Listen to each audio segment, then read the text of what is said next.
May I request the people looking after the audio system to please play the Lohana anthem.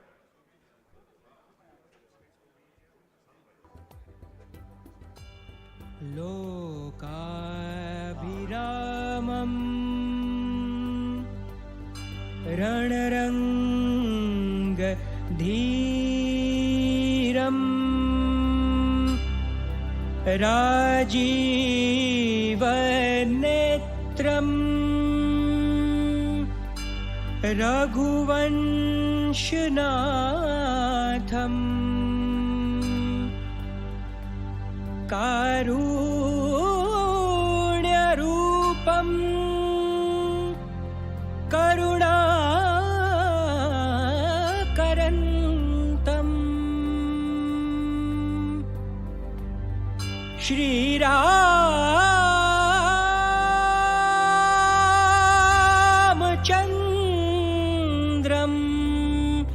Sharanam Prapadyai Shri Ramachandram Sharanam Prapadyai Shri Ramachandram Sharanam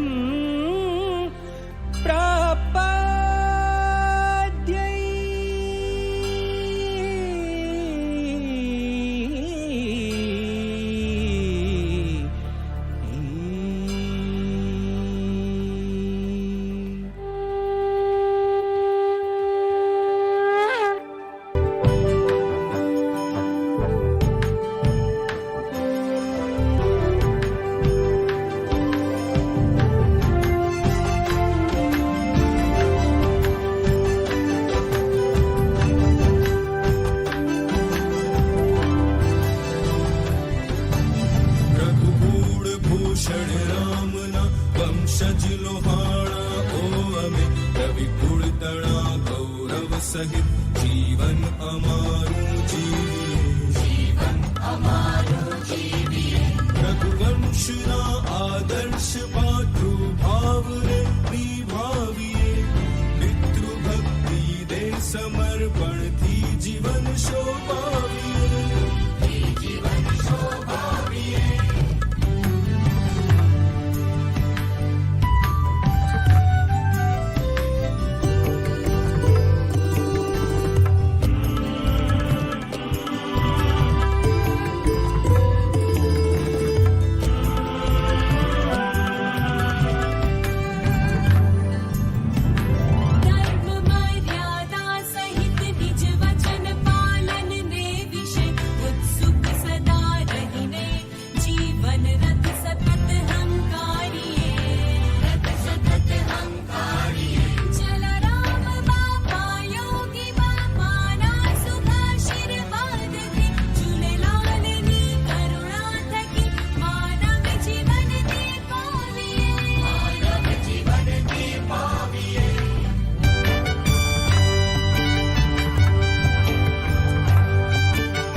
जय महापरिषद जलाराम बापानी जय जय हो जय हो।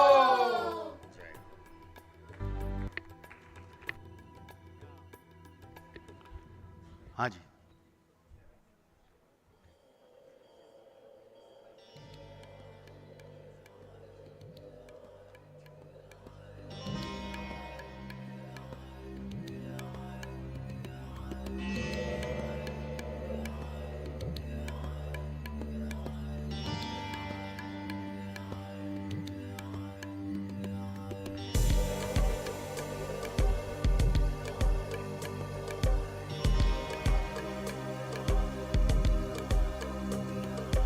ગુજરાતી ભાષામાં બહુ શુદ્ધ વાત કરું આપ સર્વની સાથે તો આપ સૌ બહુ જ રૂપાળા લોહાણા જ્ઞાતિના ભાઈઓ અને બહેનો અહીંયા મોજૂદ છો, પરંતુ જ્યારે આ ગૌરવગાનની રજૂઆત થતી હતી ત્યારે આપ જે શિસ્તબદ્ધતાથી ઊભા થઈ અને આ ગૌરવગાનને સન્માન ધરતા હતા એ વખતે આપ સૌ વધારે રૂપાળા લાગતા હતા. That I could observe from here. Yes. Go ahead. Somebody, after the Gaurav somebody started a round of applause from there, but it didn't catch the real, momentum. So once again, we respect our Gaurav the beginning with which we have started this session. આપણે તાળીઓના ગડગડાટથી આપણા પોતાના જ ગૌરવગાનને વધાવી લઈએ.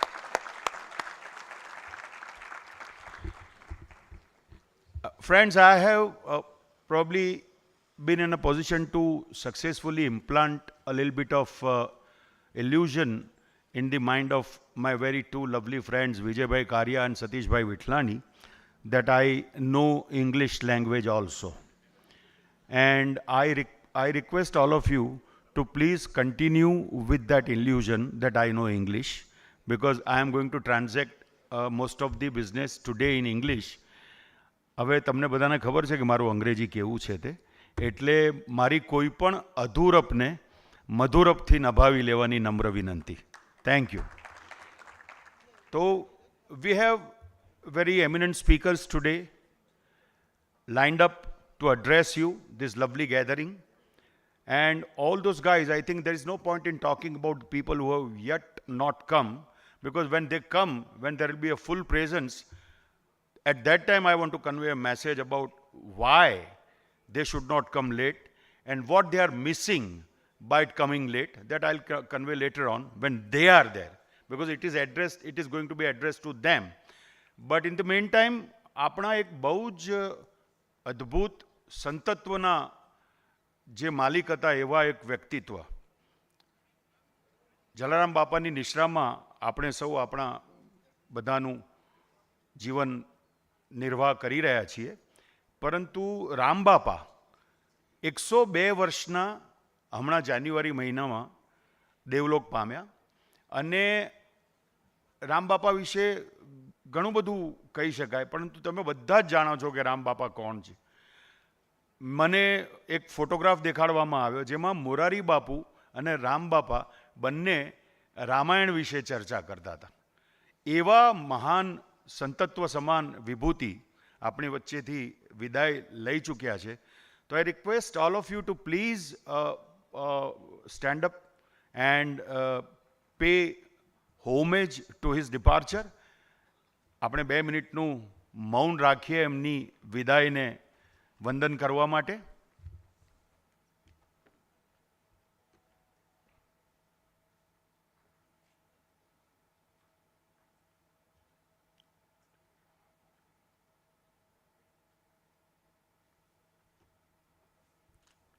Jai Jalaram. Thank you very much. My first August speaker today, whom I am going to present just now, is Mr. John Bosco Kalisa. He is managing the affairs of East African business course, and he is going to talk to us about opportunities in East Africa. Opportunities in East Africa are immense, by the time you must have realized. He is further going to substantiate all the matters discussed up till now. So I would please call upon Mr. John Bosco Kalisa to please come on stage and address this August gathering. Thank you.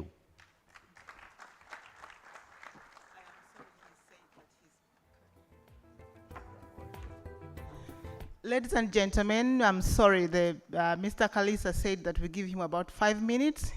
So I request that we move on to the next presenter as we give him time to come. Thank you.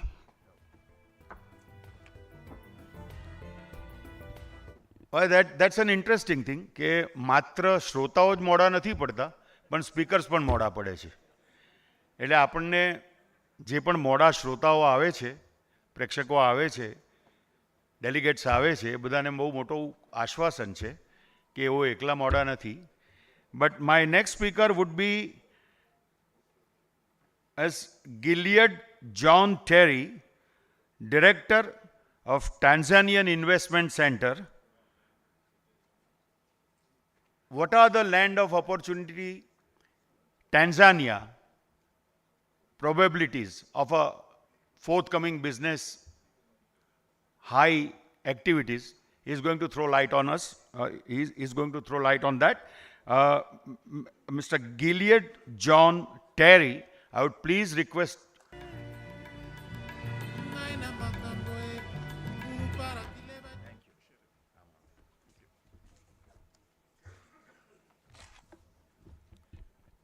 Good morning, everyone. Good morning, everyone.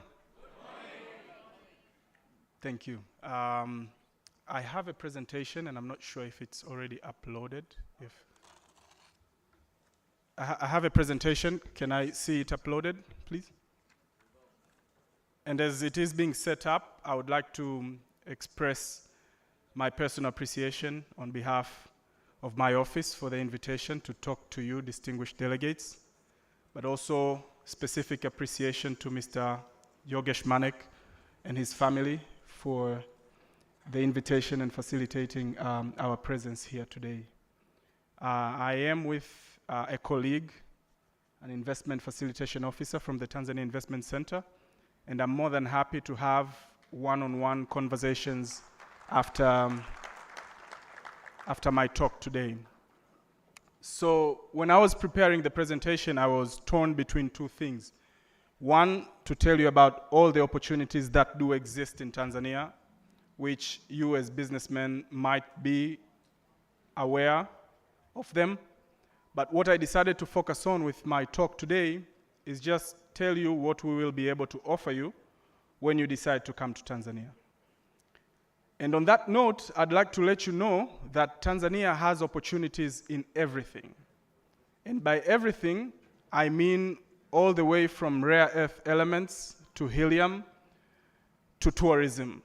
And I really mean everything. So I wouldn't focus more on that. I would like to focus on what happens when you come to our country. So my first slide about the Tanzanian story. A lot of you have been hearing about what Tanzania is all about for the last couple of years since we got our first female president, Her Excellency President Samia Suluhu Hassan. And for those that are following up online, they realize that her story is more of what we call 4 R's, and I'll talk about only 3 here today. So the first R is about reconciliation, and I think for those following up the news, realize there's a lot of reconciliatory tone within the political space in Tanzania that creates the stability that you all need to do business. But there's a lot of policy decisions that aim to build Tanzania's recovery and resilience, not only from the pandemic, but also from other shocks that are happening in the world. And that's a very important aspect for individuals involved in businesses. The third one is about reforms, and my conversation with you today here will speak about that some more. So there has been quite solid and fundamental business environment and investment climate reforms for the last 2 years, which are putting Tanzania on one of the fastest growth trajectory in Africa compared to its regional peers. So some key numbers, and I'll just talk about 2 particular aspects. One is connectivity, and the second one is productivity, which I think is these are 2 most important data points for investors and business people. So when I talk about connectivity, there is no place in the world today where 2,000 kilometers of electrified standard gauge railway are being built. And I mean nowhere in the world. This is happening in Tanzania as we speak. There are 5 sections of that railway that connects the port of Dar es Salaam to the hinterlands, and it's Tanzania's 7 landlocked neighbors, including Uganda as well.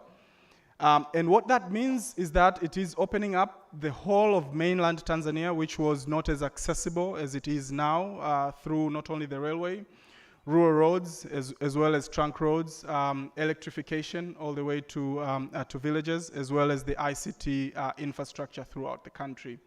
Meaning you don't really necessarily have to set up your shop in Dar es Salaam. You can do it along the route all the way to Kigoma and serve your regional enterprises by being based in Tanzania.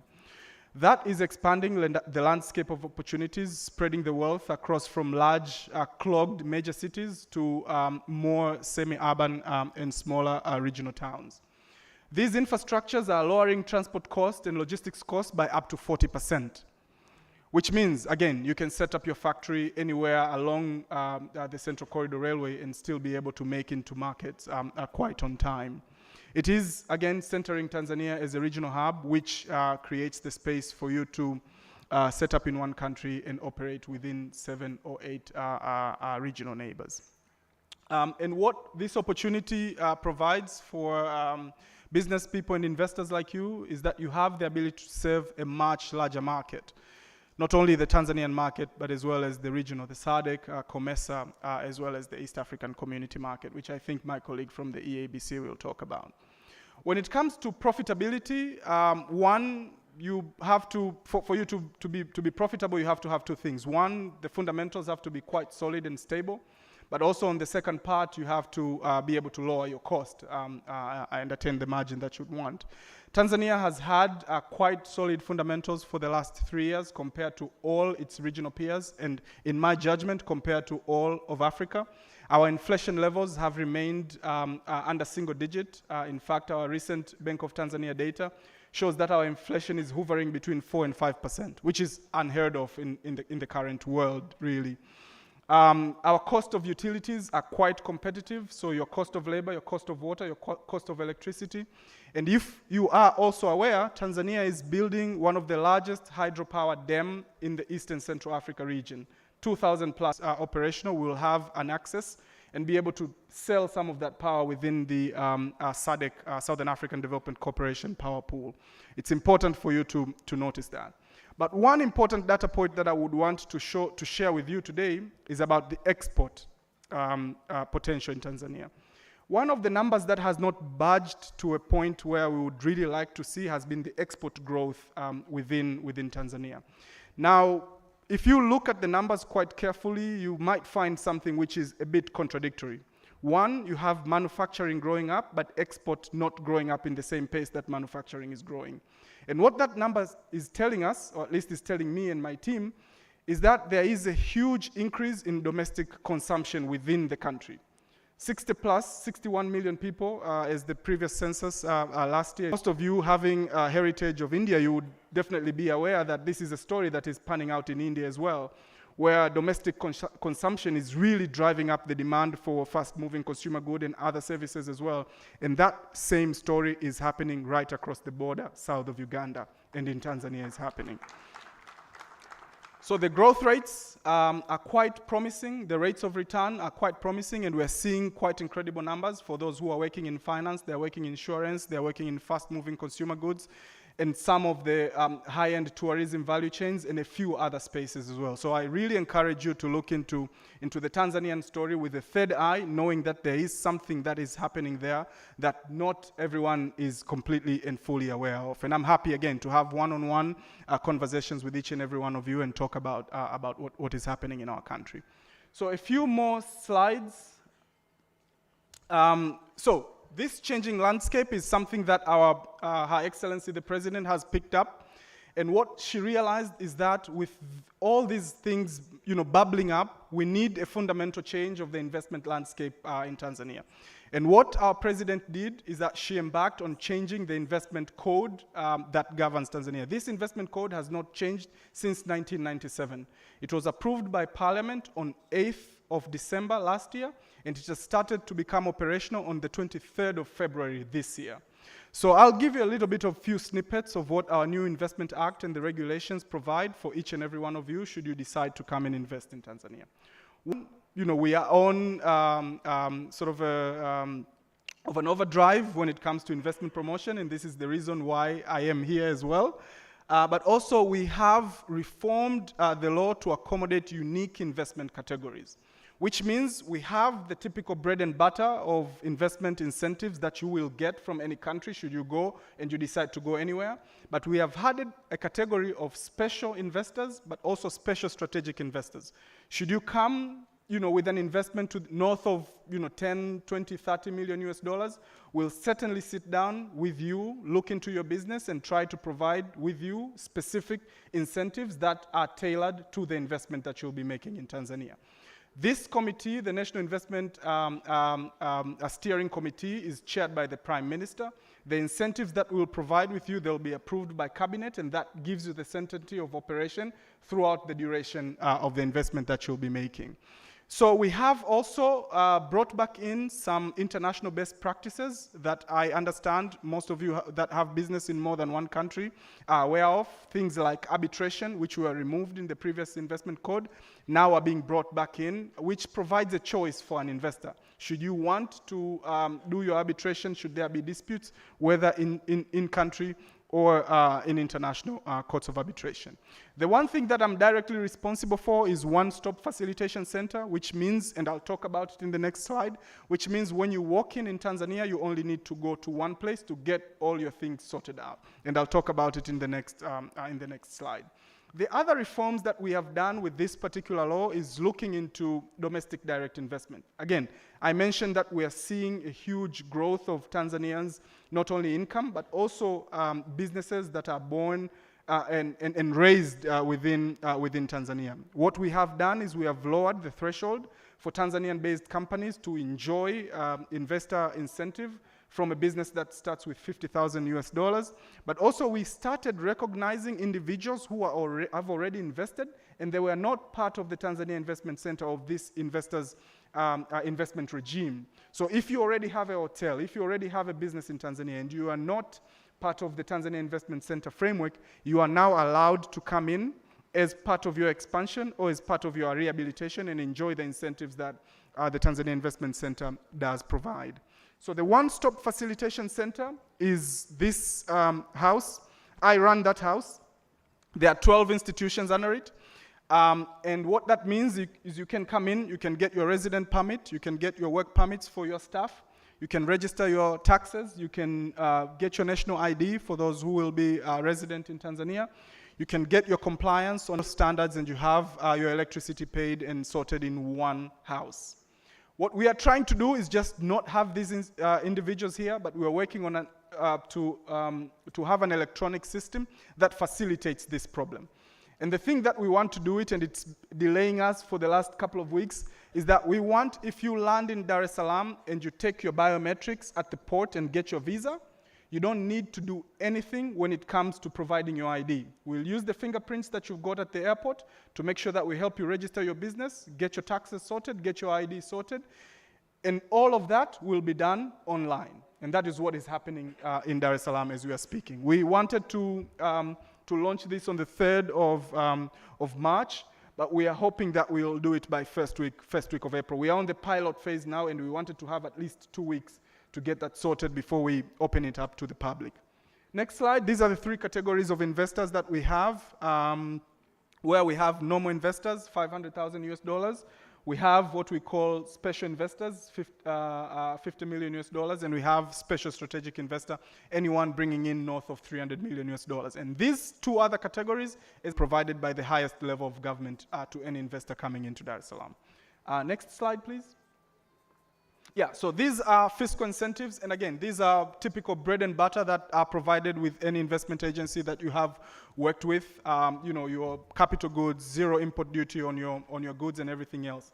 One thing that I do in my institution, if you come in to us and you have all your documents ready, you'll get your certificate of incentives within 24 hours. And that gives you all the exemptions, and you can hit the ground running with importation of your capital goods. Next slide, please. So these are other non-fiscal incentives. So your automatic immigration quota, you have 10 staff, no questions asked. You can bring in whoever you want to run your business. We are not there to tell you how to run your own enterprises. And again, these are typical bread and butter kind of incentives you will get in any other country. You can repatriate your profits. You can repay your foreign loans. You can pay your fees and charges, and you can remit your profits back to your home country. So this is my last slide, and I wanted to talk to you a bit about the kind of modernization that we are doing as an investment and what we have started. As of this February, we have started publishing our monthly bulletin, which will give you some key numbers in terms of the investment that is coming into Tanzania, and our first edition is in February, and it will give you a bit of a snapshot on where the investment is coming from, where is it going, which areas individuals are interested in, the amounts of permits that we have worked on, and so forth and so forth. So just a bit of a 360 on the investment landscape. And we try to do a bit of comparative with the previous month or the same month the previous year. And we hope that as we keep going, this investment bulletin will contain at least investment opportunities that we are trying to sell. So if there is a factory that's looking for an investor, if there is someone looking for a partner and they're trying to, we think this is an opportunity that's worth sharing with the world, this bulletin will start featuring that kind of information. And it's available online. We are leveraging technology. As I mentioned, the investment window that I was telling you about, the one-stop facilitation center, that will be part of that story. But one thing we have also started is personalized investment briefings, virtual briefings. So if you're here and you're interested in one particular sector and you want to know more about it in Tanzania, the only thing that you'll need to do is just email us. We'll have a dedicated person to jump on a Zoom meeting, on a Teams call, to give you all the information that you will need about that particular sector before you make a decision to come into Tanzania. We understand there is a frustration from investors where you have to jet in and you're not sure about the meetings, you're not sure about what you're getting into. But again, in Tanzania, you can get all this information virtually before you book your ticket. When it comes to target outreach, and one of the things that I really focused on when Mr. Manek invited me here today is our pivot to Asia. I mean, truth be told, that's where capital is at the moment. And we are focusing and paying dedicated attention to investors and business people from Asia, China, India, Vietnam, Singapore, Japan, North Korea.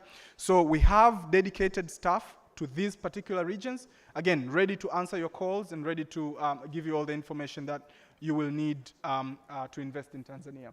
We have, again, a unique incentive provision. I've talked about that with the Prime Minister, as well as the elevation. So recently, as of 3 weeks ago, Her Excellency the President has moved the investment portfolio, including my office, to be under the President's office, which means fast decision-making, her close outlook of it, and this is a signal to each and every one of you that this is a priority for the government of Tanzania. And the last one I would want to mention is the institutional improvement. So the quality of individuals that you'll be talking to will be quite energetic, quite young, quite modern, and quite willing to listen and help and facilitate as I am here today. Thank you very much for the invitation, and welcome to Invest in Tanzania. Thank you, sir. I appreciate it.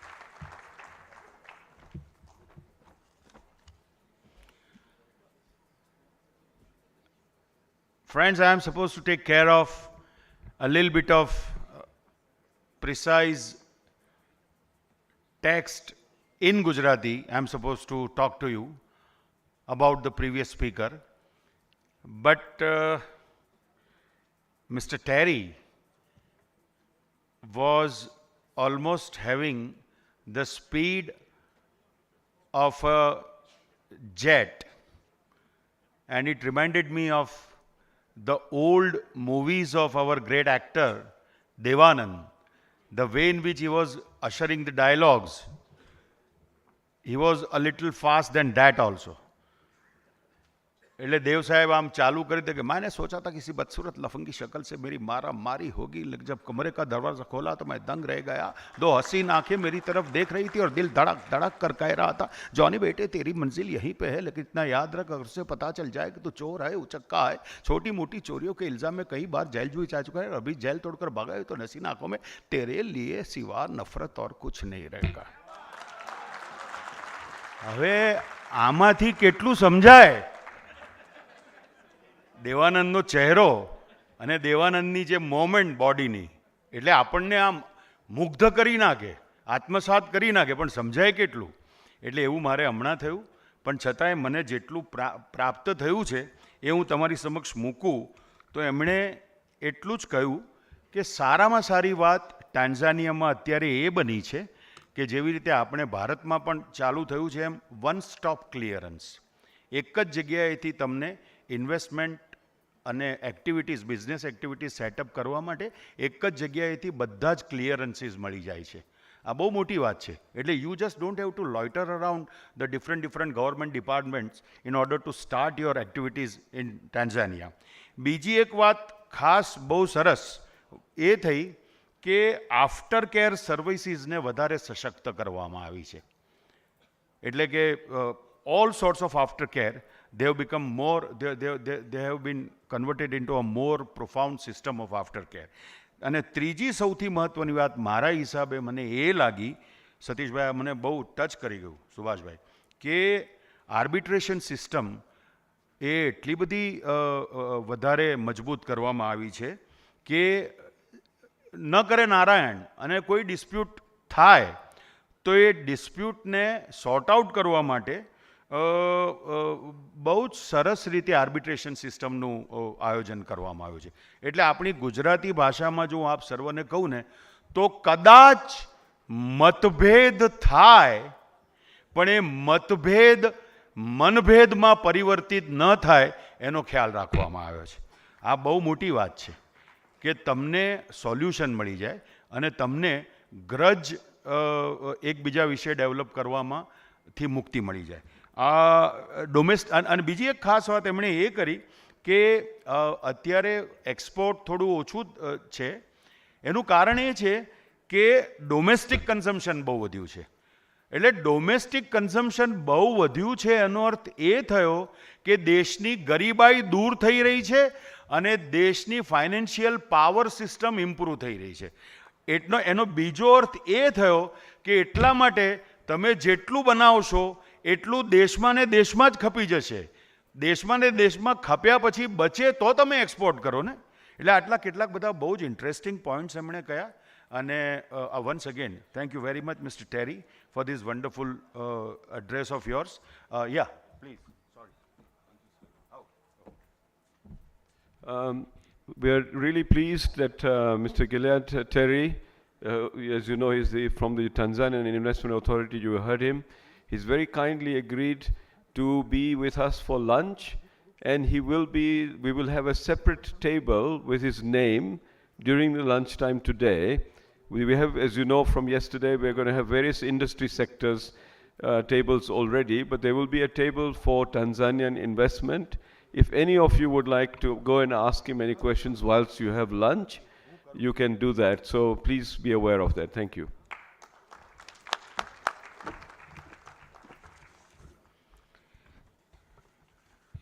Vijaybhai મને સાંજમાં સમજાવી દીધું છે કે આપણી પાસે વૈકુંઠ નાનું છે અને વૈષ્ણવ ઝાઝા છે, એટલે કે સમય ઓછો છે અને વક્તાઓ ઘણા બધા છે અને ઘણું બધું કહેવાનું છે એમને. એટલે તું જે તારી આદત મુજબ શ્રોતાઓને જોઈને ગાંડો થઈ જાય છે એ થોડું ગાંડપણ તારું કંટ્રોલમાં રાખજે. હવે હું એમણે કહ્યું છે તો ખરું, પણ હું થોડોક છે ને તે ઉચ્છૃંખલ માણસ છું. એટલે મારાથી જેટલું ડિસિપ્લિનમાં રહેવાશે એટલું હું તમારી બધાની હાજરીમાં વિજયભાઈને ખાતરી આપું છું. પણ જેટલું રહેવાશે એટલું રહીશ. Thank you, thank you.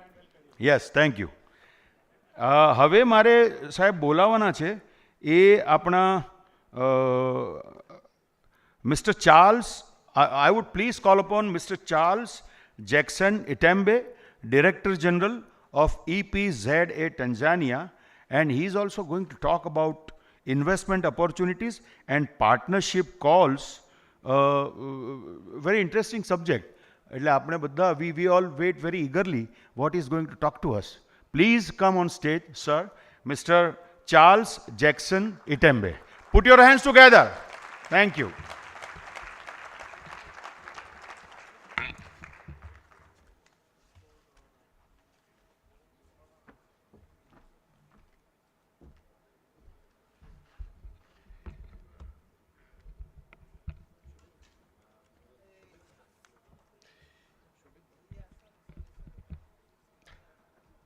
Good morning to all of you.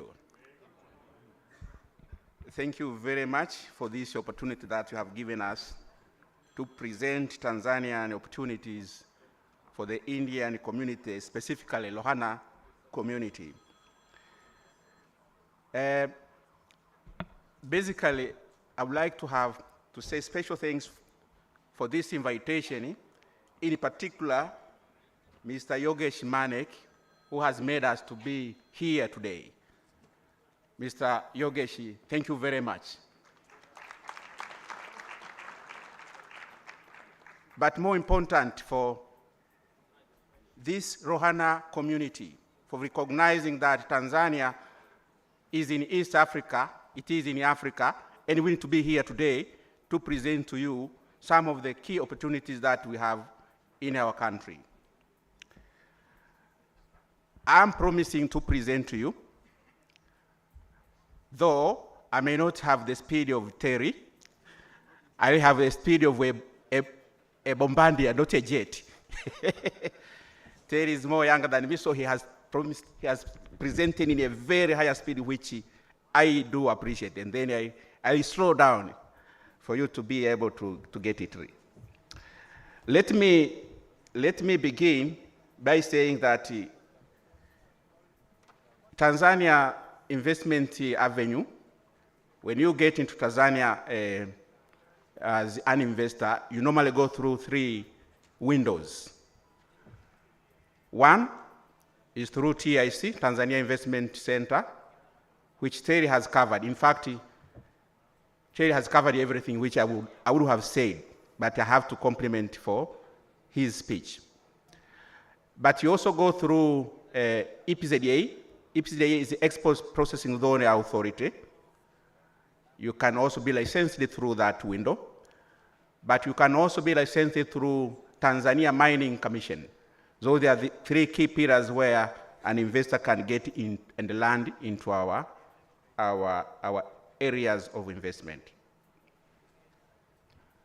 Now, Terry has covered almost all, but it goes very specific on some key areas where it is important that you can also be aware of.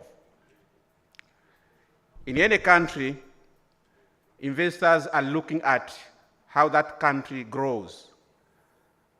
Tanzania grows at the rate of between 6% to 7% as we speak, which is a rate that every investor would like to be in that country.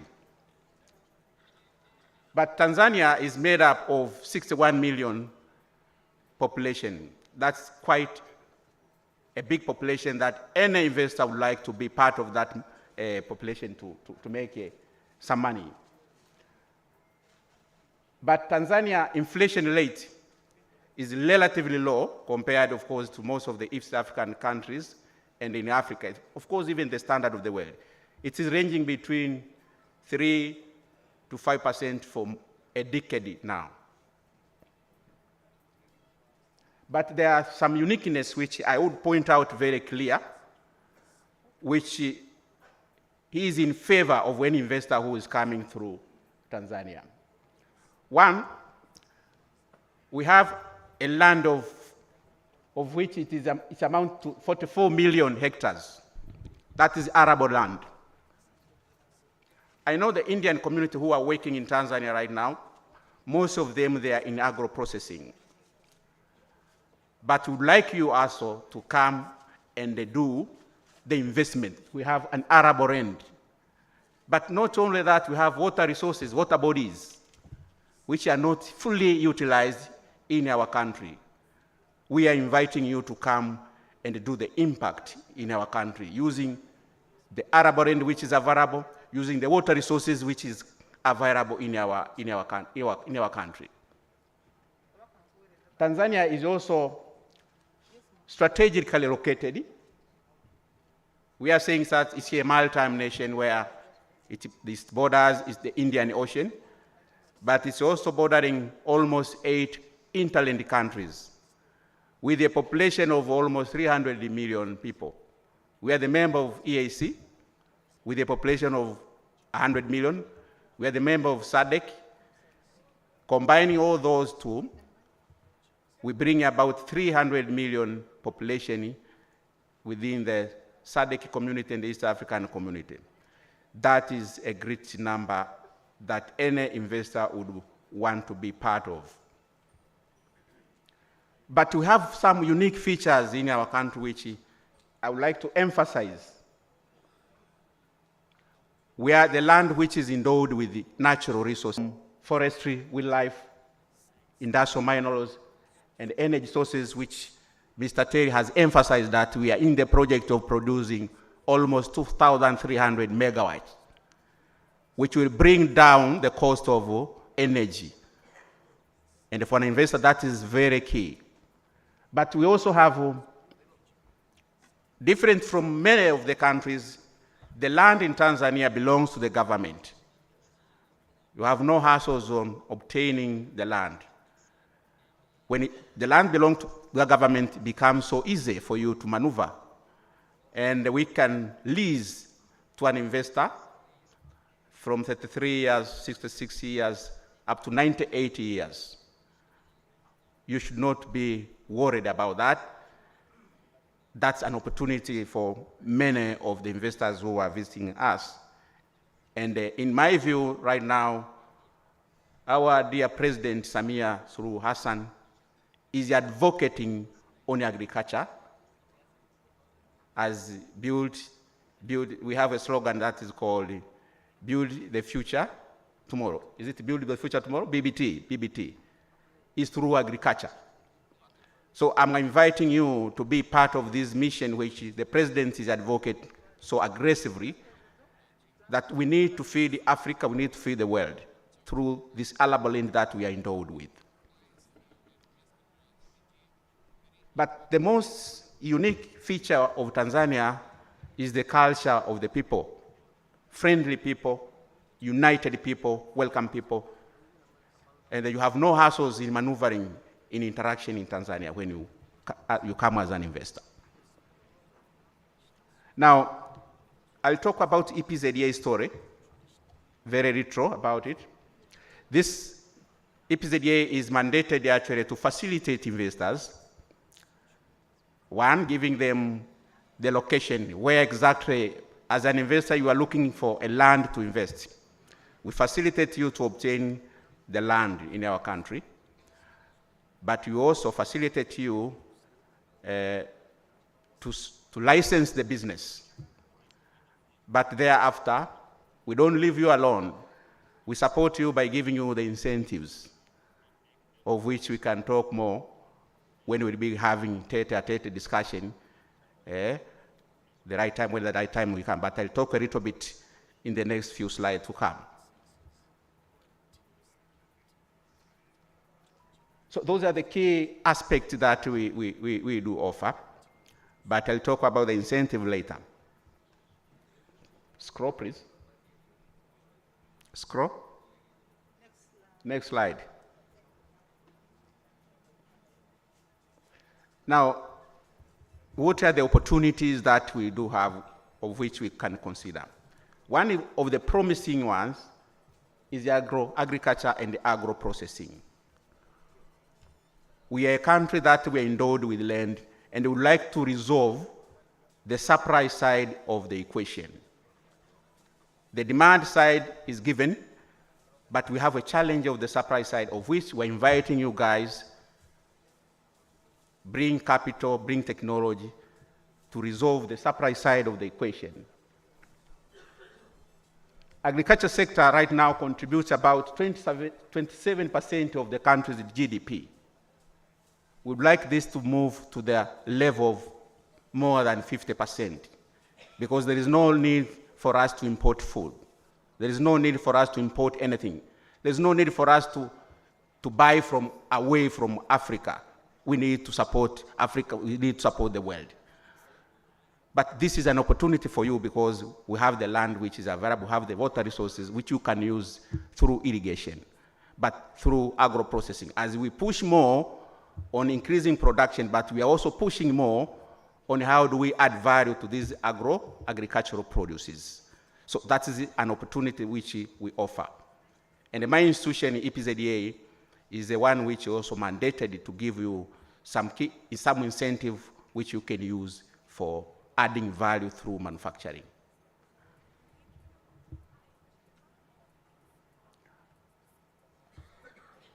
So, in my view, you are here to make a deal with Tanzania, especially in this agro sector.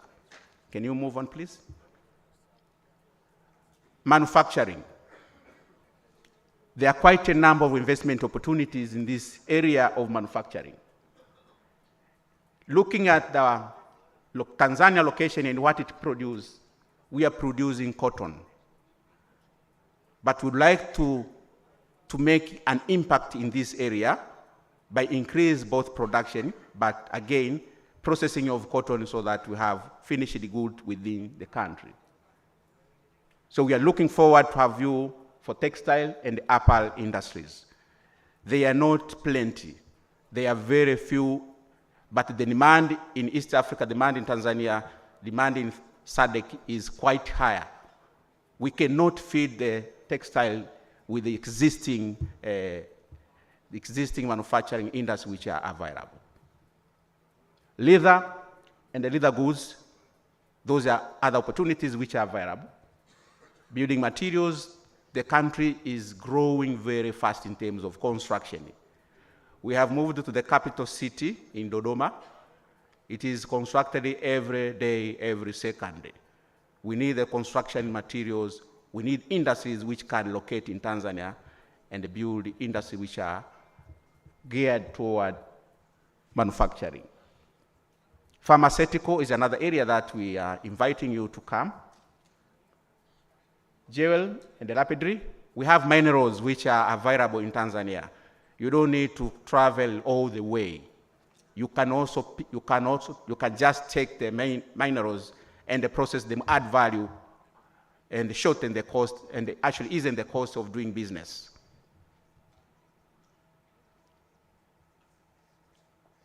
You can move, please. Next slide. Science and technology. We understand that India and the Indian community, they are very good in technology. We are inviting you to come and bring technology to our country.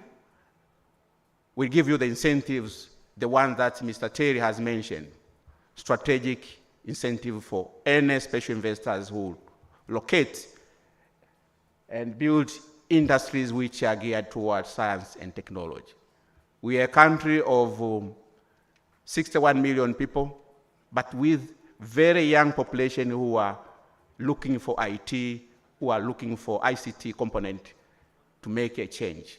We have a young man actually in Tanzania who has invested in international money transfer platform it's called Inala actually. That's one of the witnesses that we have. But we have many of the guys who are ready to be part of this innovation in the world. You can move on, please. Tourism, I won't speak about it, Terry has covered. Service industry, which they are highly needed to support production and industrial manufacturing. This ranges from financial sector, transport and the logistics, storage, insurance professions, and the like. But we are glad that some of you have already tested the market, especially on the insurance aspect. But we need you to come aggressively and be part of this great market in East Africa. You can move, please. But there is another opportunity which we are also inviting you to be part of the game. We have special economic zones, which they are not developed. As you industrialize, you need this special economic zone to be supporting the development of the country, especially on the manufacturing. We have them which are very well located in the east part of the Tanzania, and one of which is Bagamoyo Special Economic Zone, of which we emphasize that we need investors to come and develop this special economic zone and bring the industries there. That's an opportunity. We'll give you the land. We have several of them in our country where we'd like you to come and discuss. So please come. Another slide. We are members of EAC, but not only that, we are members of SADC, we are members of COMESA, and the African Continental Free Trade Area. So our country is very connected in terms of rail, roads, air, and the water bodies. We are currently actually constructing, I think Mr. Terry has mentioned about it, almost over 2,000 kilometers rail, which will connect Tanzania and the rest of Central East Africa for ease of doing business. That is an opportunity to you. I want to repeat about what Mr. Terry has said on conducive business environment in which we have reviewed our Investment Act and the business blueprint, of which now is going to ease the ease of doing business, and we have removed all those bottlenecks which were previously there. So Tanzania is different from where it used to be in the past few years. For that matter, there is no reason to worry about coming there and use these new opportunities that have been easy for you. Demography, I've already talked about it. Our young population between 18 years to 35 years. This is the energetic population that can work in any investment of your choice. Trade initiatives. We've had some initiative in our country.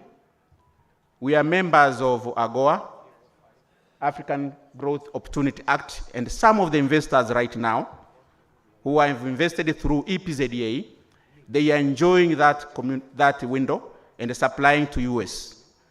We are also members of European Union, and some of the investors, they are also enjoying those opportunities and they can supply. But we have a great opportunity now on African Continental Free Trade Area, which we can also pick and enjoy. Let me go to the last slide. The last slide, which is about incentives. No. Go back. If you decide to invest in Tanzania through EPZA, there are incentives that are dedicated for you. Exemption from paying corporate tax for 10 years. Exemption from paying local levies to support you on working capital. Exemption from paying VAT on importation, that's given. Exemption from paying VAT on goods and the services procured locally, but also exemption from paying import duty on capital goods and raw materials. Exemption from paying withholding tax on rent, interest, and the loans. All these can be accessed, but we also offer one-stop service center, which isn't the way of doing business. Maybe before this last slide, I would like to pinpoint key projects, mega projects that you can be aware of and increase your appetite of doing business in Tanzania. Can you go back, please? Mega projects. Yes, here. There are a few projects that I would like to share. Of course, when we be discussing issues with you, which you can create appetite on them. LNG plant and the shipping is a $20 billion US project that is also on pipeline, which needs some investors. Central Cold Railway Line is a project also which is currently being spoken. It's a $7.6 billion US, which can also be discussed as we clear. Bagamoyo Special Economic Zone is a zone which is located in 9,800 acres. That's an opportunity which we can also discuss with you. Thank you. We also have East Africa crude oil pipeline, which is an opportunity also which we can discuss with you. So in the meantime, I would like to invite you and join hands with us, join hands with Tanzania to make an impact You have capital, you have technology, you have the resources in terms of the brain skills. We need you. We need you in Tanzania, and you are warmly welcome, guys.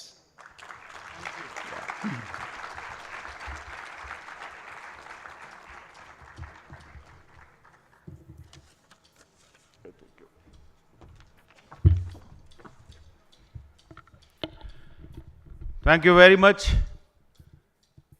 Mr. Itambe. We in fact are too delighted to know so many opportunities waiting for us in Itambe. વળી પાછી ગુજરાતીમાં વાત કરું તો મને તો જે પ્રોબેબિલિટીઝ જે પણ ફિલ્ડમાં દેખાય એ આપણા ભારતમાં જેટલી પ્રોબેબિલિટીઝ છે એ બધી જ પ્રોબેબિલિટીઝમાં ઇન્વેસ્ટમેન્ટની ઓપોર્ચ્યુનિટીઝ ટાન્ઝાનિયામાં છે. એ સૌથી પહેલી વાત. બીજી વાત એ છે કે ગયા ડિકેડ દરમિયાન ગ્રોથ રેટ 6.3%નો 2011 થી 2019 સુધીનો, which is fabulous, and it might go up in the coming years. Inflation only 3 to 5%. અને 9.5 લાખ સ્ક્વેર મીટરનો એરિયા. એટલે સૌથી પહેલાં તો આપણને ભારતવાસીઓને એમ ઈચ્છા થઈ એની કમ્પેરિઝનમાં તમારે ત્યાં આટલી ઓછી વસ્તીમાં આટલો મોટો એરિયા છે તો સૌથી પહેલાં તો અમે તમારો થોડોક એરિયા ઇમ્પોર્ટ કરવા માગીએ છીએ, લેન્ડ ઇમ્પોર્ટ કરવા માગીએ છીએ. હે ભૂપતાની સાહેબ, પહેલો આપણને એ વિચાર આવે. અને બીજું સૌથી મોટી વાત મને સતીશભાઈ એ લાગી કે the land is going to be with only government, અને માત્ર લીઝ ઉપર 33 વર્ષ કે 66 વર્ષ કે 99 વર્ષના લીઝ ઉપર આપવામાં આવશે. એટલે પેલા બાપના બાપના બાપના બાપના બાપના બાપ જે મૂકીને ગયા છે એ વધ્યા કરે કોન્સ્ટન્ટ, અને તમારી પાસે જ રહે એવું નથી. ના, આ જીવો ત્યાં સુધી સીવો અને મહેનત કરીને સમૃદ્ધ થાવ. એ આખી પોલિસી છે ગવર્મેન્ટની, વિચ ઇઝ વેરી ગુડ. અને બીજી સૌથી મોટી વાત એ છે કે એમની પાસે લગભગ 90 પૂરેપૂરી તમારા માટે શક્યતાઓ ઊભી કરીને ટાન્ઝાનિયા તમારી રાહ જોઈને બેઠું છે. માત્ર એટલું જ કહે છે ટાન્ઝાનિયા આપણને બધાને, ખાસ કરીને લોહાણાઓને અને ખાસ કરીને ગુજરાતીમાં, કે આપનું સ્વાગત છે, આવો, અમને તમારા સ્નેહી બનાવો. આ બંને સ્પીકર્સની જે જીસ્ટ છે એનો આ અર્થ નીકળે છે મારા હિસાબે. મારી પાસે મને પોતાને ઇન્વેસ્ટ કરવાની એટલી ઈચ્છા થઈ આવે છે વિજયભાઈ, $5 લાખ મિનિમમ ઇન્વેસ્ટમેન્ટ થઈ શકે ત્યાં એવું મેં જોયું હમણાં. મારી પાસે 5,000 રૂપિયા છે, બાકીના કોઈક તમારામાંથી મને ઉધાર આપે તો હું ત્યાં જાઉં. Thank you. હવે આપણા Lohana, our own Lohana delegate, our own Lohana dignified personality, who is in Tanzania and who has proven himself below excellence. I would please call upon Shri Yogesh Manek. Please put your hands together for Shri Yogesh Manek. Yogesh Manek જો લોહાણાઓના એટલે કે senior citizen રૂપાળા લોહાણાઓની competition થાય તો ઇનામ જીતી જાય એવા છે. એવા લોહાણા યોગેશભાઈ માણેકનું ફરી એક વખત આપણે તાળીઓના ગડગડાટથી સ્વાગત કરીએ. આવો યોગેશભાઈ.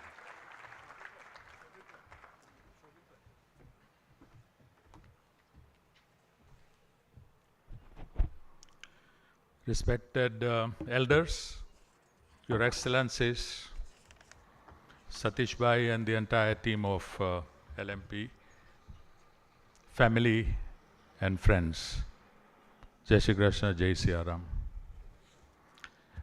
It's my honor today to stand in front of the alpha males of business world that you all are, and to share that bit of experience that we have had as a third generation Tanzanian. When Satish Bhai asked me to talk about Tanzania, and I said this is going to be an impossible task, There is no way I can talk at the speed of Gilead or can have the respect of Charles. And I thought it's best that you hear from the horse's mouth. So I requested them if they could accompany us. And you can see that Tanzania is ready for investment. And that's the reason that these two gentlemen, who are heads of two largest organizations in the country, have traveled all the way. And I can assure you, they are very busy, working 18 hours a day, but yet they've given their 1.5 days, and I'm personally very thankful to both of them and to the government of Tanzania under our very able leadership of Her Excellency Samia Suluhu Hassan. They have given their side of the story, which is current. And I think this is important, because if you come for investment, your day will start from one of these offices. There is no way you will go anywhere else. If you want to invest in Tanzania, whether you communicate from there or whether you come to Tanzania, your day will start, your first day will start from one of these offices, because there is no way you can do investment without going to their office. So I think it's a very important contact point, and they are here with us today. Catch them, rep them, whatever you want to do, get whatever you want out of them, they are here with us today. So make the most of it. Like we all grow in our lives, like we all grow in our businesses, we learn and we get better. And I can assure you, I've seen this country very closely. And I can assure you that we have learned from our past, and our current government and current leadership is very clear that the business, the engine of growth, needs to remain with private sector. Their job is to collect taxes, their job is to manage what any other government should manage, and this is a complete U-turn. And for that, whatever directions and whatever efforts and whatever changes that are required to be done in regulations have been done and are being done on a fast-track basis. This I can assure you. Now, when you, as an investor, if I want to come and invest somewhere, or as an investor, all of us, we have a common theme. What do we look for when we go for investment? The first thing is that where I'm going to invest, is this a safe place to invest? And it is on record that Tanzania, in its last 62nd year now of independence, has been a very stable country. And it's on record that it's a country with very humble people, and they're always welcoming to all investors and visitors as family. And that is the reason that we and many of us have managed to stay in that country well over 100 years. So again, it's a very clear message. So once that is there, your second question is there opportunity then to invest? Now, we have heard there are 60 million people, and at the rate of 2.7% population growth by 2050, you are staring at 130 million people. And if that's not enough, you've got 7 landlocked countries who are our big trading partners here with us. Chetan Bhai, for example, you can see, right? He is a big trading partner based in Congo, but now he's also invested and based in Tanzania. And the amount of business that goes on between these two countries is phenomenal. So there is opportunity. There is consumption within, consumption outside. So it's all what we can do. The third thing is the regulations. Are they stable? Are they clear? Are they investor friendly? And you have heard that all this is there. The next question we ask to ourselves is, okay, I'll be successful, I'll make some money. How can I take my profit back home? And very clear, no questions asked. You can bring your profits. Once they are tax paid, you can transfer that profit out to any part of the world, probably within minutes, if not hours. I can assure you that. The other questions of infrastructure, labor, power, water, utilities, all this we do in our feasibility.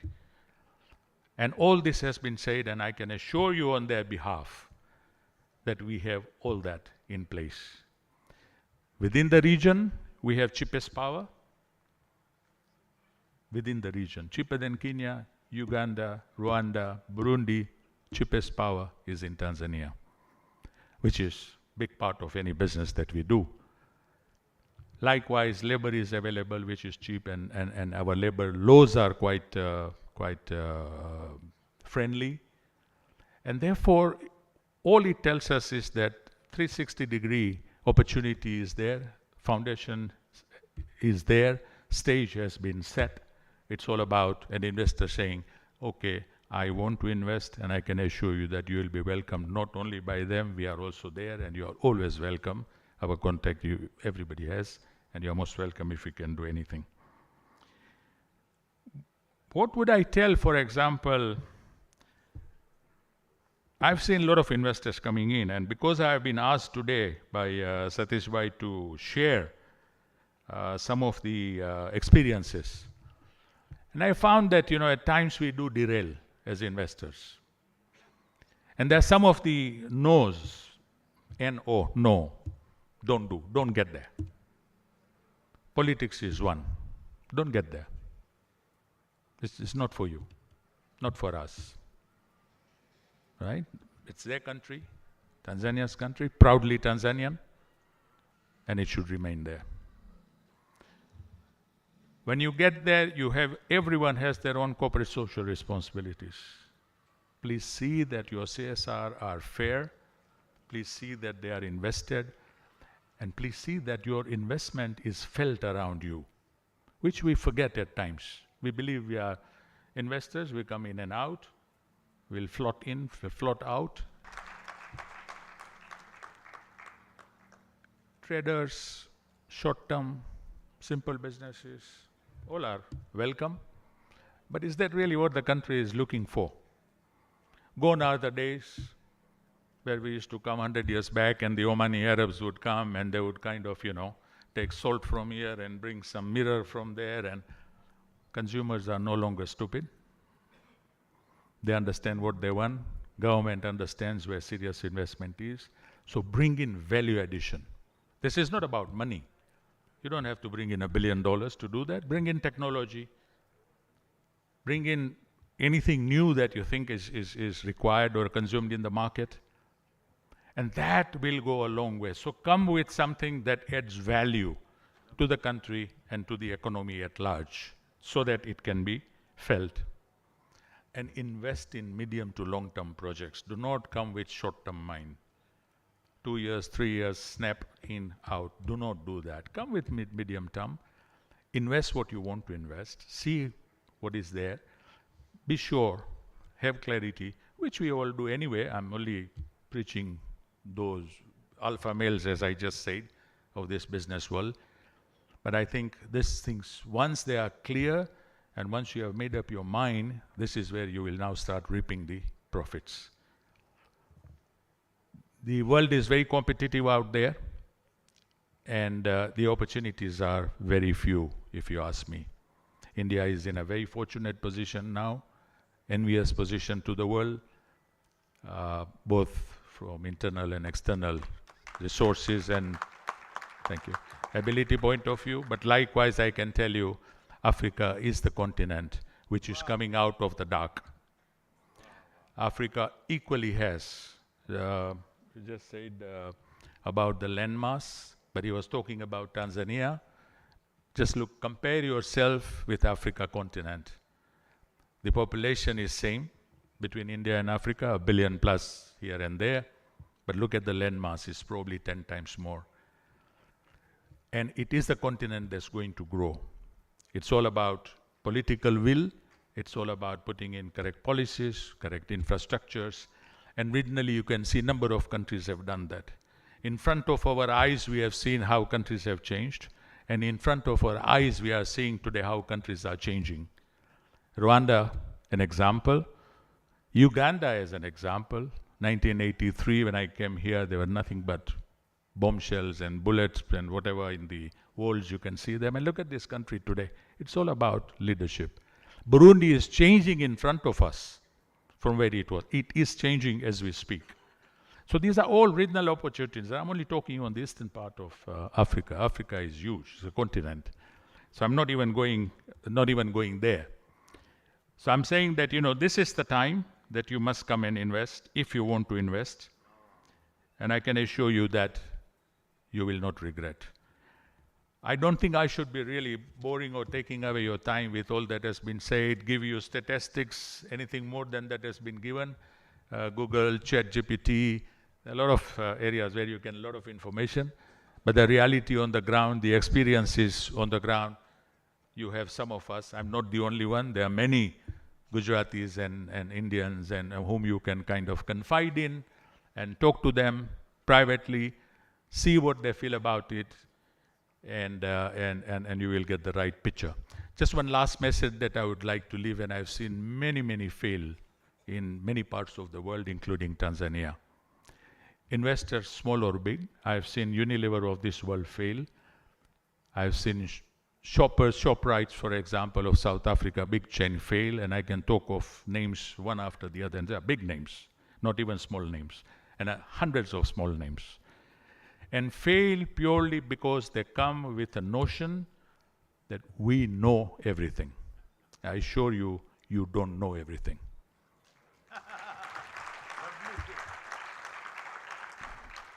You need to know the local terrains. Take a good local partner whom you can rely on, trust on, and start your venture. There are a number of Indian investments coming in now. Finally, I've always been complaining to wherever I got this opportunity and the Indian High Commission, and I said, what good is our 100 years of being in Tanzania when we don't see any Indian investment? But we can understand the Indian restrictions, the foreign exchange problem, reserve banks, and this and that, and whatever. And then came the inner growth, and so we could understand that. Now is the time India is ready to look at the world. India is saying we are not only for India, we are ready to look at the world. And I'm saying Tanzania is ready. Come. And we have 100 years of history, and the linkage is there. So I would urge you all, whoever really wants to invest, this is the time to invest in Tanzania. Don't let it go. And this is my experience that I'm sharing. Thank you very much. Thank you, sir. Bye. Thank you very much. Lovely address. Thanks a lot, Yogesh Bhai, for your very flawless and lovely address to all of us. Put your hands together for Yogesh Bhai.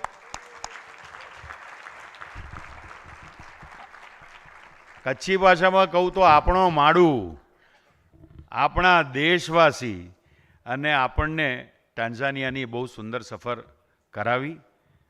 Thank you very much. મને આનંદ એ વાતનો થયો સતીશભાઈ કે જે પાલકમાં અને જે જન્મદાત્રીમાં એ બંનેને એમણે બહુ જ સુંદર રીતે ક્લબ કર્યા. જેવી રીતે કૃષ્ણએ જશોદા માને અને દેવકી માને ક્લબ કરેલા, એ જ દિશામાં એમણે બહુ જ સુંદર પ્રયાણ આદર્યું.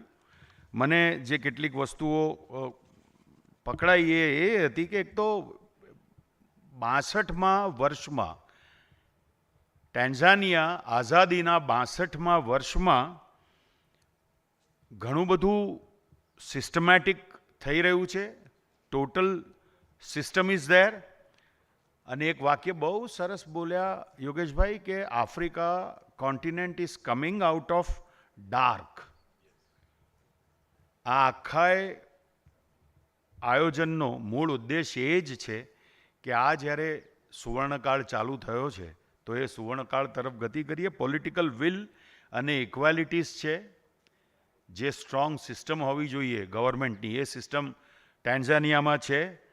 બોમ્બશેલ્સ અને બુલેટ્સનું ઓપોર્ચ્યુનિટીઝ અને એસ્પિરેશન્સમાં રૂપાંતર થઈ રહ્યું છે, યોગેશભાઈએ કહ્યું એ પ્રમાણે. બીજી એક બહુ જ મહત્ત્વની વાત ધ્યાન કરવા જેવી એ હતી કે we have learned from hour mistakes. આગળ જે અમારાથી ભૂલ થયેલી એમાંથી અમે શીખ્યા છીએ અને ધીમે ધીમે વધારે ને વધારે ફૂલપ્રૂફ સિસ્ટમ તરફ આગળ વધતા જઈએ છીએ. ફોરેન એક્સચેન્જ અને મની ટ્રાન્સફરની બહુ જ એક્સલન્ટ સિસ્ટમ ટાન્ઝાનિયામાં છે. એટલે ટૂંકમાં ટાન્ઝાનિયા તમારે કેમ ન આવવું એનો હવે તમારી પાસે કોઈ પણ જવાબ નથી, એ યોગેશભાઈ માણેકનું કહેવું હતું.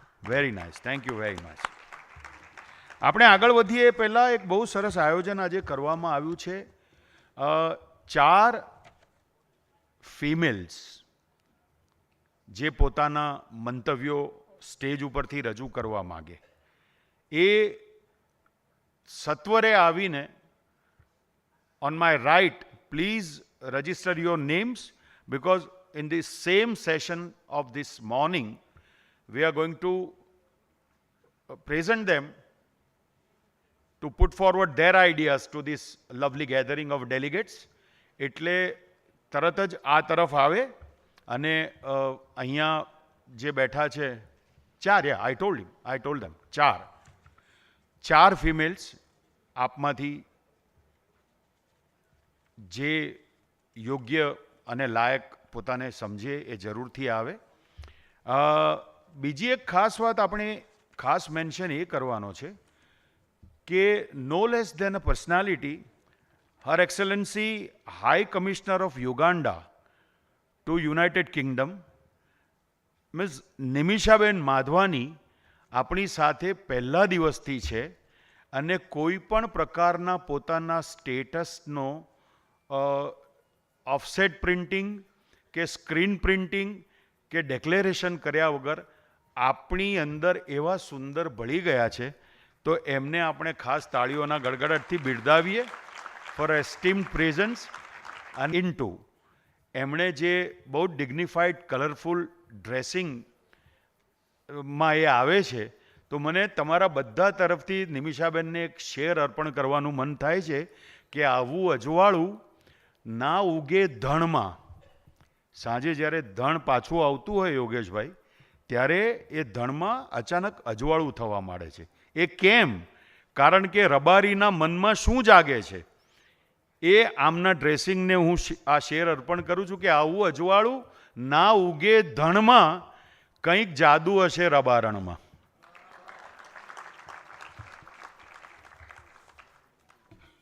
I now take the pleasure of again coming back to East Africa, presenting the opportunities in East Africa.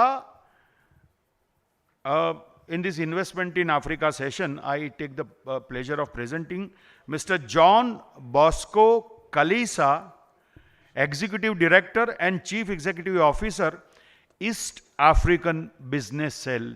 May we please put our hands together to welcome Mr. Kalisa. Thank you very much. Each and every one of you, please put your hands together. Thank you.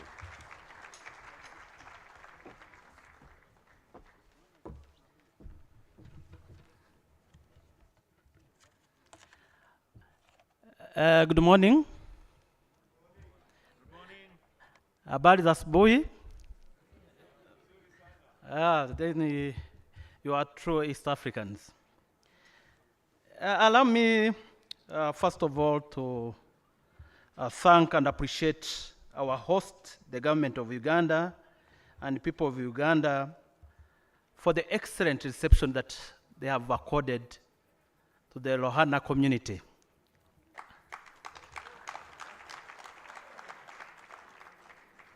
I want also to add my voice appreciating Lohana community in Uganda to host this International Business Forum. It is a very exciting moment, and indeed, I was here yesterday and I attended attentively the discussion. And I want to echo to what the investor from United Republic of Tanzania said, that some investors pretend to know the region, and in actual sense when they don't know the region. But the important message, which I also wanted to share with you, is the community engagement. The local community engagement is paramount for your sustainable business. Before I deliver my presentation, allow me invite my Vice Chairman of East African Business Council, Mr. Bedi, to stand up for recognition. He's among the champions who advocates for improved East African business environment. Thank you, Vice Chair, for being with us this morning. And indeed, I made it intentionally that I need to deliver the remarks when you are here so that you are able to complement my presentation. Again, before I deliver my remarks, I wanted to bring to you good news. I start with good news. And this good news echoes to what Right Honorable Lord Pope mentioned yesterday. Africa moving from being a darker continent to, who remembers the Africa, is the fastest growing region in Africa. And the good news I'm sharing with you, and this is documented, is that when the COVID hit the world, World Bank did a study, and they did the analysis, always rely on the World Bank in terms of analysis.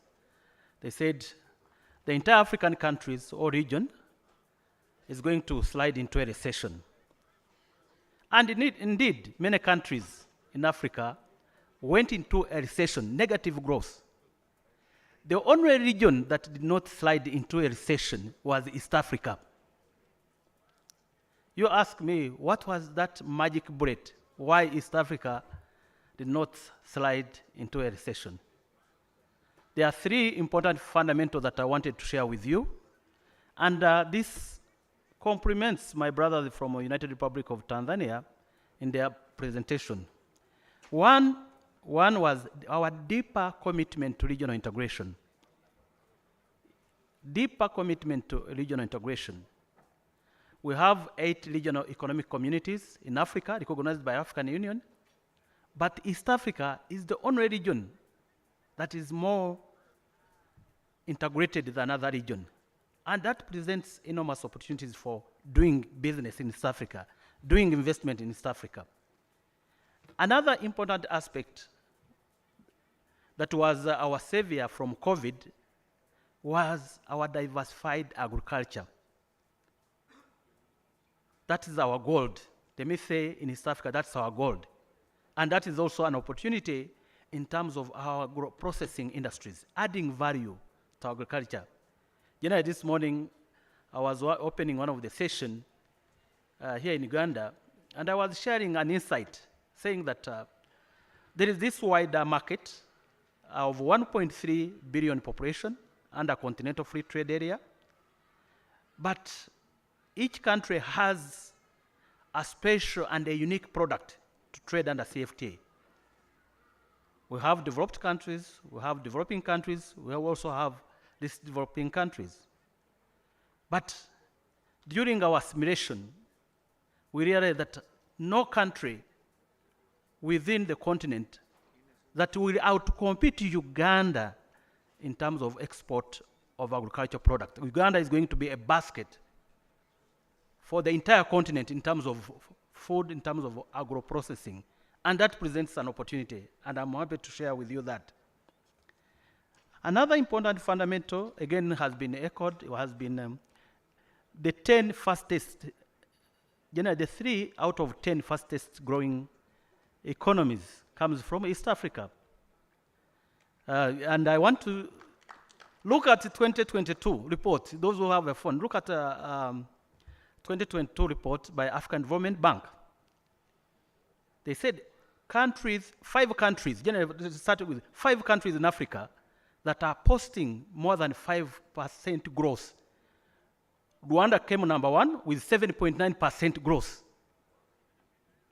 followed by United Republic of Tanzania.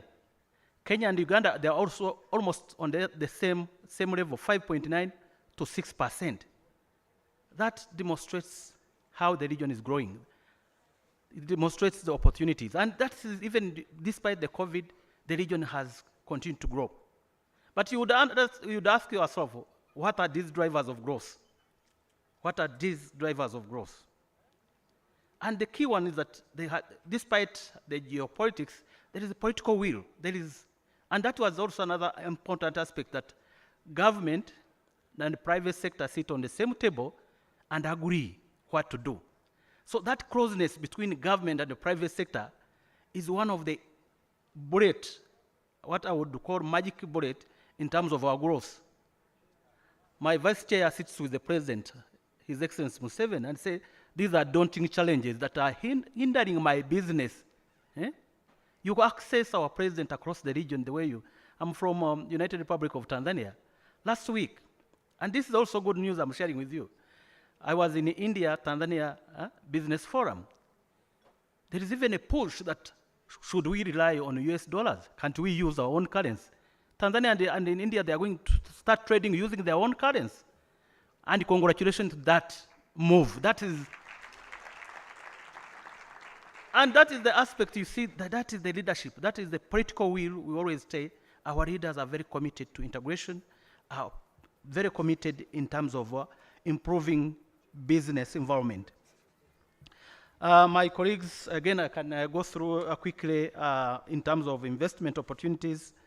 Of course, ESC, as I mentioned, is one of the fastest growing region in Africa. But again, in the world, 3 comes from East Africa.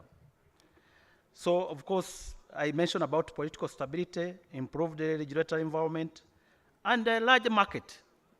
ESC region boasts a market of 300 million population with combined gross domestic product of 300 billion United States dollars.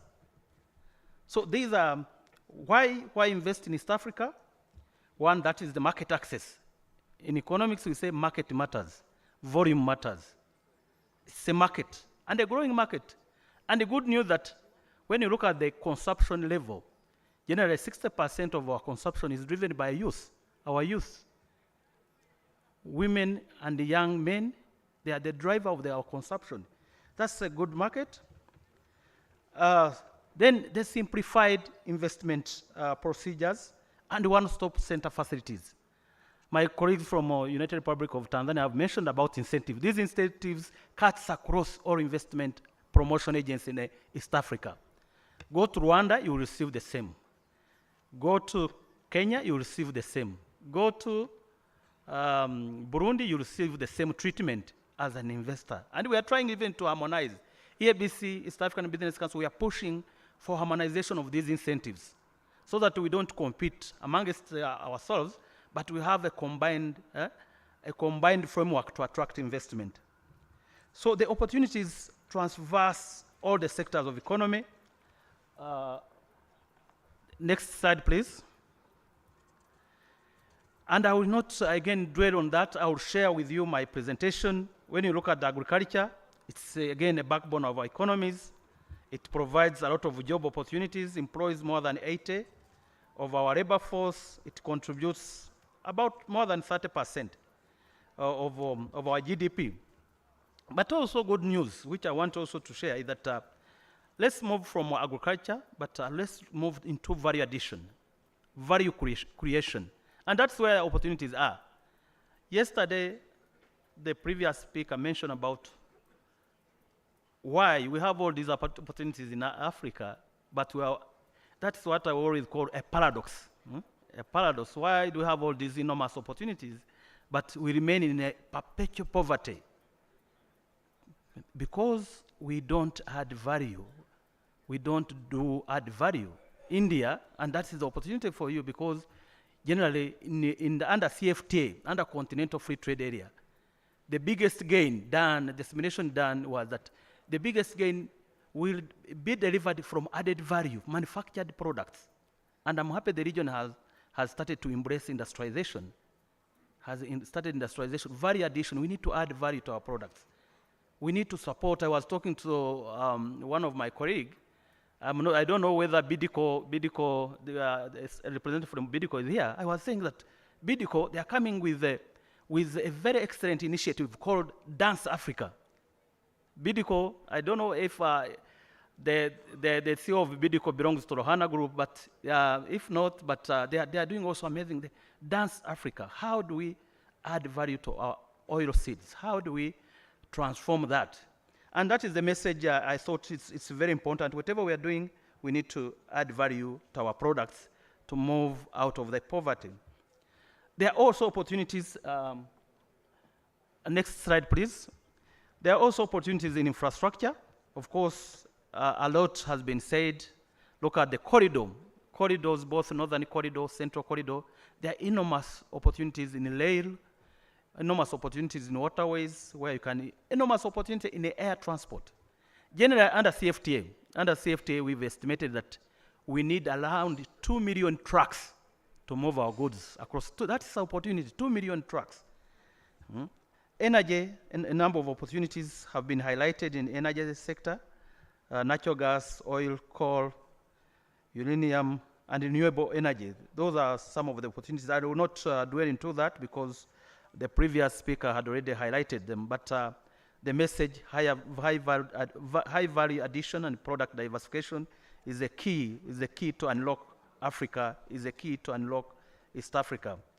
In DRC, enormous opportunities. But let me come also to the service sector. The next slide, because of the time constraint, I want to move quickly. We have 5 minutes. Yeah, I still have some time. So I wanted also to share with you that in the oil and the gas,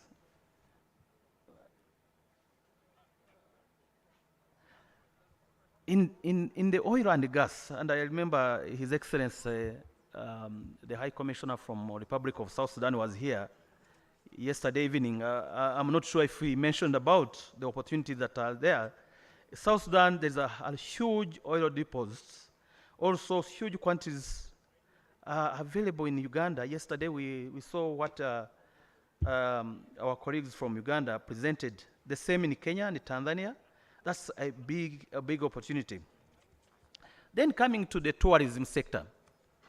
Tourism is also one of the sectors that before COVID was recording a double-digit growth. And now, even after COVID, it is the sector that has enormous opportunities, including the hotels, investment in the hotels. When I was coming here, I came with a number of investors from Dubai going to Rwanda, and they are interested to invest more than in different locations. They want to put hotels because of that attractive investment environment. They say this is the country we can put in enormous resources, and the returns are enormous. So tourism is also one of the sectors that has a lot of potential, and the region has created what we call a single tourist destination. You just buy one visa and it allows you to move across the region. So that is another opportunity that we need to leverage on, and I encourage Lohana family to look into that. Then education and research and innovation. That was also another area that has enormous opportunities. Let me also come to finance and banking. Of course, this is another sector that has enormous opportunities. I can say I&M, they have done quite well. This is one of the corporate banks in Africa. Very corporate. You know, it is one of my bank. I bank with I&M, and I have never regretted why I bank with them. You sit with them, you agree with them. They are very flexible in their lending mechanism. We've had issues, and I want to dwell on that. We've had an issue not only in East Africa, but in the entire Africa. Our financial institutions have been so traditional, not so close to their clients, to the business, because of that what we call risk-averse behavior. Risk-averse behavior meaning that they don't want to take risks in those sectors like agriculture. And that has had an impact in terms of our growth. But I'm seeing some good products to support business, especially micro and small business. And I want to really applaud the 3 banks in East Africa. One, of course, our bank, a good bank, Standard Chartered Bank is also a very good bank, doing very well. Stanbic Bank, but also the regional banks like I&M, Equity, and KCB are doing marvelous things. They are now transforming themselves to support small and medium enterprise. And that is the way to go, because when we talk about business, 70% of our business fall under micro, small, and medium enterprise. But you find that those banks, traditionally, they want only to lend to the corporates. But that behavior is changing. That change in behavior, and that is also an opportunity. We need what we call patient capital in East Africa. Patient capital in East Africa that grows with the growth of your business. I've heard like here there is mushrooming money laundering because the banks are not doing their work. Telecommunication have gone into banking sector because it is flexible to use mobile money. It's a good thing, but now if the banks can also move quickly, there is enormous potential, and that is also a potential for you to invest. Information communication technology is also another area that I wanted to share with you, because we are talking about jobs in Africa. You know, there is an estimate that 200 million jobs will be created to those sectors that embrace digital innovation and digital technology. So we must up our games, we must try to ensure that we embrace technology, we support e-commerce, we support our youth and women in terms of digital literacy. So with that, again, I want to thank you and appreciate you and congratulate Lohana business community for this wonderful business forum. Thank you very much. Good.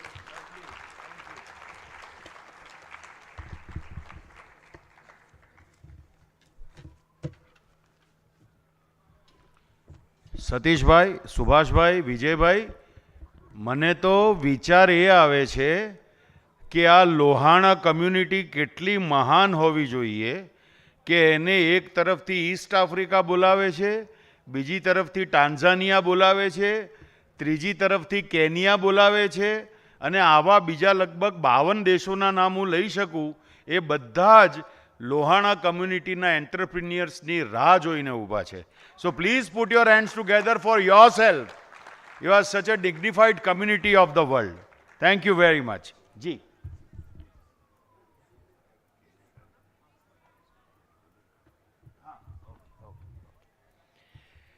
તો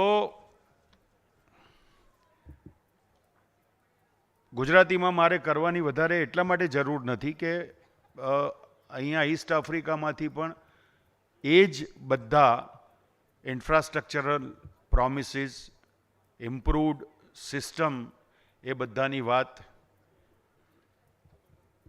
August સ્પીકરે આપણને કરી, કલિસાજીએ. એક વસ્તુ I have been told specifically to instruct to this lovely group of delegates, but I don't feel like doing, because this is one such thing which I always avoid whenever I am emceeing the show. અને તે કે મને એમ કહેવામાં આવ્યું છે કે વાતોનો ગણગણાટ થોડો ઓછો થાય અને ફોનને સાયલેન્ટ મોડ પર રાખવામાં આવે, એવું મને કહેવામાં આવ્યું છે. તમને કહેવાનું પણ હું નથી કહેતો એટલા માટે કે તમે બધા એટલા મેચ્યોર્ડ છો, એટલા સિઝન છો કે તમે જો વાતો કરશો અથવા ફોન બંધ નહીં રાખો તો તમે શું ગુમાવવાના છો એ તમે જાણો છો. એટલે મારે તમને કહેવું નથી. ભલે મને એ કહેવામાં આવ્યું પણ મારે તમને કહેવું નથી. સમજી ગયા ને? સમજી ગયા? Thank you.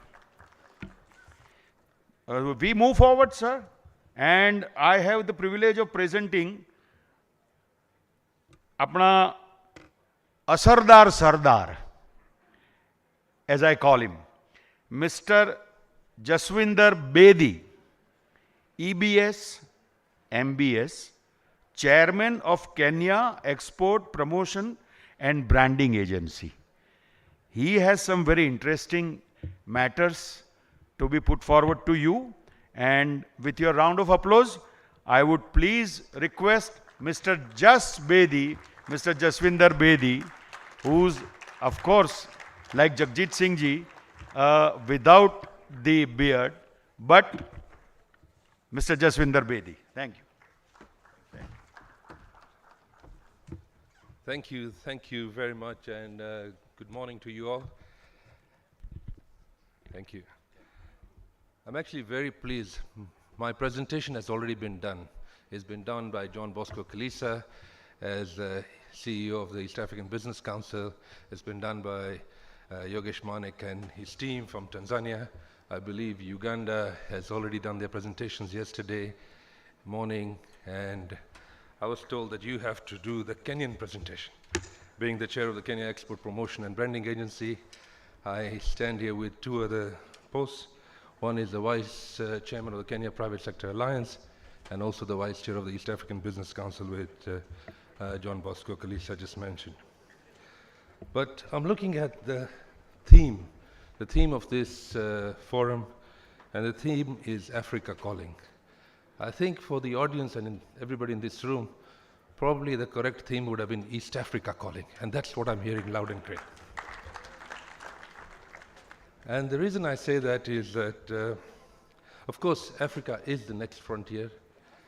The last 20 years were for the Asian tigers. We saw phenomenal growth in Asia, and I am 200% sure the next 20 years are for the African lions. And all the lions are sitting in this room, and the African lions are ready to roar. So we are ready for business. As you all know, by 2050, 1 in 4 people in this continent, or in this world, is going to be African. So you're looking at a serious explosion of population. Manek Bhai just talked about Tanzania's population. But if you look at the continent's population, by 2050, 1 in 4 people on the world, in this planet, is going to be African. Current population of about 7 billion, and as the population grows by 2050 to 10 billion people on this planet, 2.5 billion of them are going to be African. And that is a serious opportunity as far as I'm concerned. Africa has the youngest population in the world. Our African maiden age is 19. We don't have an aging population like Japan or some of the other European countries, but we have a young population, young demographics. And if you just look at the sheer numbers, the numbers are mind-boggling. Tanzania talked about it through their presentation, that yes, there's a huge domestic demand. And yes, the domestic demand is massive. And if you look at the Continental Free Trade Agreement, which was also presented earlier on this morning, we're looking at a combined GDP of all African countries, 54 countries. That's $2.5 trillion economy. That's massive. It's no longer what we are talking about. We're talking about 1.4 billion people, the same population as India. And I think that was also discussed earlier on, that if you fit in on Africa's landmass, you can fit in the whole of Europe, the whole of USA, India, China, Japan, and many other countries, the UK, you can all put that into the landmass of Africa, and that is the landmass you are dealing with. So serious opportunity. 55% of Africa's arable land is uncultivated, open for business, and serious opportunities. Of course, when I go into meetings, and especially in the meetings that I'm called to chair in East African Business Council, I don't go into those meetings as a Kenyan, because I think that's wrong. As soon as I say I'm a Kenyan addressing this audience, I've already put a wall around myself. I actually introduced myself, and John Bosco is here to confirm that I'm an East African. I'm an East African from the county of Kenya. Now that's slightly different, a different discussion. And if you look at my passport and everybody else's passport, everybody's got an East African passport.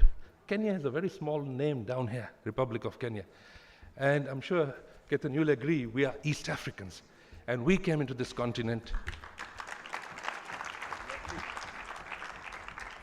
We all came into this continent in around 1896 with the railway line, and we, as the Indian community in East Africa, have been here for more than 120 years. And yes, what have we done? We've grown the region. We are, by and large, 3 generations. I was talking to Yogesh Bhai this morning. He said, yeah, I'm 3rd generation. He said, what about you? I said, I'm 3rd generation. And if I talk to Ketan, he'll say, he's 3rd generation. So we are, by and large, 3rd generation. The 5th-generation Indians out of Indian origin did not make their way to East Africa. They made their way to South Africa, to Mauritius, and in that part of the world. And you can see that they are very different breed, and they have totally forgotten their Indian heritage and culture. But yes, the Indians in East Africa have not. The Indians in East Africa are very culturally connected with India, and still we do a lot of trade with India. Now, if you look at the 7 members of East African community, the 7 countries that are in this community, the combined GDP of 300 billion and a population of 283 million. That itself is a huge opportunity for all of us. And to look at the opportunities in the region, we have already fast-tracked a merger between the East African Community, SADC that Tanzania talked about, and COMESA. Now, these are three regional economic trading blocks, which has got a population of 700 million, and we're looking at $1.6 trillion. We have already seen and witnessed that 7 countries in the Continental Free Trade Agreement have already decided that they will work on something called the Guided Trade Initiative. And I'm happy to say that Tanzania and Kenya and Rwanda are part of that, those 7 countries. And we've already started doing business with West Africa, for example, which is a huge opportunity as well. We've done our first exports to Ghana under the Guided Trade Initiatives of the Continental Free Trade Agreement. And we've also done tea to Ghana from Kenya. So there's a serious opportunity when you look at what's happening on the continent. Of course, besides the continent's opportunity, we look at Europe. We are duty-free, largely from East Africa to Europe. The US is 330 million people, $22 trillion economy, and we've got duty-free market access to the US market. And when I talk about the numbers of Kenya, you'll actually see that, yes, you are actually placed at the right place today, and this conference being held in Kampala is actually a boon for you to actually see that there are serious opportunities on the continent. With the European Union as well, $16 trillion economy, 450 million people, we are duty-free. So if you look at the demographics of what is Africa got, what is the market of Africa, and what is the market of East Africa, you'll actually see 40% of the world's population is duty-free to the whole of East Africa and the whole of Africa. And that changes everything. And so to talk a little bit about Kenya, our average exports out of Kenya have been about $6 billion, and our average imports about $16 billion. During COVID in the year 2020, our imports went down to $14 billion, so our balance of trade went down to $8 billion. And then there was a rebound factor post-COVID. We saw our imports going up to $18 billion, and last year our imports went up to $21 billion. So we've had the first time in our history, over a long period, a trade imbalance of $15 billion, and we can see that pressure on our shilling. Our shilling has devalued a lot, but besides our shilling on just balance of trade, we've actually seen that there's a lot of hot money that comes into Kenya, and a lot of it is making its way out of Kenya right now, going to the US, where the returns are greater on dollarized investments, and that pressure we are battling with, but it's something that our government is addressing aggressively and looking at how can we mitigate that impact. But by and large, all the currencies of East Africa are freely floated, and you can trade in minutes and seconds anywhere in the world. So we are actually a totally, I would say, open market and flexible economy where we don't have any exchange control, and business out of East Africa is very, very easy. And so Kenya's economy, if you look at Kenya, we're a $110 billion economy. So 1/3 of the entire East African economy is Kenya. So that's the largest economy by far in the region of East Africa. But we don't, like I said, say it's Kenya or it's that. We actually look at ourselves very differently and say, yes, our common external tariff for the 7 countries of East Africa is the simplest tariff book in the world. We have a 3-band structure, 0 for raw materials and capex machinery, capital goods. We have a 10% tariff for intermediate goods, and we have a 25% tariff for finished products. So you can see the simplest tariff book in the world is in East Africa. So that means the simplest way of doing business in the world is East Africa. And if you look at Kenya's 10 top export markets, you wouldn't believe it, Uganda has been and is our #1 market, with 9.3% of our exports coming into Uganda from Kenya, and that's an $800 million business for us. Our second largest market is the US today. And what is our largest export to the US? You won't believe it, 70% of that is the textile and apparel business. We are the largest producer of apparel in Kenya. All the big brands, Calvin Klein, Tommy Hilfiger, Levi's, Wrangler, all of them manufacture their products including Victoria's Secret. They've just put up a new factory in Kenya. So the huge opportunity, and the opportunity I'm talking about is our exports are $600 million to the US, and the US market is $100 billion. Massive opportunity. I told my president the other day, I said, shame on us. We are doing 0.6% of US imports, and we are duty-free, quota-free.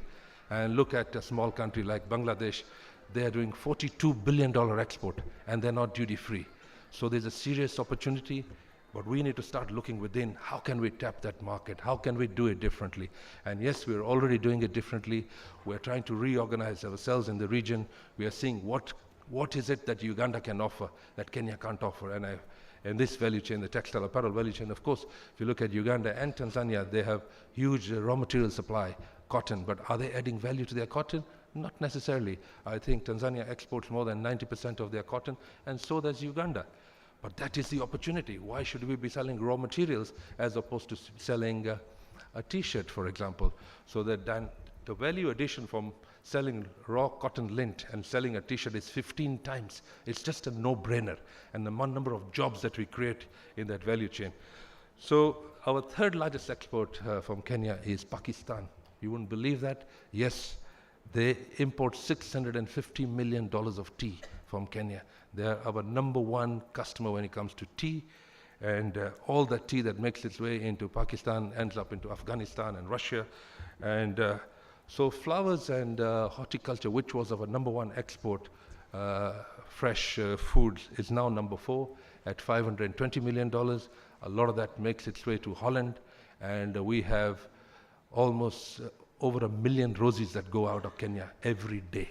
And there are 4 to 5 plane loads. It's a huge business for us, and you can actually see those numbers. And if you go in any part of the European Union, including Russia, you will actually see Kenyan flowers. Number 5 export market for us is Tanzania, which is about $490 million. And then number 6 is now the UK.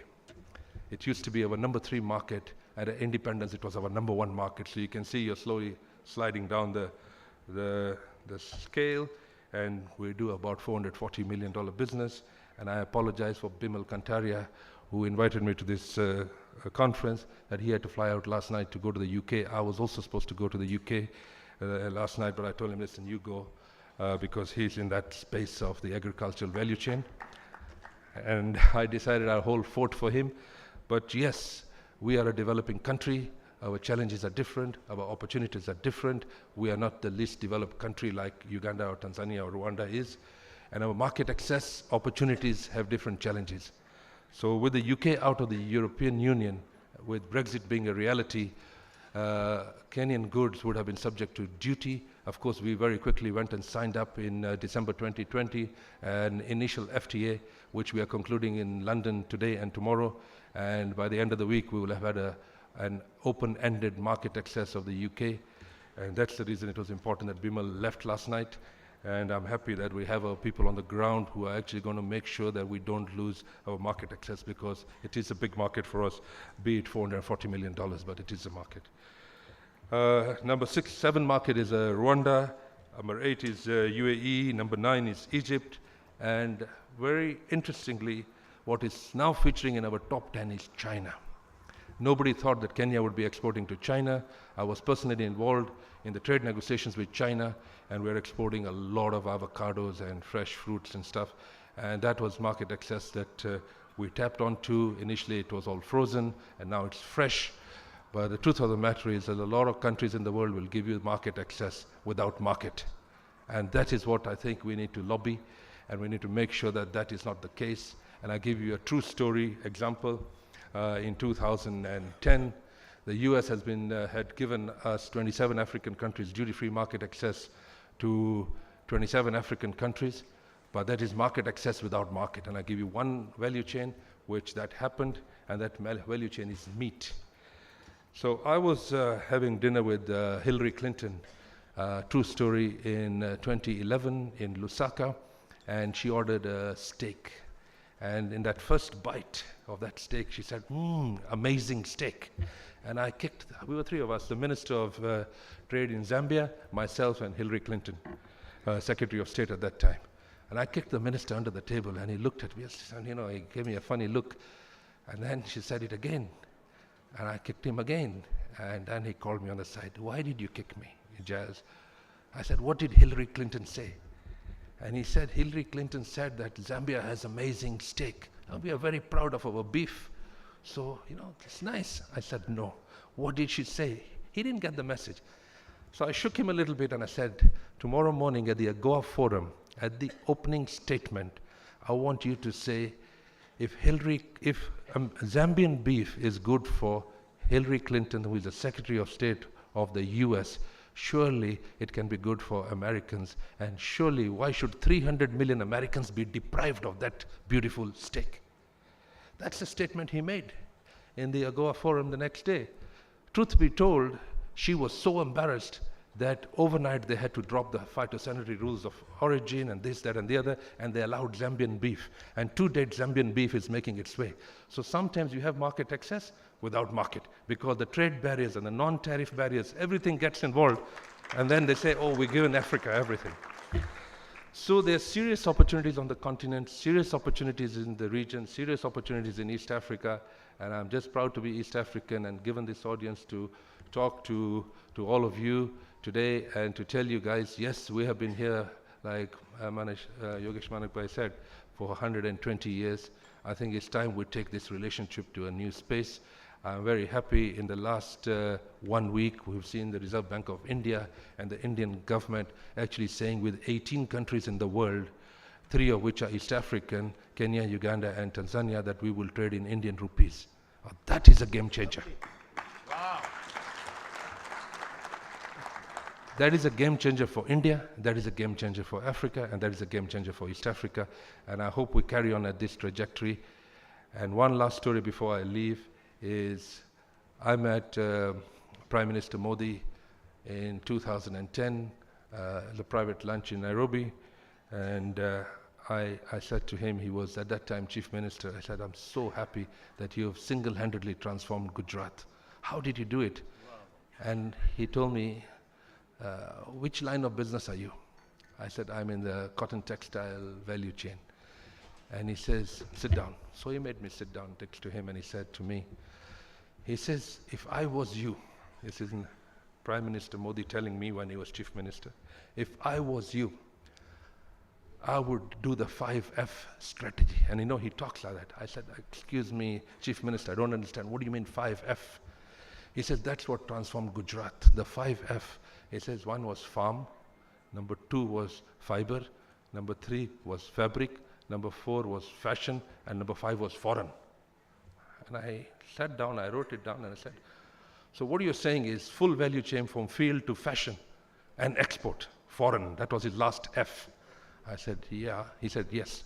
If I was you, I would do that. He said, that's what transformed Gujarat, and that's what can transform East Africa. You guys have the landmass. Lovely. And he said to me, you have the landmass and you have duty-free market access to Europe, you have duty-free market access to the US. We don't, and we still benefited because we went on a 5F strategy. So I came back and I said, you know what, he has said something to me which nobody has ever said.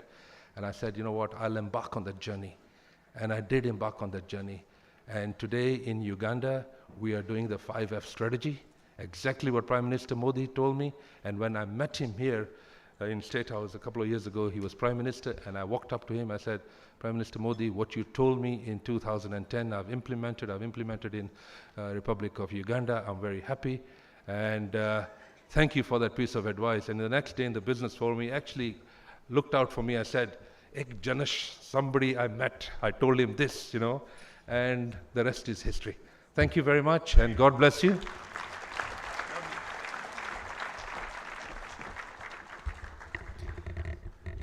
The rounds of applause that you have given to Mr. Bedi, I don't need to translate anything of him into Gujarati because he was that communicable to you. But what he said, that when he met Prime Minister Modi in 2010, when he was a Chief Minister of Gujarat, and he narrated his experience. During that time, only one press reporter from a very famous English magazine asked Mr. Modi that in spite of the total non-cooperation from the center, because at that time in India, at center, Congress was there in power. So the press reporter asked, the editor asked to Honorable Chief Minister of that time, Mr. Modi, what is the reason, in spite of there is zero support from the center, you still put Gujarat ahead and ahead and ahead and much ahead. What's the reason? Prime Minister Modi had narrated him only 2 lines, a couplet, one couplet. Please listen carefully. Modi સાહેબને જ્યારે એ વખતે પૂછવામાં આવ્યું કે તમે કઈ તાકાતથી સેન્ટરનો zero support હોવા છતાં ગુજરાતને આટલું ને આટલું આગળ લઈ જઈ રહ્યા છો, ત્યારે પ્રાઇમ મિનિસ્ટર મોદીએ આ એક જ શેર કહેલો એ એડિટરને કે ये कैचियाँ, this scissors of central government into bracket, ये कैचियाँ हमें उड़ने से खाक रोकेगी, ये कैचियाँ हमें उड़ने से खाक रोकेगी कि हम परों से नहीं हौसलों से उड़ते हैं. That is the presence of mind of Honorable Prime Minister Mr. Modi. ये कैचियाँ हमें उड़ने से खाक रोकेगी कि हम परों से नहीं हौसलों से उड़ते हैं. I have the next August speaker in Miss Sonal Sachpal. She's a very prominent lawyer and she is going to narrate the legal business framework in East African Council. May I please request all of you to please put your hands together for Ms. Sonal Sachpal.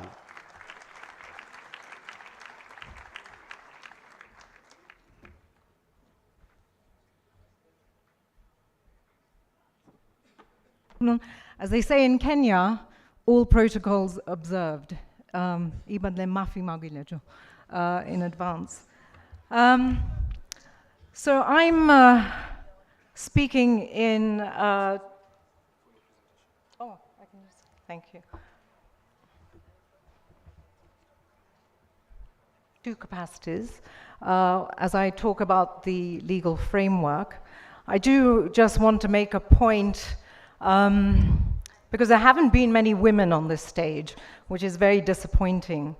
And just to pick up on something Yogesh Manek said earlier, I think I'm not speaking as an alpha male, and to someone else's point, I'm not speaking as a lion in Africa.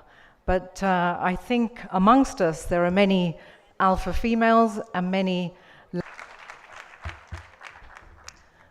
So just before I talk about serious matters, a little bit about myself. Is this, where do I point? Here, where? There. It's not, maybe you can move the slides for me. So I am a partner in a law firm in Kenya. I left London as a solicitor, took a sabbatical for a year in 1996, joined the law firm I'm with in 1997, and never went back. So 20-odd years later, I'm an ex-Brit and a dual citizen of Kenya, practicing with the largest corporate law firm outside of South Africa, with over 100 lawyers. In 2004, when people were talking about Africa, but not really about a footprint in Africa, we started ALN, or Africa Legal Network, if you can move the slide, which covers 15 countries across the continent. Could you move the slide, please? And reputedly, we are a leading law firm. Move the slide. I'm not going to talk about accolades, but they are on the slide.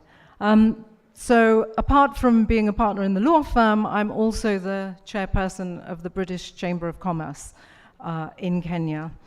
And so the statistics that were spoken about yesterday and this morning in relation to Africa, the opportunities, the numbers really do speak for themselves, but I can tell you as a practicing lawyer and as part of the business community in my Chamber of Commerce role, there are many interests that I think investors across the globe would be interested in.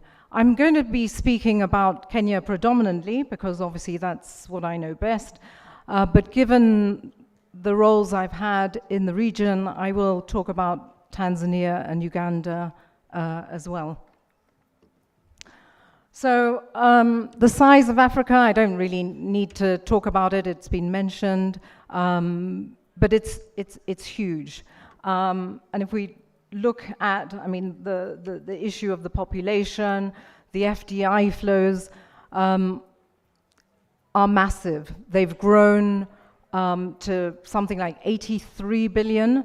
I know the Kenyan government under President Ruto has talked about moving the FDIs into Kenya from about 450 million, which is a small fraction of the larger number, to 10 billion by 2030. So there's a lot going on, and I know under the new administration in Kenya, there are some things in the pipeline which will be announced in the fullness of time. The GDP growth is again clear from the slides. One point I will make, and we see this as a law firm all the time, because maybe 60–70% of our clients are foreigners. And over the last 20 or so years, since we opened our office in Nairobi, we were a Mombasa-based firm, what we hear about are the gateways to Africa. Previously, it used to be Johannesburg, it used to be Lagos, it used to be Cairo. And I think Nairobi has really attracted, in the last few years particularly, a lot of interest because of issues in South Africa, Nigeria, and Egypt. Language is a very big factor.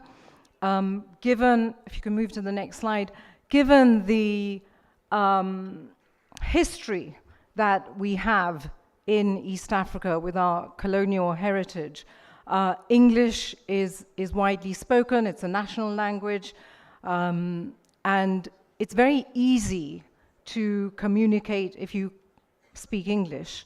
And I think given our proximity, not only to the Indian Ocean, but also to the landlocked countries in the region of East Africa, Kenya is actually very well poised and is considered a very important gateway to the continent. I won't talk about this, Jazz.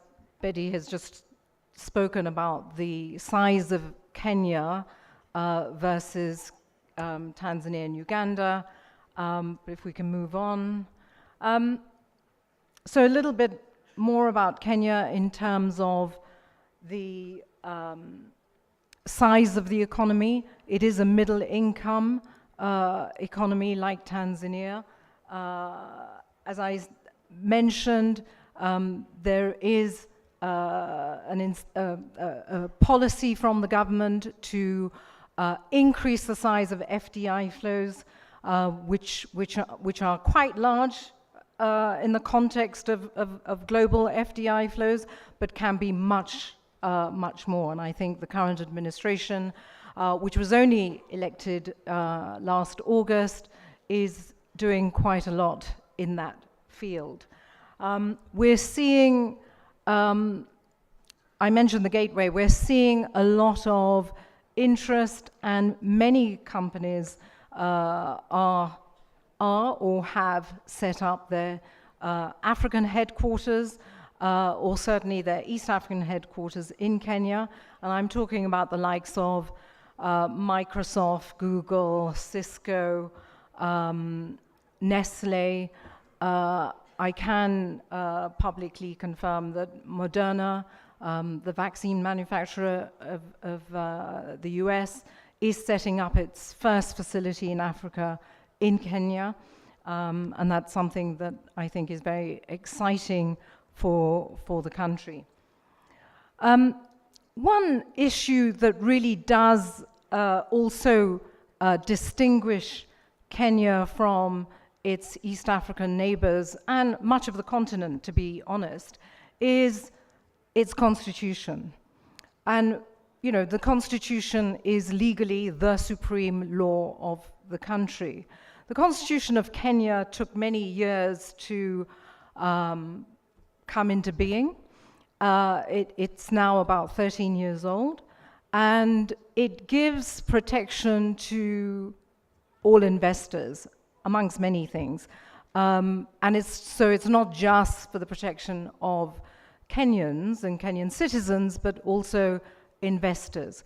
There are rights to property and compensation if there's any nationalization, that sort of thing, which has been ingrained, and it is a distinguishing factor from a legal perspective. In terms of government, there are similarities, and yet there are differences amongst the three countries I'm going to speak about. So Kenya has elections every 5 years. Over the last few years, there has been, thankfully, generally peaceful transfers of power, and I think that is important for investors to know that, and I think that's important. Since I've been actively participating in Kenya since 1997, I've obviously witnessed the Likoni Ferry problems in 1997. That was my first election. And then 2007, 2008, the post-election violence, which was televised globally for many, many months. Despite all of those things, what is incredibly interesting is how the private sector always carries on in Kenya and is extremely resilient. So there's a lot of politics in East Africa, and particularly Kenya. Politics takes up most of the front pages of every daily newspaper. But that notwithstanding, the private sector really does just get on, because Kenyans are very capitalistic at the end of the day, and money and making money is an essential part of their lives. So I think that makes a difference. In Tanzania, there is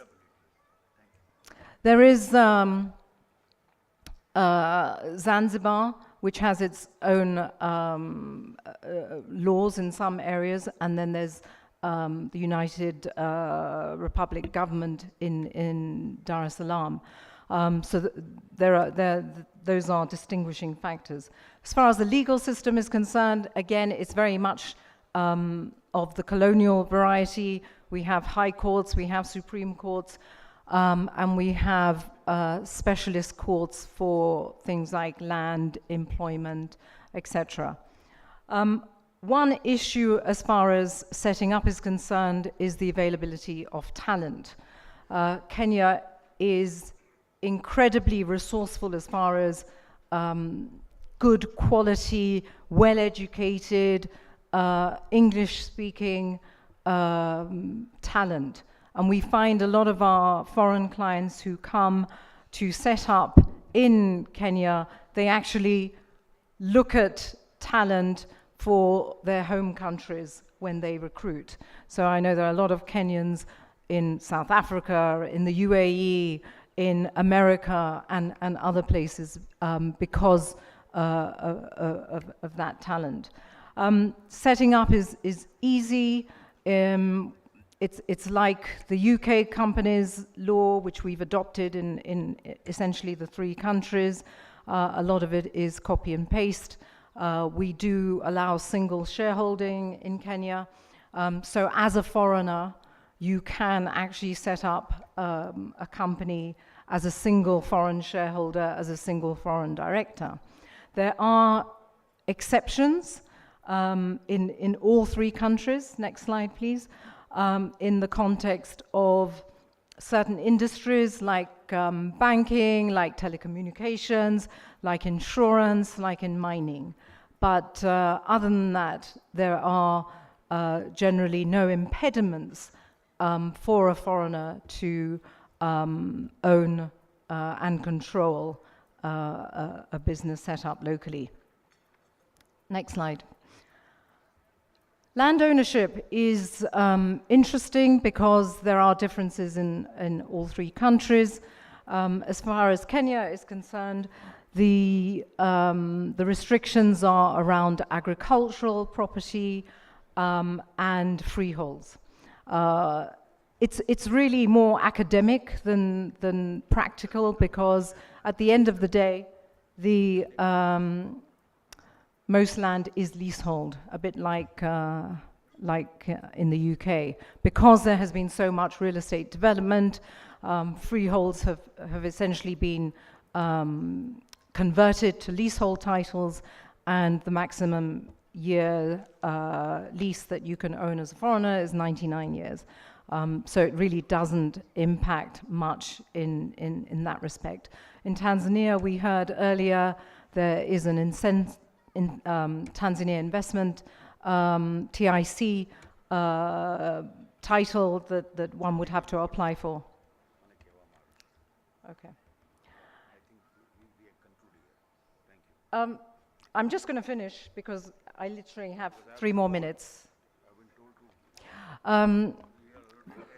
The taxes, again, I'm not going to talk about because they're very much similar in the 3 countries, and I've been asked to hurry it along. So next slide, please. There are no exchange controls in any of the countries, so monies are freely repatriable, again, extremely important for investment. And as I've said, we have vibrant industries in all 3 countries. I'm going to close it here. I will just say that if any of you are interested to know more, my firm is actually organizing a Kenya roadshow on Thursday, which is a virtual event which you can get access to if you speak to me. And there's also a roadshow we're doing for Tanzania and Zanzibar in April, and other ALN roadshows for the other ALN countries in future. So if you're interested, do please contact me. But thanks so much for your time and attention.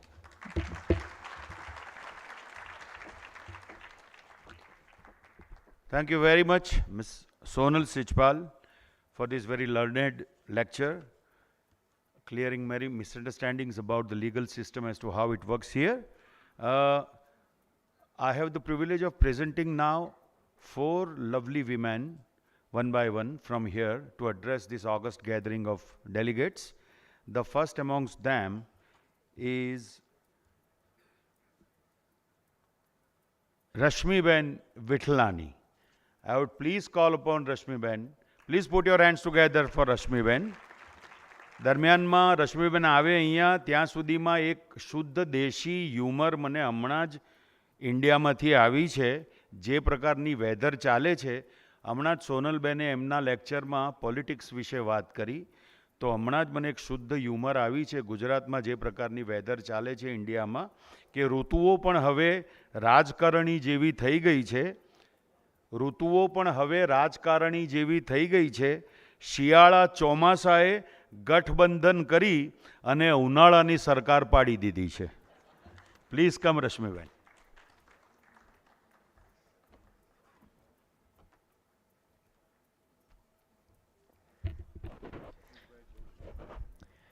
Jai Ambe. It's a unique experience to listen and meet the top Lohana businessmen all over the globe. And definitely, હું અહીંયાથી એક business energy લઈ જવાની છું, અને તમે બધા બી recharge થઈ ગયા હશો કે આપણે કંઈ ને કંઈ બિઝનેસ કેવી રીતે આગળ વધારીએ. હું ઓર્ગેનિક ફાર્મિંગ કરી રહી છું, લાઈક ગ્રેન્સ વેજીટેબલ્સ ગ્રો કરું છું, પણ only for my home. But મને અત્યારે એટલી એનર્જી આવી રહી છે કે હું ઇન્ડિયામાં જઈ અને વધારે મોટી એક જગ્યા લઈ મારે વધારે વાત કરવાની છે. Women, they know how to play the roles, not only to take care of children, but their homes and their workplace also. તમને આજે લેડીઝો કદાચ ઓછા જોવા મળી રહ્યા છે, એનું રીઝન કદાચ હું અહીંયા કંઈ ઇન્ડિયન વિમેનની વાત કરવા માગું છું. બિઝનેસની અંદર 4 પ્રકારની કહી શકાય. એક ધ યંગસ્ટર્સ, એ લોકો કોઈ ડૉક્ટર્સ હોય, કોઈ જોબ કરતા હોય, પ્રોફેશનમાં હોય. એક બીજો વર્ગ એવો બી છે કે એ લોકોને એમનું ફેમિલીનું કેર કરવું છે, ચિલ્ડ્રનનું કામ કરવું છે અને સાથે સાથે વર્ક ફ્રોમ હોમ, એ લોકોને ઘરેથી કાર્ય કરવું છે. હું એવી બહેનોની હેલ્પ કરી રહ્યું છું અને ઘણા વર્ષોથી હું અત્યારે લોહાણા મહાપરિષદમાં ટ્રસ્ટી અને વ્યુમેનમેન્ટની પ્રેસિડેન્ટ છું. બીજા મહાજનો મહિલા મંડળોમાં બી હું એઝ અ પ્રેસિડેન્ટ ચેરપર્સન છું અને ઘણા વર્ષોથી હું એ લેડીઝો માટે કાર્ય કરું છું.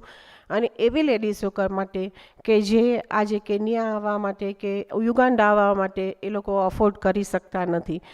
એ બહેનો જે કદાચ મોટો બિઝનેસ નથી કરી શકતા પણ પોતાનું ઘર ચલાવવા માટે કોઈને કોઈ એક્ટિવિટી લાઈક ઘરેથી ફૂડ બનાવવાનું, આર્ટ ઇફેક્ટ્સ બનાવવાનું, મસાલા, પાપડ, વોટેવર, ઘણી વસ્તુઓ બનાવી અને એમનું ઘર ચલાવી રહી છે અને એ વ્યક્તિઓ માટે મને પ્રાઉડ છે.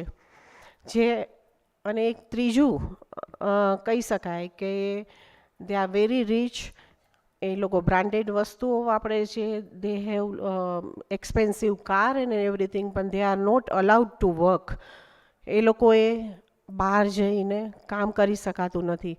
અને એક બીજો એવું બી છે કે લેડીઝો બિઝનેસ કરે છે પણ તે એમના ફાધરને કે એમના હસબન્ડના બિઝનેસ સાથે જોડાયેલી છે. એમાં એક પાર્ટ કોઈ સંભાળી રહી છે અને નોટ ઇન્ડિપેન્ડન્ટ કે ચાલો યુગાન્ડા જઈ અને તે ઇન્વેસ્ટ કરીને કંઈ કરી શકે. તો તમને કદાચ લેડીઝો એટલે જોવા મળી છે, ઓછી જોઈ મળી છે, ખાસ કરીને જે ઇન્ડિયાથી કે બીજી કન્ટ્રીમાં. કારણ કે મેન્ટાલિટી ઓલમોસ્ટ જ્યાં બી ઇન્ડિયન્સ હોય ઓલમોસ્ટ સેમ છે કે કઈ રીતે કરવું. આજે જે અહીંયા આપણે 2 દિવસની જે મીટની અંદર જે બધા એક્સપિરિયન્સ શેર કર્યા અને બિઝનેસમેનો એ લોકોમાં વિનમ્રતા કેટલી છે એ સાથે લઈ જવાની જરૂર છે. આપણે ડાઉન ટુ અર્થ કેવી રીતે રહેવું એ એમની પાસે શીખવાની જરૂર છે. ઘણા જે બહેનો છે જે લોકો આજે આવેલા છે અને એ લોકોને બિઝનેસમાં ઇન્ટરેસ્ટ છે. મેં જે રીતે અહીંનું જે રીતે સાંભળ્યું ને એ રીતે કર્યું તો મને એક વસ્તુ એવું લાગે છે કે બહેનો જ્યારે બી કોઈ બી લેડીઝ ફેમિલી સાથે જાય ત્યારે એનો અલગ હોય છે અને જ્યારે એકલી કોઈ બીજી કન્ટ્રીની અંદર જઈને બિઝનેસ કરવા માંગતી હોય, ઇન્વેસ્ટમેન્ટ કરવા માંગતી હોય ત્યારે એને ખૂબ જ વિચાર કરીને આગળ વધવું જોઈએ. ઇન્વેસ્ટમેન્ટ કરવું, વર્કિંગ ફાઇનાન્સ લેવું, લોન લેવું, એ જ્યારે તમને તમારા ઉપર ખૂબ જ કોન્ફિડન્સ હોય અને તમે જે જગ્યાએ જવા માંગતા હોય, જે કન્ટ્રીમાં જવા માંગતા હોય ત્યાં આગળ એકલી લેડી હોય, એ પોતે કામ કરતી હોય તો એની સેફટી કેટલી છે, એની સિક્યોરિટી કેટલી છે, આ બધું જઈ અને આગળ કરવું જોઈએ. અને એના માટે હજી આપણી પાસે એક કાલનો દિવસ બી છે. હું મસ્કતની અંદર ગઈ હતી ને I was there four 3 days. એક દિવસ એ લોકોએ ફંક્શન રાખ્યું હતું, એક જલારામ જયંતિ હતી અને પછી 3rd ડેના એ લોકોએ મને ત્યાંની જે ઝોનલ પ્રેસિડેન્ટ છે એને જે મસ્કતની અંદર અને આસપાસ વસતી જે બહેનો હતી એમને બોલાવેલા. એ ઉપરાંત જે બહેનો મહિલા મંડળો છે ત્યાં લેડીઝ વિંગ છે એને બોલાવ્યા હતા. કારણ કે એમની પાસેથી આપણે જાણીએ તો વધારે ખબર પડે. અને મેં જોયું કે એ લોકો કદાચ જોબ કરવા કેવી રીતે નહોતા માંગતા પણ તમને ખબર છે કે લોહાણા લેડીઝ એ ખૂબ જ ટેલેન્ટેડ છે અને એ લોકો આર્ટ ઇફેક્ટ બનાવે છે, બ્યુટી પાર્લર ચલાવવા માંગે છે, ઘણું છે. પણ એ લોકોનો પ્રોબ્લેમ છે કે ત્યાં મસ્કત એ લોકોની ત્યાં એ લોકોનો લો એવો છે કે તમે વર્ક ફ્રોમ હોમ ન કરી શકો. તો એ લોકોના પ્રોબ્લેમ હતા. એવી જ રીતે અહીંયા આપણે બધા સાથે મળી અહીંયા જે લોકો છે એમની પાસેથી જાણવું જોઈએ કે જો અહીંયા અગર કોઈ ગર્લ કે લેડીઝ કે કોઈ બી કામ કરવા માંગતી હોય તો એને કયા પ્રોબ્લેમ આવી શકે અને કઈ રીતે આગળ વધી શકે. હું એક અમારે જે કહી રહી છું કે જે બહેનો લોહાણા બહેનો ગૃહ ઉદ્યોગનું કાર્ય ખૂબ જ સરસ થઈ રહ્યું છે. ગૃહ ઉદ્યોગ એટલે વર્ક ફ્રોમ હોમ અથવા તો કોઈ જગ્યાથી નાનું એવું કામ કરતા હોય, ખાખરા બનાવતા હોય, અથાણા બનાવતા હોય, ઘણી બહેનો છે જે કચ્છી વર્ક સરસ રીતે કરી રહી છે, ઘણા કાર્યો કરી રહી છે. તો એ બહેનો જ્યારે કોવિડ સમયમાં હું તમને કહું છું કે જે જેન્ટ્સને કેવી રીતે, ભાઈઓને કેવી રીતે હેલ્પ કરે, ભલે પોતે ઇન્ડિપેન્ડન્ટલી કામ ન કરતી હોય, પણ કોવિડનો સમય હતો અને જ્યારે બધા બિઝનેસ બંધ હતા ત્યારે એ બહેનોએ અથાણાં બનાવી, ઘરની અંદર આર્ટ ઇફેક્ટો બનાવી, વેચી અને એ લોકોએ તેમનું ઘર ચલાવેલું છે. અને એ બહેનો, અને તમે ત્યાં ગૃહ ઉદ્યોગની અંદર LMP મહિલા સમિતિમાં એટલા બધા કાર્યો થયેલા છે કે ગુજરાતની અંદર બહેનોએ, જે લોકોમાં એટલી અવેરનેસ આવી ગઈ કે બહેનોએ કંઈક કાર્ય કરવું જોઈએ. અને એક ફેમિલી, જો બધા લોકો, તમે મોટા મોટા સિટીની અંદર જેટલા કાર્ય કરી શકતા હોય એટલા હજી બી પ્રોબ્લેમ છે. નાની સિટી છે ત્યાં બહેનોને કામ કરવા મળતું નથી, ઘરની અંદરથી ફેમિલીમાંથી સપોર્ટ મળતો હોતો નથી અને એ લોકો કરી શકતા નથી. એ લોકોમાં અમે લોકો અવેરનેસ લઈ આવ્યા, ઝૂમ પ્રોગ્રામો કરીને કે તમારે લોકોએ કંઈક કામ કરવું જોઈએ. અને એ લોકો આજે સરસ ગૃહ ઉદ્યોગ ચલાવી રહ્યા છે. એ લોકો સરકારી સ્કીમની નીચે એ લોકોને પૈસા મળ્યા છે, એમને બહારથી પ્રાઇવેટ કે કોઈ એવી લોન નથી લીધી અને એ લોકો ખૂબ સારું અર્ન કરી રહ્યા છે. એ લોકોનું એવું છે કે સ્ટ્રોંગ ટુગેધર, 2, 3, 4, 5 બહેનો સાથે મળી અને ખૂબ જ સરસ કામ કરી શકે છે અને એ લોકો ચેન્જ મેકર છે. એ લોકોનું ફેમિલી આખું આજે ઉપર આવી ગયું છે. એ લોકો જે કરે છે એ દેખાઈ નથી આવતું, પણ મારી કોશિશ એવી હંમેશા રહેશે કે આ 1.5-2 વર્ષમાં કાર્ય થયો છે. અને you have to give me more 5 minutes, you can't સે નો.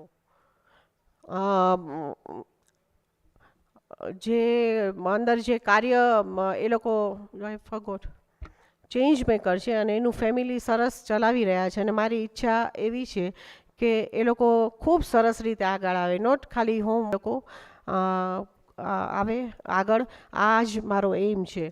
બીજું, ઘણા લોકોએ મને કહેવાનું કહ્યું છે કે કરતા હોય છે કે ઘણા એ લોકોનામાં ટેલેન્ટ હોય અને પોતાના ગોલ હોય લાઈફની અંદર, એના માટે બી બહેનો કાર્ય કરતી હોય છે. તો ફેમિલીનો સપોર્ટ ખૂબ જ જરૂરી છે. હું જ્યારે હું એમ નથી કે ખાલી હું એક મહિલા મંડળ જ સંભાળું છું. મેં મારી લાઈફમાં બિઝનેસથી લઈને બધું કરેલું છે. હું જ્યારે મારા મેરેજ થયા અને હું લગ્ન કરીને આવી અને ત્યારે અમારું સ્ટાર્ટઅપ હતું, એ એટલું બધું સ્મૂધ નહોતું. બિઝનેસમાં સતીશ સાથે હંમેશા હું એમની સાથે રહી. અમે લોકો રાત ટ્રાવેલ કરતા હતા, કંઈ લેવાનું હોય એ ડ્રાઈવ કરે, હું ડ્રાઈવ કરું, દરેક વસ્તુમાં એમની સાથે હતી. અને એક સમય એવો આવ્યો કે એ તો મારા સનને એ લોકો અત્યારે સંભાળે છે તો કદાચ વાત કરશે કે જે અમારી જે ફેક્ટરી હતી એ તમે વર્લ્ડની અંદર 3rd નંબર જે કહેવાય સોરોસ્કી અને એક બીજી અને એ સ્ટેજ પર અમે પહોંચેલા. હું હંમેશા સાથમાં હતી. અને મેં સ્ટાર્ટ કેવી રીતે કર્યું, હું સાયકોલોજીની સ્ટુડન્ટ અને મેં સ્ટાર્ટ કર્યું અકાઉન્ટથી. ત્યારે એટલું બધું કોમ્પ્યુટર, ઓનલાઈન બધું ઓછું હતું, online banking and all that thing. મેં કોર્સ કર્યો અને મેં અકાઉન્ટ શીખવાનું, જે અમારા એક્સપિરિયન્સ છે, અકાઉન્ટન્ટ હતા, વેરી એકદમ હોશિયાર કહી શકાય, એની પાસે જઈને મેં શીખ્યું. અને એક વખત એવો આવ્યો કે હું એની ભૂલ કાઢવા માંડી અને ખૂબ એમની સાથે રહી અને એકલા મેં ટોટલી અમારા જે ક્લાયન્ટ હોય, કસ્ટમર હોય, એનું રો મટીરિયલથી લઈને એમના અકાઉન્ટ્સ સુધીનું બધું કર્યું. એ બાદ મેં મારા છોકરાઓ જ્યારે નાના હતા ત્યારે 1 કલાક જતી હતી, મોટા થયા પછી 2 કલાક. અને મિત અને કૃપા અમેરિકા અને સિંગાપોર ગયા પછી મારી પાસે ઘણો ટાઈમ હતો, તો મેં ઘણો વખતે એ મેં કર્યું. એ પછી હું સોશિયલ વર્કમાં એક પ્રોગ્રામમાં ગઈ અને ત્યારથી હું અંદર ગઈ. અત્યારે મારું એમ એ ટોટલી ડિફરન્ટ છે. અત્યારે હું બિઝનેસમાં જાઉં છું પણ આઈ ગો, કદાચ 1 કલાક માટે જાઉં, મારે કોઈ પ્રોગ્રામ હોય તો હું ન બી જાઉં, એવું બધું છે. તો બસ આજે મને લાગે છે કે આપણે લોકો, જે બી લોકો, કોવિડ પછી ઘણાને એવું હતું કે બિઝનેસમાં શું થશે, કે બિઝનેસ કમાવાના રસ્તાઓ ઓછા છે અને ખર્ચો કરવાના રસ્તાઓ ઘણા છે. પણ મને એવું લાગે છે કે આજે આપણે જે રીતે 2 દિવસથી બધા લોકોને સાંભળ્યા તો બધા ઓપન માઇન્ડથી અને કાંઈ ને કાંઈ એનર્જી લઈને તો ચોક્કસ જશે કે મારે લાઈફની અંદર કંઈ ને કંઈ કરવું છે. અને બહેનો માટે બી આપણે કાલે બની શકશે તો એક આપણે સેશન બ્રેકઆઉટ સેશન બી રાખશું. Thank you so much.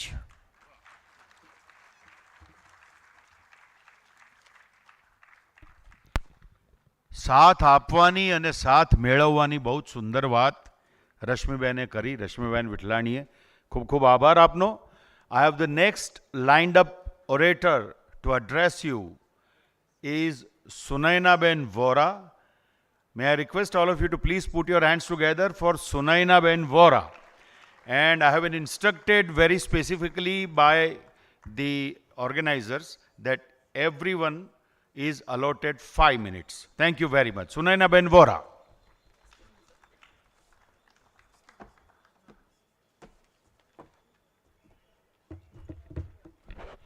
Good afternoon, everyone. Special welcome to my ladies. Welcome to the gentlemen and boys and girls. I'm Sunaina. I am a jeweler by profession. Used to work for an export house for over 20 years. After globe-trotting, came back to India, started my own company, making jewelry, manufacturing jewelry in precious metals, gold, diamonds, gems, and jarrah. My father used to be an ex-president of Lohana Mahaparishad, Shri Mathurbai Matitya. He used to always guide us and tell us one thing: extend your hand, but to give, not always to take. This stuck my head. I decided that I'm going to start lab-grown diamonds company. What I'm doing today is promoting lab-grown diamonds alongside my jewelry. Lab-grown diamonds are diamonds grown above the surface of the earth with the least amount of impact to the environment, unlike the natural ones. They are a fraction of a cost of the natural diamonds. They are not a simulant, they are not a copy, but they are actually diamonds. India is a very significant supplier of lab-grown diamonds in the world today. Indian government saw the potential of this industry. In this current union budget, reduced the duties, deployed funds for R&D to IIM Madras for research of the seed and the machinery which is currently imported. Further, this has huge employment opportunities, especially to women. Globally, this industry is rapidly growing. In 2020 was 1 billion, in 2025 is expected to go to 5 billion, and 2035 is expected to cross $15 billion. Sunaina Designs is my company's name. What we do is, from fraction of our earnings, we share the profits with an NGO who work with the differently abled adults who make products for us. They make our stationery, they make our packaging bags, which is then giving them some kind of an employment and with respect. Giving back to the society was something that I thought about, and this served the purpose. Giving back to the environment is what I wanted to do, and by involving myself in lab-grown diamonds, it served the purpose. Giving cost benefit to my customers with the percentage of savings in investing in lab-grown diamonds served the purpose. So with the small industry, I covered what exactly I promised my father. What I am looking for from this audience and what I'm expecting from you all is a small thing. Besides working with B2B, B2C customers that I'm currently doing, I'm wanting to partner with entrepreneurs who are wanting to work with sustainable businesses. We are one of them. Any women who wants to come ahead and start a business, this is the one. We have a plug and play online project, which is simple, to go to B2B jewelers who want to carry our line in their stores. Last but not the least, I'm looking for all the mentors over here who are excelling in their businesses to help my small business grow globally. Further, I am requesting all of you that I have a stall here. It is in D for Doctor, D6. Visit me. I'm going to walk you through my talk, through a presentation showing you all the benefits of sustainability, all the benefits of working with a company which is giving back to the society, making it comfortable for their audience and for themselves. Thank you for your time. Jai Sri Krishna.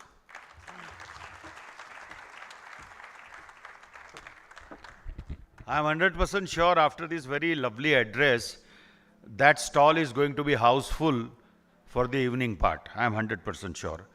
May I have the privilege of now calling upon Anjali Ben Thakkar to please come on stage and address this gathering of lovely delegates. Anjali Ben Thakkar. Please put your hands together. Anjali Ben Thakkar. Jai Shri Krishna, it's Anjali Takrar, but doesn't matter, we're all Lohana. So, Jai Shri Krishna, dignitaries, respected elders, Shri Satish Bhai Vitlani, Lohana Mahaparishad Mahajan, the entire hosting team of Uganda Mahajan, thank you for the opportunity for a few words. Uganda, you have amazed and overwhelmed us with your warmth, hospitality, and efficiency. You have set the bar high.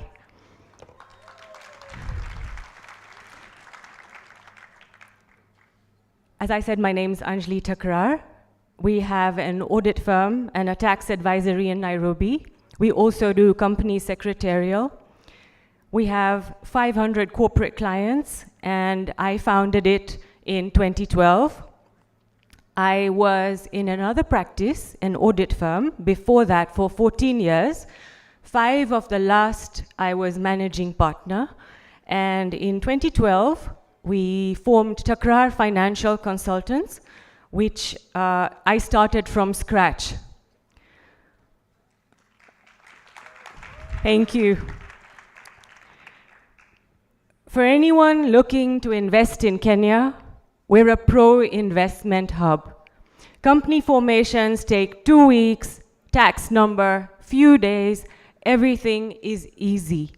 I can guide you on the tax incentives, I can guide you on the formation, I can give you advice on how to go about the accounting in Kenya. We can handle the audit, we can do the company secretarial, changes of shareholding, changes of directorship, beneficial ownership, everything that you may need in terms of accountancy and tax, I'm here to help. I usually don't mention clients because of confidentiality, but I was asked to because people need the comfort to know where their tax affairs are being handled. So I am proud to say that one of our clients is Speak Resort.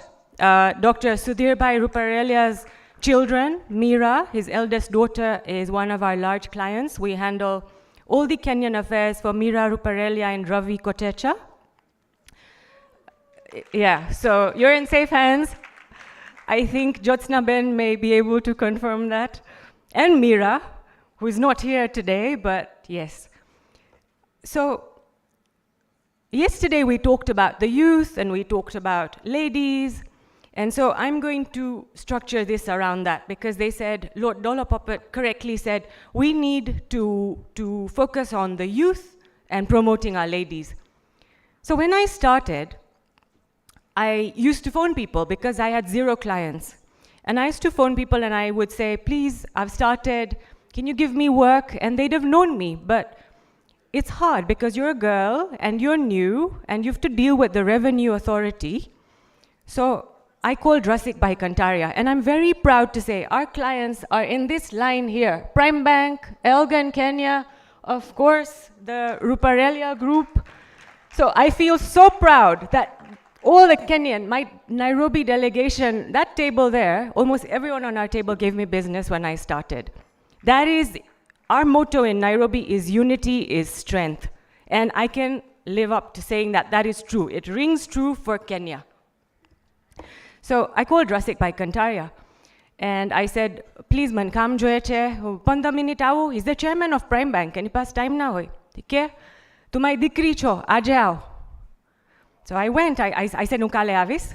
I went for 15 minutes, and we were timing it, and he gave me advice. He said, kam to pachiyao se, pehla hu tane samjhao, how to do business. He gave me $1 million advice in 15 minutes. He told me basic things. I can't tell you all of them, but I can later. He said marketing.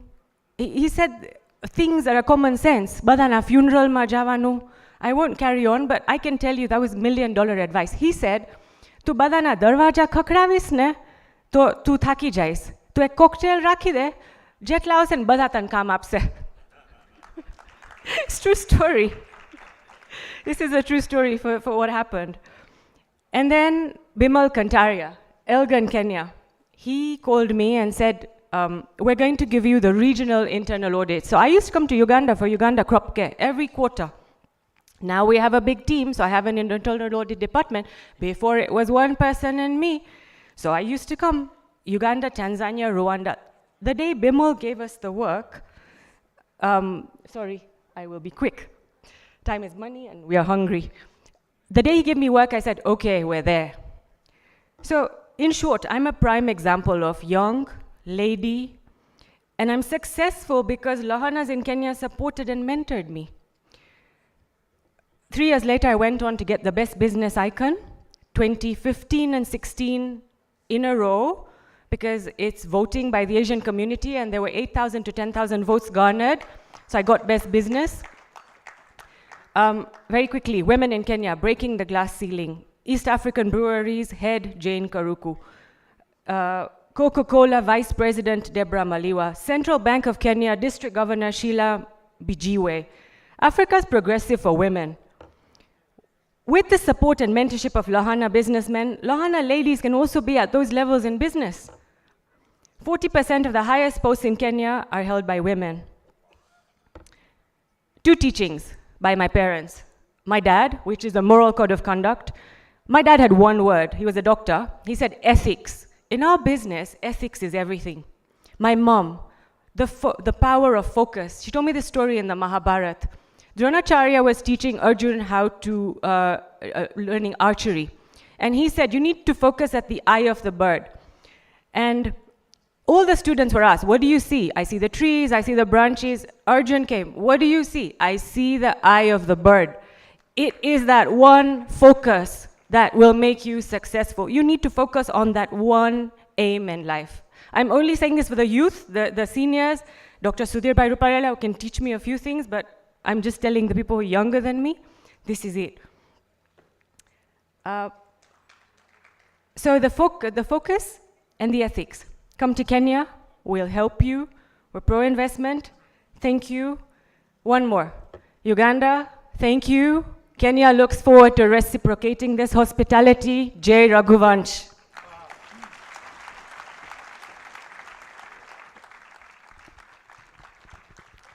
Thank you very much. Thanks a lot. Thank you.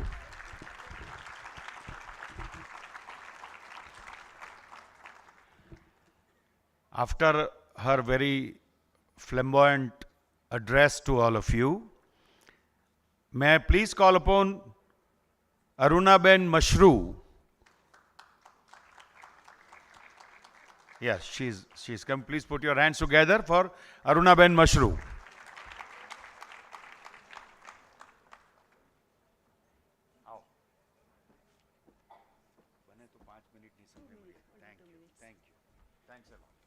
Sorry, I will take only 2 minutes. Good morning, Jai Shri Krishna and Jai Jalaram, everyone. My name Aruna Mashru. I came here in Uganda in 1996. I'm here to show woman power today. I have my own security company. And here in Uganda, you know, security is involved in gun. And I'm operation and finance director in my company. Being lady, handling this operation in foreign country is not easy. We are dealing with armed and unarmed security personnel in various countries and various branches we have. As Lohana, apna blood ma business apna blood ma hoy. But as a Gujarati, Lohana, and a woman, I'm handling 3 in 1. So I'm proud of myself, community, and country. I'm here to show woman power in foreign country. My backbone, my 2 kids. And always say કે એક સફળ પુરુષની પાછળ સ્ત્રી હોય, as well એક સફળ સ્ત્રીની પાછળ પણ પુરુષ હોય, is my better half, Suresh, who is fully supporting me. Uganda is such a good and beautiful country, and good support from local people and government as well. So being lady, I'm handling such a challenging work. What about you all people? All foreigners, investors. So you welcome all and invest in this country, and for sure, you will not regret for that. Thank you so much. Lovely. Thank you. Thank you.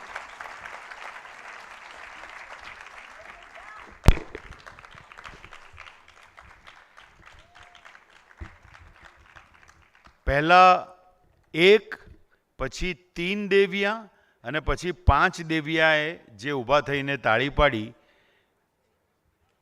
મશરૂજીને વધાવવા માટે, એને હું નમન કરું છું, વંદન કરું છું. અને અમારા જે yes, please put your hands together for this lovely invitation to specially the Lohanas from India to come here and expand the business. Thank you. એમાં જે પહેલી તાળી જેમણે પાડી એડોરેશનની, એમને જ હવે આપણે સ્પીકર તરીકે બોલાવીએ ને. Jyotsnaben Ruparelia. Jyotsnaben Ruparelia, please put your hands together for Jyotsnaben Rupareliya.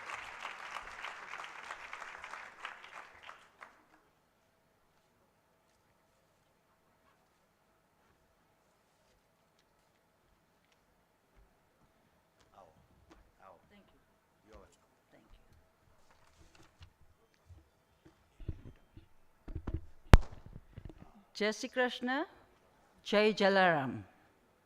My name is Jyotsna Ruparelia, a founding member of Ruparelia Group of Companies. I'm so happy to see the gathering at Speak Resort Munyonyo. Thank you, Satish Bhai, for organizing this event. Thank you, Satish Bhai, and your entire team. I'm born in Uganda. I'm a second generation in Uganda. My father came to Uganda in 1925. Uganda is in our blood. I left Uganda in 72 and came back in I left Uganda in 72 and returned in 86, where we started our business of selling beer and salt. The expatriate communities came to our shop and asked us if we could accept foreign currency. That led us to Forex Bureau and led us to many other businesses, as you are aware of. As Sudhir mentioned them yesterday, so I would not like to repeat them again. Education is close to my heart. I would actually tell our ladies that they should even start private coaching. They should even go to the local schools and educate the children with whatever knowledge you have. Lovely, lovely, lovely. I would also ask our ladies to teach them anything they need. Teach them stitching. Give them facilities for cooking. teach them that they can do any kind of business. As for myself, I came to Uganda and started from nothing.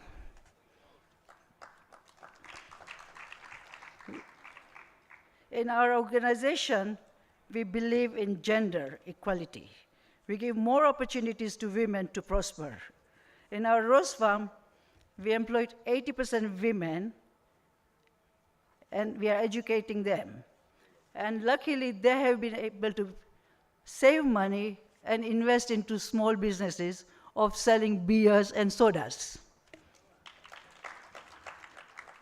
Globalization, liberalization, and growing emphasis on education has raised the status of women in society, and business women are becoming wealth creators in own rights, and increasingly running large businesses. With the number of children and family decreasing, the women have got more chances, more time, and they're respecting the daughters. I'd like to tell everybody that we have to involve our children in business from the beginning so they get interested in it and take over. Luckily, in our family, it has worked. I was involved with Sudhir from the day one, and as soon as our children were ready from school, they started sitting at our Forex bureaus and helping us. One of my daughters was told one day that you're underage, and why are you working here? And her reply was, this is my father's business, and you cannot stop me. They were accusing her of child labor. And she says, listen, it's my father's business, and today she has come up. She's ready to run our business if anything goes wrong. I'd like to thank our President, Excellency Yoweri Museveni, for not only supporting us, but supporting everybody else in the business.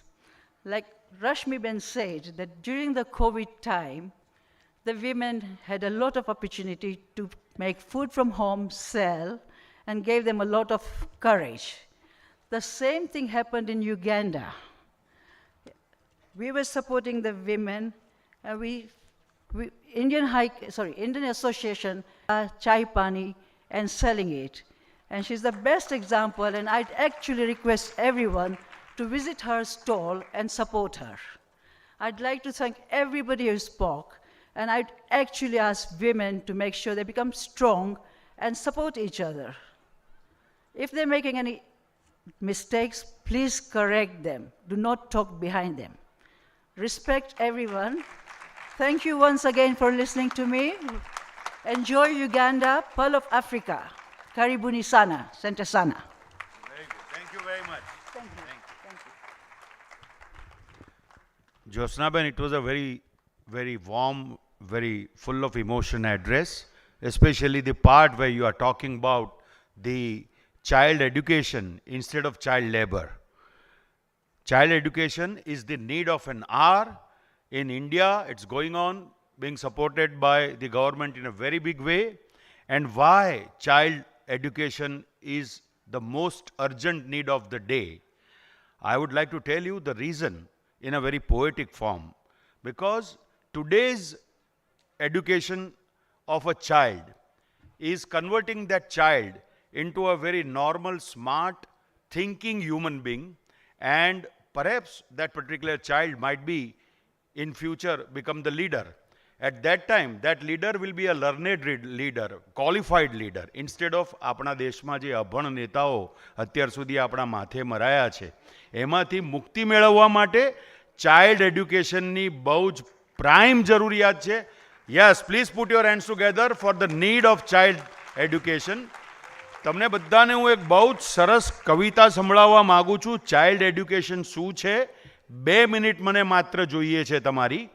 નિદા ફાઝલીએ આ કવિતા લખી છે. સુભાષભાઈ ખાસ સાંભળજો. કવિતાનું શીર્ષક છે કે બચ્ચા school જા રહા હૈ. આજનો સ્કૂલ જતો બાળક, એ આજનું સ્કૂલ જતું ફક્ત બાળક નથી, પણ આવતીકાલે જે ઉજાસ આવવાનો છે એનું વર્તમાન સ્વરૂપ છે. The future, the bright future of tomorrow, that particular kid is the present of that tomorrow's enlightenment.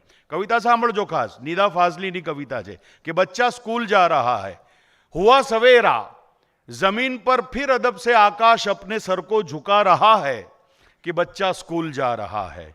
नई फिजा में नया उजाला तमाम बस्ती सजा रहा है कि बच्चा स्कूल जा रहा है। नदी में स्नान करके सूरज सुनहरे मलमल की पगड़ी बांधे सड़क किनारे खड़ा हुआ मुस्कुरा रहा है कि बच्चा स्कूल जा रहा है। Thank you, thank you. हवाएं सरसब्ज डालियों में दुआओं के गीत गा रही हैं। हवाओं हरी भरी डाળીઓમાંથી પસાર થતા એ સ્કૂલ જતા બચ્ચાને ગીતોમાં દુઆઓ મોકલી રહી છે પોતાના મ્યુઝિક દ્વારા।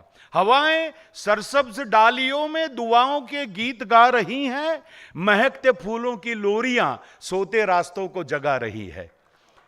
हवाएं सरसब्ज डालियों में दुआओं के गीत गा रही हैं, महकते फूलों की लोरियां सोते रास्तों को जगा रही है। घनेरा पीपल गली के कोने से हाथ अपने हिला रहा है कि बच्चा स्कूल जा रहा है, कि बच्चा स्कूल जा रहा है, कि बच्चा स्कूल जा रहा है। एंड द फाइनल स्टैंडा કે મેં અગેન આપને કહ્યું કે આજે જે સ્કૂલમાં જાય છે બાળક એ માત્ર આજે સ્કૂલમાં જતું બાળક નથી પણ આવતીકાલના फरिश्ता निकला है रोशनी का, हरेक रास्ता चमक रहा है कि ये वक्त वो है जमी का हर हिस्सा मां के दिल सा धड़क रहा है। फरिश्ता निकला है रोशनी का, हर एक रास्ता चमक रहा है, ये वक्त वो है जमी का हर हिस्सा मां के दिल सा धड़क रहा है। और पुरानी एक छत पे वक्त बैठा, पुरानी एक छत पे वक्त बैठा कबूतरों को उड़ा रहा है कि बच्चा स्कूल जा रहा है, कि बच्चा स्कूल जा रहा है, कि बच्चा स्कूल जा रहा है। Thank you very much for allowing me to present my childish vocabulary to all of you. And I take the privilege of presenting now Subhash Bhai Thakrar. He has some very interesting matter to communicate to you. But bless you all for bearing with my comparing. Thanks.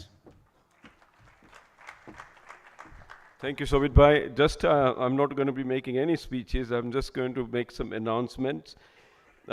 We've done some very interesting thinking during the course of this morning. Interesting way of mentoring. So please listen carefully, particularly all those young budding entrepreneurs amongst us, that we have this evening, from this evening, dinner table and lunch tomorrow. So yesterday, as you probably noticed, we had various industry sectors. They will continue for lunch today, the industry sectors, and then they will be taken out, and then we are going to have various top entrepreneurs of our Lohana community. We will have special tables allocated to each one of them with their names.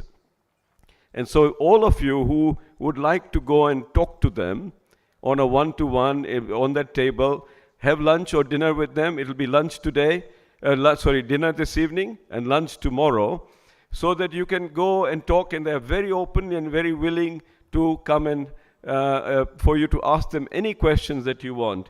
So that it's a really wonderful kind of move that we've done, and it's the best way to interact whilst eating, because you eat the same food at the same, so you're on the same level, right? It's a leveler. So I have asked, and most of them have confirmed, and I will be asking one or two who I couldn't confirm. Yogesh Manek will be holding a table for this evening and tomorrow lunchtime.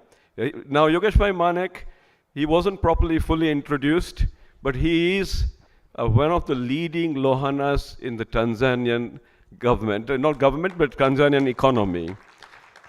He's been very modest, but he's a chairman of the MAC group. They've got a stand at the exhibition stand. He's into banking, insurance, industry, and a highly respected Tanzanian Lohana. And there's a lot to learn from him. When I first saw him, he looked like an Englishman to me. But then when you heard me talk about Lohana history, we have fair skin. He told me that too. So Yogesh Bhai, you are going to, thank you for holding the table for us. It'll be labeled there in the dining hall. So please look out for the tables. And if you want to go and talk to him on anything on Tanzania, he will. But of course, we are having a Tanzanian desk at lunchtime today with our very invited guests from Tanzania, who will be sitting, including Director General of East Africa Cooperation, East African Community. They will be sitting at that one desk labeled Tanzania. So those who want any questions about anything about Tanzania, here's your opportunity to go to that table. Feel free to eat with them and have a chat. And coming back to the evening and tomorrow, Chetanbhai Chug. Now, as you know, he's our presenting sponsor. He will be also holding a table. And those who want to be mentored by him, please go and see him. He can teach you one or two things about mining, I'm sure, if nothing else. Harishbhai Bhuptani, yes, we have a table for Harishbhai Bhuptani. Thank you for being up. And we have a lunch table today, Harishbhai, for you as well. Now he's doing some very interesting work. It's a Ma Care Foundation. Ma is mother, right? Care Foundation. And they're into nutritional food. And so those who want to talk to him or understand more about what they're doing, there will be a lunch table and a dinner table and lunch table tomorrow for you. So please be there. Ketanbhai Morjaria for I&M Banking. So he's going to do our banking session. He's going to be also there for lunch today, but I think not for dinner. So, but we're having a table for you. So you are holding one table and those who want to come and see you. Deepakbhai Gadia, is he here? Deepakbhai Gadia? Deepakbhai Gadia? Oh yeah, Deepakbhai Gadia, I have not asked you, but I'm, with the permission of our President Satishbhai, you are marked to talk to you about solar and other matters. Samirbhai Somaya, I haven't had a chance to ask you, but you are a kind of in-house, big-time Lohana. I think those of you who don't know what the Somaya group is about, even I don't know enough, but he's into education, agriculture. You're going to be listening to him again tomorrow. He's a professor at Cornell University. Can you imagine? This is a remarkable achievement of our Lohanas. There he stood up. And such a modest man. I think if you meet him, you will not know how big he is, but he's a king of many.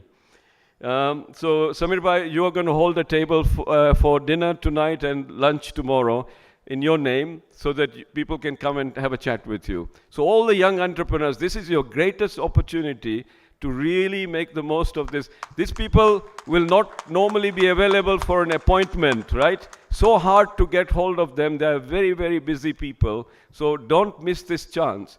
And then we'll have a table for Vijay Bhai Karya. He's got one of the biggest cable companies. Of course, you've seen him many times here on the dais, and he's going to have a table there this evening and tomorrow lunchtime. So for all of you to go and talk to him about cables business. He's a major exporter of cables and one of the and very, very well connected to our Prime Minister in India.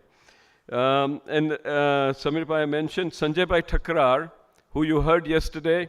He's an amazing banker. He's doing some very innovative work in banking with bonds and letters of credit and so on. So Euro Exim Bank, they've got a stand at the exhibition stand, but he will also be holding a table this evening and tomorrow.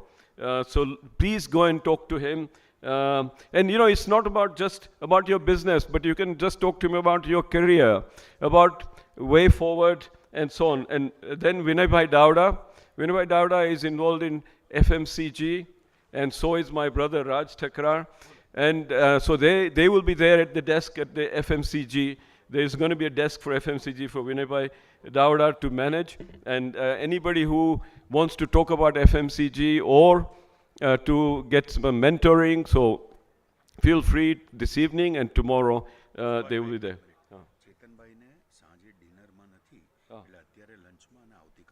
Okay. Chetan Bhai Chug is not available for dinner this evening, but he'll be there for lunch today and tomorrow. So please feel free. Chetan Bhai, I'll excuse us if we don't have your label ready by then at the table, but you'll have to get somebody to raise hands. I'm here, okay? But we'll try and do our best between now and the lunchtime to put up a label. So I think that if I haven't made any mistakes, then that I've covered it. The other quick announcement is the President, His Excellency President Museveni is going to join us tomorrow at around 12:30. And there are a lot of security issues that we are handling, so there will be further announcements on that. And last but not least, I mentioned yesterday, but Prafulbhai Sachpal, where is he? There you are. Yeah, oh, please. Prafulbhai Sachpal, and in fact, I'm also on this international board. There is a World Hindu Economic Congress Forum get together. You know, like Davos, right? World Economic Forum. We have a Hindu World Economic Forum that's been meeting for a few years. Excuse me. Yeah. Real estate, yeah. Mitulbhai Jobanputra from Uganda will hold a table for dinner and tomorrow lunchtime on the real estate matter. So please, again, take advantage of that.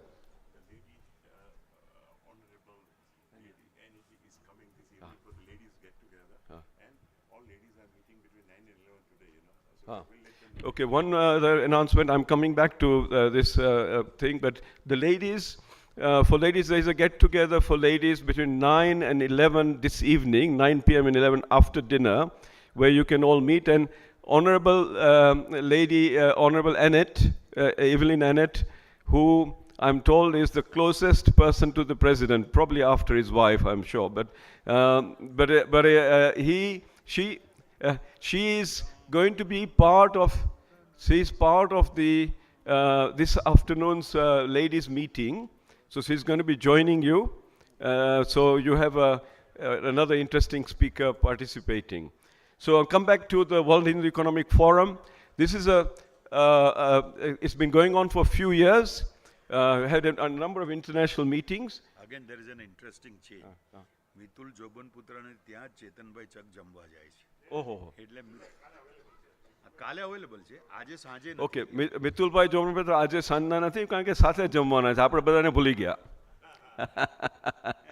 જોકે I've had some wonderful dinners at Mitul Jobanputra and Kishobhai Jobanputra, so I can say everybody could enjoy it if you had it. But they're available tomorrow afternoon at lunchtime. So please, we will mark out a table for you.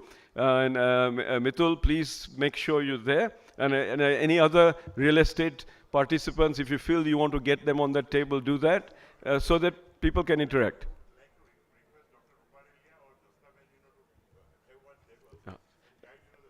So, હજી મને સુધીરભાઈ રૂપારેલા મળ્યા નથી, એટલે I haven't had a chance to request him, but his dear lady is here.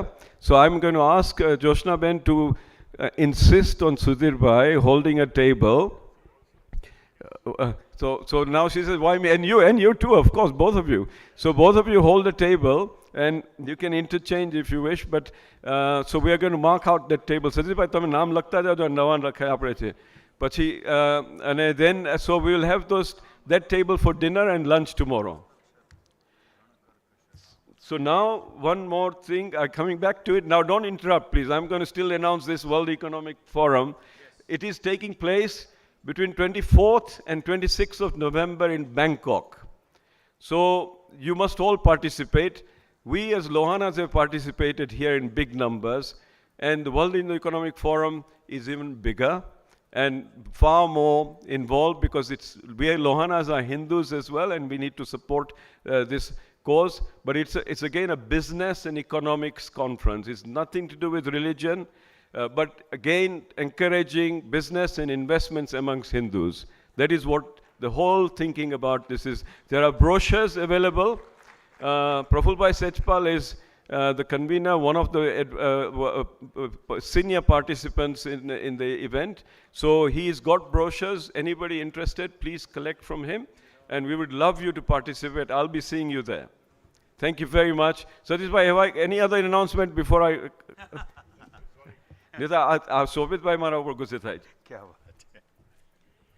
So ladies and gentlemen, we part for this session. We conclude this session with this 4 lines. We put into the charans of Shri Ram. Shri Ram Ram Raghunandan Ram Ram. Shri Ram Ram Bharatagraj Ram Ram. Shri Ram Ram Rankarkash Ram Ram. Shri Ramachandra Charanau Sharanam Prapadye. Thank you.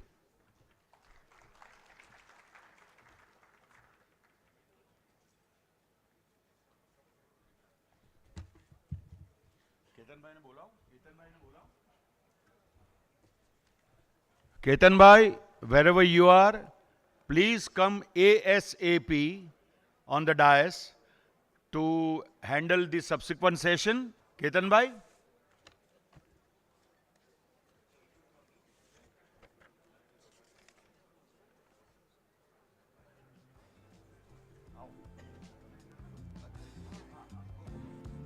Please put your hands together for Ketan bhai Morjaria. He is going to handle the subsequent session. Haji.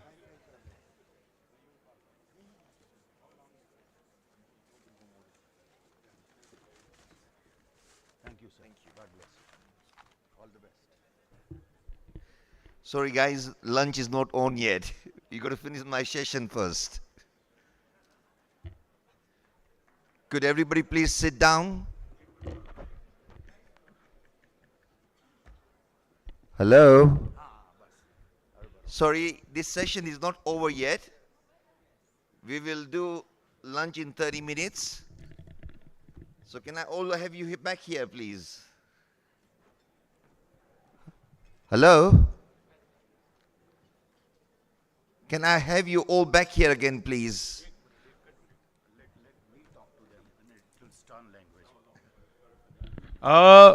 Hello, આ session પૂરું નથી થયું. હજુ આ જે બીજો ભાગ છે આ સેશનનો એ બાકી છે અને તમે ઊભા થઈને જશો તો એનો અર્થ એટલા માટે નથી સરવાનો. આ બહુ જ ઇન્ટરેસ્ટિંગ સેશન છે, એને તમારા કાન ધરો એવી હું ફોરમ તરફથી નમ્ર વિનંતી કરું છું. Please. Thank you.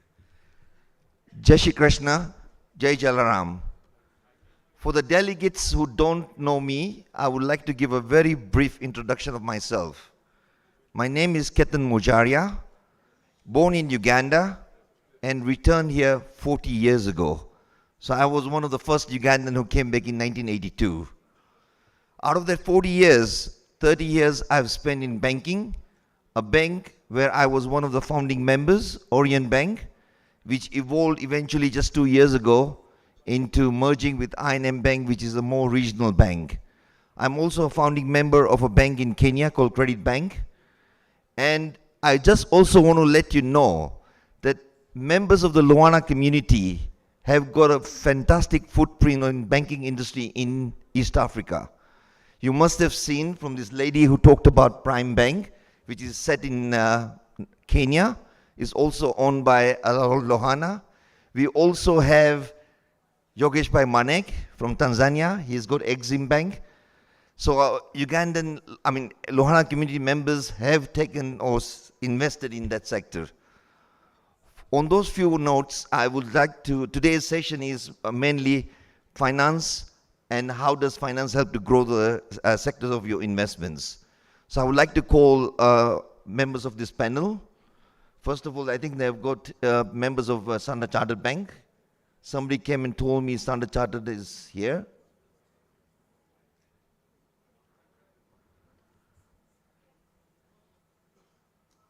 Yogesh bhai, please come and join us. You have to say something about Tanzanian sectors in banking industry.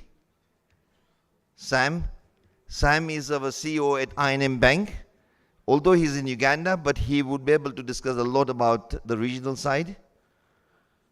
I would like to invite a very old colleague of mine who has been in Uganda for who had been in Uganda for many years, but he has got a very vast knowledge about the banking, Mr. Sanjeev Anand. And I would also like to call Dr. Sanjay Takrar from Euro Exim Bank. And to give you more flair about the banking regulations and the regulations, how they've been in this region, I would like to call our young lawyer, Sonal Sachpal. She has got a very wide experience in banking laws, because I know, because we deal with the firm in Kenya.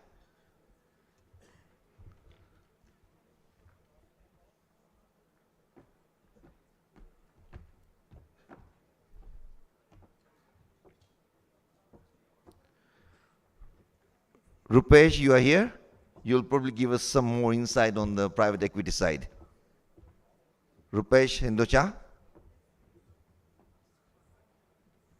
A lot of experience in finance and markets in this region of Africa, and they will be able to enlighten you. But what I want to do is that rather than go on them talking, I would really like to see interaction from the floor. That's why we'll be passing around the mic. And please bring your questions forward, whatever you think you want to clarify with this panel of mine. So please, Sam, start introducing yourself, then we'll go to Mr. Manek, because everybody knows Mr. Manek very well.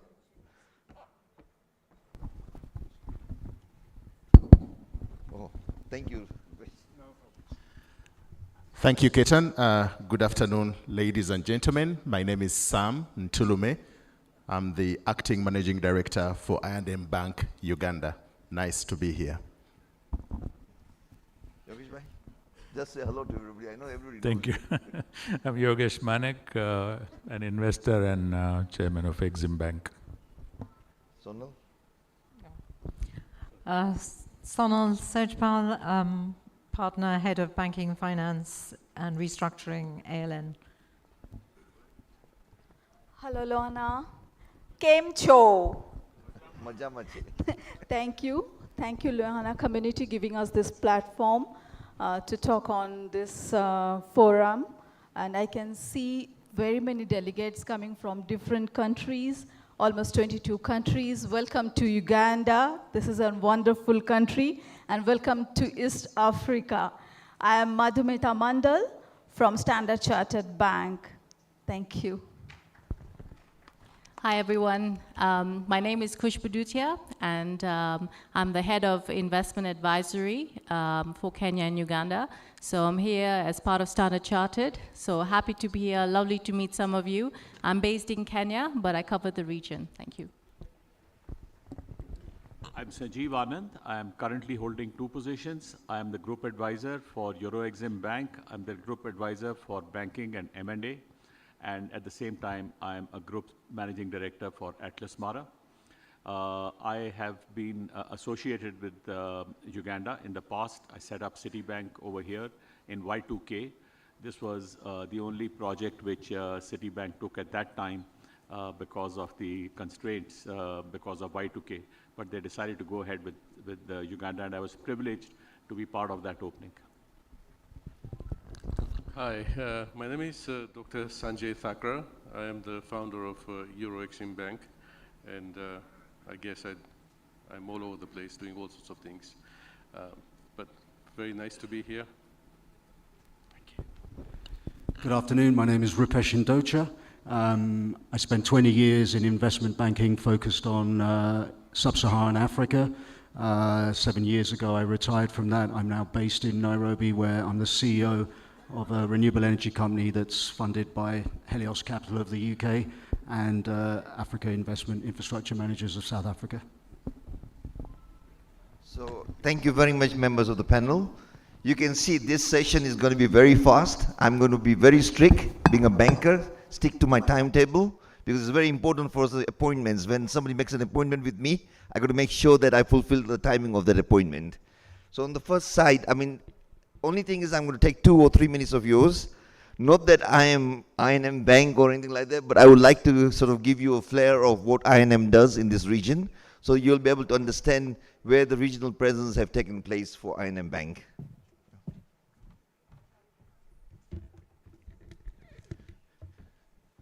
Thank you. And I know it's almost lunchtime, so we'll try and keep it sweet and short.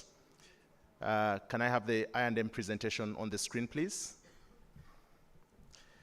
Distinguished guests, delegates, ladies and gentlemen, I&M Bank is proud to be associated with the Lohana community, and we congratulate you upon hosting this beautiful forum, business forum. On behalf of the I&M Group, I would like to take this opportunity to briefly address you and let you know about the group. When we looked at the theme Africa Calling, we figured out someone with a mobile phone and calling Africa, okay? And as I&M Group, we woke up and said we need to receive these guests that are coming into Africa, coming into East Africa, coming into Uganda in particular. So you're all very, very welcome to the Pearl of Africa. I was made aware that we have over 22 countries represented here, which I think is a very, very good opportunity to tap into the business opportunities that exist in Africa. The presentation is not yet up for I&M, but I'll continue. I&M Group is a diversified group with interests in banking, insurance, corporate finance advisory, real estate, and has subsidiaries in Kenya, where we are headquartered, in Rwanda, in Uganda, of course, in Tanzania and Mauritius. So we are truly Eastern African business. We aspire to be Eastern Africa's leading financial partner for growth by offering innovative and market-driven banking solutions for our target market. The group was incorporated in 1950. For those who were available in 1950, please put up your hands. Let's see how many were available when I&M started. Very few, if at all. Okay, so the group is listed on the Nairobi Securities Exchange and founded I&M Bank. I just mentioned that we have a presence in all these countries. So in Kenya, we have I&M Bank Kenya, which was started in 1974, and we'll be celebrating 50 years next year. I&M Bank Rwanda PLC, that was founded in 1963 and became a subsidiary of I&M Group in July 2012. Bank One, which is a joint venture in Mauritius, offers offshore and onshore banking services and is regulated by the Bank of Mauritius. We are very proud to be associated with that particular entity. I&M Bank Tanzania for our Tanzanian friends. It's also part of the group. And I&M Tanzania was the first opportunity that the group had with respect to its regional East African expansion. I&M Uganda, like Ketan has mentioned, is the newest baby within the group. Previously, what used to be Orient Bank was taken over by I&M Bank in April 2021. So towards the end of last year, we celebrated our first anniversary as part of the I&M Group, and we're very, very proud of that. I think within the group, we also have I&M Capital. I&M Capital is a corporate advisory unit that takes care of investment decisions, finance decisions around debt and equity, issues around mergers and acquisitions. So if you want to invest in Uganda and are willing to partner with some other people, then I&M Capital will support you with the advisory services that you do require. We have I&M Bank Assurance that handles our bank assurance business. And we also have I&M Realty, which handles the real estate aspects of the group. In terms of what we offer from a regional perspective, we have a solution that we call I&M Brisk. And what I&M Brisk does is that it has redefined regional banking within this region. So in our 3 countries, that is in Kenya, Tanzania, and Rwanda, if you walk into any of those countries and you're a customer from any of the other countries, you can transact through the I&M Brisk platform as though you were in your home country, okay? Uganda is currently not yet on the platform, but in a few, we're working on a solution to integrate with the rest of the companies. So that's one of our newest solutions that we believe will provide an edge to all our customers who do business in all these particular countries. For Uganda in particular, we are regulated by the Bank of Uganda. We talked about the stake. 90% of the bank is owned by I&M Bank Uganda, by I&M Group, and Orient Bank, which is the predecessor, was actually started in 1993. So we have a 28-year history in doing business in Uganda. We do understand the landscape in Uganda, and we believe that we should be able to provide you with all your banking needs.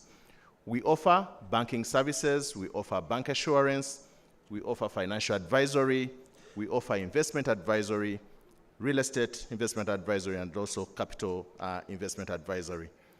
I think we recently, as recent as last week, we did launch our elite offshore banking proposition with our sister company, Bank One of Mauritius.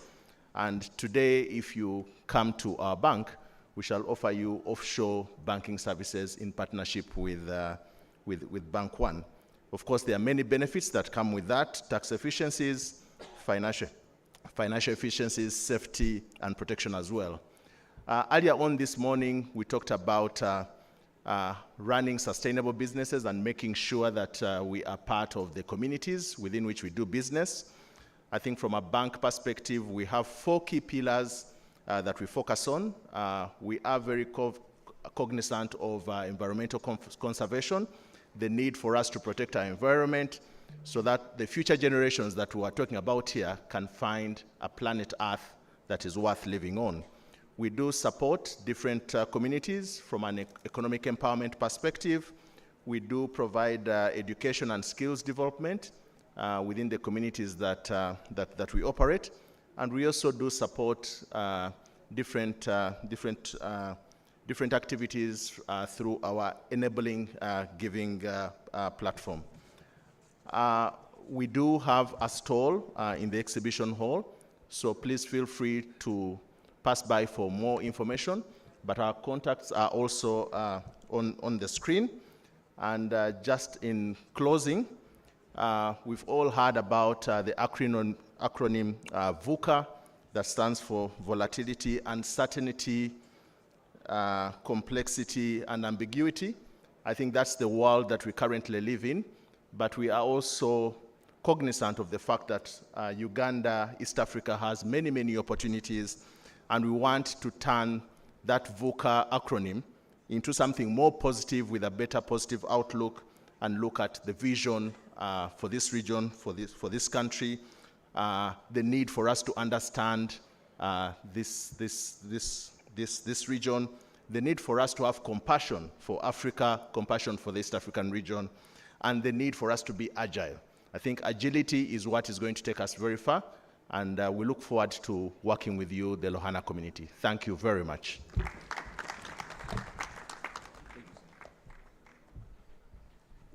Thank you, Sam, for that brief presentation.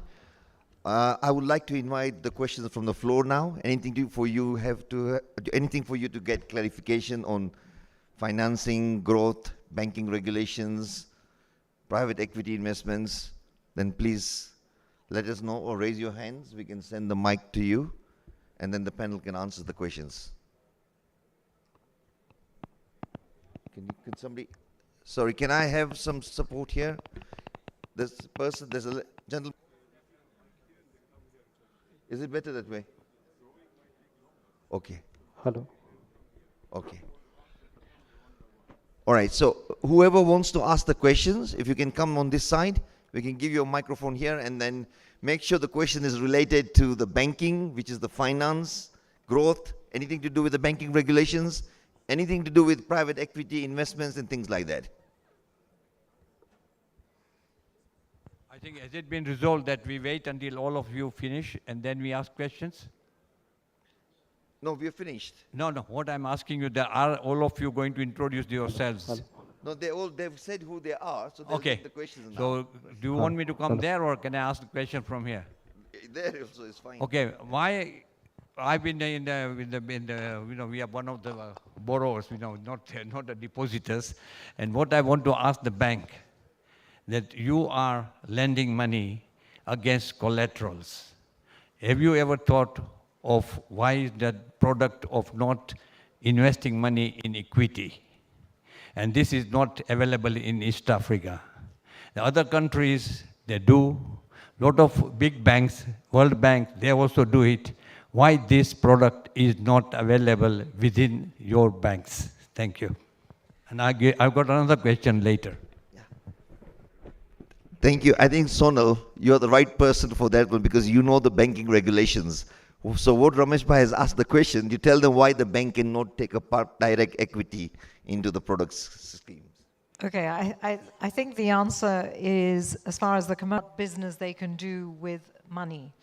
And they can make loans, but they are restricted in how much they can invest in equity. For example, they can't invest in real estate unless it's real estate for their own premises. They can invest when they enforce security, if there's a default, and they have to take over collateral, but otherwise they're not allowed to invest. So the examples of IFC and the development finance institutions like DG, Proparco, etc., they don't have those constraints and they can invest in equity. I hope that clears your questions, Ramesh Bhai.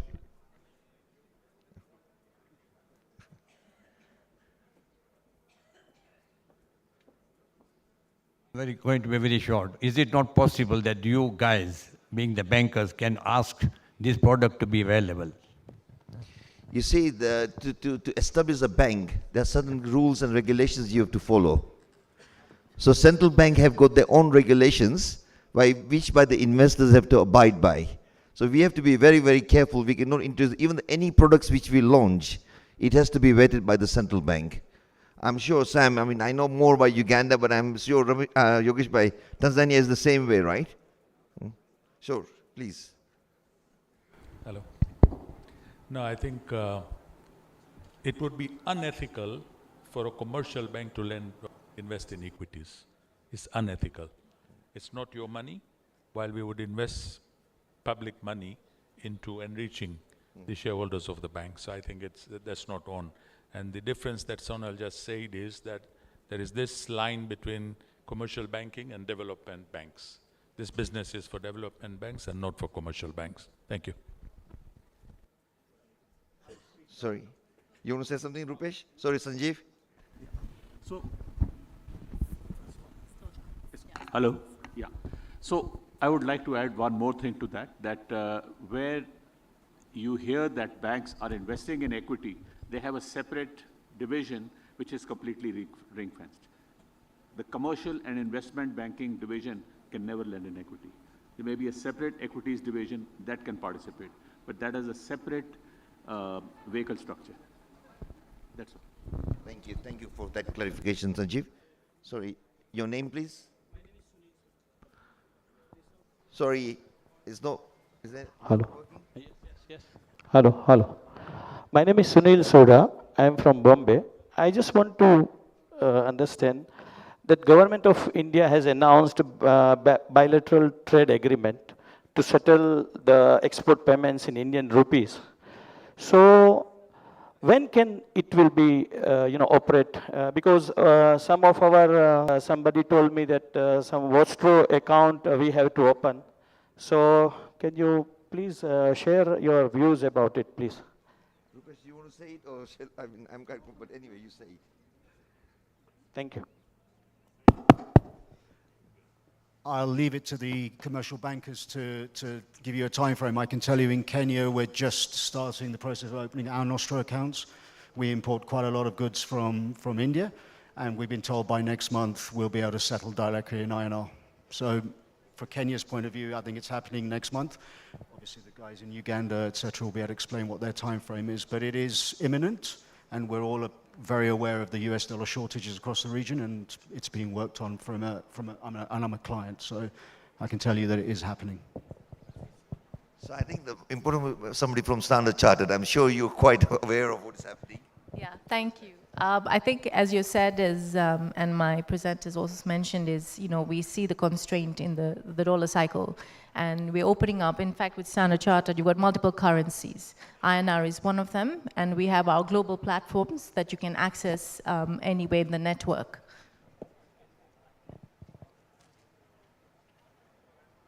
Hello. Yeah, I can hear you. Yes.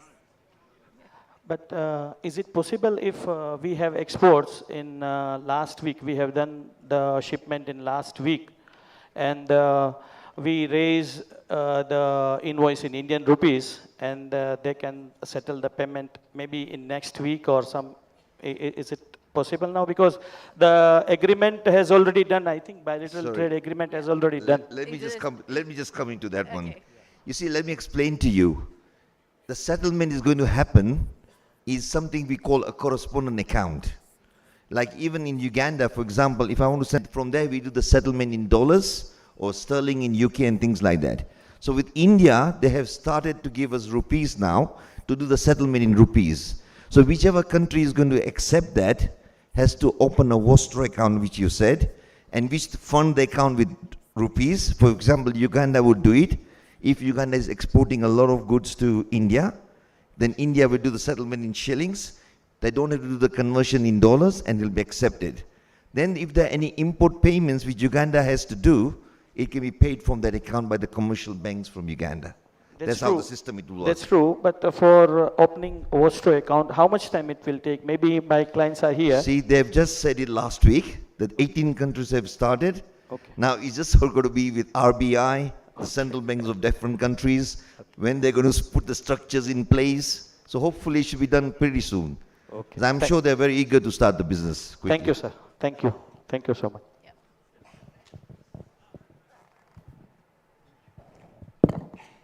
Good afternoon. Am I audible? Yes, you are. Okay. This is Dhaval from Softwan. So basically my question to the commercial bankers is, you are day-to-day interacting with central banks of multiple countries, right? So I just wanted to understand, what are the views of central banks in Africa towards the CBDC, central bank digital currency? I mean, recently if you have heard about e-rupee which came in India, there are many countries which are coming up with such sort of currencies, and the last gentleman asked the question about settlement account, right?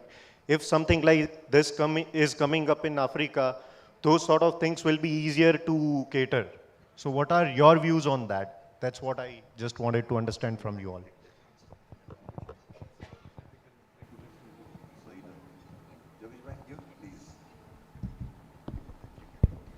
Yes, the whole world is talking about various currencies, various ways of doing business.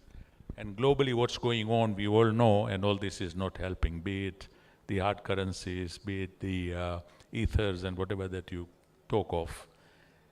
The thought process is on. Every central bank is talking about different type of cripples. Some are more advanced than the other. Regionally, I can tell you that, we still have a long way to go. And I don't think, and what's happening is that also the collapses that we see around the world are also not helping. So there is still the dominance of this single currency, the hard currency. India's move on rupee is probably a very different one. This is not targeted towards breaking US dollar dominance, as probably the Middle Eastern and other countries had. This is more about that matching their own trade. If I ask in a layman's way on this rupee business, it's simple. It's a barter trade through the currency, rupee currency. On cryptos also, it will start probably in this way, and then it will get, a step ahead. Thank you, Yogesh Manek.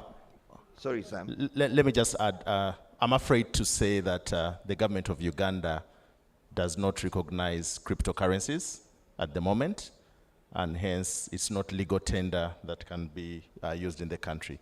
What will happen in the future? Let's all wait and see.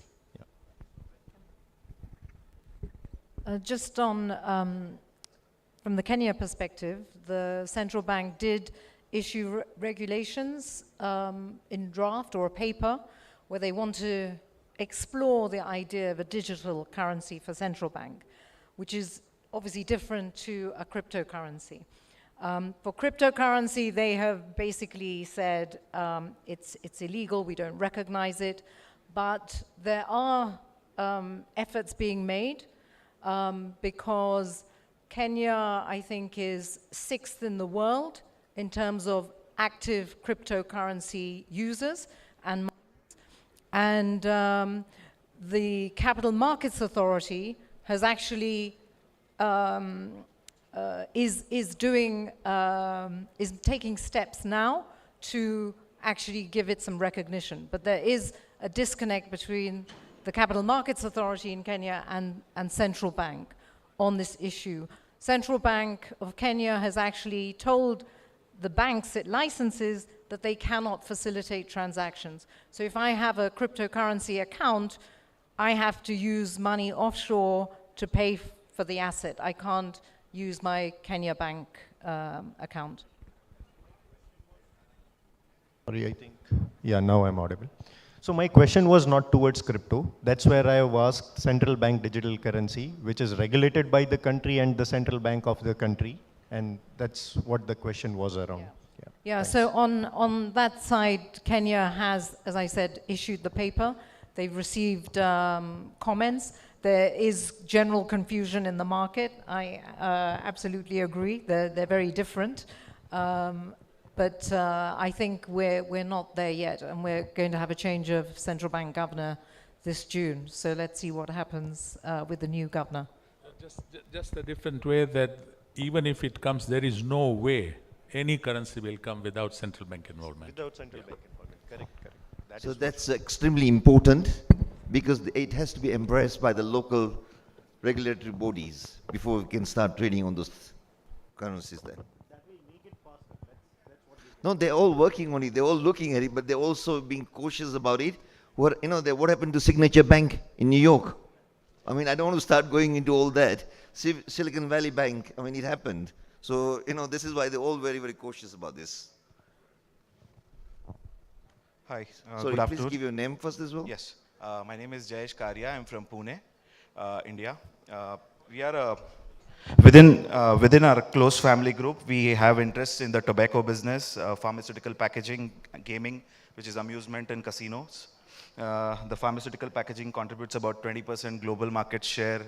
1 in every 5 medicine gets packed in our material today in the world. We are very keen to start a slitting line and eventually do backward integration here in East Africa with a lot of our customers doing pharmaceuticals business here. Some of my questions are very elementary with regards to the starting of new business here in East Africa.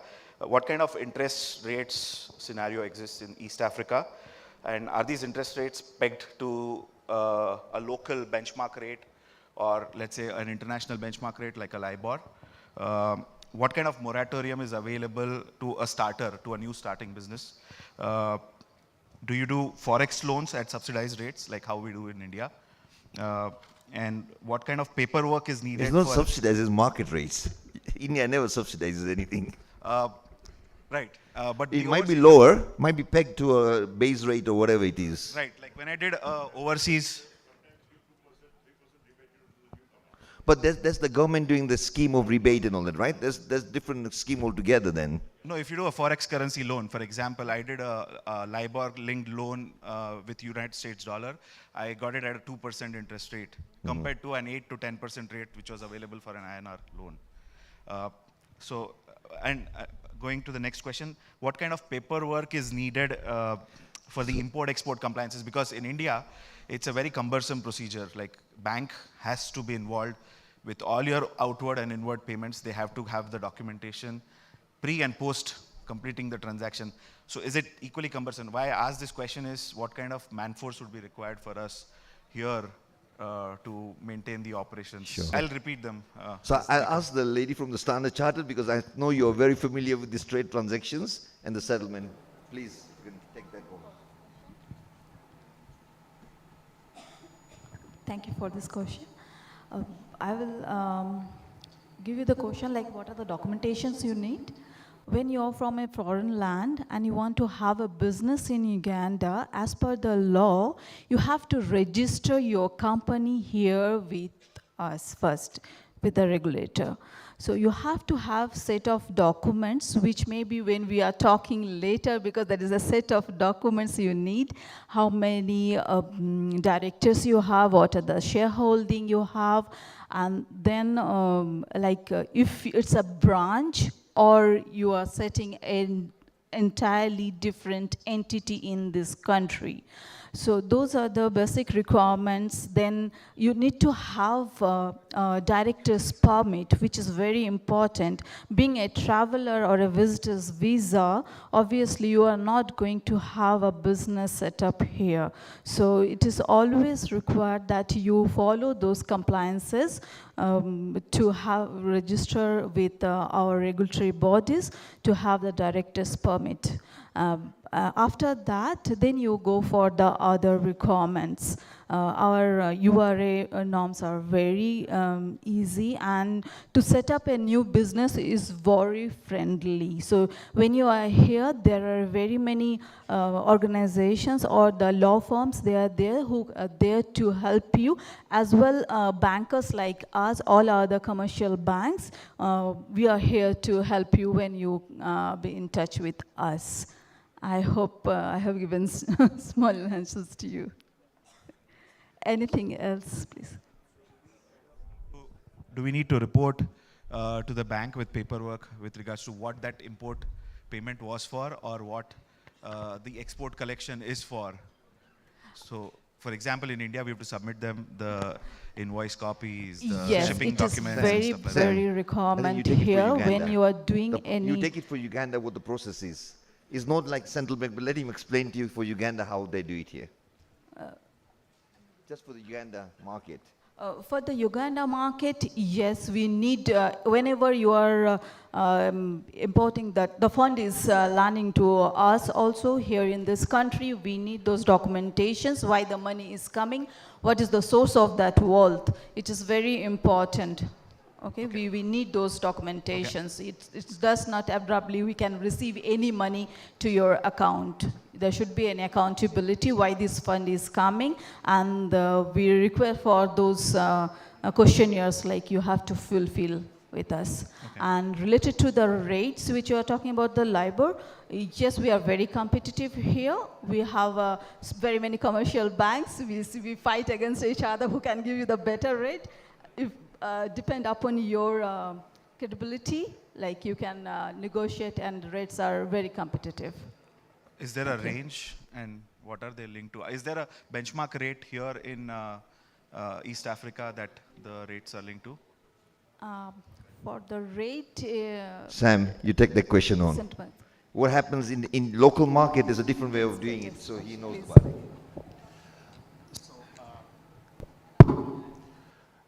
In terms of, first of all, let me answer.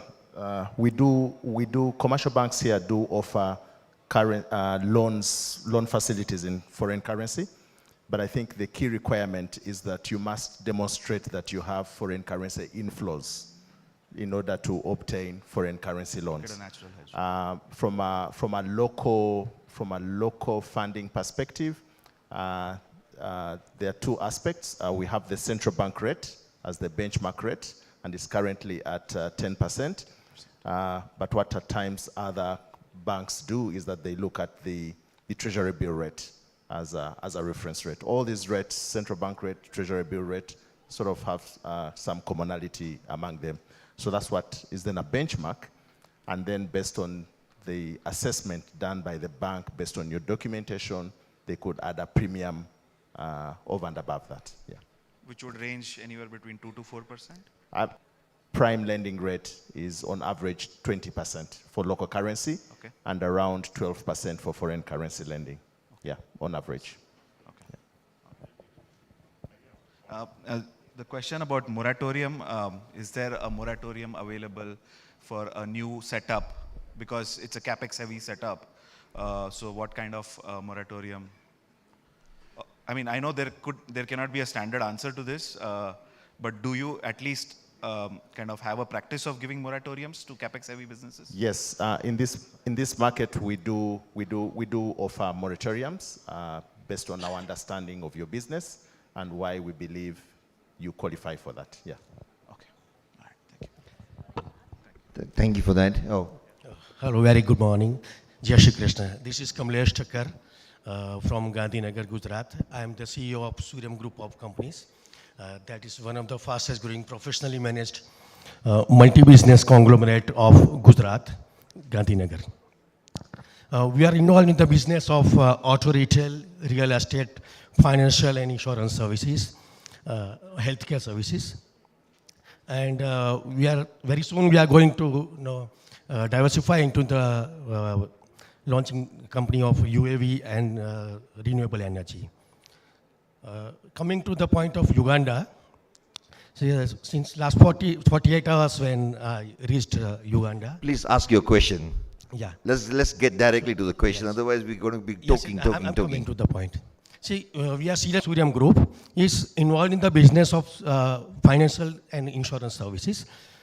We have been working as a corporate representatives of banks, various nationalized and private banks, and general insurance companies as well as life insurance companies, working as a corporate agents. Now my question is, does your bank, like I&M or any other bank in Uganda, have any policy in case we decide to register a company in Uganda? Does your bank, I&M or Stanchart, have any policy to appoint corporate representatives or corporate agents or any regulatory body which allows to appoint corporate agents or corporate representatives to sell the financial products as well as insurance products? Sorry, you want to take this, Kushbu? Can you hear me? Okay. So I think I'll just talk on Standard Chartered's behalf. Of course, we have various arms. Bank assurance is one of them, similar to the rest of the commercial banks. For us to onboard any agent, it goes through a due diligence. The group looks at the full setup. We look at, understanding your financial setup. So it's not a no, it's done on a more due diligence basis. So we'll have to understand your model. Is it aligned to our, the pillars we're looking at, fair sustainability trade? Is it following, diversification? So there's a few elements before we onboard any agent. So that would be the process, at least for Standard Chartered. I don't know if anybody else wants to add. I think it's not significantly different from what Stanchart has mentioned, but we are in business and we look for partners, and we look for partners across different sectors, and insurance is one of the areas where we look for partners. So we do onboard insurance entities on our panels to support us with our lending, but also to do the bank assurance business. But it's the due diligence that we need to go through to ensure that we onboard, get you on board, yeah. Thanks. Thank you so much. Thank you very much. Now, please, because of the time, we have one last question. Everybody wants to go for lunch. I have a table there. You can come on my table and discuss whatever you want to. Thank you so much. Have a nice day. So, Your Excellency, Nimisha Madhwani, let's have the last question. Yeah, really. My question is extremely general and it's relative to all the banking institutions. I think you all know that I work as the High Commissioner of Uganda in London currently, having gone to different countries in the world before. What we have is a lot of questions for first-time investors who are looking at coming to our countries, and that's our job, to attract people like yourselves who are here, for those who are investors to come here. The questions that come to us is, first of all, is that we need to have easier access to your information in terms of your contacts. So that if I have a business in London, if I have a business in New York, or somewhere in the middle of Wyoming, they know who to bring a product to and how do we get in touch with you. So that contact to the potential investor, to our missions and to myself and to others is really important. We have an Africa group, we have an Africa Ambassadors and High Commissioners group, and it's really important. The second thing is on quick issues on the world's changing requirements on KYC documentation. On businesses, then of course you ask for personal, that there's no money laundering because countries have signed on to anti-money laundering laws, etc. So those things are really, it helps move the businessman along or woman along, quickly. And then on the information of the regulatory frameworks of each country, like Uganda has, like just now you've just mentioned, for example, crypto versus what Kenya does, our central bank governor changes, the laws that keep changing according to the different situations around. And then, like, who is your corresponding bank with, say, INM? Who is your corresponding bank with Standard Chartered?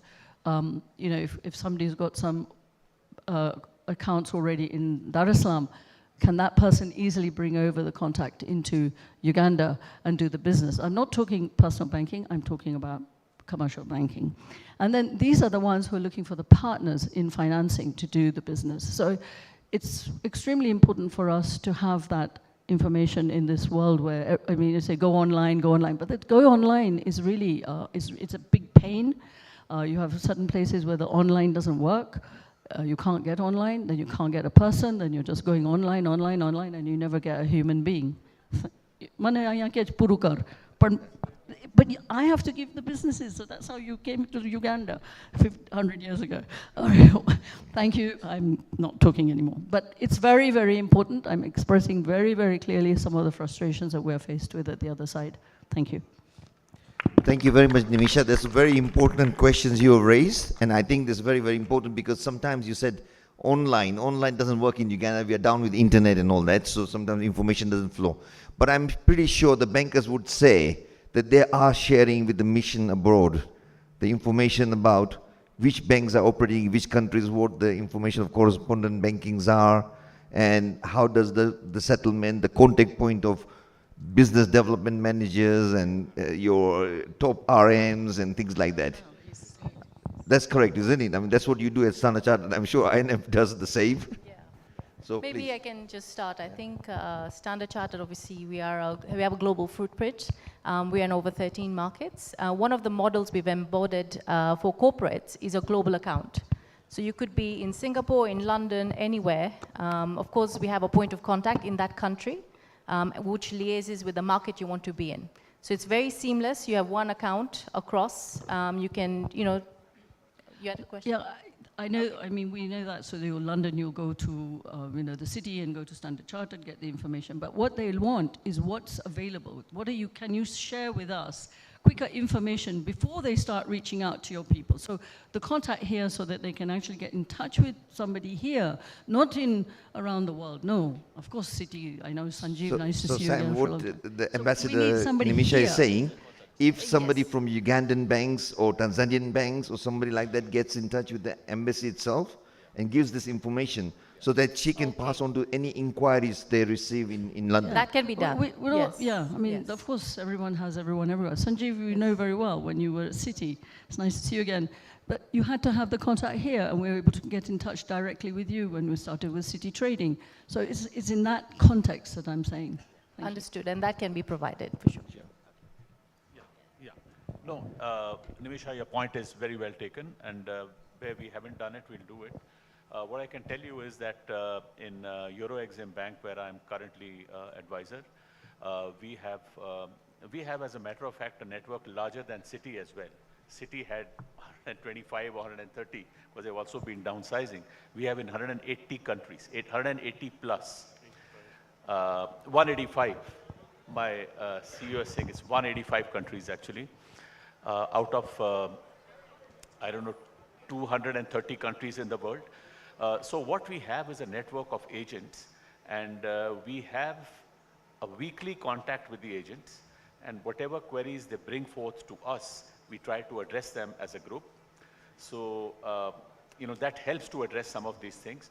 But to answer your question, if I say that in all the countries, in the consulates or the high commissions, we have given the list of our products and how they do it, I would be lying.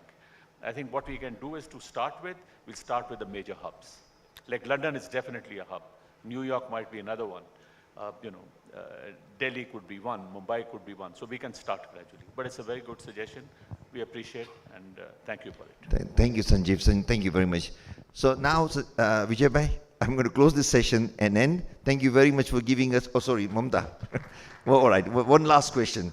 She has been on my table. She's been telling me from the beginning, but please go ahead. One last question I'll take. Thanks. My name is Mamta Jatania. I run a business in software, which is called Simba Technology Limited.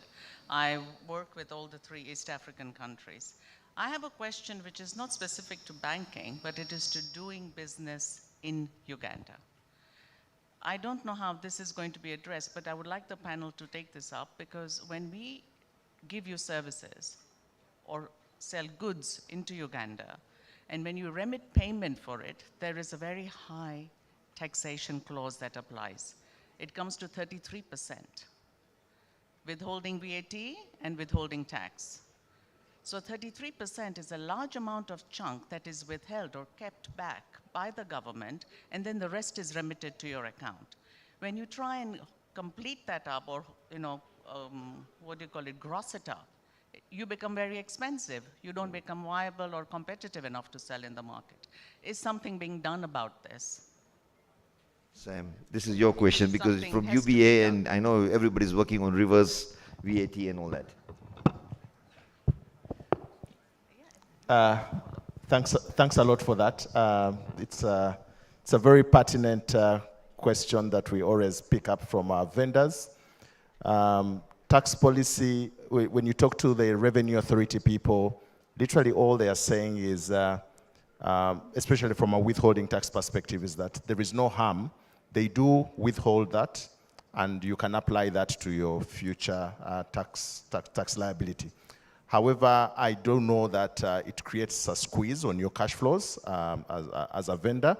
That's the tax policy today. Difficult to see it change. But I do hear you. It's something that is on the agenda every time we have engagements with the URA to see what they can do about it here. Yeah, so hence my question is, I would like the banking community to take this up with URA and address it, because this does limit us selling our products and solutions into the country. That is noted, and like I've mentioned, we do have, as the banks, we do have regular engagements with URA, and it's one of the items that we always have under discussion. But thanks for raising it again. Yogesh Bhai wants to contribute something on that. Just to tell Mamta, welcome to Tanzania. We now offset on auto. Thank you, Yogesh Bhai. So Vijay Bhai, that's the end of this session now. So I don't know what time you want to start again after lunch. So if you tell them the timing, you want to come and say it? Thank you very much, everybody. Thank my panel here, who have been very, very good, instrumental in enlightening you. A lot of clarification, I hope so. Thank you for all of you joining us. And let's have a good lunch. But before Vijay Bhai answers. Thank you, everybody. And thank you, Ketan Bhai, for the excellent session. I enjoyed it a lot, and I'm sure everybody did. Special thank you to all the panelists, and you will be felicitated by us, hopefully, during lunchtime. We don't want to waste time now. I'm sorry. Yes, and there have been spillovers. A lot of people in the speakers have taken more time than what were allocated or what we had estimated. So apologize on behalf of the entire committee for these delays, something beyond our control, because ultimately we can't push people off stage. We start at 2:30 sharp. We start with the Rwanda session from 2:30 to 2:40. From 2:40 to 15:30, we have the agriculture session, which is being moderated by Samir Bhai Somaya. Then we have the youth session, which is being moderated by Meet Vitlani. And I can tell you those guys are very well prepared, and they're going to teach us a lot. Be present for that. 16:15 sharp, we have the Women in Power session, which is being moderated by a male, Chetan Bhai Chug. It's a challenge, we know, and that's why we threw the challenge to him, and he readily accepted it. And then we have the infrastructure session. And then after that, we have the 2-minute presentations from about 17:45 onwards. There are a lot of people who have registered. They'll be getting the first chance to speak. But the other people who have not registered and yet want to speak can please be present out here. We will take them in sequence. And preference will be given to the ladies, I can assure you that. The exhibition is open, but my suggestion would be to visit the exhibition 1700 onwards till about 8 o'clock. And of course, tonight are interesting sessions with the mentors on each table. Please do take advantage of them, the youth. But I think a lot of youth is very hungry. They've gone off. Let's go off and have lunch. Thank you very much. We meet at 2:30 sharp. Thank you so much. Thank you very much. Thank you.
Honorable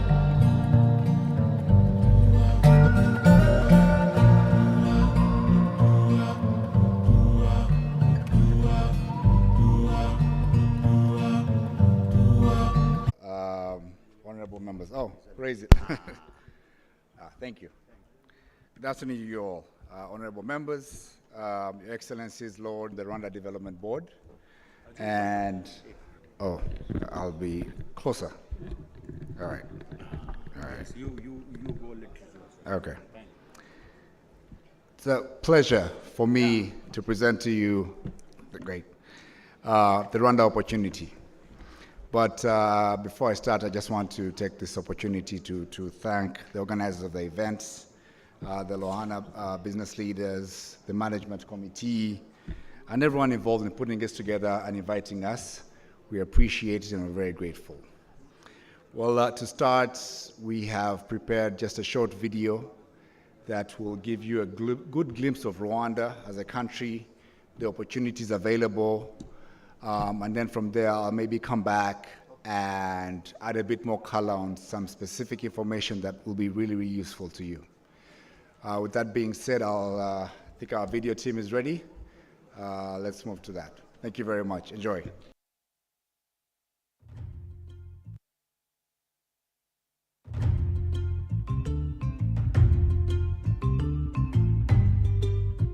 Rwanda is one of the fastest growing economies in the world, with inclusive and sustained high growth over the last 10 years.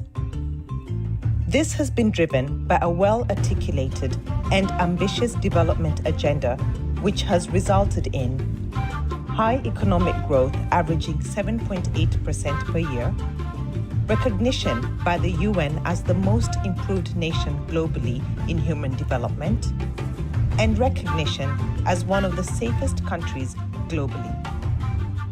Rwanda today is now a leading destination for investment in the region, offering one of the most safe and stable political, economic, and financial environments in Africa.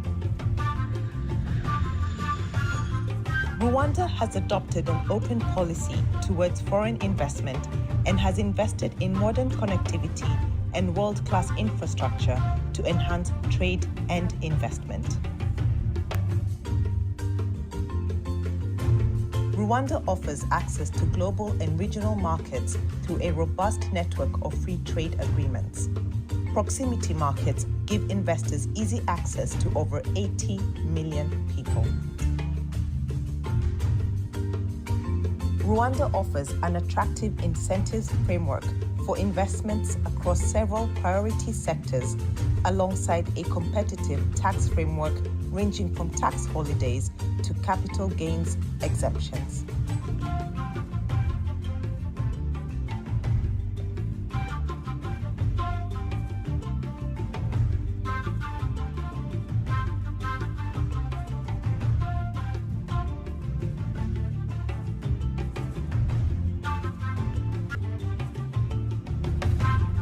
Rwanda is also one of the most innovation-ready economies on the continent and is well positioned to become a leading innovation hub.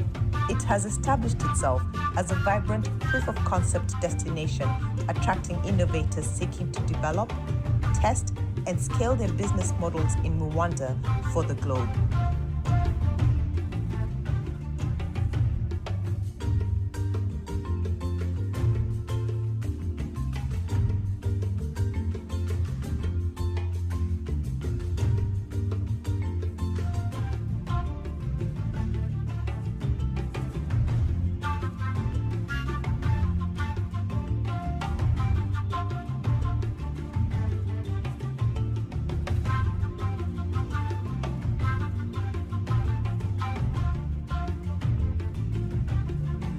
Several investment and partnership opportunities are available across several sectors, including ICT,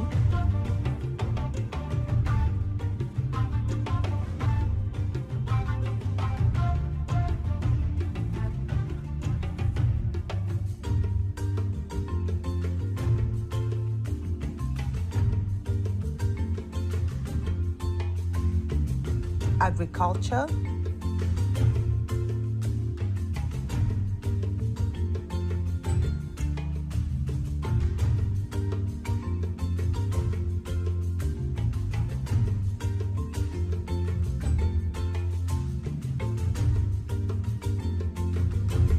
tourism,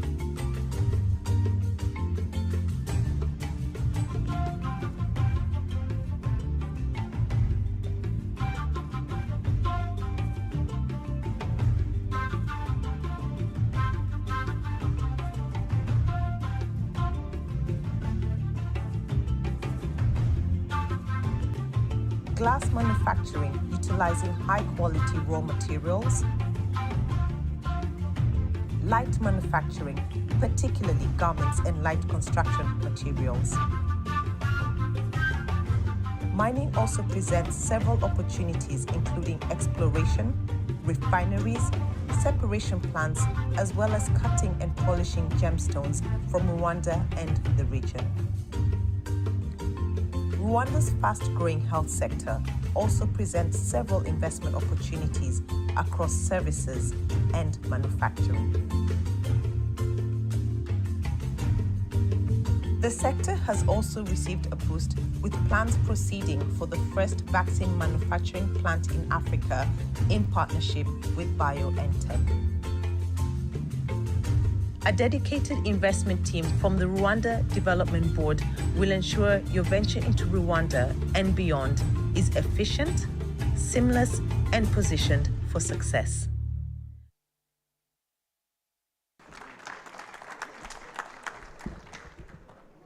Thank you all very much. I hope you enjoyed that. And I don't think I can add much. You all know Rwanda now. But maybe moving on, I could touch on a few tidbits or just to add more color from what was presented here. Rwanda as an economy has been growing at an average of 7.5% per annum since 2007. In the previous discussions here, we were talking about the youth. Rwanda offers a unique opportunity because 70% of our population right now is below the age of 30.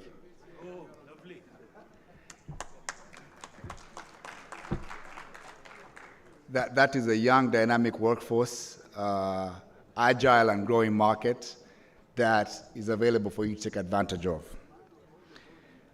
One thing we're also talking about is the inclusion of women. Yeah. And Rwanda is not just talking, it's walking the talk. Currently, 61% of our parliament is female, the women. 50% of our cabinet is made up of women.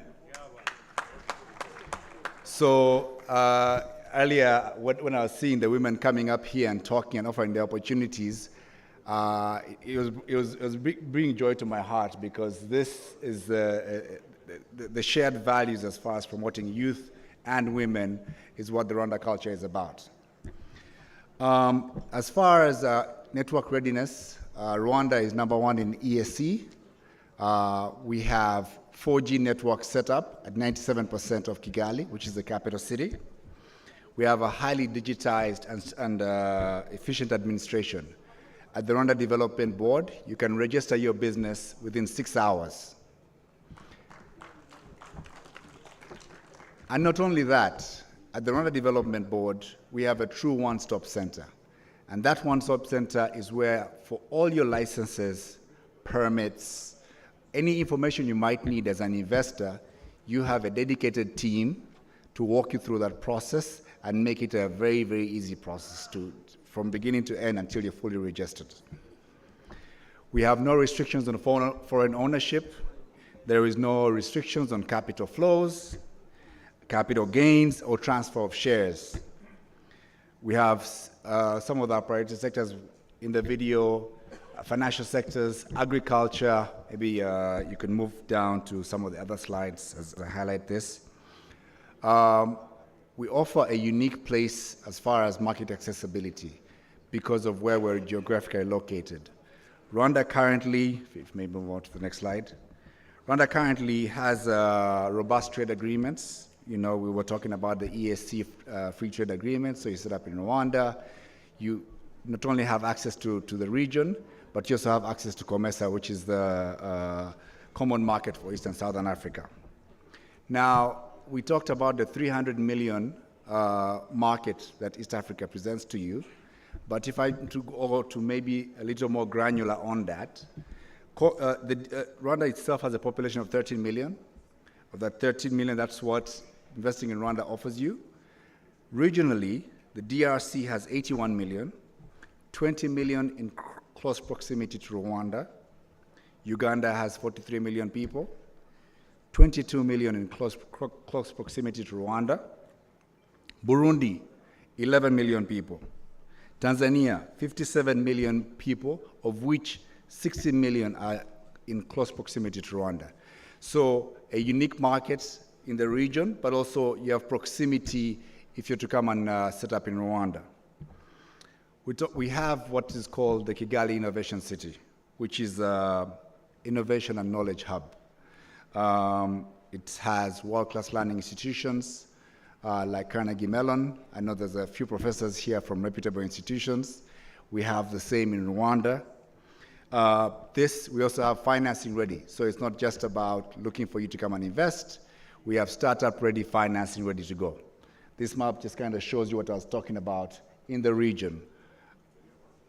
Those in the DRC and then those in close proximity. Moving on, we have the Gabiro Business Hub, agriculture, agro-processing. Those are available opportunities that we have right now. We have fully irrigated commercial farms, so it's not about you coming to start to look for land. We have irrigated land that's ready for you to come and set up. Pretty much a plug-and-play solution. Opportunities in coffee roasting and packaging. Agro-processing, just maybe back to that, we have opportunities in the staple foods, maize, rice, sugar, oils. In the meat products, we have opportunities in beef, chicken, dairy products too. In light manufacturing, you have opportunities in soaps, pesticides, garments, pharmaceuticals. And maybe on the pharmaceutical part, I think you heard it that BioNTech just as of last will be able to manufacture up to 50 million mRNA vaccines, which is the first of its kind in Africa. Moving on to cross-cutting enablers, we have paper packaging, plastic packaging, glass bottles, we have raw materials available. Ladies and gentlemen, we have a stand in the next tent that will not only offer you this information, but we have a team there that will be able to answer more specific questions to make your process as far as learning what the country can provide and how the opportunities available for you are there to be taken advantage of. We have opportunity in Rwanda, we have opportunities for investment, we have opportunities in tourism. I think some of you know about the Visit Rwanda campaign, those who like soccer. You've seen it, I might maybe go to soccer, yet people are supporting different teams. So I won't cross into that. But I look forward to seeing all of you in Rwanda. We're available to answer more questions for you in the stand next door. And thank you all for the opportunity. Thank you very much. Thank you very much. Appreciate it. Okay. Perfect. Perfect. Thank you.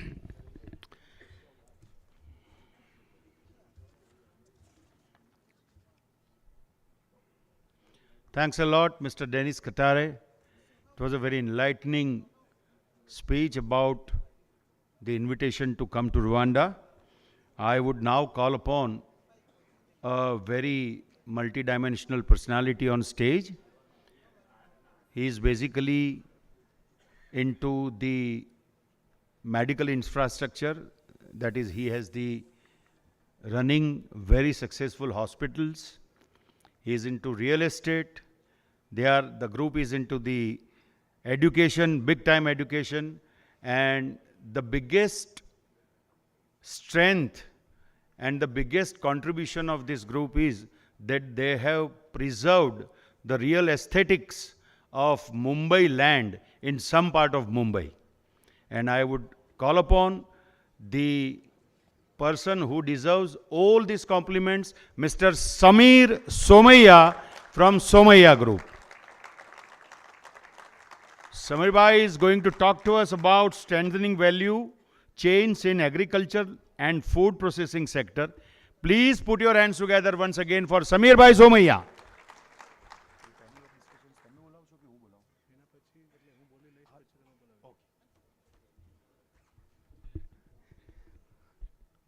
Jai Shri Krishna.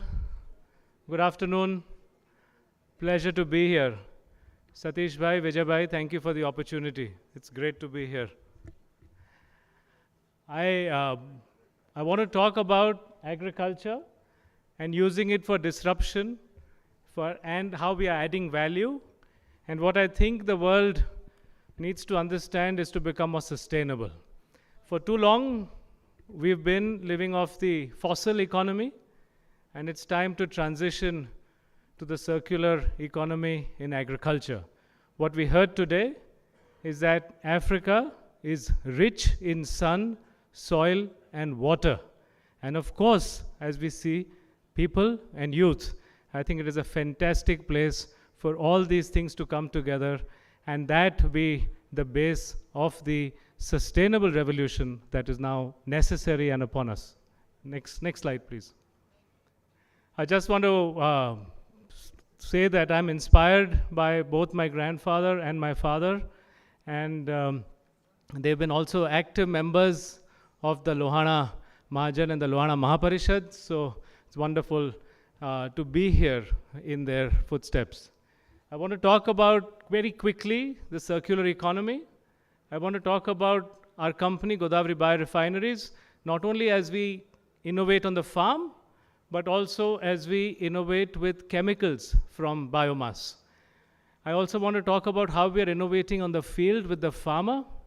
We're talking about various aspects of regenerative agriculture. And I'll talk about a wider definition of sustainability, what it is that we wish to sustain, what it is that we wish to grow, and what it is that we wish to preserve. So I'd like to go, and I'll end with saying what we as a company or a group are looking for to do here in Africa. Next slide, please. So I think there are lots of things happening in the world. I talk about India and the world, but what I talk about India is equally important to all parts of the world, including Africa. I think energy security is necessary for all of us. Again, I repeat, we've been moving on a world based on fossil fuels. We need to look at energy security for our own economies. Climate change is upon us, all of us, nobody is exempt. And also looking at farmer income security. Africa is also largely agrarian. How do you work in an agrarian economy where how can you work, and agriculture can work as the basis of this growth.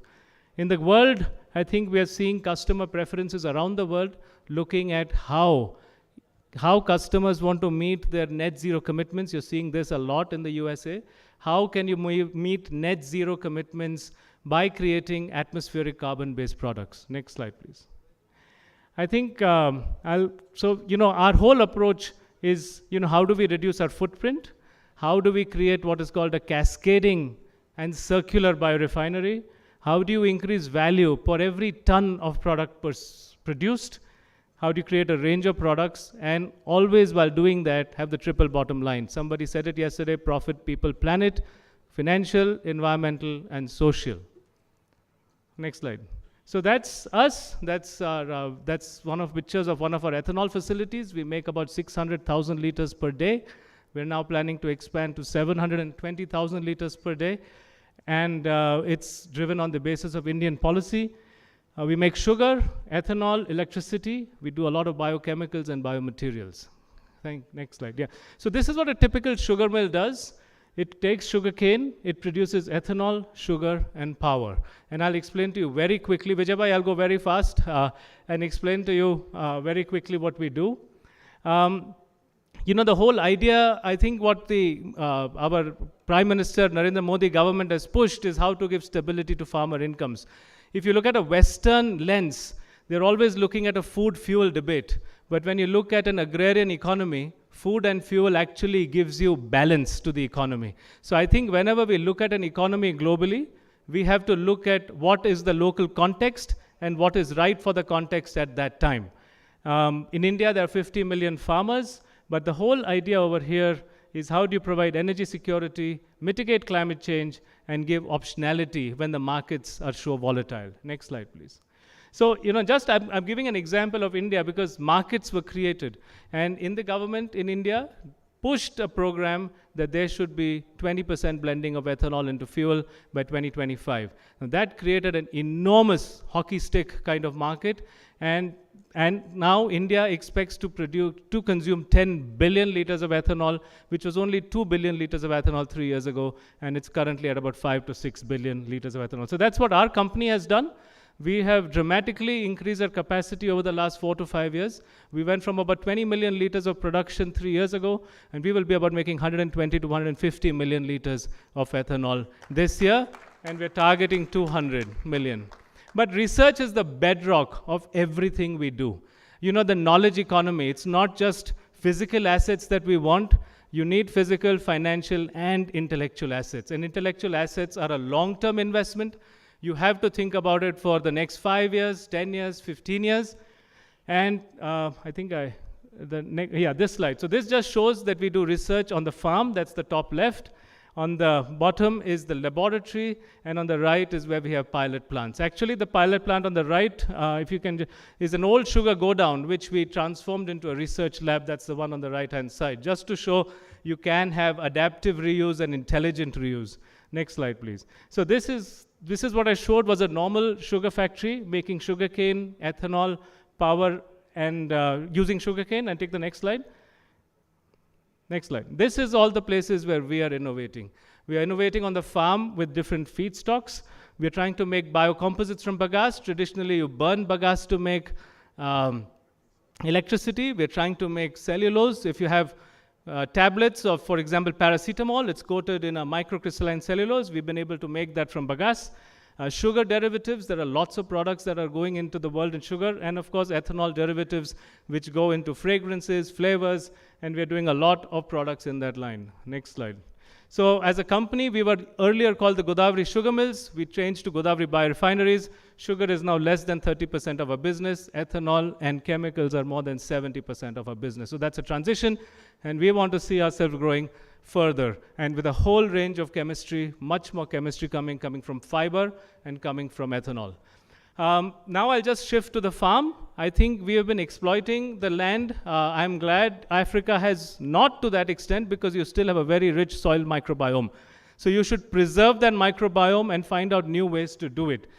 This is a picture of a farmer who works, and how we are trying to learn from farmers. Somebody said in the morning thing, you have to come to know you know. I think you should feel like you know nothing or very little.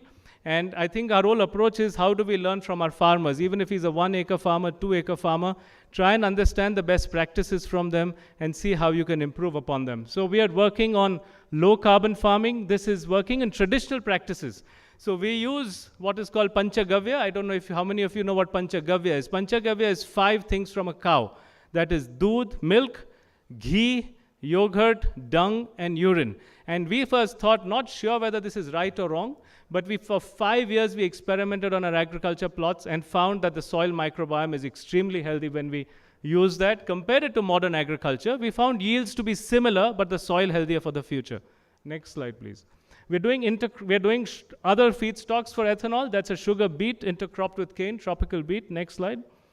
And we also tried to think about what other intercrops, because how can we give farmers dual incomes? So this is we did with a lot of stuff, beetroot, cabbage, sweet potato, lots of things, so that farmer gives, and also protein. Now when you look at climate change comes on various places. So for example, how do you create plant protein to also reduce the footprint on the land? This is how. So if you put traditional practices, you're also reducing the climate footprint. You put plant protein, you get outputs, and from the same land, you're getting more product and using less NPK. Next slide, please. A quick wider definition of sustainability. I talked about research as a 5-10-year thing. My grandfather believed in social sustainability. Beautiful shlok from the Atharva Veda. Shatahasta samahara sahasrahasta sankira kritasya karyasya cheha svatim samavaha, which means earn with 100 hands, give with 1,000 hands, and let your business grow, let the world prosper. And so I think that's what he wanted to do. And so environmental, I already talked about. How do you convert to an economy which is based on circular and cascading products? And social. So next slide, please. So as my grandfather was born very poor, and he always thought that he didn't call it social responsibility, he called it samaj rin, which is a debt to society. And he also enjoined upon his family, which goes now to the 3rd generation, and I will go to the 4th, that this is a debt you must keep paying and you never stop paying it. So this is what is there. Just one slide back, please. So we have an education system going from schools to university. We have 40,000 students. We are located in Mumbai, as said, and in the villages. We run an orphanage. We have schools in tribal areas. We have schools in disadvantaged areas, as well as in Mumbai city. Next slide. We have a 550-bed hospital as well. So this is our campus. It's 80% built in Mumbai city. We have 2 campuses in Mumbai city, combined 150 acres. I'm very proud to say Vijay Karia is our student, our alumni, so I'm delighted to have him here.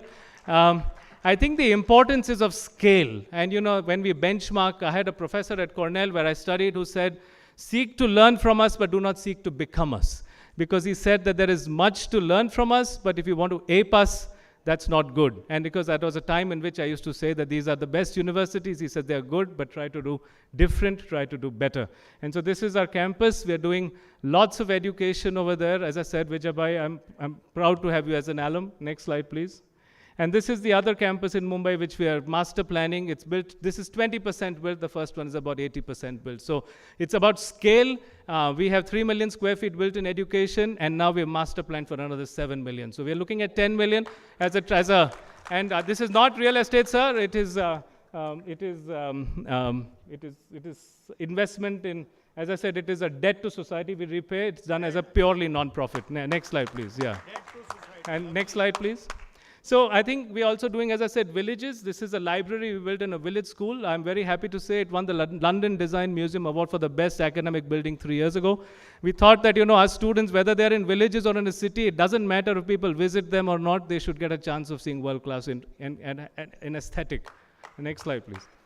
That on the left, you know, again, I say, what is it that we want to preserve and what is it that we want to grow? On the left is an old building. I think that shows a traditional aesthetic. As we choose to become like the West, we choose to lose that aesthetic and we replace it with something that may not fit in our context. We've taken up some village schools taken up some village buildings like the one on the left, restored it to the one on the right, and now we made it a village library. I think it is terrible that our kids are growing up with only a digital media. They need to have books that we need to understand how that works. Preserve our languages, any language for any culture, and language, your built architecture, and even your craft architecture. Next slide. 2 more, Vijay Bhai. I'm sorry, I'm taking a little bit. But we are doing this also, and we have a wonderful incubator. This is about what our incubator's done. DST recognized it last year as one of the best incubators in the country. And so we've incubated more than 160 startups. So I think it's a combination, a holistic education that we're trying to do. Next slide. And this is where we want to grow in the future. With help from East Africa, we would be very happy to look at putting a footprint here. But we are looking at growing in terms of biodiversity, into the craft heritage, along with all what we do, which is medicine, engineering, management. But we think that there are aspects of our education that need to be also promoted, and that's what we're trying to push. And I think the next is the last slide. What we're looking for, we would love to create a biorefinery in Africa. We would be delighted. I think I wasn't sure what I was coming for, to be very honest. Satish Bhai called and said, "Tamne avu chhe, avanu chhe." It was more like a command. So I immediately said yes. For all of us Lohanas who have come from outside East Africa, एक शेर कह दूंगा आपसे. इकबाल का शेर है कि तू शाहीन है, परवाज़ है काम तेरा, तेरे सामने आसमां और भी हैं. Which means you're an eagle, you must soar. And you've got other places to fly to. Thank you for inviting me. Look forward to being here. Namaste. Lovely. Wow. Please be seated. Very nice. Lovely.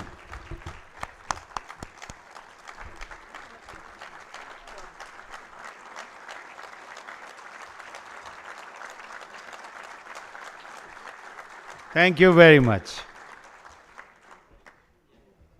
કેટલાક અથવા તો ઘણા બધા આળસુ લોકોને તો એ કરવાની જરૂર નથી. એટલું બધું એમણે પોતાનું કર્મકાંડીપણાનું વિવરણ અત્યારે કર્યું આપણી સમક્ષ. On the same subject now, we are going for the panel discussion where Sameer Bhai would be moderating the panel discussion, and the participants would be, I would please call upon stage all these scintillating personalities.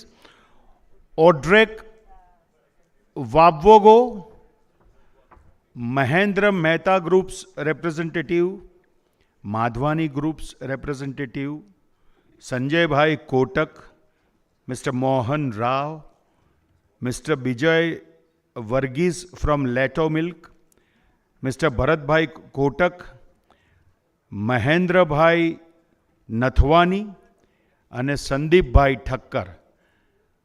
Do I repeat the names once again, or everybody has heard?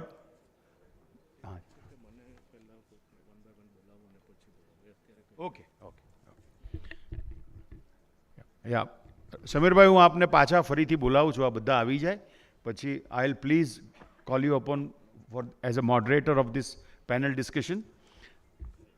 ફરી પાછા નામ બોલું કે આવી રહ્યા છે બધા? નામ બોલો. Okay.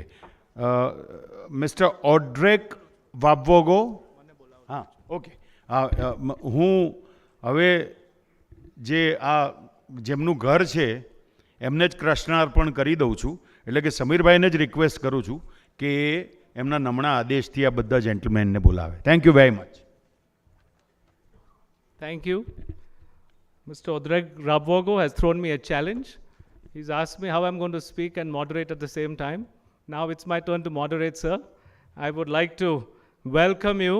He is the senior advisor to the president of the Uganda to promote exports, to help young people on enterprise training, and to improve the country's external communications. He currently chairs an advisory committee bringing together more than 16 private apex body leaders and key government sector leaders to solve problems of non-tariff technical barriers to trade for Ugandan products in external markets, building a modern legal and technical export system and standards for Uganda to become globally competitive. Sir, I welcome you here. We'd love to hear from you, and we'd love to see how we can participate with you. Thank you so much.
Thank you very much. I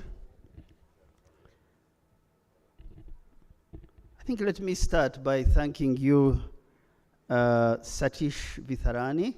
Do I pronounce it very well?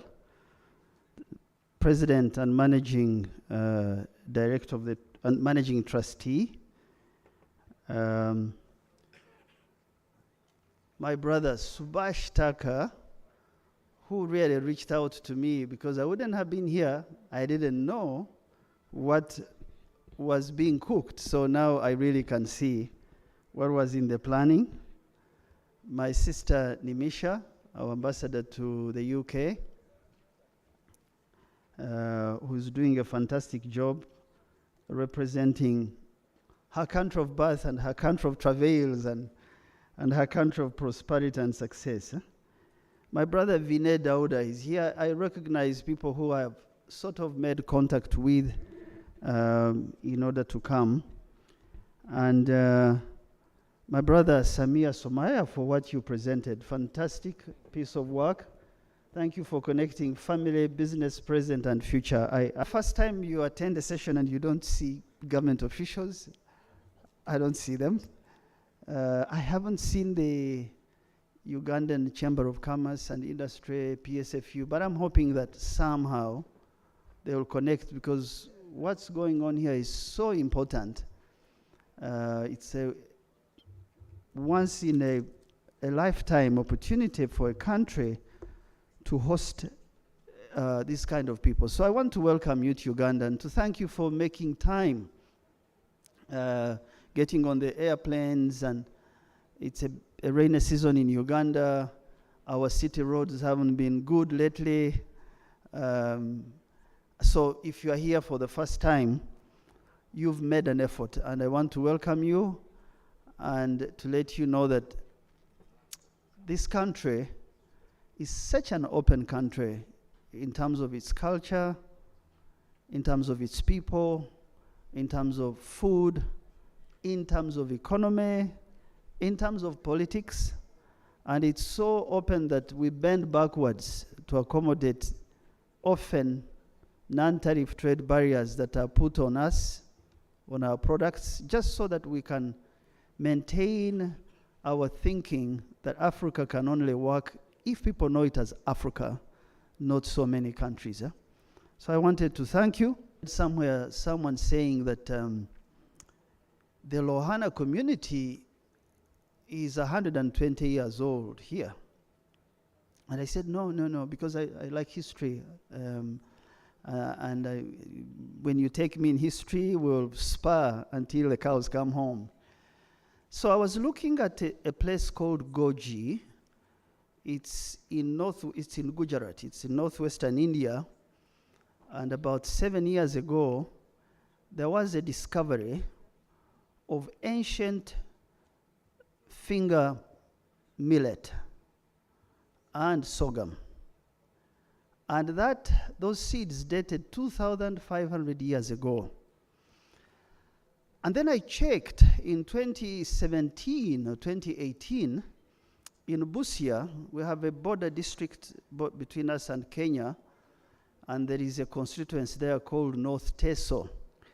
There was a cave where I think he's called David Anderson or Stevenson from one of the universities in the US, an archaeologist. He found seeds, ancient finger millet seeds, ancient sorghum seeds that date 2,400 years ago.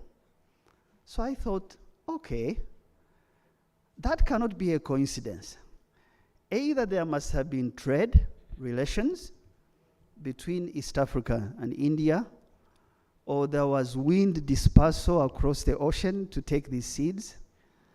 But the connection on what you call authentic people, authentic food, authentic cultures, the origin of man and human being, there is a sense of connection with the Lohanas and our country and East Africa. And I checked, when someone does something, I go back, I say, but is that true? So I checked this term, masters of swords. very interesting to me. Because to be a master of swords, you must be a defender of your community. And defense is not just the army, it's the economy, it's the culture, it's the values. But also to be masters of swords meant that you're so civilized that you are refining iron many, many years ago. And so I thought, I shouldn't let this pass. We can't say we've known each other for only 120 years. It is much more. There was a disruption that happened in the year 1498 by the Spanish and Portuguese. They disrupted the order of trade. The order of trade and relations were Africa and the East, always. So ancient doors, the boats, ancient grains, animals, there was exchange. If you check I don't want to take a lot of time on this. You'll find that that disruption that happened with Europe changed trade relations to face north. And what is happening in the last 15 to 20 years is trade is shifting back to where it originally was meant to be. And that's why some of us are pushing the envelope to see that we can trade with each other, we can attract investment from the East, and there cannot be a better gathering than this for the work we do. So just wanted to connect that history so you know we know each other much more than 120 years. So at the heart of every business, so I'm speaking to business people who are much better than me, because I was told in this room we probably have about 500 billion or more US dollars in terms of, it's the first time we have this in our country in one session. So what I speak of, very briefly, and I'll take a short time, what I speak of, you know it better than me. There are three concerns every entrepreneur has. So my background is almost as much as my brother's, only that I was born to two peasant parents who didn't know how to read and write, and who didn't know whether it's January or February, but they learned reading and writing because they met Christians who taught them that to be a Christian, you needed to settle in one place. You needed to have a pit latrine. You needed to take children to school, very basic. So I'm a product of that culture. And when I married my wife 21 years ago, I said, I am taking you, with our first two children, they were younger, I'm taking you back to the farm so you can understand that there is no economic growth that does not touch knowledge that comes from education back to the rural people, so that the farm my father left with me, very small farm, needed to be expanded, needed to become a processor, needed to attract equity funds. And I have people here in the room who might know what that farm does. We produce now 50,000 of liters of milk, every day. We process and sell in the neighborhood. We're trying to attract more equity to get into powder and other things. So I'm speaking to you from an entrepreneur's experience, because it is that experience that gets me to do what I'm doing for my country today. It is to say, no, we have to stop. The usual is not right. We've got to do things differently in order for us to remain competitive. So three concerns. The first one, as I know, is each business really wants to feel that this market can take it. The demographical changes that happen in that market can allow it to scale, that can be effective or express demand so that this business really fulfills its potential. It's a concern. The second concern is, will I find the right skills in that market to be able to keep innovative, to be able to keep rapidly upgrading my technology and ensure that I can compete on the market? And the third one is, will the institutions that regulate me remain fair and transparent so that I am able to build this business? Because I kept asking myself those questions, And because we had a lockdown, longest lockdowns, I think, some of the longest in the world, we lost 300,000 to 500,000 jobs. If I give you one statistic, you'd understand what I mean. We have 85,000 drinking pubs across the country. Each of those pubs employs a minimum of 3 people, a cashier, a bartender, and perhaps security. Those jobs were locked down for 2 years. And so multiply that by the dependence on those people. Speak of teachers that were not teaching for 2 years. So I was very, very personally worried. I said, how do we deal with this question of these lockdown effects by doing things as usual? So we decided that we would do 4 things. And those 4 things is what, in my opinion, is an answer we're trying to answer as an advisory committee. So we put together a committee of 16 people. We brought 10 sector leaders, agriculture and industry, and we looked for government officials. Well, actually 45, but the most working one regularly is about 10 to 16. And we said we're going to look at each of the products we export and granularly analyze it. If it is coffee, how much are we getting today? How much can we get in 5 years? What are the gaps in there? How do we sell premium coffee, Bugisu AA, from one of our oldest volcanic mountains in eastern Uganda, which is mixed with Colombia coffee and sold in Italy, and you don't know whether this is from Uganda or from anywhere. So we thought, how do you get into these markets? And so we did that for grains, for poultry. You saw the short clip that I was running there. And we said, we're going to be very humble. We're going to try in the next 5 years and raise an extra $6 billion from these products. And we put a percentage on each of those products. Maria is here. We'll circulate those targets for people who may have interest. So we said, those targets are so crucial to us that we have to do 4 things. The first one, stop going to the markets blindly. We will not do blind trade anymore. We must appoint trade representatives in our key markets who go to supermarket shelves and say, why is Colombia coffee here? Of course, we know the logistics, Brazil and Colombia, and how much it takes, and we're a land-linked country. But we said, it's not impossible. We can do it. It is possible to look at what is on the supermarket shelves on Tesco or Sainsbury's in UK and say, how much can our companies bring in? What do they require to bring this coffee in? And we did that for each market, for each of the products. And we insist on basic dipstick survey on each of the markets, including our neighborhood markets, so that we act in a very impartial way, because the growing markets are in Africa. Later, I hope I can speak about Africa Free Trade Area. If you want to be here 10 years from now, you should be here today, because things are changing, and they are changing fast. Africans are learning to talk to each other through trade, and make trade so prominent than other things. So the first thing we said, get to the markets differently. Second one, we said, even if you get to the markets, you need to improve your standards and comply to global food safety standards.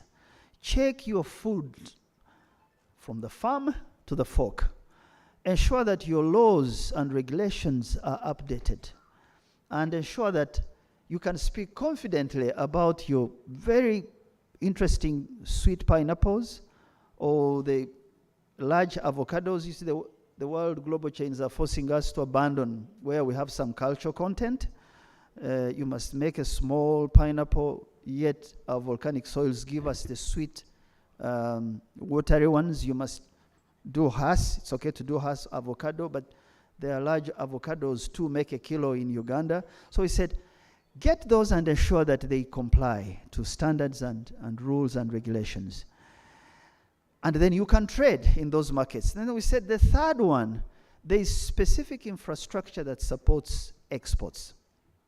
So our airports. So Entebbe Airport receives about 2 million, 1.7 arrivals. Half of those are tourists, but that airport is able to hold 8 to 10 million arrivals.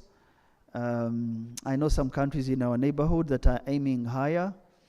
I know countries that only sell sand, but are aiming at 60 million arrivals. This country has 5 climatic zones. It has ancient ethnic groups you'll never see in the world. It has flora and fauna. You're seated here. I don't know why we closed this curtain. We should open it so you can see this lake that has very limited business buzz, yet it could be doing more. So we see all this infrastructure and say, look, the airport needs to comply to particular standards. Your labs need to comply. Your railway services, if it's an old train service, improve it, but attach it to these markets you're selling in. Your warehouses, so I can go on and on and on. There's infrastructure that we think supports this increase of 6 billion, and we drive it. So the final one, number 4, is that I can and pick some good cash at negative 1% and supplies the very opportunity I want to supply, but my capital is impatient and expensive. And if I don't have room enough to have export credit funding options, I can get orders and orders, but I can't deal with them. So we said we got to change. So the 4th one is an export credit fund. And the president has been very kind. He gave us a seed recently, small money. And we're working with the Uganda Development Corporation to see if we put this money in a kitty and bring in 15 exporters of coffee, 10 exporters of vegetables or eggs. Can we not leverage this fund and expand it so that we can lower the unit cost of borrowing and then have patient capital? So those 4 things is what this committee advising the president is working on for that target. When you hear him tomorrow, he'll tell you 6 billion is nothing, and I agree with him, because the potential for Uganda and East Africa is immense, is huge. Even our level of borrowing versus what we are consuming, very, very small. We can do more. And therefore, the reason I'm here is to ask you 2 things. In my culture, when you find a man or woman with a hoe in the garden digging, that's the man you support. That's the woman you support. And therefore, we are looking for 2 things. Markets are so shut to us, closed to us, simply because we have not organized ourselves to compete. But the history we have had, I don't have time to take you through 4 classes that emerged between 1900 and 1962 in Uganda that left many majority of our people, 96%, not educated, not in business. These histories sort of restrict our capacity to organize. So we're looking for people to help us open these markets and handhold us and say there's a market of X fruits, of X macadamia, of X pineapples, but it requires this and this and this to be done. In other words, do these changes that the market requires and support you to get to those markets. This is number 1. And so some of the markets will have trade reps, and next week we are gathering all the 7 of them to see what we are able to do.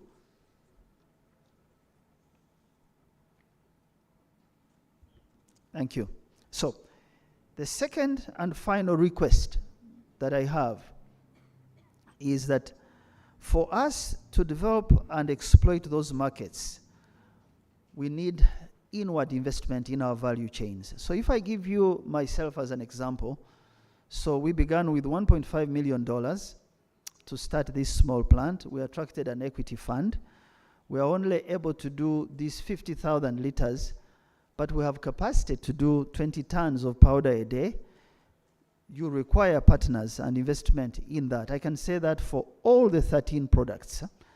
Now, this inward investment makes it easier to supply the common market of Africa, answers the question of whether you can scale, and answers the question of infrastructure, because once you have demand, our system, our government will react, and Africa will react to this.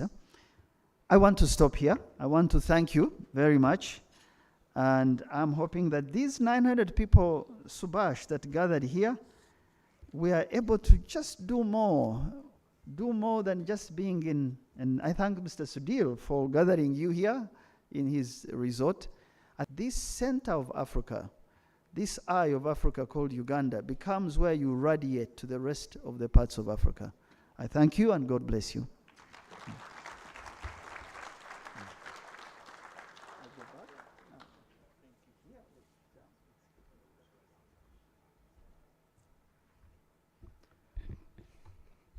Thank you so much for your deep analysis and understanding as to what we need, now I use the word we, to be more competitive and also protect ourselves from non-tariff barriers that are often institutionalized in the systems. I'd like to now invite Sri Mohan, the Indian Association of Uganda. He always says that the 3 Ps, which means Uganda is pleasant, profitable, and peaceful. Ladies and gentlemen, please welcome Sri Mohan Rao to the stage.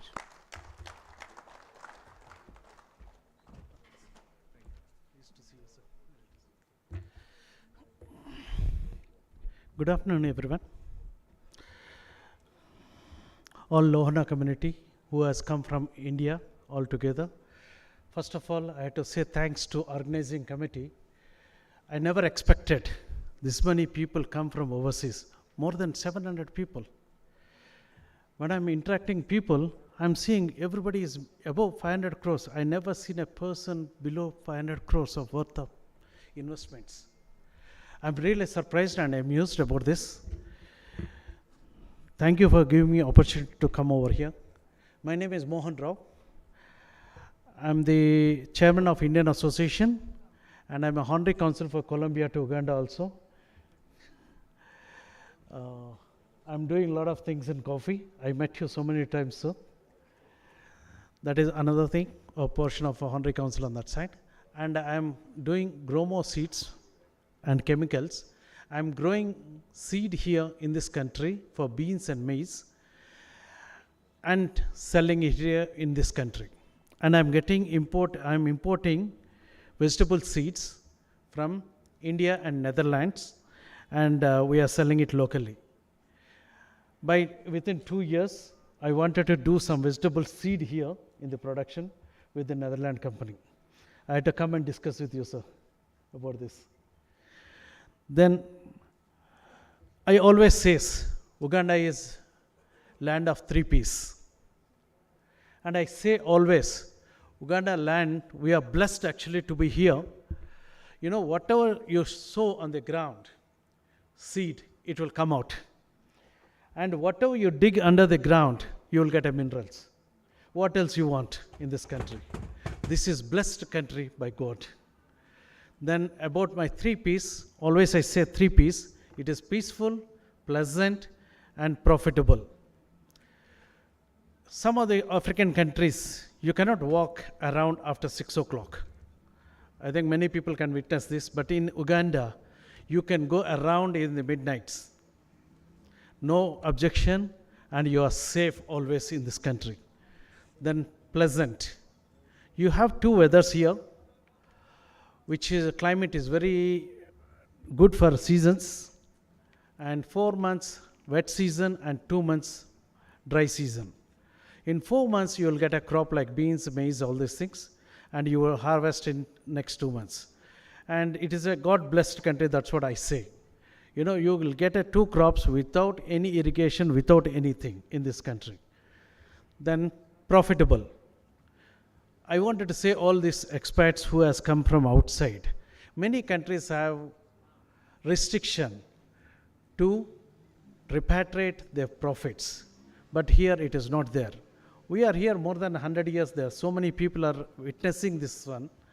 And you pay your taxes and you can repatriate your profit to your country. This is the narration of 3 Ps.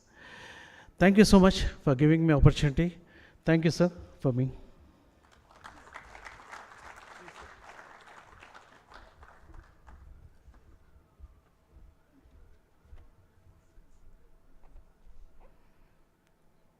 I would like to now invite the panelists. May I invite Shri Bhuptani? May I invite Avni Nathwani? So please. May I invite Mr. Mr. Kotecha, Bhaskar Kotecha, Lato?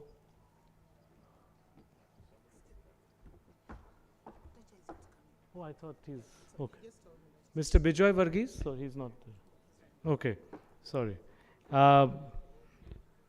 Please take a seat. Please, sorry.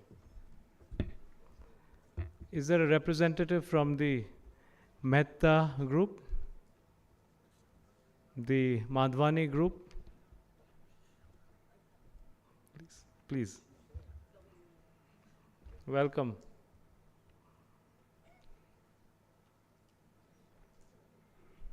Welcome, Her Excellency.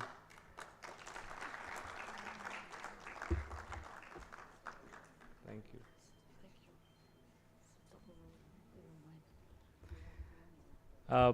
Mr. Bharat Kotak, Mr. Sanjay Kotak, and Mr. Sandeep Thakkar.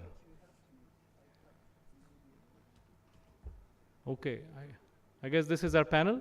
Okay, thank you. So I'll just stand here and ask, Avni,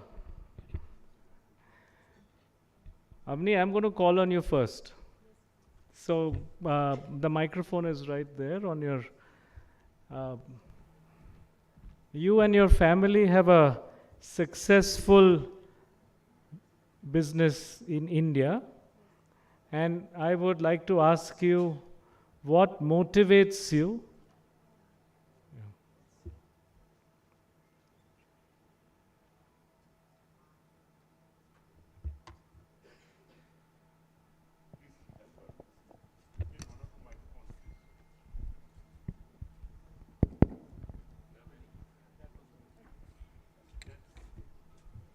I'd like to know what motivates your company, your family, and your business to set up here. So thank you so much, first of all, for giving us the opportunity. This is Avni Nathwani from Gulab Group of Companies. I would initially like to thank Satish Bhai, Vijay Uncle, Suresh Uncle for giving us this opportunity. We as a youth initially was waiting to know what actually Lohana is all about, and this is the amazing platform for understanding that what our community actually is. So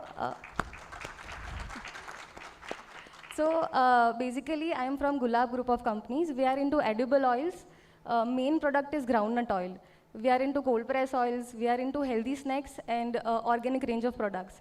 So basically, I'm the third generation in the company, and I've always learned from my Bade Papa Mukesh Bhai, my uncle, my papa, that we should always work in the favor of our stakeholders, be it the customers, be it the farmers from where we are procuring, be it our staff. So we always believed in serving quality to our products, to our customers mainly. So what motivates us is basically... Why Africa? Why Africa? And because why Africa East Africa and why Uganda? Africa has the amazing and natural and organic land basically. So it has a good opportunity for agro products. And groundnut oil mainly is groundnut is our main product. So we would definitely like to explore more market here in Africa. And as the land is very fertile, so and people have become more conscious about eating good food. And as you very well said that Africa, the soil is very fertile. So we would definitely like to explore the market. Rich in soil, sun, yeah. water, Yeah. people and youth. Yes, yes, and tradition. Thank you so much. Bhuptani ji, can I ask you the same question? But you are here, so your experience. I have lived in this country for a few decades and done businesses with government and the private sector. I would call it a spiritual intervention when 4 years ago, I set up Mama Care Foundation, a multi-million-dollar. This was done as philanthropy. President of Uganda opened it, Prime Minister of India praised it, and most ambassadors and ministers visited this. As Honorable Odrek mentioned about farm to fork concept, Mama Care does the same. It's an agro-processing factory. It starts with the farmers, removing the middlemen so that the farmers get higher price realization. The crops come to the factory where we would employ women and the disabled, which otherwise in a private sector is not being done. In distribution, we would employ unemployed youths, train them, make them micro-entrepreneurs so they can be on their own. And end product is nutrition food, which is good for pregnant women, infants, school-going children, HIV, TB patients, refugees, emergency food, armed forces. Now this embraces, the concept of Mama Care embraces the whole spectrum of population, right from farmers to weaker sections of the society, and at the end to make the society healthier. Now the inspiration came from our religious leader, Pramukh Swamiji, and I did it, and President had been very happy, impressive, and he has always encouraged me to keep on doing this and expand out of Uganda to various other countries. Thank you. Thank you. Your Excellency, I will ask you a question. You wear many hats, not just two. Geographically, you also have a UK hat at present, and you've been around the world. We also shared personal reminiscences yesterday. I would, in the context of what Mr. Odrek Rabwogo said, looking at barriers and also competitive trades and looking towards Asia, particularly India, and Indians looking here, how do you see the environment over the next few years, and how would you encourage us to put boots on the ground here? Thank you very much. Honorable Odrek, wonderful to hear what you have to say, and he's actually a real leader around the world. Everywhere he goes, he's talking about exports of value-added products from our countries. So what is the biggest barrier that we had? The biggest barrier that we had is we have to thank President Museveni for removing the biggest barrier, and that was the expulsion of the Asians from Uganda in 1972, and he's brought us all back. Over 860 people here today is absolutely evidence that here Uganda is safe and you can come and do business, and Uganda is open for business, and Honorable Odrek has just said so himself. So I think that's your biggest trade barrier out of the way. In terms of looking east, definitely Uganda has had a historical relationship with the East, and we can definitely continue to build on that. As you also remember from our childhood days, our parents knew each other, and we were going to expand in Uganda and so on. And it's wonderful to hear young people like Avni, who wants to come and put up an edible oil plant. Honorable Odrek, this is exactly what you're looking for. So you have it right here in 1 foot away from where you sit. So I think these are the options that we have, and it shows that we don't have any big obstacles. The biggest, I think, obstacle that we have is maybe we have to be able to move documentation and licensing quicker. I think you heard my Uncle Mayur speak a lot yesterday, where as a family, we're all ready to help on my home hat. The group is there ready to help anybody move forward on anything that we need to do in Uganda with anybody over here, so I don't want to repeat all that. And the second thing is that women in Uganda are the best farmers. There is a British company that's doing a project in Mukono. It's called Widows from Mukono. They grow pineapples, they dry the pineapples, and they're exporting them to the United Kingdom. They're the best pineapples that you can get dried. And the cost is £1 a packet. So crisps in W.H. Smith is £1.25, and the raw pineapple, the processed pineapple, which unfortunately hasn't got a market, but is actually valued at £1. So you can see the export opportunity as well. Thank you. My last question to you, sir, and your experience in Uganda and how to expand. Yes, thank you very much, LIFP team, for giving me a chance to share some words. My name is Sandeep Thakkar from SK Agri Export Private Limited, and we are specialized in the potato business. And I'm here to repeat the story what we did it in India. Actually, I started, like before 10 years, India was net importer of processed variety products like French fry and potato chips. But you will be surprised, now in 10 years, India is the second largest exporter of potato French fries. We are the biggest exporter now from India for the chips products of potato. We are exporting more than 2,500 containers a year, around 18 countries, and we know the scope here. And due to the global warming, Europe is facing a lot.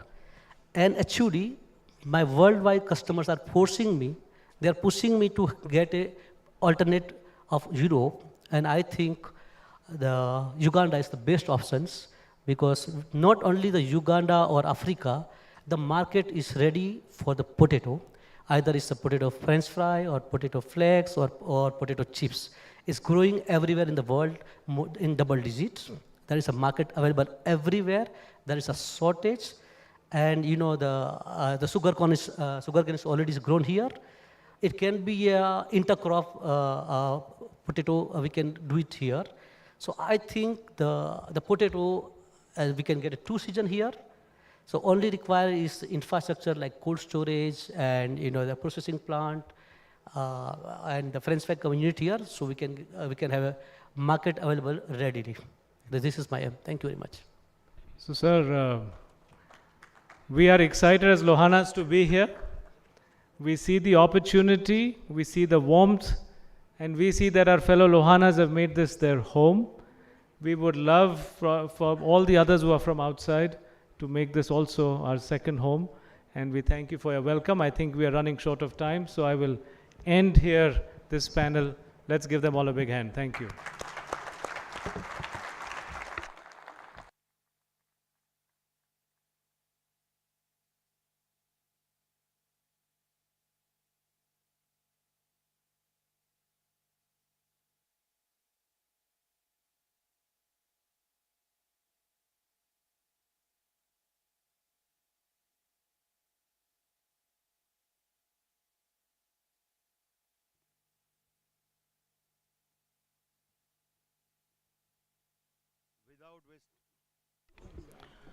Without wasting a single minute, I would please call upon now Mr. Meet Vitlani and take care of the forthcoming youth session. આપણે આવતીકાલ શું કરવાની છે આપણે આજે જોઈએ. Meet, please come as soon as possible and take care of this session. Haji.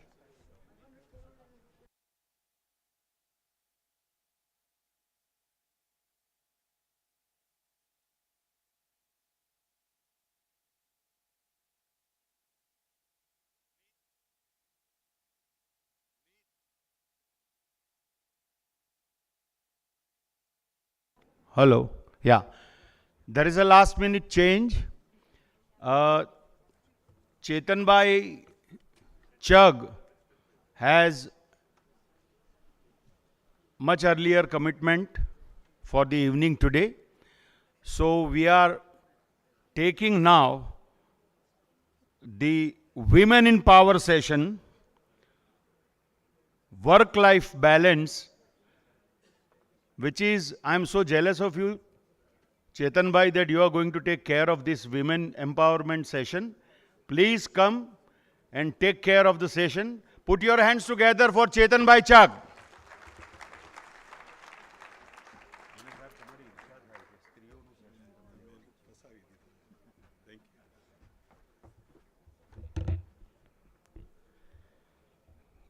Guru Brahma, Guru Vishnu, Guru Devo Maheshwara, Guru Sakshat Parbrahma, Tasmai Shri Guruve Namaha.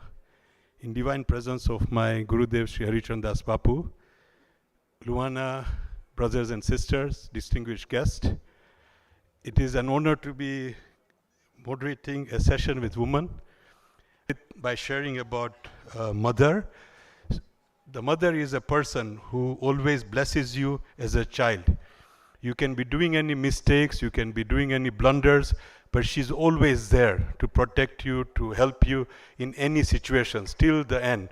So I would like to have a round of applause for the mother in this hall. Then in our journey comes a sister. She's again the person who brings respect in us as a man, protectiveness in us, because with the sister, you know, you have to be protective, you have to be respecting, and that is where the sister brings in our lives. I would like to have a round of applause. Then obviously in our journey of men comes a wife, which is again a new beginning, a new start. The wife, you know, for all of us, she brings us happiness, she brings us joy, she brings us strength in the man of trying to tell us to pursue, to go further, to see that the success is always going to be there, and she helps us in achieving the higher purpose.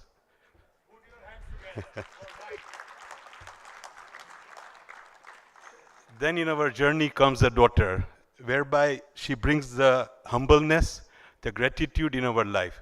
Because once you have a daughter, that's where you all change as a man and you become more humble, you become more gratitude. Round of applause, please. I would like to call on stage Minaben Kagaram, Darshna Ben Kotecha, Shilpa Ben Karya, Vaishali Ben Parekh, Kripali Ben Vasani, and Sneha Chak.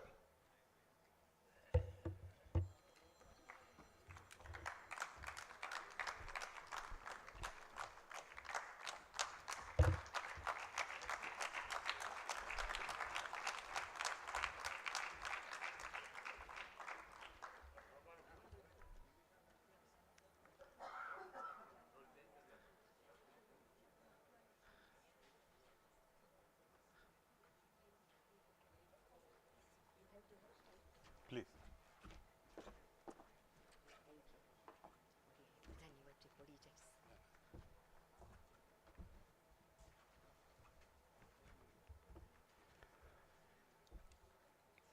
I just met all these wonderful women before a few minutes, and they made my life easier. And by sharing the questions, what I should be asking, what I should be talking, so I'm at ease. I think they'll be doing more the talk. I'll be just putting up the questions, and I'm sure we'll learn on this stage, on the ground here, all of us, on their thoughts and their ideas and their vision for all of us as a man. Seen for women in business over multiple generations and over time. Maybe can you request Mina Ben to share her thoughts, and then any other member can feel free. Repeat the question. I thought Darshna is ready for it. Sorry, can we please add Nita Ben Takrar to join us, please? Thank you. Jai Shri Krishna, thank you very much. Just like other men, last minute, ઘરે મહેમાન લઈ આવશું એમ અમને પણ અહીંયા કહી દેવું જાઓ તમારે આજે તમારી માટે ફાઇટ કરો. અમને 2 મિનિટ પહેલાં કીધું કે તમારે કંઈક બોલવાનું છે. Thank you very much Satisfy for organizing this LIA meeting અને ફોરમ બંધ કર્યું ને અમને પણ બોલાવ્યા.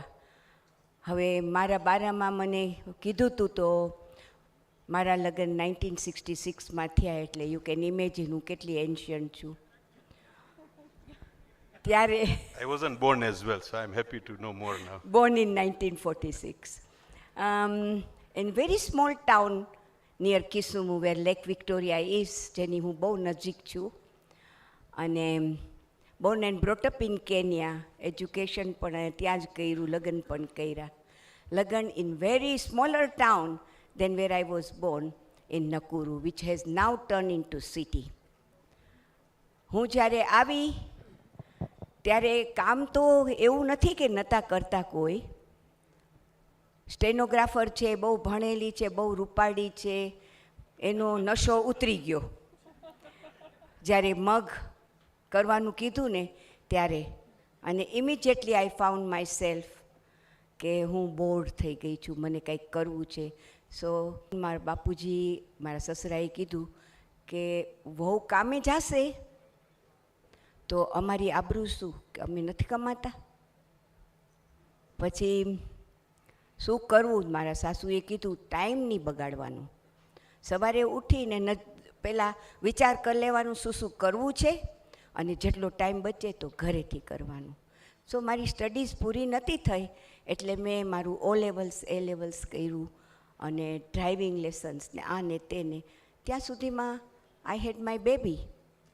તો બીજા 5 વર્ષ ક્યાં નીકળી ગયા ખબર ના પડી. અને પછી જ્યારે છોકરાઓને બોર્ડિંગ સ્કૂલમાં ને મૂક્યા, ને અગેન ધ ટાઈમ કેમ after they got older, boredom. This time nobody is going to stop me working. એટલે પાછું બાપુજીને કીધું મને કામ કરવું છે. So he built up a small factory for me, અને હું grain dryers and cleaners કરતી હતી.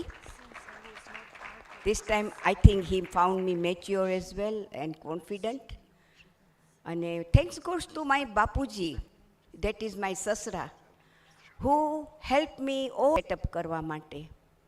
અને ત્યાર પછી મને આગળ વિચાર આવ્યો, ફોરેક્સ બ્યુરો ખોલ્યો, ટ્રાવેલ એજન્સી ખોલી, અને હવે હું રિટાયર્ડ ગ્રાન્ડ મધર છું. અને રિટાયર્ડ ગ્રાન્ડ મધર થઈ એટલે અગેઇન આઈ એમ બોર્ડ. હવે શું કરવું? સો ધીસ ઇઝ ધ ટાઈમ મારે સાસુના પાછા જૂના શબ્દ 1966ના આવ્યા કે ટાઈમ મેનેજમેન્ટ કરવાની.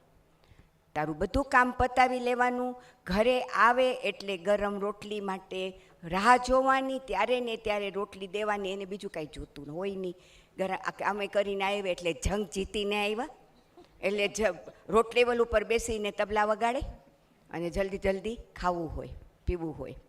એટલે એને ગરમ ગરમ રોટલી આપી દે, એટલે then you are again free for few more hours, અને you can do what you like. And that was the thing that during the COVID time, I discovered, of course, a lot of things I have done. I've been a lifeguard, I've been a Toastmaster, I've teach all the people around in the town how to use the mobile phones. કારણ કે મધર્સને 12 ગામ છોકરાઓ રહેતા હોય, નવા નવા phone મોકલાવી દે. કયા? ઓલા જે એક્સચેન્જ કર્યા હોય ને એ બધાય કે મમ્મી તું વાપરજે, લેટેસ્ટ છે. એટલે મીનાબેનને કહી દેજે. એટલે બધી લેડીઝ બિચારી કે અમે તમને ખબર છે વિડીયો કોલ કરવાનો તમારે મને શીખવાડવા પડશે, મને વોટ્સઅપ શીખવાડો.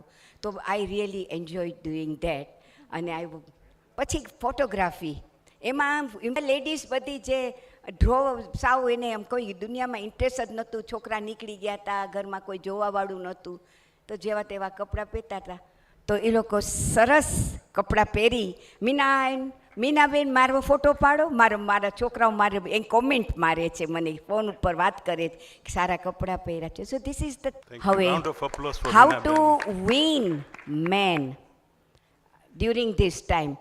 ધ ફર્સ્ટ ટાઈમ જ્યારે મેં ફેક્ટરી નાખી ત્યારે મને ખબર પડી કે તમે બહારગામ જતા જ્યારે પણ મોટી પાર્ટી હોય તો આપણે તો કોસ્મેટિકની જેમ હસબન્ડ સાથે જાય, ફાઇન કપડાં પહેરીને બતાડવા. ત્યારે બધાય આવીને હલો જે કરતા હતા એ બધાય મારા દુશ્મન થઈ ગયા. એ જ માણસને that man, all the men around you thought that you will take the business.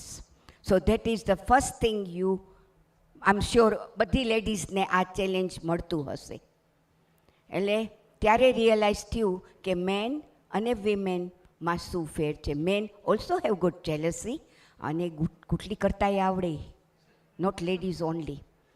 એટલે that is one challenge that you have to get over them. Equality, women's league, આમ એના માટે તમે શું કરો? Let the man win. Ladies let them win. એની પાસે ખાલી 2-4 કલાક છે, પછી આપણે જે કરવું એ આપણું જ છે ને. એટલે Zoom, by chance, to call people all over the world. અને એ લોકો સાથે, these are the people for the during so many years I met in my life. ગુરુ હોય, બિઝનેસમેન હોય, પોલિટિશિયન હોય, ડ્યુ ટુ માય હસબન્ડ અમે બધાને મળીએ એટલે એ માણસનો ઉપયોગ કર્યો અને એને બોલાવ્યા. એ લોકોએ મોટિવેશનલ ઇન્સ્પિરેશન્સ અમને બધી સ્પીચ આપી, just for the older people who were getting bored at home. No, it turned out to be for the youngsters, young people, older people, business people. અને એટલે બધાય ભેગા થઈ ગયા અને now we are doing the 100th episode of calling that people all over બીજા માણસ. Round of applause for Meenabel. Thank you, અને Meenabel, men for could the not do inspiration. anything. Can I go So, for the second there you question? are. Thank you very much. Thank Meenabel. you. It has been inspirational. The second question is for what opportunities or unique perspective do you feel you have gotten being a woman in business? Any person in the business, any woman, please feel free to answer.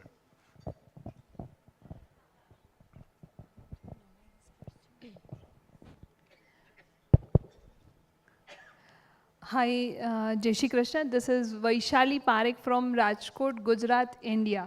I'm into HR and management consulting from last 15 years. Feeling so proud કે લોહાણા કમ્યુનિટીનું આટલું સરસ platform છે અને especially ત્યાં ફિમેલને બોલવા માટેનો મોકો મળ્યો છે. અને એ બી સેકન્ડ ઇમ્પોર્ટન્ટ કે બિઝનેસ ફોરમમાં આપણી coming to the community who are the businessman who have their business guts and knowledge in their DNA. But આજે as a business woman entrepreneur મારી લાઈફમાં મેં જે ચેલેન્જીસ ફેસ કર્યા છે એની 2 જ મિનિટમાં વાત કરીશ. એટલા માટે નહીં કે મેં કંઈક કર્યું છે પ્રૂવ કરવું છે, એટલા માટે કે અહીંયા ઓલ ઓવર વર્લ્ડમાંથી જે ઓલમોસ્ટ 100 ફિમેલ્સ છે એવું ડેટા કહે છે અને હું આ 2 દિવસની અંદર ઓલમોસ્ટ અલગ અલગ 50 ફિમેલને મળી છું, હજુ 50 બાકી છે. સૌથી પહેલી વસ્તુ કે ફિમેલ ઇન્ડિયામાં હોય કે ઓલ ઓવર વર્લ્ડમાં ગમે ત્યાં હોય, એઝ અ બિઝનેસ પર્સન એનું એક્સેપ્ટન્સ બહુ જલ્દી નથી આવતું. અને આઈ એમ શ્યોર કે અહીંયા જેટલી ફિમેલ્સ બેઠી છે એણે લાસ્ટ 2 ડેઝમાં આ એક્સપિરિયન્સ કર્યો જ હશે. એટલે I request all of you કે as a businessman please accept us as a businessman, not just as a female. Second most important કે don't worry about our guts and capabilities. મેં observe કર્યું છે કે નોર્મલી આપણી સોસાયટીમાં એવું માને છે કે ફિમેલને એના કરિયરના બ્રેક્સને લીધે એ કન્ટિન્યુ પરફોર્મ નહીં કરી શકે. એટલે શું થાય કે એને પ્રમોશન ન મળે, એને સપોર્ટ ન મળે, એને ગાઈડન્સ ન મળે. એને એવું થશે કે એન્ટ્રી લેવલનું કામ છે ને એ ફિમેલને આપી દો. અને આઈ એમ શ્યોર મારા રિજિયનની અંદર મેં જ્યારે સૌથી પહેલાં મારી ઓફિસ સ્ટાર્ટ કરી અને માર્કેટમાં હું બધાને મળવા જતી ત્યારે મેં મોસ્ટલી 80% બધાના બિઝનેસમાં રિસેપ્શનિસ્ટ તરીકે જ ફિમેલને જોઈ હતી. અને યુ વોન્ટ બિલીવ કે મને બી એવી જ ઓફર કરવામાં આવતી કે ભાઈ તું આટલી જફા શું કામ કરે છે, અમારી સાથે અમારે ત્યાં મેનેજરમાં આવી જા ને. So I would like to request again all of you કે આપણી કમ્યુનિટીમાં જે ગટ્સ છે ને એ માત્ર મેલમાં છે એવું નથી, ફિમેલમાં પણ છે જ. અને એટલે તો તમે બધા જ મેલ કરોડપતિ બનો છો કારણ કે તમારી ફિમેલ ઘર બહુ સરસ રીતે ચલાવી શકે છે. એના કેલ્ક્યુલેશન સામે તમારા બિઝનેસના કેલ્ક્યુલેશન પણ ખોટા પડી શકે એમ છે. અને એવા મારા એક્સપિરિયન્સ ઉપરથી ઓબ્ઝર્વેશન ઉપરથી કહી શકીશ કે 1000 મેલની લાઈફમાં આવેલા ચેલેન્જીસમાંથી 800 ફિમેલે બેકઅપ આપ્યો હશે કે જે પાછી એમના જીવનની ગાડી પાટા ઉપર ચડાવી હશે. તમને એમ થશે કે હું આ મોટિવેશનમાં બોલું છું. જી ના, હું આવું એટલા માટે કહી શકું છું because I am not just a HR and management consultant. I am a writer, author, columnist and announcer, motivational speaker. એટલે મારું ઓબ્ઝર્વેશન ઘણું બધું છે, એક્સપિરિયન્સના આધારે આ શેર કરી રહી છું. So accept the female as a woman, not just woman, but as a businesswoman. Second, trust her abilities and capabilities. And third, most important, कि इना calculation क्यारे खोटा नहीं होता. So trust her. Thank you. Thank you, Vaishali Ben. It has been nice 3 points and. હું થોડુંક એના ઉપર એડ કરીશ વોટ ઓપોર્ચ્યુનિટીઝ જે મને મળી હતી I didn't have to struggle I was fortunate enough કે જોઈન્ટ ફેમિલીમાં લગ્ન થયા હતા નાની ઉંમરે and my husband always told me કે ચાલ તને ટાઈપિંગ આવડે છે ઓરાઈટ છે મને આ કામ છે આ કર દુકાનમાં કામ છે વેચવાનું trading banking so in my case મને એ ફૂલ સપોર્ટ મળ્યો હતો four being a woman in business from my husband particularly, and the family supported me in doing that. And ત્યાંથી પછી આસ્તે આસ્તે I learned the business. Uganda moved here, became a director, Midland Group of Companies. પછી school લીધી તો એ ઘરે આવીને કહે છે ઓહ આપણે સ્કૂલ લીધી મેં ઓકે તો તું ચલાવ હવે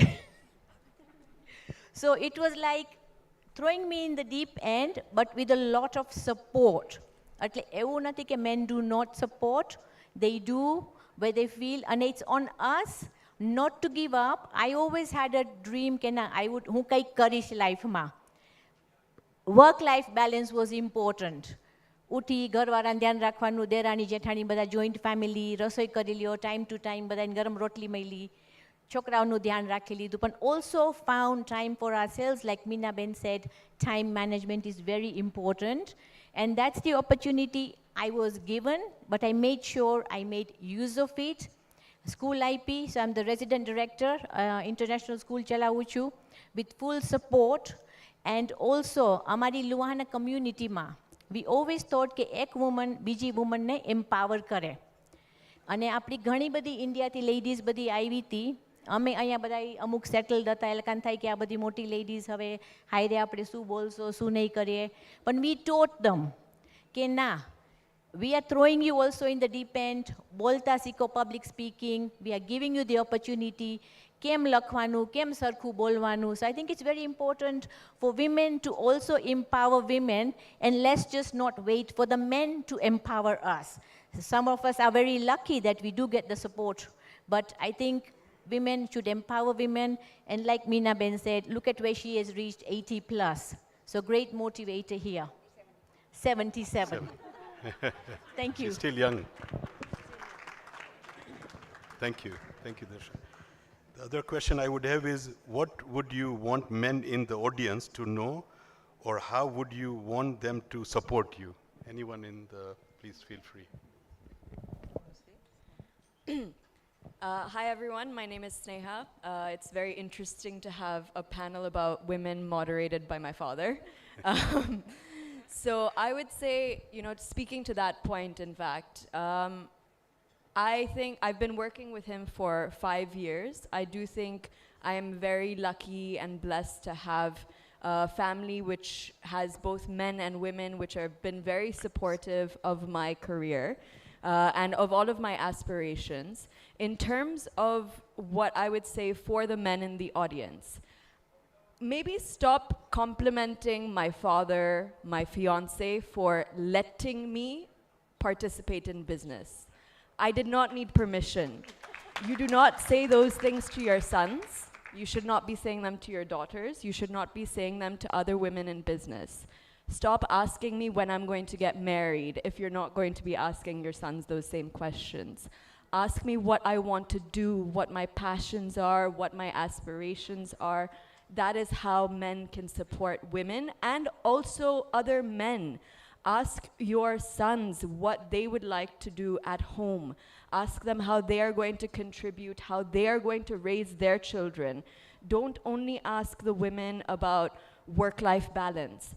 Ask the men if they would like paternity leave. I think there's a lot of opportunities that unfortunately men miss out on. I think men don't have as many opportunities to express their emotions. I don't think they get as many opportunities to take care of their children at home.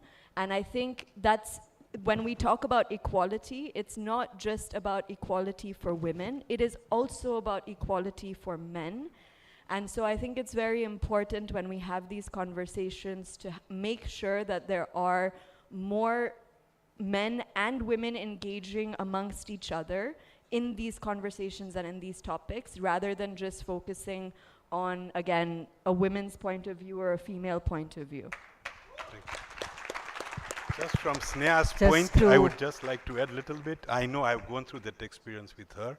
When she joined us, I could clearly see certain managers and certain CEOs of certain companies would feel that Sneha is only for short term, so they'll always try to put her on the side. And when Parth was still studying, my son, they would still ask me, when is Parth joining? And I'm like, she's here, she's taking care, and she's going to be the head of this department. So we have gone through this journey. I have also learned a lot of things from her, and I would like to thank Sneha and particularly all of you to teach us on our journey. Just to add here, what I would like to say is, according to studies that have come up with between the male and the female, they say that women can survive better, they are better learners, they also have better IQs. So there are certain things that women can handle better. So all these studies have come, and they prove that, women have the power to take problems and take on stress in a better way.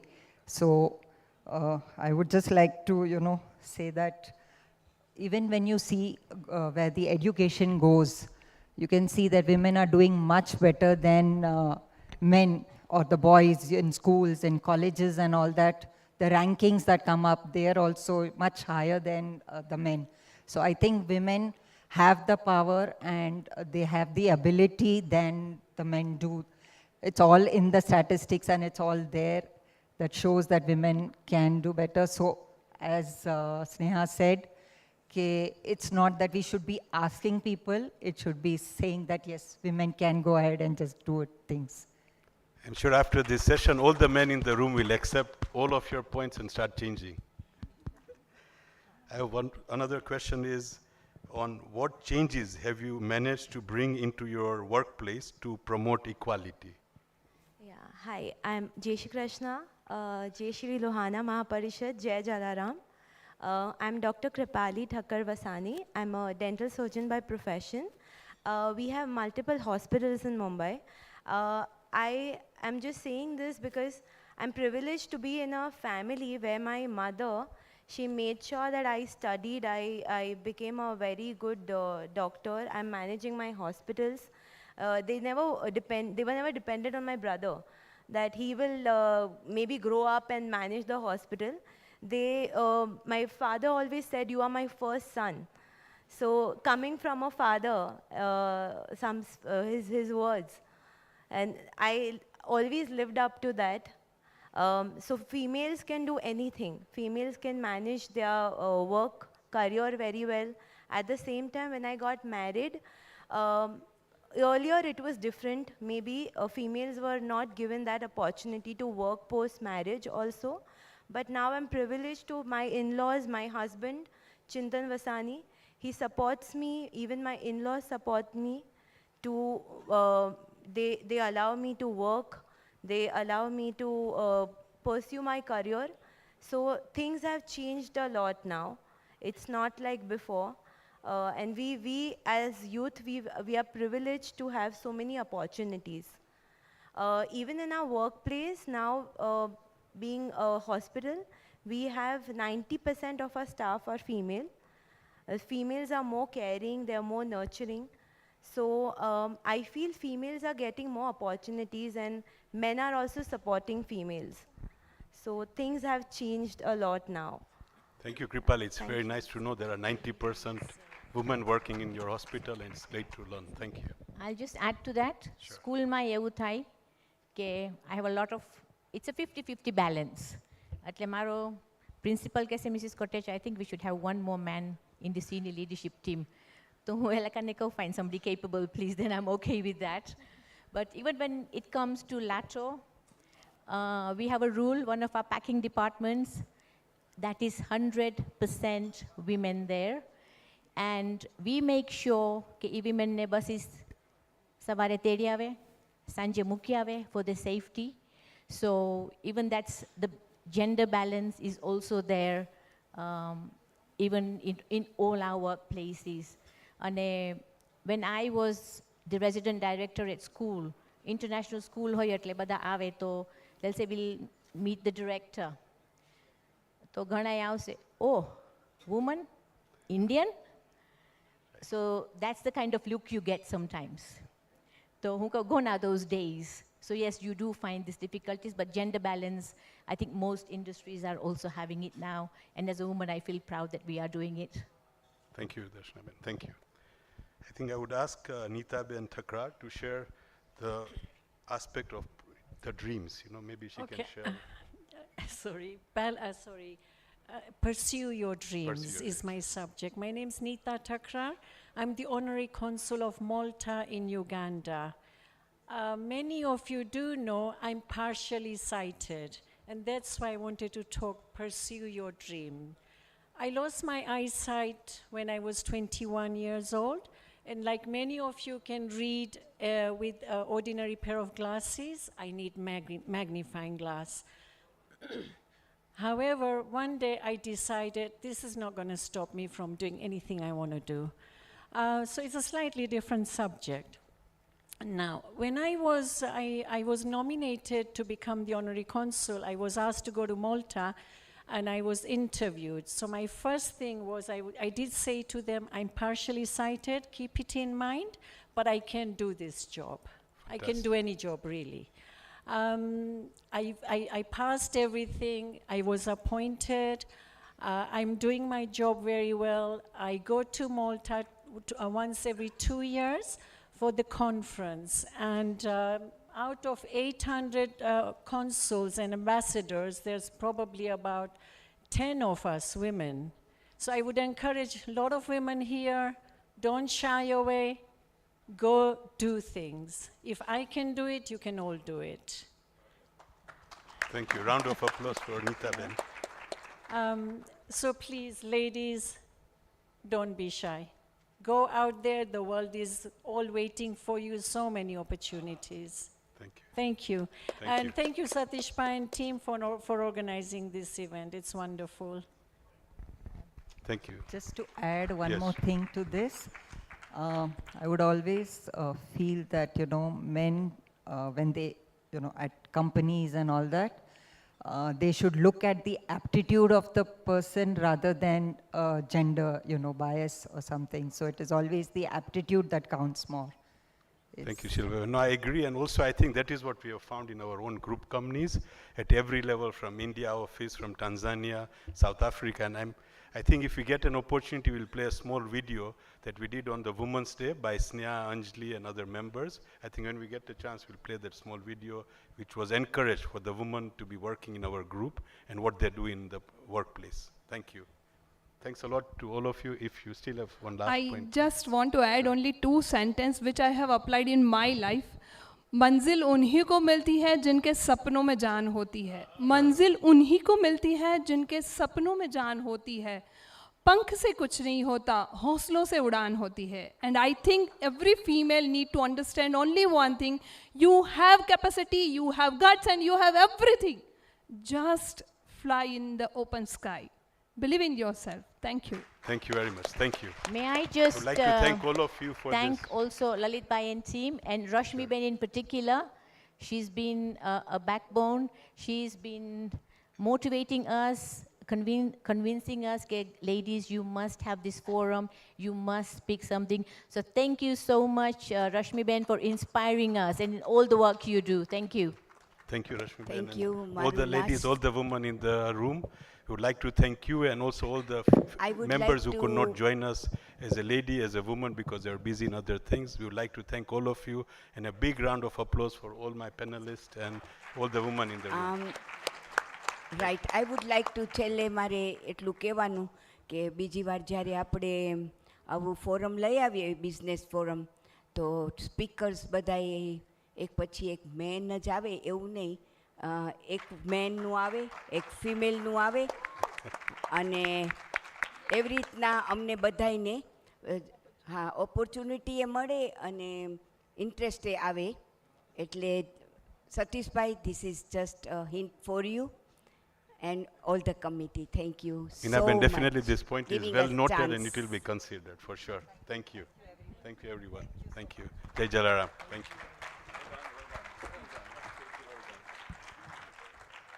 Minaben તમે આ request કરી ને તો હું છે ને સતીશભાઈને ખાસ request કરવાનો છે કે નેક્સ્ટ આપણે જે બી કોન્ફરન્સ કરીએ ને તમને લેડીઝને જ આપી દે મેનેજ કરવાને આખું you run the whole show અને અમને સિલેક્ટિવલી મેનને બોલાવજો બસ બસ વાત થઈ ગઈ I just want to announce હું મારે સ્પીચ નથી આપી છે ને Sandeepbhai Thakkar who is in the potato business can you please make your way ઓડ્રેક રબોગો is holding a desk over there, and Mukeshbhai Nathwani and anybody else who is in agriculture. We have a very prominent man in Odrek Robogo who is here. He's from the president. He's the president's advisor, right? And so all that he listens gets to be heard by the president. So anybody who would like to go and meet him, please make your way there. This is a really important opportunity, particularly agro-processing, agriculture. Uganda is very, very keen on this area of industry, and you need to be, if you want, please go and see them. Thank you, and now I'm going to hand over to, yes, our High Commissioner, to Uganda's High Commissioner to UK. She's a dear sister. I have to say, comes from a very prominent Madhwani family. But what is very unique about this lady is that in an African country, she's a diplomat for an African country worldwide. She's served office in India and in Italy. No. And where was it? Where else was it? Not Italy, France. No, France, Portugal, Emirates, Denmark, Iceland, Malaysia, Singapore, Indonesia. So you see, I could never have remembered all that. Isn't that wonderful? I mean, I think this is a women power as we witness it in ourselves. So please, Nimishaben, come. Thank you, everybody, so much. Jai Sri Krishna, Jai Raghuvanshi. You know, this speech was supposed to be a little bit earlier. Thank you, Satish Bhai, Vijay Bhai, and everyone.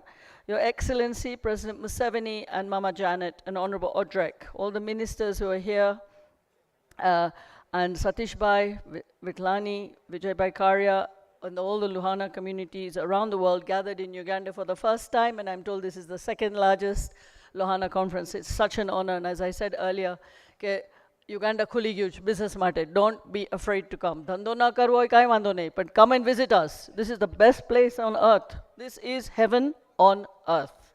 You won't find weather like this. Savare thandi hati, varsad padyo, jo garmi ketli thai gayi chhe. Okay? Matoki ખાવી હોય મોગો chips મસાલા મરચું કે સાદું બધું મળશે અહીંયા જે જોઈએ તમે ઓર્ડર આપી દેજો આવી જશે જલ્દી જલ્દી. But Lohana women, this is the best occasion to celebrate not only Lohana women, but Lohana and all women have broken the glass ceiling and continue to do so. And we should not be afraid, as you've already heard, to continue. Whether you're rich or poor, it doesn't matter. It's the attitude, the dedication, and the commitment that leads to the success. For myself, it's not been easy, okay? I've been working for 25 years, but imagine, I am here as a Ugandan, 4th generation Gujarati, Ugandan, Lohana Dikri, representing my country of birth, Uganda, in several countries, and now in London, having been expelled from Uganda, like many of my other friends here, in 1972. So, can you imagine? My deep appreciation not only goes to my paternal and maternal families, my late mother Meena Men, who is actually a Rajput. Somebody was talking about Rajputani na dikrao fighter hoy છે, but ઈ પોતે women હતી, fighter હતી, અને અમને બી શીખાડ્યું કે fighter થવાનું.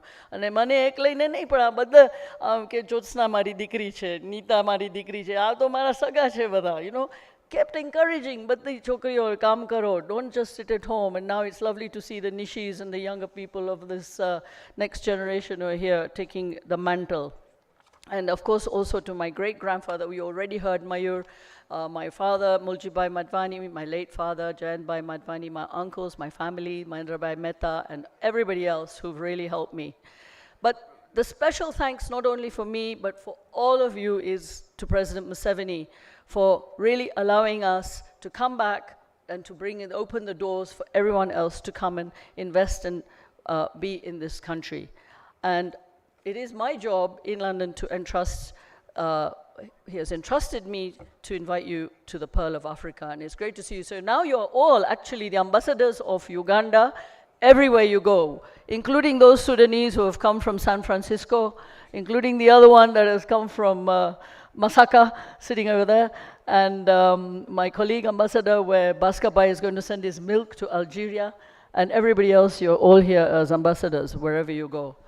And we have to not forget in Uganda today, the First Lady is a woman, Minister for Education and Sports, the Vice President is a woman, the Prime Minister is a woman, the Head of State House Security is a woman, the Head of Public Service is a woman, a third of Parliament has to be women by the Constitution, representing each district and persons with disadvantages.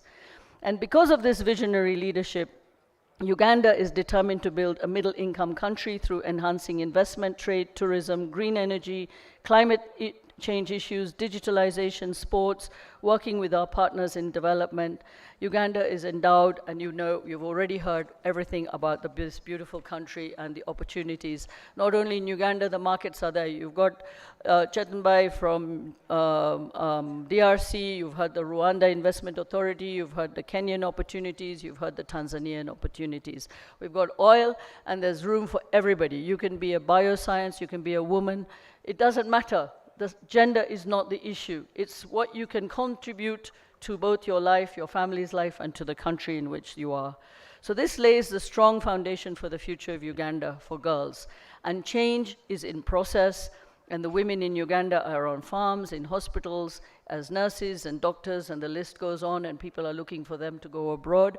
We are now looking for these women here who are widows to grow their products, and if you have anybody who's interested in adding value to their products and exporting them to the Western world, there won't be shortages, as Lord Poppet said yesterday, of tomatoes and avocados and everything else in United Kingdom. And today we have Nikki Haley, who is a Punjabi origin, standing for the US presidency. There was late Indira Gandhi, who was Prime Minister, Golda Meir, Margaret Thatcher, Theresa May, Kristalina Georgieva, who is the Vice President of the World Bank, Hillary Clinton, Jacinda Ardern, and Kamala Harris, who is of Indian origin, who is a Vice President US, Nirmala Sitharaman, who is the Minister of Finance in India, President Murmu of India, and so many other. They have all broken the barriers, and the leadership in these countries have not only allowed, but it is the women themselves who've dedicated themselves to go where they are. And look at even Jyotsna Men, who runs this place. I mean, not only this place, her home, her banking, the bank, this, that. I mean, it takes somebody who's really got a straight mind and everything. So thank you, everybody, for allowing me to say just a few things. And I'd like to thank the Speak Resort hospitality for their wonderful warmth given to us and the support to all of us to enjoy what we have. And we'll see you all again soon. And I want to thank the Immigration Office, Internal Affairs, Uganda, for helping with all the 900 visas. And when you had problems, everybody got them sorted out. So thank you, Ministry of Internal Affairs, Ministry of Foreign Affairs, my home ministry, and the government of Uganda. Thank you.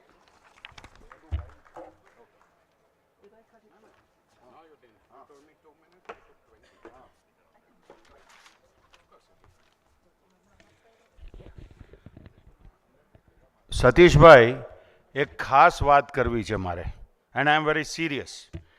એટલી બધી enlighten ફેમિનિટી વિશે વાત થઈ અત્યારે, અને એટલા બધા enlighten women empowerment ને બધી વાત થઈ, તો દુનિયામાં આટલું બધું સમૃદ્ધ સ્ત્રીત્વ છે એની કમ્પેરિઝનમાં મને જ્યારે મારું ઘર યાદ આવે છે ને ત્યારે આમ મારું હૃદય દ્રવી જાય છે.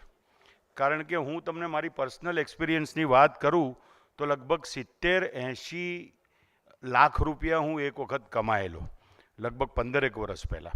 અને મેં એટલો બધો ખુશ થઈ ગયેલો કે મેં ઘરે જઈને મારી વાઈફને કહ્યું કે આજે તો મેં આ મીર માર્યો અને આપણે આ વખતે વર્લ્ડ ટૂર પર જઈએ ચાલ. તો મારી વાઈફ મને કહે છે નહીં, આ વખતે બીજે ક્યાંક જઈએ.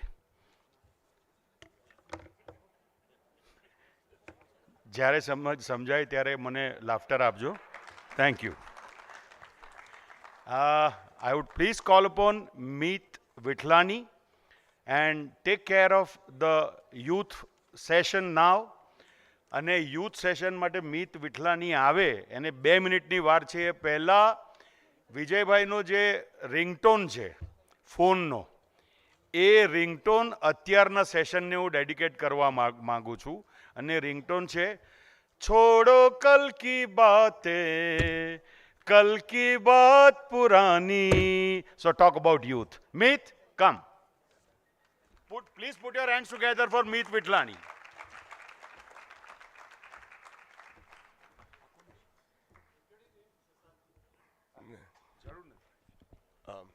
Okay.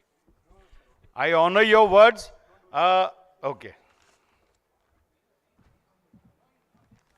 No, I won't very sweetly honor your words because father and son both told me no.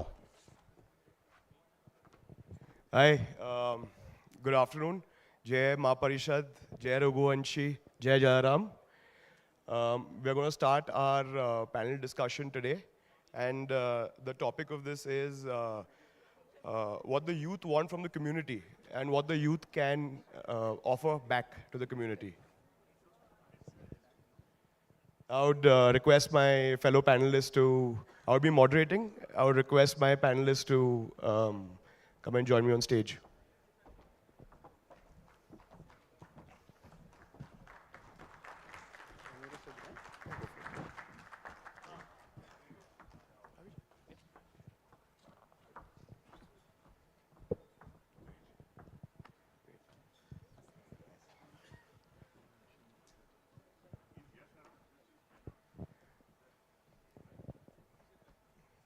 Right, so usually we would have started with ladies first, but we've got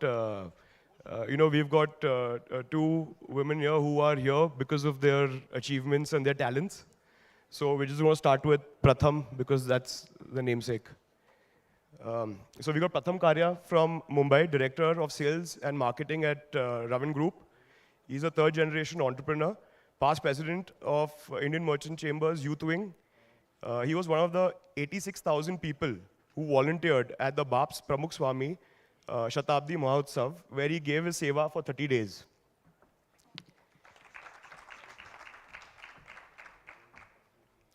On my right, I have Sagar Popat from Rajkot, Director of Somnath Products Private Limited, which is in the manufacturing of FMCG products, such as incense sticks and Indian snacks.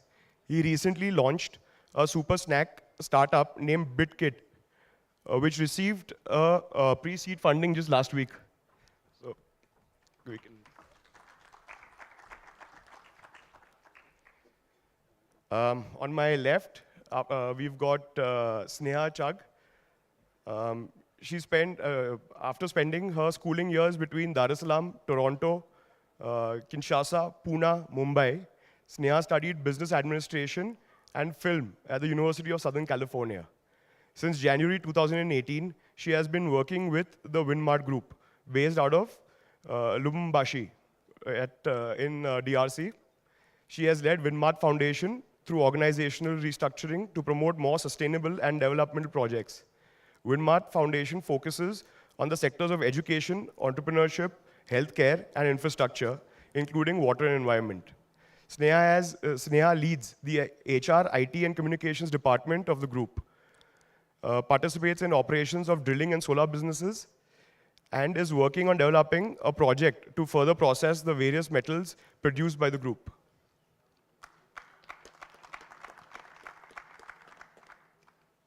On my right, we have Anjali Thakrar, a third-generation Kenyan Lohana with 25 years of experience in audit and tax in Kenya.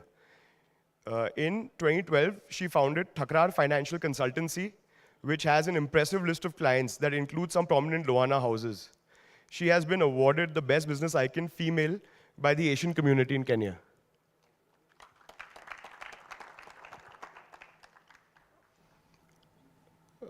On my left, we have Shyam Kotecha from Lato Group. Oh, on your right, sorry, my mistake.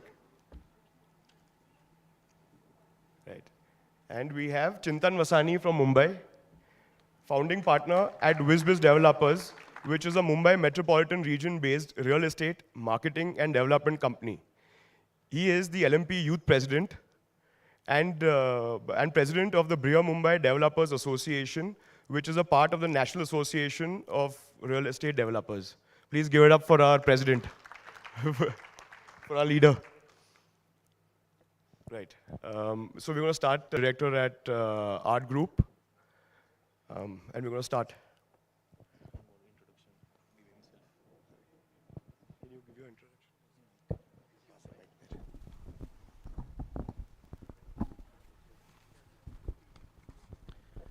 Hello, everyone.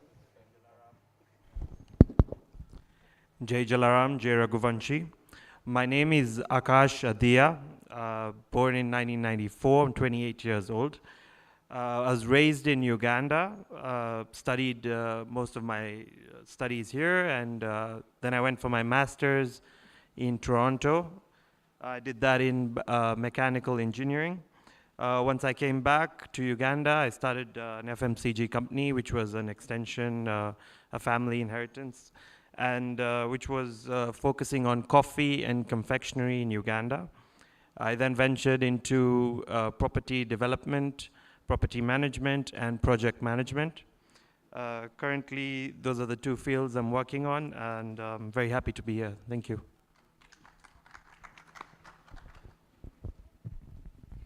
Right, so I would like to start this by asking, Pratham, I would like to start with you again. The first question is, were you previously involved with the local Mahajan? Good evening, everybody. Jai Jalaram, Jai Mahaparishad. Meet, I didn't know my name would be so usable. And so, in fact, from a very young age, my grandfather was very actively involved, Mr. Pramod Karya, at the Lohana Mahaparishad. And as a small kid, I remember going to these events.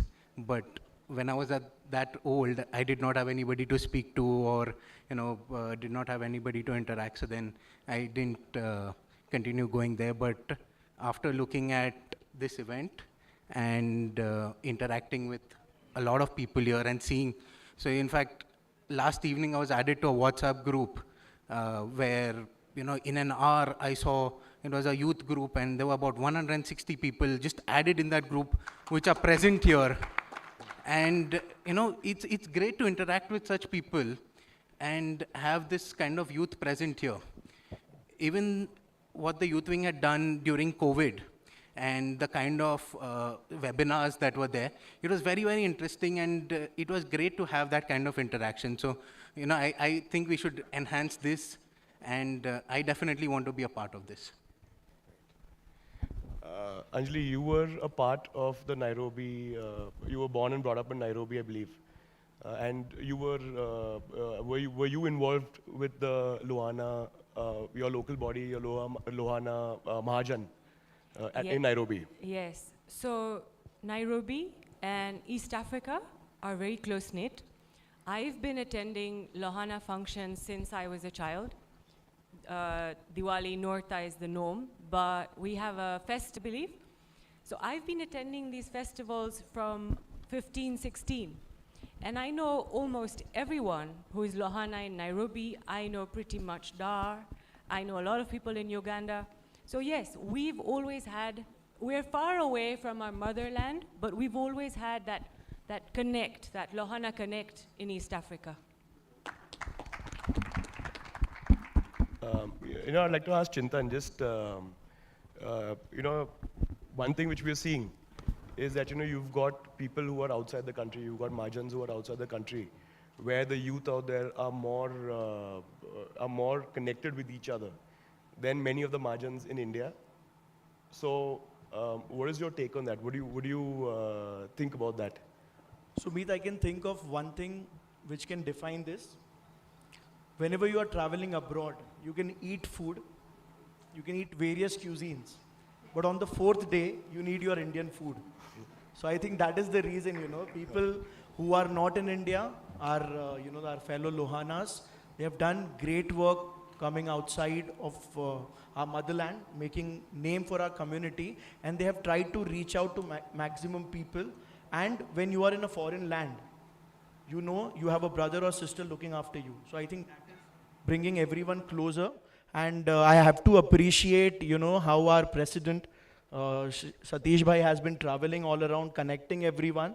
And a lot of youth members from different part of a foreign country, like say Kampala, someone from Dar es Salaam, they do amazing work, but the moment they know there is a mother body, they see how things are getting interacted, they get to know more things about how LMP is growing. And I think the message to put out by forums like this, by youth like this, like we have always been saying in all the meetings, Satish Bhai always mentions, all the vice president always mentions, youth have been participating really less. But Satish Bhai, we have 22% membership, like people less than 40 years. So all thanks to you, all thanks to the members of LIBF, and we are getting there. And our dream would be to have more than 50% of members attending any of the forums of Lohana, be it a business forum, be it a cricket or sports forum. Youth comes together, yeah. But of course, I have to say, being in a foreign country right now, the community which is outside India, they are very well connected, though they stay far away from each other, but they are really doing a great work. And social media is playing a very big role in this. Yes, I think this is something we in India should also start emulating, where, you know, we, which includes myself, should all be more involved with the Mahajan, with our tribe. You know, since we spoke about this gathering, you know, this conference, you know, Sagar, I have a question for you.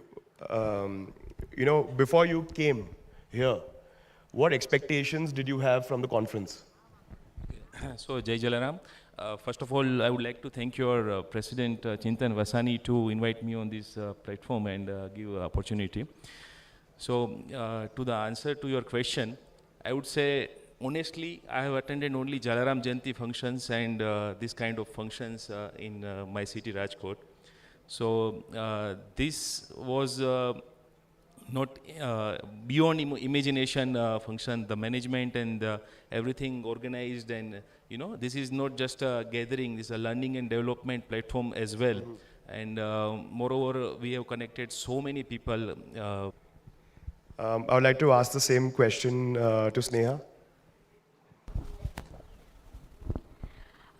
So I think this is my first experience in such a formal way interacting with the Mahajan, with all of the community members. And so honestly, I think coming into this, I didn't really have any expectations.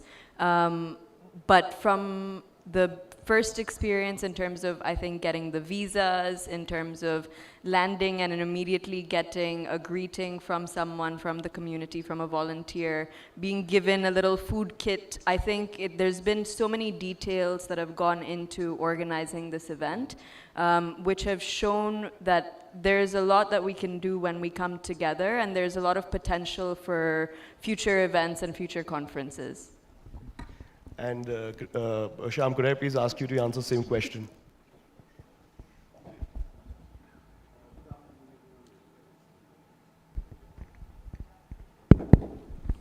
Good afternoon, everyone. Very big welcome to everyone who's come from abroad, made an effort to make them attendances over here.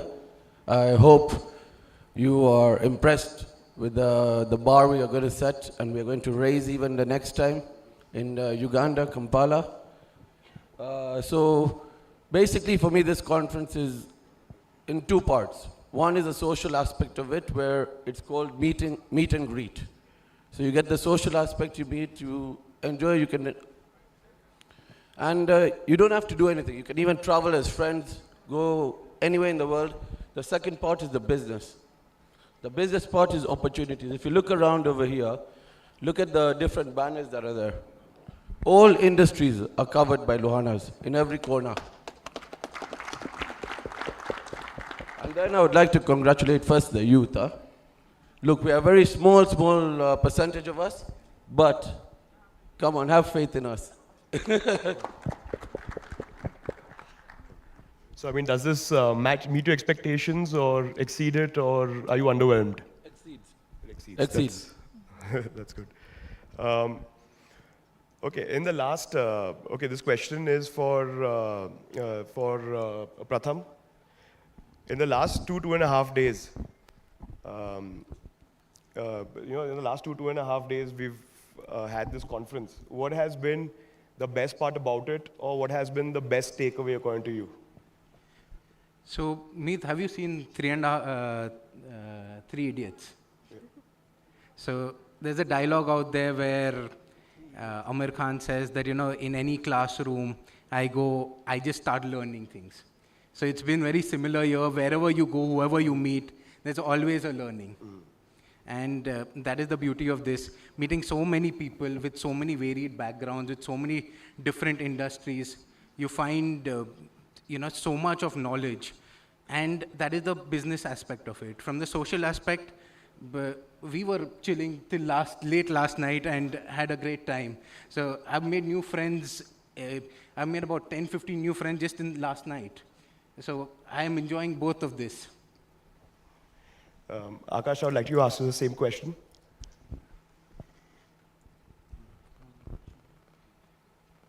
So in the last 2.5 days that we've been together and this, this conference has been on, what is your best takeaway, or what is the best part of the conference according to you?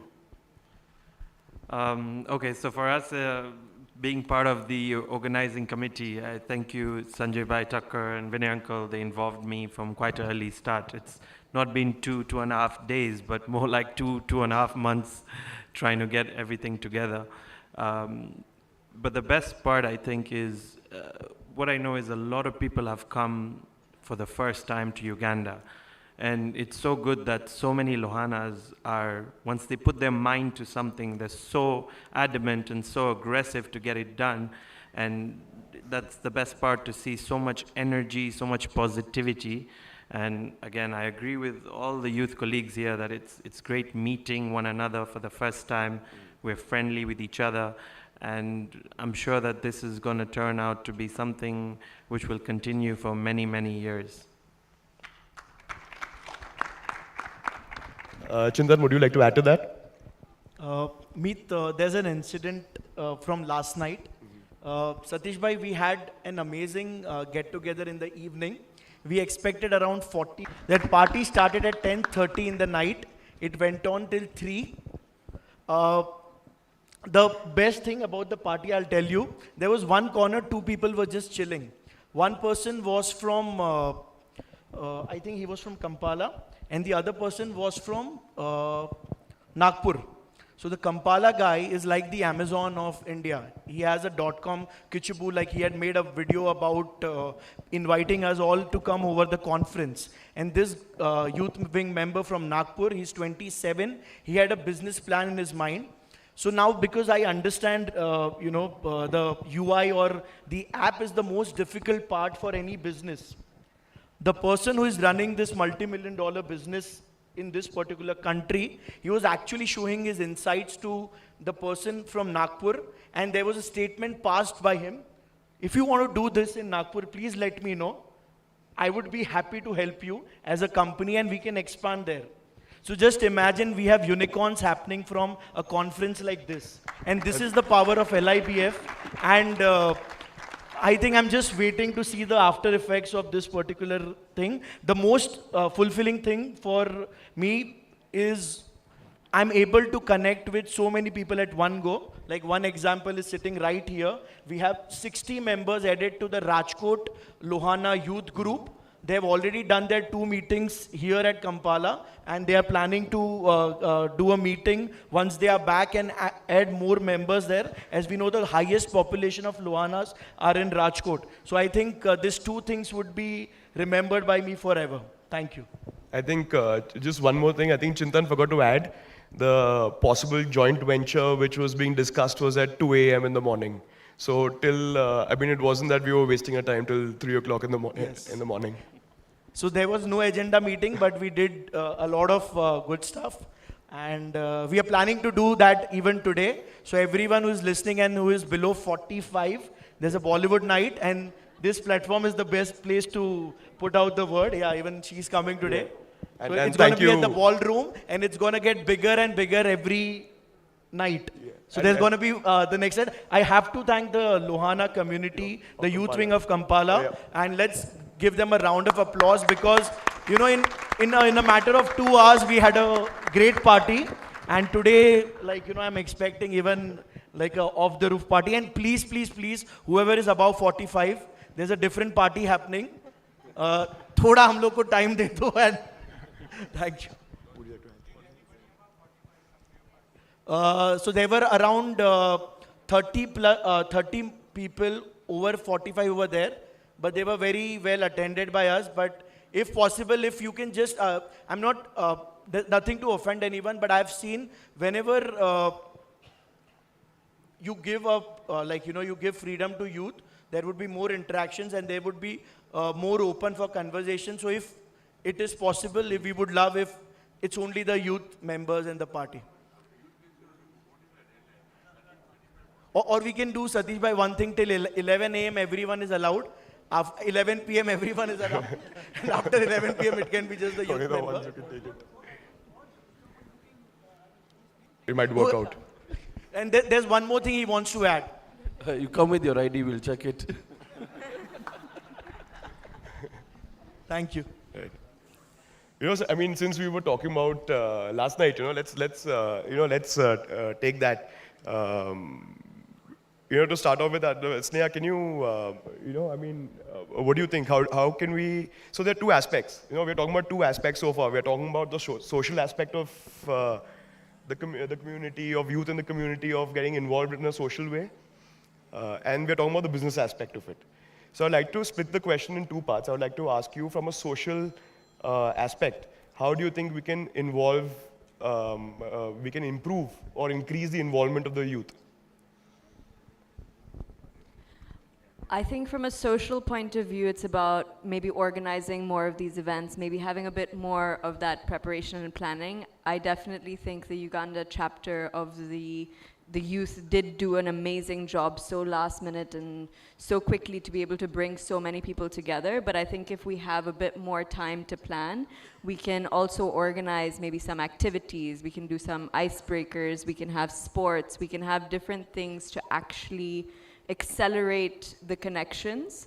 So I think a little bit goes into the planning, and I think it's not just necessarily about the youth, but I think it was mentioned even yesterday on the platform that there are many of the above 45, I won't say elders, I don't think they're that old, but I would say there's many people with a lot of knowledge and experience that we can learn from, that can be our mentors. And so I think it's also maybe about having certain social gatherings in which we can have that cross-pollination happening, where maybe we can teach something based on some new technology or some new experience or industry or whatever knowledge is there, and we can learn something from the experience of those who are older than us.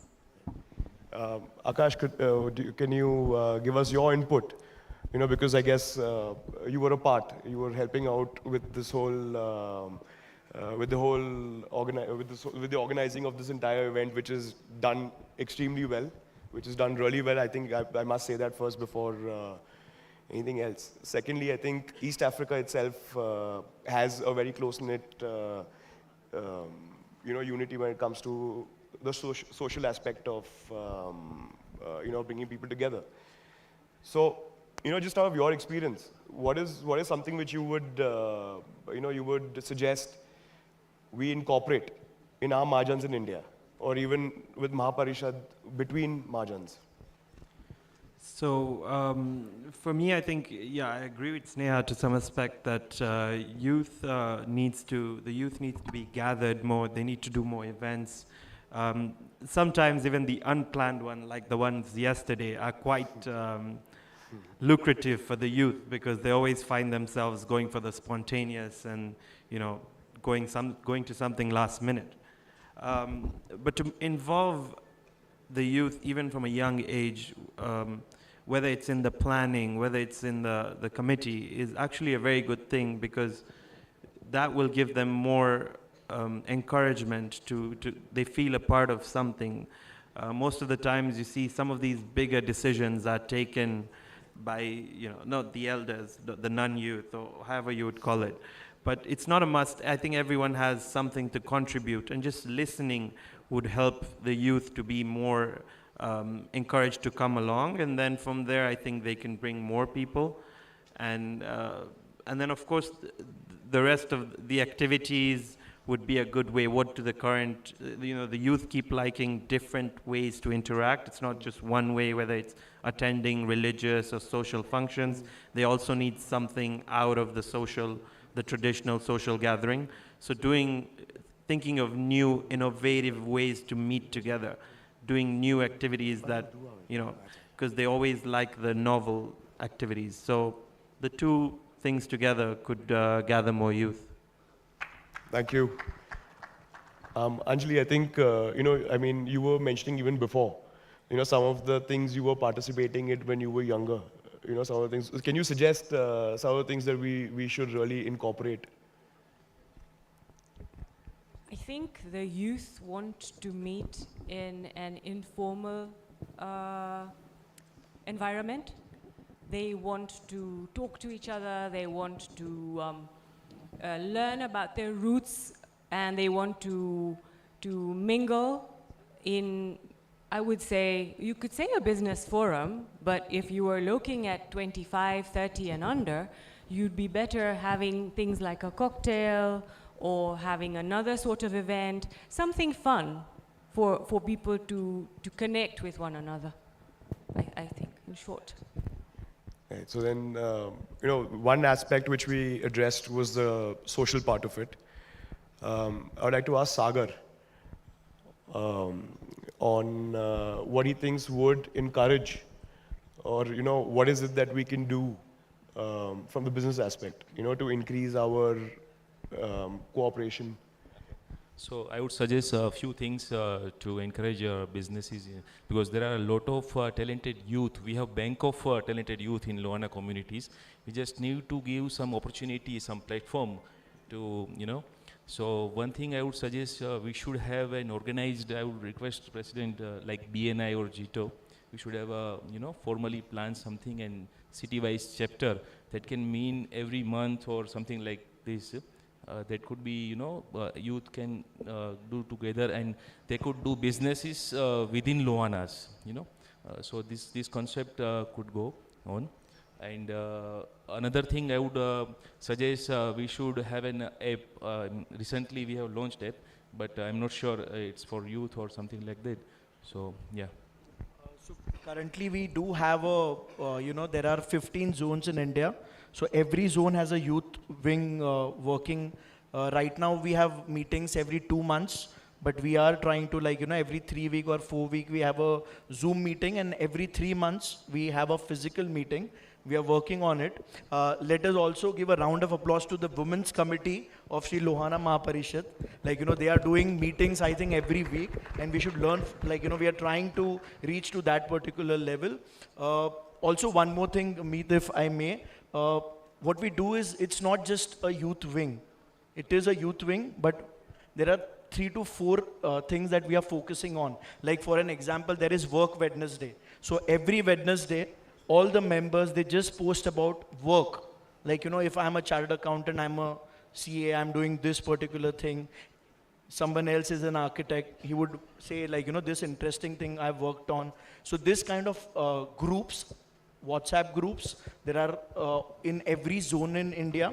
There's a very, in Lohana, the Young Lohana Society, which is part of LCNL, Roshni Thakrar, they are really active in London.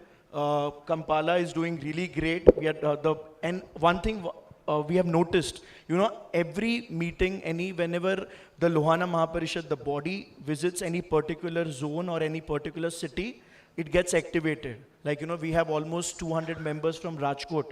So we will see in next 3-4 months, Rajkot community will get super activated, and that would help the entire community for Lohana Mahaparishad. But yes, of course, we are growing every day. We are trying to learn new things, and the app, Satish Bhai and the entire team is working on it. I think that's for a different day, because what I have heard about it and what the things that we have seen, it's going to be one of the best social media apps that they are working on. And it's not only about connections, it's also going to be about business. It's also going to be, there are a lot of elements in it. And yeah, and the feedback is always appreciated. It's by the Lohanas, for the Lohanas, of the Lohanas. Thank you. I would like to just one more thing. We should have something called, to encourage our startups. Like I would request Satish Bhai, our president, to organize some, event like Shark Tank Lohana. So there are so many young startups are there. I know about Saurashtra region. There's so many phenomenal ideas. We just need to give little bit of seed fundings, and they can be unicorn, and we can have that separate event. This is another suggestion for it, yeah. I think as Mr. Samir Bhai Somaya said yesterday, there were two things which we need. One is funding, and one is we need guidance, the right mentorship. And Meet, one more thing I've learned from Satish Bhai is, don't come to me with problems, come to me with solutions. Prepare a body, what we can do, present it to the community. And I'm sure, just yesterday we were saying there is no youth. What does youth want? Every panelist none of them were youth. This feedback was taken very well by LIBF, and you can see there are only youth right now sitting. So round of applause for them.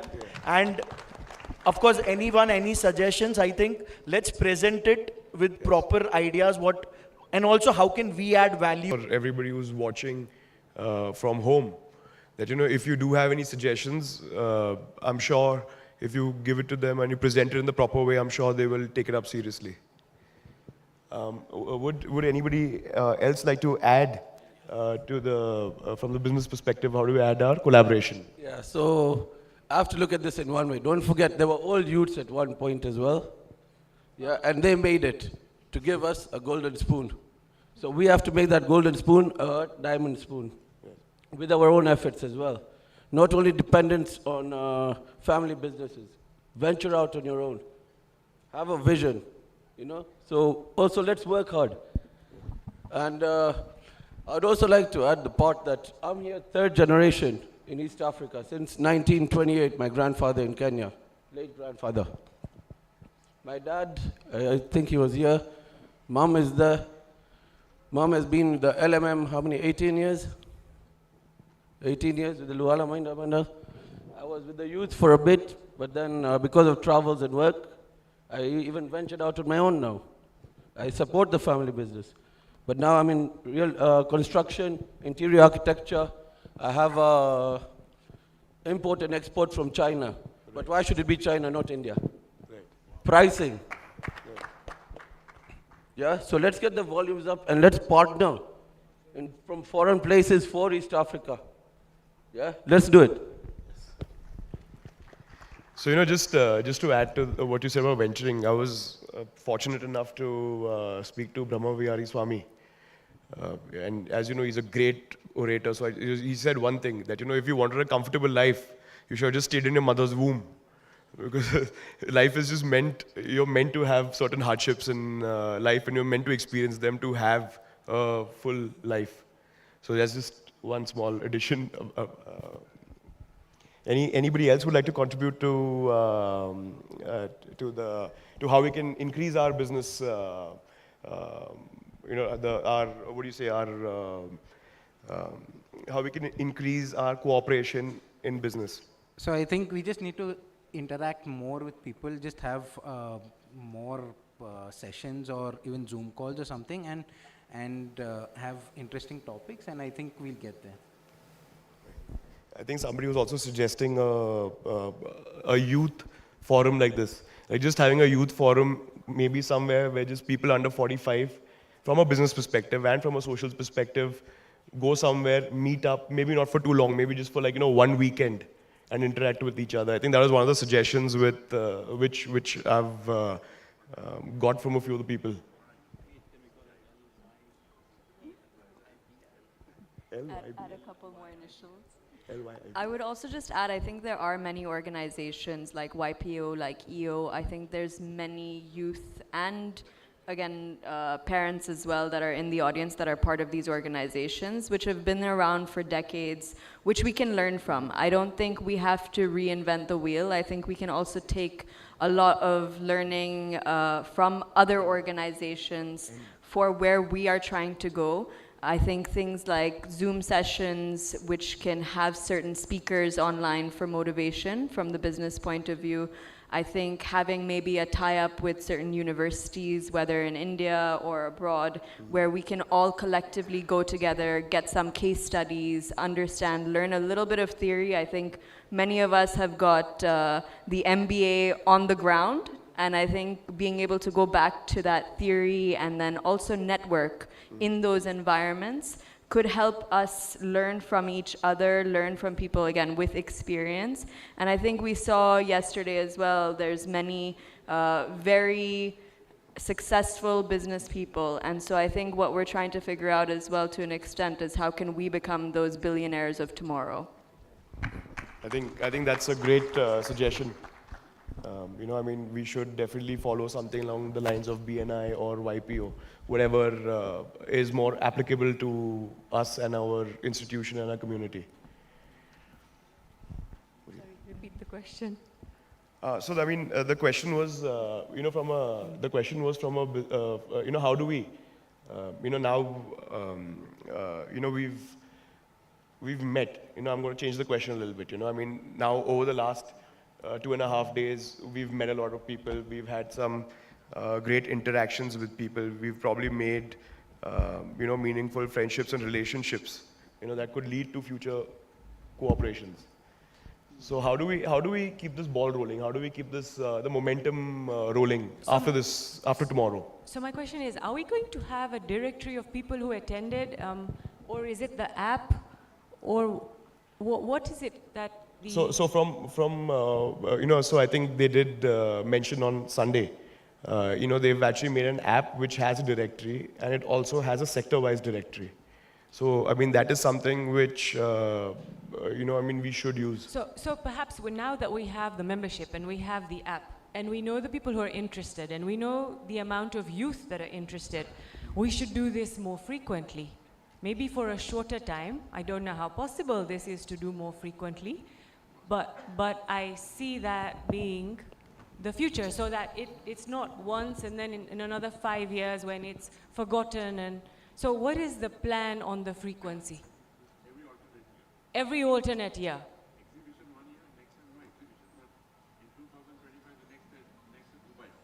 Oh, that's great. So 2025 in Dubai, this similar thing. So yeah, and we have 2 years to market this properly. We have 2 years to get the outreach, to extend it to countries that are not aware of it, and to have more participation. Because I don't think everybody was clearly aware of it in detail, because it's our first time. So maybe now, to push it out there to the countries that haven't had that much of participation. Right. Yeah, but I mean, see, so we've got this happening now, where we've met about 800 people.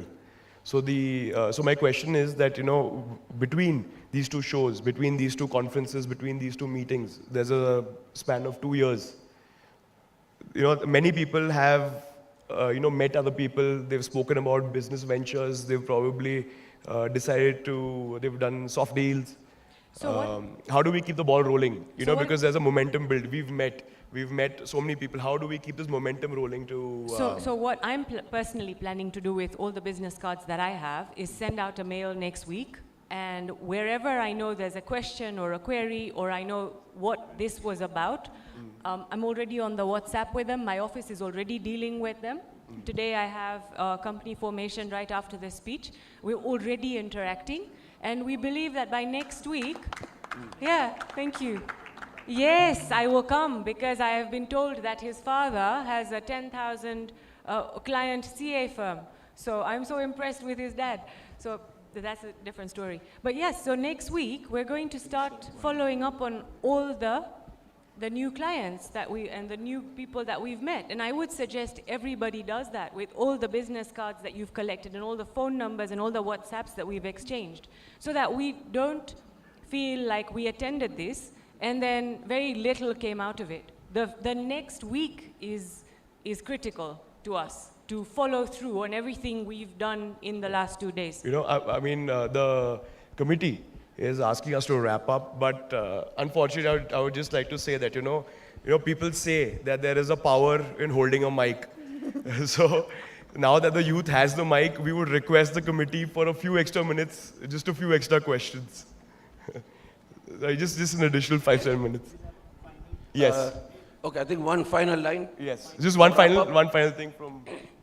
I'd like to request the youth that why don't we have every quarterly Zoom meetings, and then every year 2 times, June or December, we actually meet as youth. Would that be okay? Yeah, I think that's definitely worth doing. Yeah, then we can all develop together.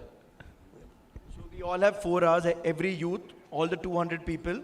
After 4 hours we are meeting, we can have pointers and we'll discuss it when we are not asked to get off the stage. Thank you. Thank you so much. Yeah. You know, I'm honestly just going to ask one last question, which was on the list. Whoever wants to answer it. You know, this event is honestly, it's one of the first things done. It is at a scale which we did not expect. We are really happy to be here. We've had a great time. We've had a lot of people, and I think who've had certain thoughts. And we would like just one. Can somebody summarize of what is the one thing which we can do next time to add more value to this particular forum? Go for it. Go for it. I think the only thing where every LMP member used to say, youth is not participating. 200 members have come to a gathering of around, say 175 members have come to a gathering of around 800. Let's take a pledge, every youth member, that we will give our 100%, will be involved, and we'll take it higher. Can I please request every member on the panel to please stand up and say we are committing our 100% to LMP, and we will be there for you whenever we are needed. And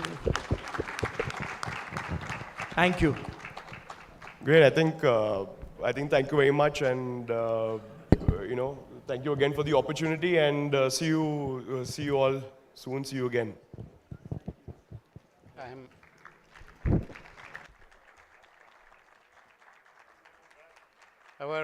Our young boys and girls, we are very sorry for pushing you off stage. We are very sorry for pushing you off stage, but you've only shown what we believe, that the youth of today has the power but does not have the discipline like the oldies. Okay, so I think we are continuing now, and we are really short of time. There is an infrastructure session yet left, but I want to announce Kalno program. So Kale, let me explain what's going to happen. There, the president is expected here around noon, and some of the people who are going to meet him will have to take the COVID test. Plus, the president is expected to visit the exhibition. So all the exhibitors who want to remain at their stand during the time the president visits the exhibition has to take the COVID test. The COVID test is happening opposite the lunch tent. So please, whoever is an exhibitor and wants to remain there, please go and do your COVID test just now.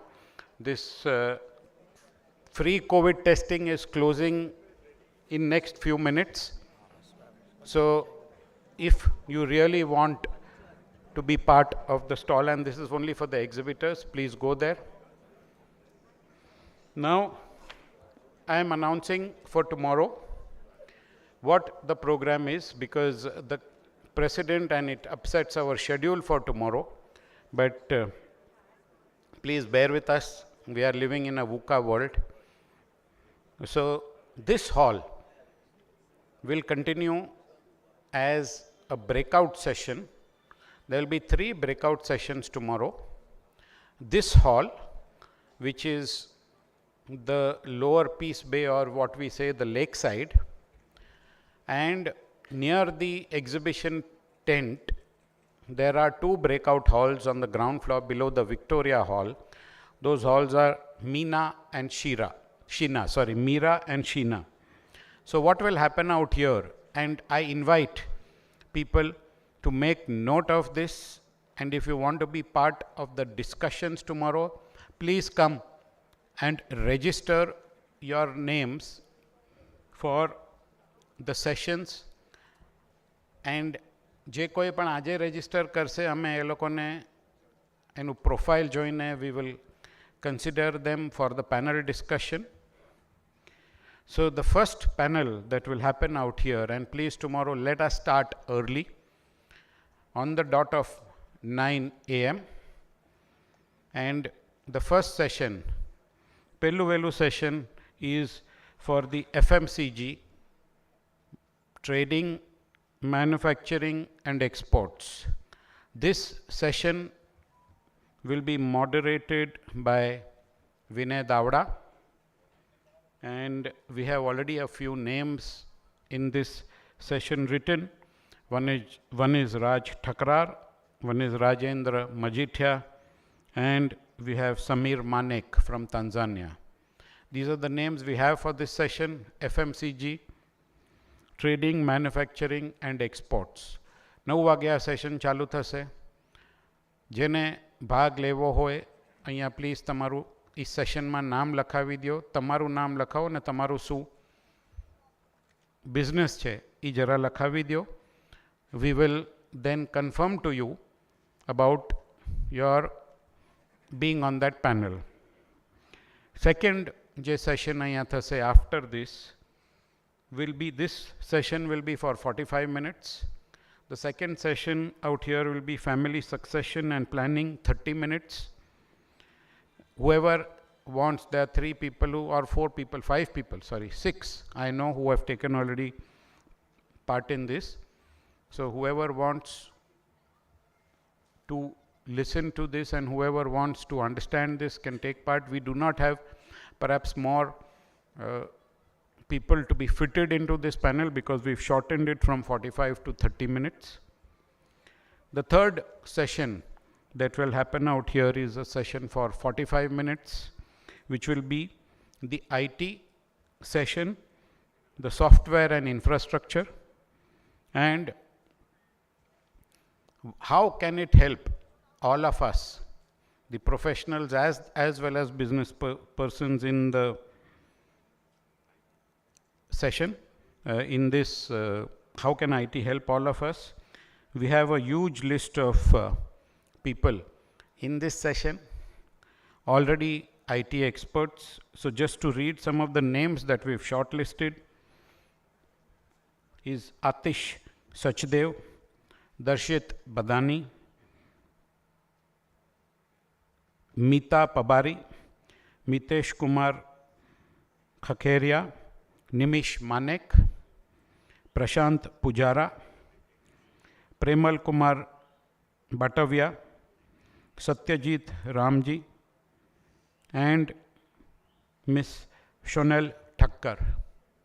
We'll be deciding the moderator of this session after talking to them. So we have already a huge panel on IT. We will not be able to take further people from IT unless they are very highly qualified. The third session that we have out here, which will be the opportunities for professionals, and this session is dedicated for the professionals, specifically the lawyers and the chartered accountants, and this will be moderated by Shri Mahendra Bhai Ghelani. So this is the third session that we would have of 45 minutes. With this, the breakout session in this hall would end around 12 o'clock or slightly before that, because the president would be coming and we would have to perhaps all wait in anticipation. We do not know exactly what time he would come, but he's indicated that he will come around 12 o'clock. Then Sheena, we have session again in the morning, beginning at around 9:30, because we see that we are always late. So therefore the breakout sessions in the two halls we've kept at 9:30. One of them is healthcare. The first one is healthcare and pharmaceuticals, which has Dr. Amit Thakkar, Dr. Chirag Kotecha, Dr. Praveen Daya, and we would invite other people from the healthcare and pharmaceutical section to take part in this. Please give your names. This was to be moderated by Dr. Vipin Mithya, but I don't think he is well, and therefore we will have to give somebody else the responsibility of moderating. Then after this we will have a session by Shri Deepak Gadia on the opportunities in renewable energy. That will be a session of about 30 minutes in the same hall. Then there is a session of 45 minutes on logistics, optimizing logistics and how we can integrate logistics to improve further profitability as well as to improve exports. This will have Mr. Hasmukh Radia, Ms. Purvi Kotak, we have Pranav Hinducha, we have Chirag Thakkar, Jaivan Morjaria and Chirag Katira. We are looking at Chirag Katira to be the moderator for this. Anybody wants to take part further in this, please let us know. Then we have in Mira the startup ecosystem, where the moderator is Mr. Bharat Thakkar, and we have Yash Davda, Jyoti Rai, and some more people that we are looking for in the startup ecosystem. Please register your names. Then in Mira we have the next session is how can cross-border tourism be enhanced, and there we have many people. We have Lalit Jobanputra from Nairobi, we have Mr. Rashmi Chatwani, we have Mr. Pritesh Kakkad from Tanzania, and we have people from the Ruparelia as well as the Madhwani group. Then after the president goes, we will have a 4 p.m. half-an-hour session before we commence our closing summarization. This 4 p.m. session will be the aging population and the challenges for this, where we will have Prakash Radia and Lord Dollar Popat. If Lord Dollar Popat by any chance is not there, then Subhash Bhai Thakrar will take over this session of the aging population, the challenges of the aging population. And after this, we will commence our closing session. We will summarize what we have all done. And then, of course, we have our farewell dinner. And then day after tomorrow, a lot of people have asked about the plan for factory visits on 23rd. We will finalize that and come back to you by tomorrow morning. Now, I see hardly any people for the infrastructure session out here. Do we have Jitubhai here? Jitubhai and Chintan, I think they are moderating the session. Apologies. You know that we face challenges. People have turned up late. There have been overshooting of time for whatever reasons. But let's try and give as much of knowledge as we can as quickly as possible. And after that, we will be having the 2-minute presentations of the people. There are 62 people yet who have registered, but who have not had the opportunity to give their 2-minute presentations. Apart from that, a lot of people have come up and asked for time. We will try and accommodate everybody, but please let's do this fast now. Thank you, and let's go on with the session. I know a lot of people are now tired, maybe restless, but we've come here to do something, and let's achieve it. Thank you.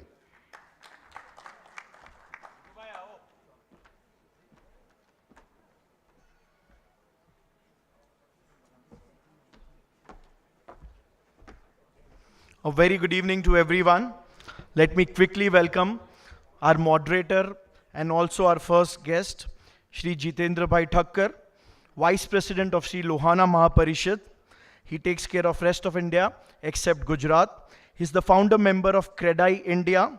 He's been appointed recently on the board of QCI, the Quality Check Control of India, and National Skill Development Board. Round of applause for Shri Jitendra Thakkar.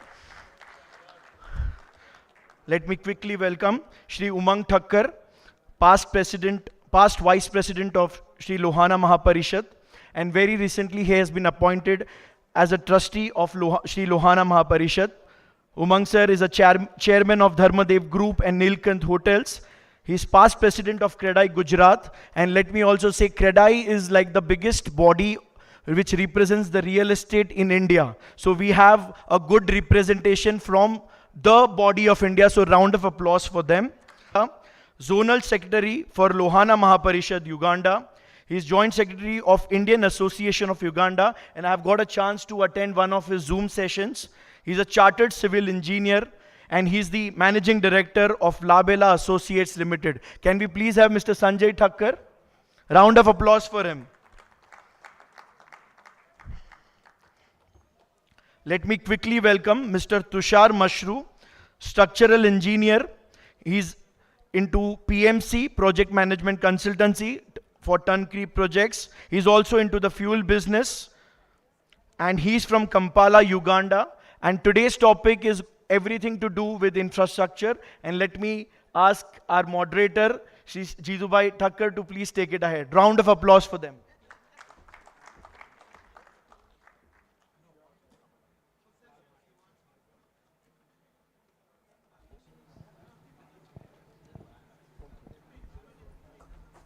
We also have Mr. Mitul Jobanputra.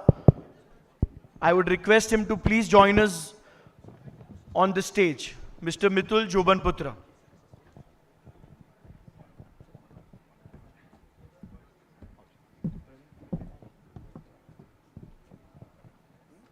બધાને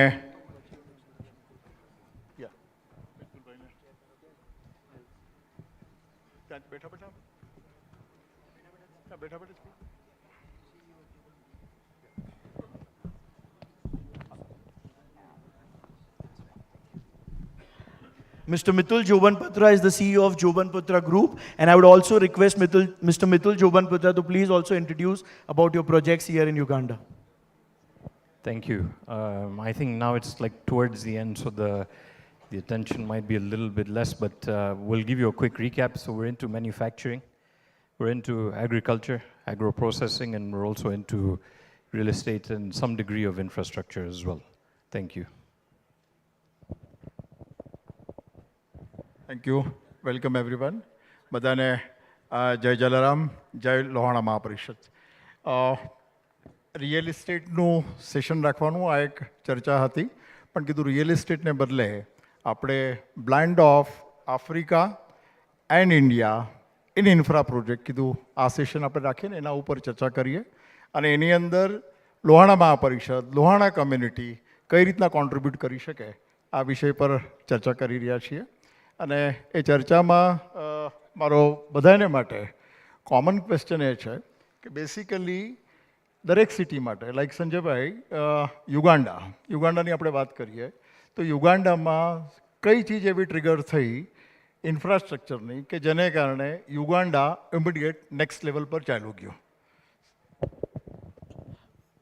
as a infrastructure છેલ્લા ઘણા વર્ષોથી northern bypass જે traffic જામનો major issue હતો કંપાલા, actually કંપાલા was some people સે જામપાલા, so much જામ. સો northern બાયપાસના કારણે એટલો બધો વિકાસ થઈ ગયો છે સિટીનો આઉટસ્કર્ટ્સની અંદર, ઘણું બધું રેસિડેન્શિયલ અને કોમર્શિયલ અને ઇન્ડસ્ટ્રીયલ ડેવલપમેન્ટ એ બાજુ થઈ રહ્યું છે.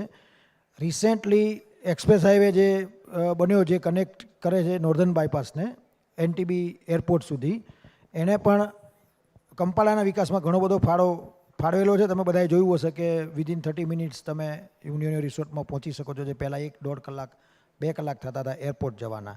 હજી ઘણા બધા પ્રોજેક્ટ્સ પણ અત્યારે થઈ રહ્યા છે, જે ઘણી જગ્યાએ કંપાલામાં કાચા રોડ્સ હતા, ટાર્મેક રોડ્સ બધા થઈ રહ્યા છે. સ્ટીલ ઘણી બધી ચેલેન્જીસ છે કંપાલાની અંદર ઇન્ફ્રાસ્ટ્રક્ચર માટે, અને અત્યારે પણ બીજા ફ્લાયઓવર, ક્લોક ટાવર ને સાંબી આસપાસ બધા બની રહ્યા છે, જે શહેરના વિકાસમાં ઘણો બધો ફાળો ભજવે છે. થેન્ક યુ સંજયભાઈ. મિતુલ, તમે કંઈ કહેશો કે? I'll answer in English if that's okay. Yeah, no issue. Hello. Core infrastructure, what's taken Uganda forward as far as what we've seen from business angle is power. Uganda has added on 2 major power projects which have taken supply right from 400 megawatts to over 1200 megawatts. That has basically reduced the pricing to a certain degree of energy cost, which we can directly see the impact with the number of entities and manufacturing businesses which have come in to establish in Uganda. And we're now more competitive in the region compared to even Kenya as well, with surplus supply of power. So direct impact on manufacturing, on agro, on other related projects. Specifically, power is the key driver. Thank you. Umangbhai, તમે અમદાવાદને કયા infra પ્રોજેક્ટે jump આપ્યું હોય એ જરા વાત કરશો? ઇન્ફ્રાસ્ટ્રક્ચરથી એવું જોવામાં આવે છે કે એકચ્યુઅલી અમદાવાદ શહેર છે એ એવું હતું, પહેલાં પોળોથી ઘેરાયેલું હતું. પોળોથી પહેલાં રિલીફ રોડ હતો, પછી ગાંધી રોડ હતો, પછી આશ્રમ રોડ થયો, સીજી રોડ થયો. જેમ જેમ શહેરનું ડેવલપમેન્ટ થયું એમ રોડ, રસ્તા, બ્રિજ, એની બધી ફેસિલિટીઝ એટલી બધી થઈ ગઈ. અને અમારા ત્યાં અમદાવાદ શહેરની અંદર આજે ખરેખર જુઓ તો ઝોનિંગ જે સિસ્ટમ થઈ, ત્યાંથી R1 zone, R2 zone, R3 zone, એનાથી અમદાવાદનું ડેવલપમેન્ટ ખૂબ સુંદર થયેલું છે. અને જે ઇન્ફ્રાસ્ટ્રક્ચરને જે ગવર્મેન્ટ તરફથી જે અમે લોકોને, જે બિલ્ડરોને, અને જેવા સારા સારા બિલ્ડિંગો બન્યા, એનાથી ઇન્ફ્રાસ્ટ્રક્ચરનું ડેવલપમેન્ટ પણ ઘણું ખૂબ સુંદર થયેલું છે. એટલે ઇન્ફ્રાસ્ટ્રક્ચર જે ડેવલપમેન્ટ થઈ રહ્યું છે એની અંદર કોઈ બી શહેરની અંદર એની કનેક્ટિવિટી રોડથી, બ્રિજથી અને એરપોર્ટથી ખૂબ નજીક થાય છે. તેથી તે શહેરનું ડેવલપમેન્ટ ખૂબ સુંદર થાય છે. જેવી રીતે આપને કહું તો મુંબઈ શહેર છે ને એ આખા પટ્ટામાં આવેલું છે, જ્યારે અમારું અમદાવાદ શહેર છે ને રાઉન્ડ છે. એટલે ફક્ત 30 મિનિટની અંદર આ છેડેથી આ છેડે તમે જઈ શકો છો. એટલે જેમ જેમ ઇન્ફ્રાસ્ટ્રક્ચરનું ડેવલપમેન્ટ થાય એમ રોડ એની કનેક્ટિવિટીના હિસાબે એ શહેરનું ડેવલપમેન્ટ ખૂબ સુંદર થતું હોય છે. ઉમંગભાઈ, તમે અમદાવાદની વાત કરી, જસ્ટ નાનકડું એડ કરું. જે રહ્યું છે that is town planning scheme. એ લોકોએ લેન્ડ પુલિંગ, સંજયભાઈ કર્યું, આપણે યુગાન્ડામાં પણ આ ચીજ કામ આવશે. એ લોકોએ બધા લેન્ડ ઓનર્સની એકસાથે લેન્ડ પુલ કરી, એમાંથી બધાની 40% લેન્ડ લઈ લીધી, એનું ઇન્ફ્રાસ્ટ્રક્ચર ડેવલપ કર્યું, એની અંદર સ્કૂલ્સ બનાવી, રોડ્સ બનાવ્યા, અને રહેલો FSI 60% લેન્ડ પર આપી. એટલે ગવર્મેન્ટને એક્વિઝિશનની કંઈ પણ કોસ્ટ ન પડી, અને એ મોડલ આપણે એન્ટાયર કન્ટ્રીની અંદર ફોલો થઈ રહ્યું છે. દરેક ઠેકાણે આ ચીજ ફોલો થઈ રહી છે. સો લાઈક આપણે યુગાન્ડા ગ્રો થઈ રહ્યું છે, તો યુગાન્ડાને માટે પણ આ ચીજ મારા ખ્યાલથી જોવી જોઈએ.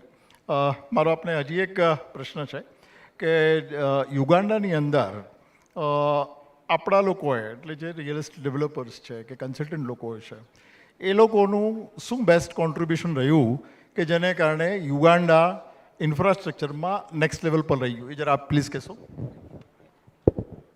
Thank you.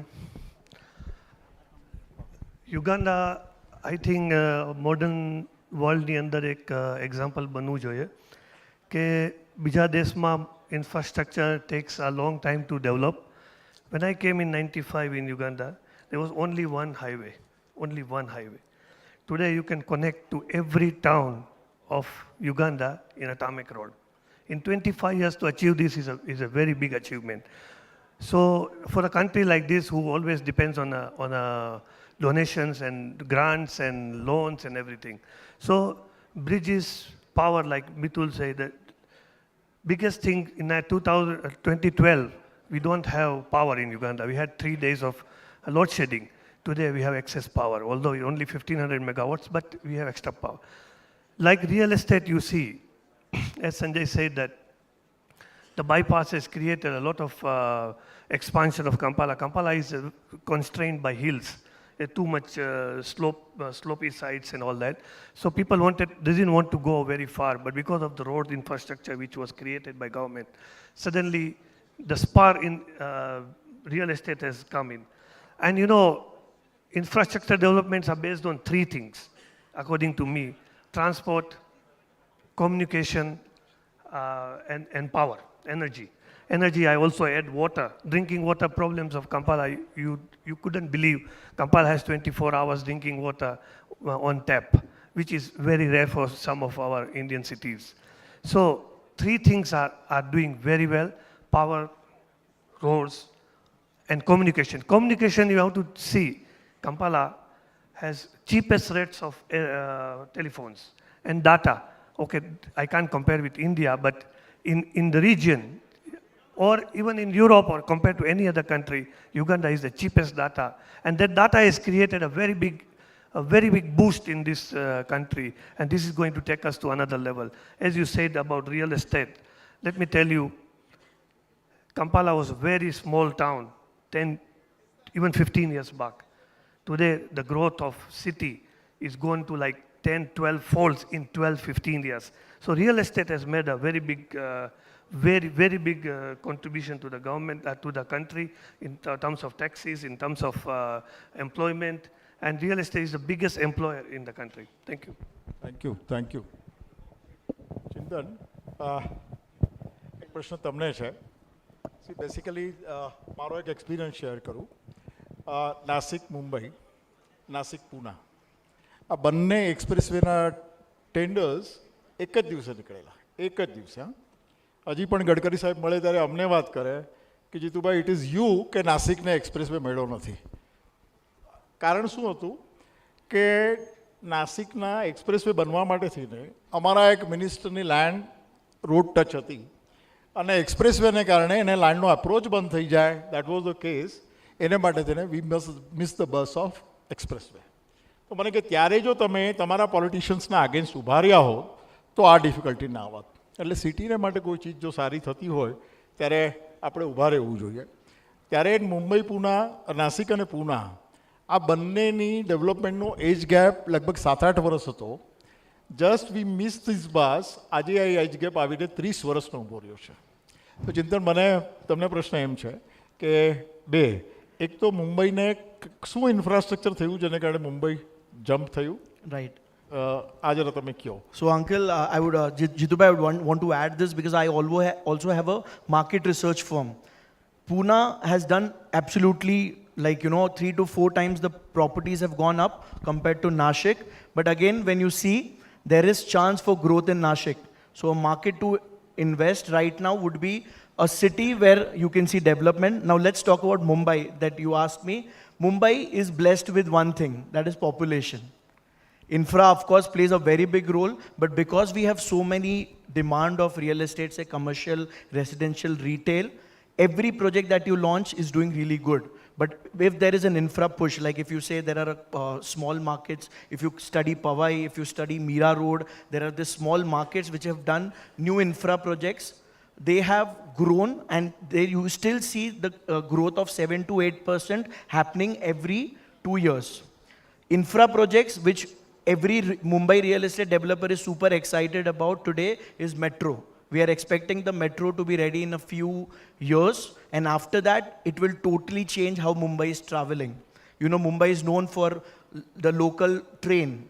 People used to travel by that. But now, everyone, at least 30 to 35% people, the main line which starts from Dahisar to Andheri, which would have more than 70% of the travel, it's going to be ready in next 1.5 years, like the entire portion. Even right now, they are having the test run. But after that, the entire scenario will change. And you will see the changes in the prices coming. So moral of the story, if the infra is good, there are new markets coming up. And Mumbai has, as everyone knows, Dharavi, the biggest slum of Asia, or I think the biggest slum of the country. Enu redevelopment thai rayu che. We are taking out the international airport out of Mumbai. So decongestion, અને એ ડેવલપમેન્ટના લીધે જે નવું airport આવવાનું છે એના આજુબાજુમાં બહુ બધું ડેવલપમેન્ટ આવવાનું છે. So of course if the infra is good, the moral of the story what we hear from Uganda, from Nashik, from Ahmedabad and also from India, it is directly connected. Infra અગર ઉપર જાય છે, ઓટોમેટિકલી રિયલ એસ્ટેટ ઇન્ડસ્ટ્રી આપણી ઉપર જાય છે. Correct. Thank you. સંજયભાઈ, આપણા યુગાન્ડાના developers લોકોના શું કોન્ટ્રીબ્યુશનના હિસાબે યુગાન્ડાનું રિયલ એસ્ટેટ માર્કેટ, યુગાન્ડાનું ઇન્ફ્રાસ્ટ્રક્ચરમાં ચેન્જ આવ્યો હશે એ જરાક કહી શકશો તમે? યુગાન્ડામાં particularly when we see most of the development which we are seeing આપણા માણસો કરી રહ્યા છે અને આપણી લોહાણા કોમ્યુનિટીના ઘણા બધા લોકોનો મેજર રોલ છે. રૂપારેલા ગ્રુપ ઘણા બધા ડેવલપમેન્ટ ચાલી રહ્યા છે, જોબન ગ્રુપમાંથી પણ ઘણું ડેવલપમેન્ટ, એવા ઘણા બધા ચાન્સીસ છે કે કંપાલાની સ્કાયલાઇન, ઇનફેક્ટ આપણે કહીએ તો કંપાલામાં કોઈ આર્કિટેક્ચરલ સેન્સવાળા બિલ્ડિંગો બહુ જ ઓછા બની રહ્યા છે. તમે બધે ટાઉનમાં ફરશો તો દેખાશે. સો કંપાલાની સ્કાયલાઇન બદલવાની જરૂર છે. ડિફરન્ટ પર્ટિક્યુલરલી ઇકો ફ્રેન્ડલી બિલ્ડિંગ્સની જરૂર છે. એટલે ઘણા બધા ચાન્સીસ છે ઇન્ફ્રાસ્ટ્રક્ચર ડેવલપમેન્ટ માટે, અને આપણા લોકોનું ઘણું કોન્ટ્રીબ્યુશન હજી પણ આની અંદર કંપાલાના ડેવલપમેન્ટની અંદર થયેલું છે અને થઈ રહ્યું છે. એપાર્ટમેન્ટ્સમાં, વેરહાઉસીસમાં અને ઓફિસ કોમ્પ્લેક્સીસમાં મોટા તમે જે પણ ડેવલપમેન્ટ જોશો એ બધા આપણા ભાઈઓએ કરેલા છે, majorly Lohana community out of all the Indian community. Thank you Sanjaybhai. હું કહીશ સંજયભાઈ, સૌથી મોટામાં મોટું કોન્ટ્રીબ્યુશન જે હું યુગાન્ડામાં જોઈ રહ્યો છું એ સૌથી મોટું ઇન્ફ્રાસ્ટ્રક્ચરનું કોન્ટ્રીબ્યુશન છે આ સ્પાઇક રિસોર્ટનું છે, જેને કારણે વર્લ્ડના મેપ ઉપર યુગાન્ડામાં જો કોઈ ઠેકાણે આપણે કામ કરવું હોય, કોન્ફરન્સ લેવી હોય, તો that is a best infrastructure created by our Lohanas in Uganda, હું એમ કહીશ. ઉમંગભાઈ, તમે જરા વાત કરી શકશો કે આપણા લોહાણાઓએ અમદાવાદની અંદર શું ઇન્ફ્રાસ્ટ્રક્ચર ક્રિએટ કરેલું છે જેને કારણે અમદાવાદની પણ ગ્રોથમાં સારો એવો સપોર્ટ થયો છે? અમદાવાદનો જે ગ્રોથ થયો છે એ ગ્રોથની અંદર આપણા લોહાણા રઘુવંશી ભાઈઓ ઘણા બધા બિલ્ડરો છે, અને કદાચ પ્રવીણભાઈ અને હું અમે બે થઈને 25% અમદાવાદને કદાચ ડેવલપ કર્યું હશે. અને ખરેખર સતીશભાઈ આપને કહું કે અમારી જે ઇન્ડસ્ટ્રી છે રિયલ એસ્ટેટ ઇન્ડસ્ટ્રી, એની અંદર 200 ઇન્ડસ્ટ્રી નભે છે, અને અત્યારે જે 800 જણા આવ્યા છે એમાંથી 400 જણા એવા હશે કે જે અમારા બિઝનેસને કનેક્ટેડ હશે. એટલે એ લોકો જે અમારા રઘુવંશી ભાઈઓ જે આ 200 ઇન્ડસ્ટ્રીમાં નભે છે, અને અમારા ઇન્ડસ્ટ્રીથી આર્કિટેક્ટ હોય, સ્ટ્રક્ચર એન્જિનિયર હોય, એડવોકેટ હોય, લીગલમાં હોય, સીએ હોય, એ બધા આની અંદર અમારા ઇન્ડસ્ટ્રીને કનેક્ટેડ છે. એટલે આ ઇન્ડસ્ટ્રી થ્રી ઘણો અને ભારત છે ખેતી પ્રધાન દેશ છે. ઇન્ટરપ્ટ કરું છું. આપણા લોહાણા ભાઈઓના કોન્ટ્રીબ્યુશનના હિસાબે અમદાવાદની ગ્રોથમાં એડિશન થયું હોય એ જરા પ્લીઝ વાત કરો. એડિશનમાં એવું છે કે અમદાવાદના રઘુવંશીઓએ ઘણા સારા બિલ્ડિંગો બનાવ્યા છે. પ્રવીણભાઈ કોટકે એક સરસ મોલ બનાવેલો છે. મેં અમદાવાદ શહેરની અંદર એક સરસ મોન્યુમેન્ટ પતંગ હોટલ બનાવી છે, કે જેવી ઘણી બધી બિલ્ડિંગો અમદાવાદની અંદર બનેલી છે, જેનાથી શહેરનો ઘણો ગ્રોથ થયેલો છે. બહુ સરસ. દરેક સિટીની ગ્રોથ કેમ થાય, અને રિયલ એસ્ટેટ ડેવલપર તરીકે આપણે કામ કરતા હોઈએ, એવરીવન નીડ ટુ સી, બધા જેટલા રિયલ એસ્ટેટ ડેવલપર્સ આજે અહીંયા આવેલા છે બધાને હું કહીશ કે આપણે એ જોવું જોઈએ કે આપણી સિટીની અંદરનું જો ઇન્ફ્રાસ્ટ્રક્ચરની ગ્રોથ થશે તો રિયલ એસ્ટેટની ગ્રોથ અને રિયલ એસ્ટેટની અલાઇડ ઇન્ડસ્ટ્રીઝની ગ્રોથ આ ઓટોમેટિક થશે એવું મને લાગે છે. સો મિતુલ, તમે ક્યાં એડ કરી શકશો આમાં? શું છે? Yeah, basically, one of the other core points I'd like to also add is that between DRC mostly via road networks. If the road network is connected, we will have a marketplace of 10 million people, which will be directly catered to from Uganda. Once the railway is done, we will directly have lower costs of transportation, again, which will drive real estate, manufacturing. That will kick off as well. We're also getting South Sudan connected as well, which will drive Uganda to be in a better place, driving up real estate prices. DRC is actually looking at buying more real estate in Uganda because they've got deeper pockets, and this is a more of a stable market super. Mehulbhai, basically C કોઈ બી સિટીમાં infrastructure જેટલું important હોય છે એટલું જ એ સિટીનું environment સંભાળવું આ પણ એટલું જ ઇમ્પોર્ટન્ટ હોય છે. તો યુગાન્ડામાં એન્વાયરમેન્ટ બેલેન્સ રાખવા માટે થઈને શું કામ થઈ રહ્યું છે એ જરા આપ કહી શકશો? શું છે? So if you mean environment is like environmental, so government of Uganda has set up a very big authority, it is NEMA. So NEMA basically takes care of the environmental aspects of all the projects. From last 2 years, government has mandated that every project above $1 million supposed to have a NEMA approval. If there is no NEMA approval, you cannot do any project in Uganda. You know, Uganda, as you see, Kampala is expanding very fast, and Kampala has lot of wetlands. And wetlands, you see, is very important for environment. And protection of wetland is the prime objective of President right now. And President has pledged in the climate summit also that Uganda will make sure that environment will be protected. And most projects, if you see here in Uganda, is been very critically been assessed by environmental authority, and they have been approving projects only which are environmentally approved. So Uganda is doing very much. Like you see, cutting trees is not allowed in Uganda, although you see a lot of greenery. And 20 years back, Uganda was exporting timber. Today they have banned the timber export, so they are not, and they are also now promoting growing more trees, giving out free lands for you to grow trees and earn money from the trees. Thank you. Good. Thank you. Umangbhai, now અમદાવાદને માટે આપણી Lohana community એન્વાયરમેન્ટમાં કે infrastructure જેટલું important છે, environment સંભાળવું આ પણ infrastructure જ છે. તો અમદાવાદમાં એન્વાયરમેન્ટમાં ઇન્ફ્રાસ્ટ્રક્ચરનો સપોર્ટ એટલે એન્વાયરમેન્ટમાં આપણું લોહાણા મહાપરિષદ કઈ રીતનું કામ કરી રહ્યું છે એન્વાયરમેન્ટ બેલેન્સ કરવા માટે, એ પણ જરા વાત કરો. લોહાણા મહાપરિષદ કામ કરી રહ્યું છે, એ સાથે સાથે અમારું અમદાવાદ મ્યુનિસિપલ કોર્પોરેશન એ પણ એટલું સરસ કામ કર્યું છે કે હવે નવી જે ટીપીઓ પડે છે, નવી ટીપીની અંદર બી એ રીતનું ગાર્ડનિંગ, સ્કૂલ્સ, એના પ્લોટના એ રીતનું ડેવલપમેન્ટ થઈ રહ્યું છે. એટલે જેમ સિટીનો બહાર ગ્રોથ થતો જાય છે એમ બહારના ભાગમાં એન્વાયરમેન્ટ કેમ સારું રહે એના માટેનું સિટીથી બહાર નીકળતા લોકો માટે ખૂબ સુંદર કામ થઈ રહ્યું છે. બહુ સરસ. અને છેલ્લે હું તમને એટલું કહેવા માગું છું કે ગુજરાતની અંદર અમે લોકોએ ઘણું કામ કરેલું છે. અમારા લાયક કોઈ બીને આર્કિટેક્ટ લેવલે, એન્જિનિયરિંગ લેવલે, પાસિંગ લેવલે, પ્લોટ પરચેસિંગ લેવલે, જેવી રીતે અહીંયા આગળ યુગાન્ડાના લોકો કહી ગયા એવી રીતે અમે બી કહીએ છીએ ગુજરાતમાં મારી સ્કીમ અમદાવાદમાંય ચાલે છે, સુરતમાંય ચાલે છે, મુંબઈમાંય ચાલે છે. તો કોઈને કંઈ પણ જરૂરિયાત હોય એ ગમે ત્યારે મારો કોન્ટેક્ટ કરશે તો હું જરૂરથી એમને હેલ્પરૂપ થવા માટે મદદ કરીશ. સરસ. Thank you. Right.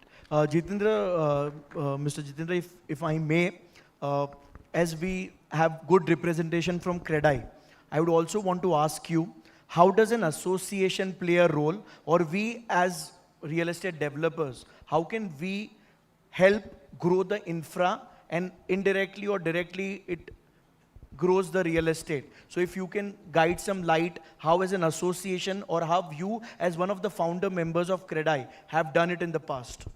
See, સિટીના ઇન્ફ્રાસ્ટ્રક્ચરમાં ક્રેડાઈનો એટલે દરેક સિટીની અંદર બહુ જ મોટો રોલ રહેલો છે.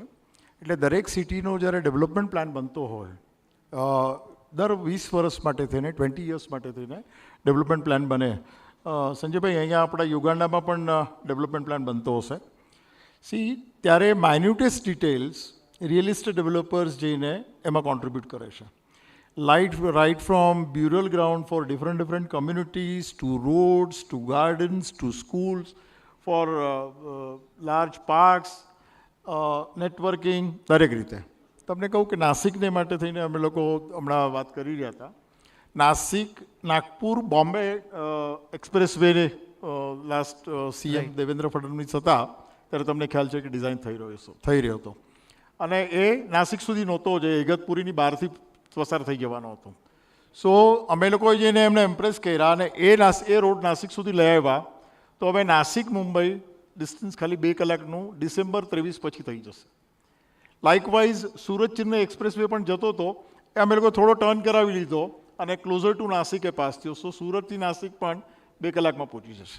C Bing a real estate developer, Bing in real estate industry, આપણું કામ સિટીને ઇન્ફ્રાસ્ટ્રક્ચરથી કેમ કનેક્ટ કરી શકાય ને એ આપણે કલેક્ટિવલી રિયલ એસ્ટેટ ડેવલપર્સ સાથે લાવીને we need to raise our voice, એવું મને લાગે છે. સેકન્ડલી બીજું એક આપણે થોડો વિચાર કરવો જોઈએ as an Lohana community. Sorry, હા, કેટલી હજી 5-7 minutes. As an Lohana community આપણે આપણા સિટી માટે શું કરવું જોઈએ, કઈ રીતનો રોડમેપ આગળ લઈ જવો જોઈએ, આ પણ આપણે થોડું collectively as an Lohana community we being here આપણે દરેક જણે પોતપોતાની સિટીનો વિચાર કરવો જોઈએ. લાઈક ઉમંગભાઈ છે તો Umangbhai need to think of Ahmedabad. તમને એક સાદો એક્ઝામ્પલ હું આપું. મોદી સાહેબ, ઉમંગભાઈ જ્યારે ગુજરાતના સીએમ હતા ત્યારે એમણે શું કરેલું, એક મિનિસ્ટર, એક સરપંચ, એક કોર્પોરેશન, કોઈ બી એક કોર્પોરેશન, સુરતના કોર્પોરેશનના mayor, 1 collector of district, 1 officer from મંત્રાલય, આ એક 10 જણની ટીમ બનાવેલી ને એ 10 જણની ટીમ એને એમ કીધું હતું કે મિનિસ્ટરે પણ પોતાની કારમાં જવાનું નહીં, everyone need to go in the bus, કે તમે નાસિકમાં જાઓ. ગુજરાત અને નાસિકની વચ્ચેનું ઇન્ફ્રાસ્ટ્રક્ચરના કોઈ ઇશ્યુઝ હોય તો એ કેવી રીતે રિઝોલ્વ થઈ શકે એ જુઓ. તો આજે તમને કહું, આજે ગુજરાત અને નાસિક, આની એટલે સુરત અને નાસિક, રાધર વલસાડ અને નાસિક, એની કનેક્ટિવિટી સારી થઈ ગઈ છે. This is just because of leadership. હવે આ લીડરશિપને કોઈએ તો બી પુશ કર્યું હશે, એમનો લીડરશિપનો એક તો પોતાનો વિચાર હોય અથવા તો being a real estate developer we need to push them કે આ રીતના આપણી જે બાજુની સિટીઝ છે એનો આપણે કઈ રીતના કરી શકાય, આ થોડો વિચાર કરવો જોઈએ. Right. Chetan? And also Jitu uncle, if I may add, very recently જે ઇન્વિટ્સ આવ્યું છે, જે રીડ બનાવ્યું છે આપણા ગવર્મેન્ટ ઓફ ઇન્ડિયાએ, કે હવે ફ્રેક્શનલ ઓનરશિપ, લાઈક તમે એક બિલ્ડિંગનું 10% you can buy a stake in one particular building, you get that kind of investments out of it. Now, infra development is going to grow 3 times in next 5 years.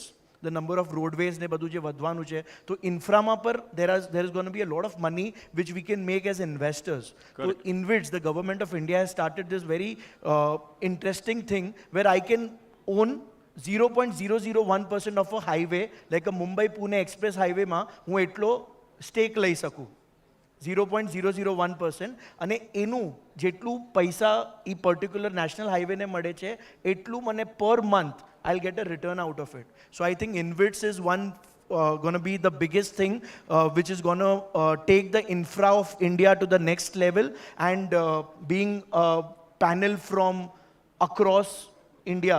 અને આપણે એમ કહીએ કે આપણા લોહાનાસનું સૌથી મોટું like, you know, Rajkot is one of the place, there are a lot of real estate developers, Ahmedabad che, even I stay in Mumbai, so Kandivli has 1.5 lakh Lohanas. There's a place called Mulund which has a lot of Lohanas. We have one Vishal Thakkar who is heading the sports committee. He's also a real estate developer. So we all can come together. How we can come together, give plans to the associations, and through associations આપણે આ વસ્તુ government સુધી પહોંચાડીએ, કેમ કે ઇન્ફ્રાનું growth થશે, then automatic the real estate industry grows. Correct.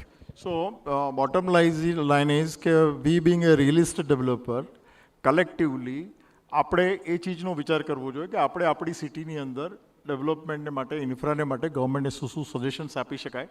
That is one resolution, V need to take it ahead. બીજું એક મને એવું લાગે છે કે લાઈક અમે લોકોએ ટ્રાય કરી હતી, નાસિકમાં 2004માં કુંભ થયેલો હતો, તો કુંભમાં નાસિકમાં દર 12 વર્ષે 3,000 કરોડ રૂપિયાનું ઇન્વેસ્ટમેન્ટ આવે. તો એ ઇન્વેસ્ટમેન્ટ સારી રીતે કેવી રીતના વપરાય, ઇન્ફ્રાસ્ટ્રક્ચર કેમ સારી રીતે થાય, તો એના મોડેલ માટે થઈને we being a Nashik team took a lead. નાસિકના બધા MLAs, 3 MLAs, નાસિકના એક MP, નાસિકના એક minister, collector, municipal commissioner, police commissioner, આ લોકોને બોસ્ટન, નાસિકનો એક અમારો સ્ટુડન્ટ છે, એ અત્યારે બોસ્ટનનો MITનો ડાયરેક્ટર છે, રમેશ રાસને કરીને, તો એને ઇનિશિયેટિવ લેવાનું કીધું હતું. એ નાસિક આવ્યા, એ બધાને MIT લઈ ગયા અને ત્યાં આગળ લઈ જઈને ઓવરઓલ નાસિકનું ડેવલપમેન્ટ કેમ થઈ શકે એણે ત્યાં બધું એ લોકોને સારી રીતે પેલું કરાવ્યું. આ રીતનું સંજયભાઈ આપણે બિંગ એ યુગાન્ડા ની સાથે ઇન્ડિયાની કોઈ સિટીને સિસ્ટર સિટી તરીકે જોડી શકાય. આપણે સમજો યુગાન્ડામાં ઇન્વેસ્ટમેન્ટ લાવી છે, આવી તમે કહીને એક 10 જણની 7 જણની 5 જણની ટીમ બનાવો, એ ટીમ મુંબઈમાં જાય, આપણું લોહાણા કમ્યુનિટી લીડ લે, અને હું તો કહીશ કે આ વખતે આ કન્વેન્શન જે અહીંયા થયું છે એને કારણે એન્ટાયર યુગાન્ડામાં, એન્ટાયર આફ્રિકામાં લોહાનાઝનું નામ થયેલું છે. તો મારા હિસાબે લોહાનાઝની એક ટીમ નાનકડી બને, સિસ્ટર સિટી તરીકે આવે ઇન્ડિયાની અંદર કોઈની બી સાથે. નાસિકમાં પણ આવો તો મોસ્ટ વેલકમ. પ્લસ યુગાન્ડાના માર્કેટિંગ માટે થઈને આપણે મુંબઈ જઈ શકાય, અમદાવાદ જઈ શકાય, ત્યાંના ડેવલપર્સને, ત્યાંના ઇન્વેસ્ટર્સને મળી શકાય. આ રીતના પણ આપણે આગળ લઈ જઈ શકાય, જેને કારણે ઓવરઓલ આપણી કમ્યુનિટી નેક્સ્ટ લેવલ પર જાય. સો બોટમ લાઇન ઇઝ કે આપણે કલેક્ટિવલી સાથે મળીને ઇન્વેસ્ટમેન્ટ એકબીજા સિટીઝમાં કેમ આવે આ પણ જોવું જોઈએ, સાથે મળીને ઇન્ફ્રાને આપણે કેમ પુશ આપી શકાય એ પણ જોવું જોઈએ. આ બે મારા ખ્યાલથી મારા બોટમ લાઇન સજેશન છે. આના સિવાય કંઈ ઇનપુટ્સ હોય તો most welcome. Actually, Jitubhai, I had once thought that the way Ahmedabad and Gandhinagar, which is now twin city, has connected, I had talked to our municipal corporation here, which is called KCCA, Kampala Capital City Authority, to have their technical team visit to Ahmedabad and New Bombay, like you said, for 1 week visit, so they can realize how city can be developed very well. I could see 81 kilometer circular road, ring road, Sardar Patel ring road, Ahmedabad. It has created so much development, whole city, the Gandhinagar and Ahmedabad is one now. So that is, but Kampala has challenges, yes, due to hills. Initially it was originally 7 hills city. Now it is on 28 hills. So we have no flat land like Ahmedabad. But still it can be developed properly. So I have requested also, and the technical top team of our Lohana community with Kampala Capital City Authority, we will try to arrange it, the visit of Ahmedabad, Gandhinagar and Mumbai, and we will see that one how the development can be done, which later on can give the benefits to our Lohana community in India and here in Uganda. Good, thank you. Sanjaybhai, તમને વાત કરું, ring road છે ને, 81 kilometre ring road, એને માટે land એક્વિઝિશનની zero cost લાગેલી છે, zero cost. Entire TP સ્કીમના મોડલથી એ road acquire થયેલો છે. અને અમદાવાદની અંદર ટાઉન પ્લાનિંગ સ્કીમનું મોડલ એવું છે કે લોકો ત્યાં ઘર બનાવે એની પહેલાં ઇન્ફ્રાસ્ટ્રક્ચર ત્યાં રેડી હોય. આપણે ત્યાં બધે ઠેકાણે across the country, across the globe practice એવી છે કે પહેલાં ડેવલપમેન્ટ થાય પછી ઇન્ફ્રાસ્ટ્રક્ચર થાય. અમદાવાદ એન્ડ ગુજરાતની ઘણી બધી સિટીઝ ચિંતન એ રીતની છે કે પહેલાં ઇન્ફ્રાસ્ટ્રક્ચર થાય અને પછી ત્યાં લોકો રહેવા જાય. Exactly, this is a change. Okay, we talk of infrastructure always in roads, transport, energy. These are the infrastructure. But I think the new world is moving to a different type of infrastructure which will be required for any economy to move forward. For me, if you see Turkey has been considered to be advanced country. Almost European standard roads there, infrastructure was very nice. But this earthquake has proved that Turkey has finished. So now the infrastructure is not only important, we have to create a resilient infrastructure for new challenges of climate. If you have floods and the roads and bridges are washing away, then that infrastructure is useless. So now the new infrastructure which is going to come, which is supposed to cater for all the climate things. Renewable energies are the new infrastructure which is going to be important. So earlier we are talking about nuclear power, we are talking about hydropower, but now like China is having 43% of renewable energy. We need to learn from that, and we need to, as a country, to grow the economy, renewable energy is going to be. And COVID, lastly I wanted to say, the COVID has taught us that the biggest infrastructure the world needs is health. And this part of Africa, let me tell you, to get a doctor from the villages is a challenge. This is not India. To get a doctor from 30-40 kilometers from here is a challenge. So infrastructure of health is very big challenge for this country these days. Thank you. So, Real, it's a subcommittee in LIBF, the business forum. I'm very happy to say both the people who are heading it are part of the LMP youth committee. It is headed by Gaurav Bhai, who's also a past youth president of Credai India. And if you know, Mr. Narendra Modi had come to the Yuva Meet in Delhi, which was one of the biggest events organized in the country by a real estate association. It was headed by Gaurav. So Gaurav Bhai Thakkar, he's from the Thakkar Developers Limited. And we also have Jay Murjaria, who's the current next gen president from the Naredco. So there are these two committees in India. One is Credai and the second is Naredco. So both our members are actively involved in all these associations and they are heading Real. Today we have across 8 countries the apni paase ema participation che, and it is growing every day.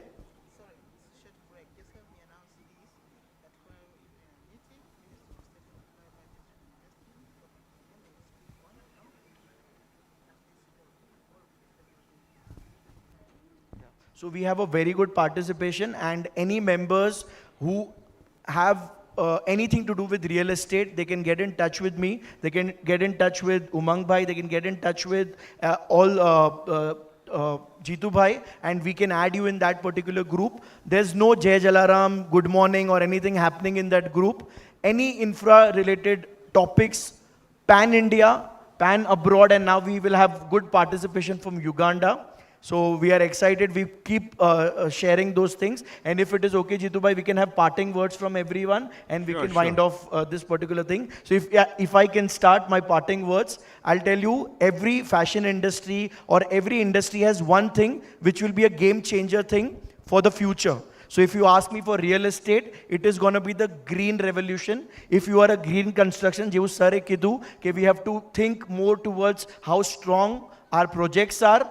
We can also think how green we are. If your project is green, it is the right investment and it's only going to grow. And I have an announcement that Honorable Minister of State for Privatization and Investment, Government of Uganda, Evelyn Eneti, will be speaking on women empowerment and women in business at Sheena Hall below Victoria Ballroom at Spec Resort reception at 7 p.m. So all LIBF female delegates are invited to participate in the session. Yes. Thank you. So last parting words from my side. Being an African, being in Uganda, I will still push to market Uganda. We've heard a lot about India.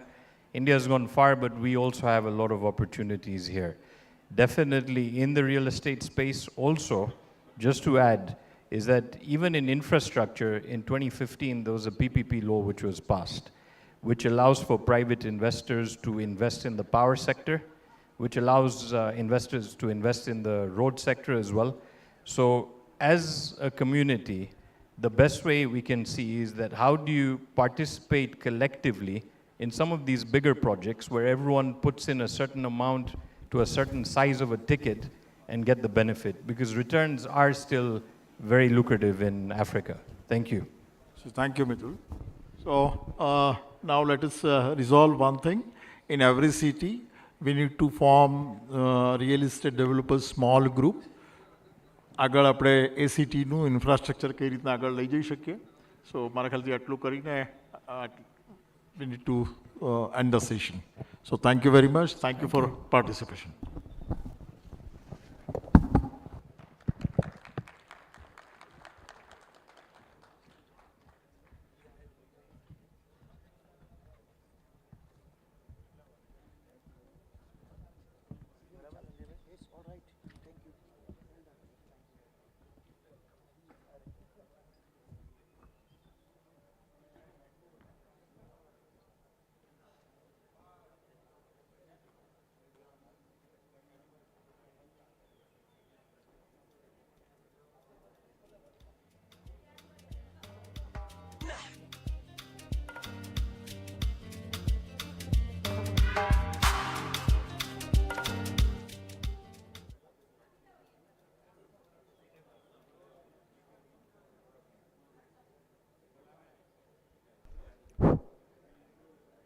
બધાને જય શ્રી કૃષ્ણ.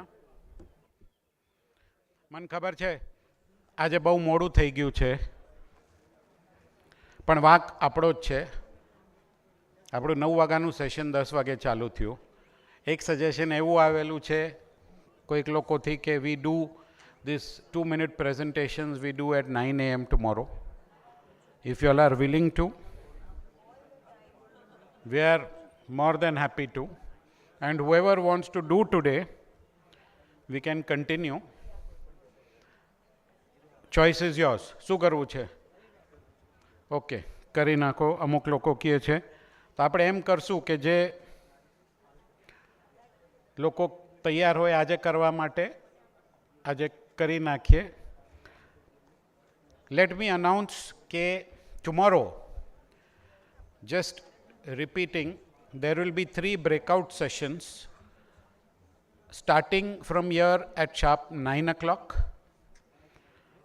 ને FMCG સેશનથી ચાલુ કરશું. અહીંયા મીરા અને Shina, there are 3 halls. We will do it out there. There is a huge demand that not enough people are attending the exhibition. So what we will do is close all discussions, close all talks by 5 p.m. tomorrow, and exclusively exhibition mate 5 to 8 p.m. Plus, President is visiting the exhibition tomorrow. So that is also a good momentum for the exhibition. We hope it gets covered in the media also. So now quickly starting. Are there any people je gaikale announce thya ta ne e loko attend nota kari saika? So then please come here first. We are giving preference to the people who were called out yesterday, but they were there in the exhibition hall and they couldn't do. Deepak Karya. Okay, let's start. Deepak bhai, please start the timer.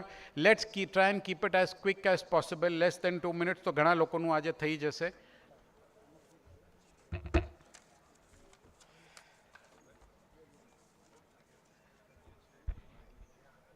Good afternoon. Jai Shri Krishna, Jai Raghuvanshi, Jai Jalaram. I'm Deepak Karya from Rajkot, representing Best Tours and Forex Private Limited, a company which was established in 1996 with the experience of more than 27 years into the field. We generate large revenues, which is crossing around 700 million Indian rupee.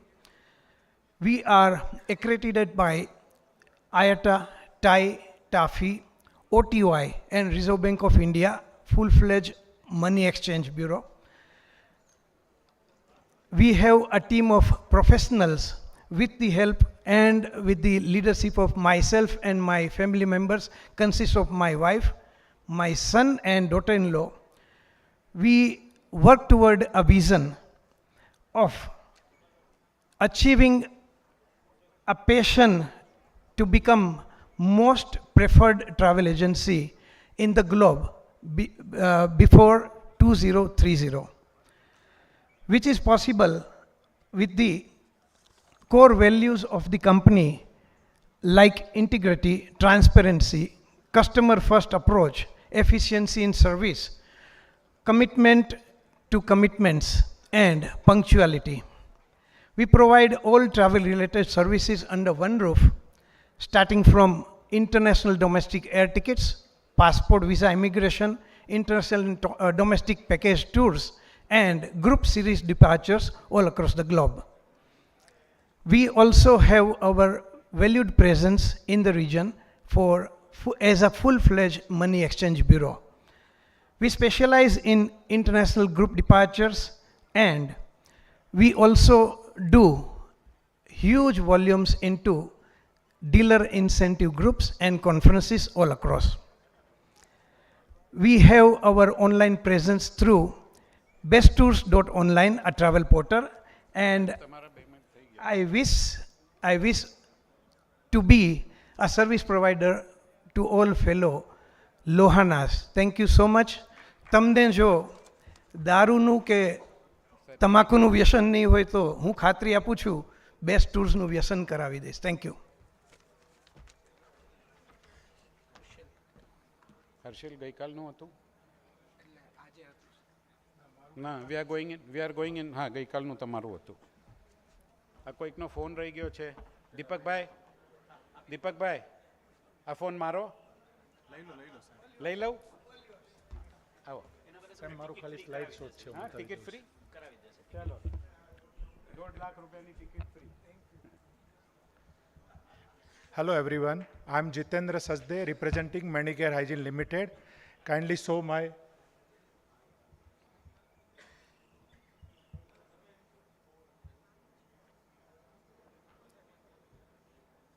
કોઈ timer રાખે છે ને આમાં નહીં દેખાય.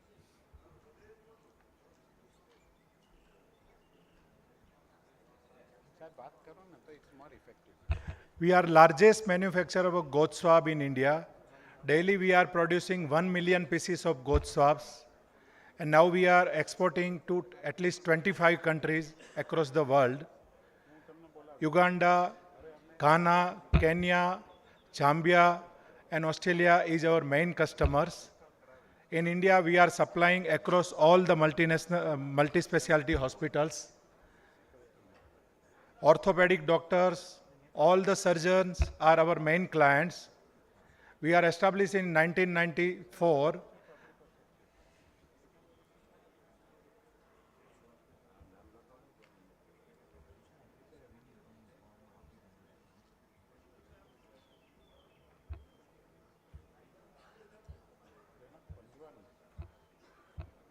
Just we have launched post-operative dressings. It's a waterproof dressings. It can use for the 5 days for the one patients. We have all the certificates like as CDSO certificates. We are ISO 13485 DNV certified company. It's a Netherlands bench company. We got just certificate from DNV. City. All our products are passed through a stringent quality process. Thank you.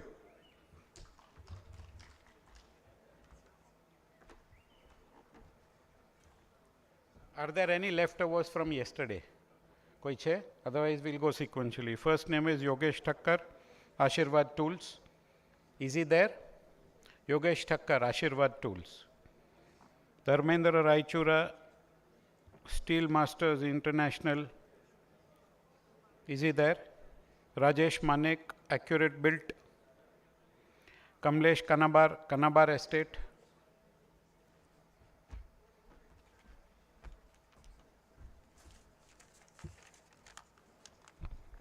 જય જલારામ, જય શ્રી કૃષ્ણ, જય Swaminarayan. Myself Kamlesh Kanabar estate from Rajkot. લોકોની 3 basic જરૂરિયાત હોય છે, રોટી, કપડાં ઓર મકાન. તેમાંની એક જરૂરિયાત એટલે કે લોકોનું સપનું પૂરું કરવાનું અમે કામ કરીએ છીએ, લોકોને પોતાનું ઘર આપીએ છીએ. કહેવત છે કે don't wait for invest but invest and then wait. અને બીજી આપણે ગુજરાતીમાં કહેવત છે કે જમીન માંદી થાય છે પણ મળતી નથી, તો always invest in real estate. શા માટે આપણે રિયલ એસ્ટેટમાં રાજકોટમાં ઇન્વેસ્ટ કરવું જોઈએ? તો કે ઇન્ટરનલ એરપોર્ટ આવી રહ્યું છે જે કાર્ગો સાથે છે, એમ્સ આવી રહી છે, સ્માર્ટ સિટી આવી રહ્યું છે, કેપિટલ ઓફ સૌરાષ્ટ્ર છે, એજ્યુકેશન હબ છે, અને પાછું ઇમિટેશન જવેલરી તથા ઓટોમોબાઈલ્સનું પણ હબ છે. તો ખાસ ઇન્વેસ્ટ કરો રાજકોટમાં, તે પણ આપના પોતાના કમલેશ કાનાબાર દ્વારા. Thank you. Jai Swaminarayan. Nevil Suba, Anant real estate developer છે અહીંયા. Chirag Soda, Kanjam chemicals private limited. Ajay Kariya, Chaitri offset. અગર હોય તો અહીંયા આવી જાઓ. Shailesh Kakkad, SP Kakkad, Vrindavan Kariya, supply point. Jagdish Vithlani, Thakkar electricals. Yogini Vithlani, crafty kitchen. Hardik Khakkar, Shri Sai polymers. Rashmidas Jamnadas Chatwani. Hiren Palan, Radha Vallabh warehousing. Deep Ruparelia, inspire properties. Jagdeep Kochar, interactive manpower solutions. આવી જાઓ. જે પ્લીઝ જે લોકોએ રજિસ્ટર કરેલું છે અહીંયા આવીને ઊભા રહી જાઓ તો આપણે ટાઈમ વેસ્ટ ન કરીએ. Good morning, sir. Food warehouse in Ahmedabad, Vitlapur and Kutch region near Mundra Port. Danfoss, Sony, Relaxo Footwear, they all are the MNC are our clients. So if you need any requirement like industry or warehouse, please do contact me. Hiren Thakkar from Radhavallabh Warehouse. Thank you.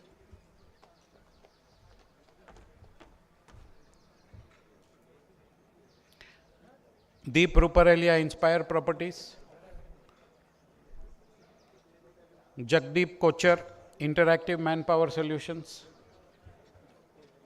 Jagdeep Kochar.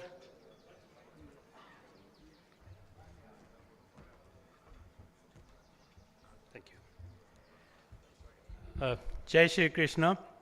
I am Jagdeep Kochar. Though I am not a part of the community, I am very happy to be here. I represent IMS Group, which is one of the largest manpower and staffing company, solutions company in the world. We employ 3,000 people.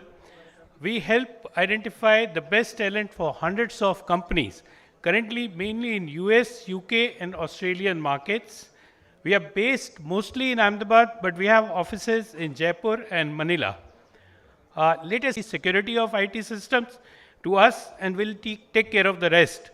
They can peacefully focus on their business and IT, which is a necessary evil today. We will take care of that evil. Thank you very much.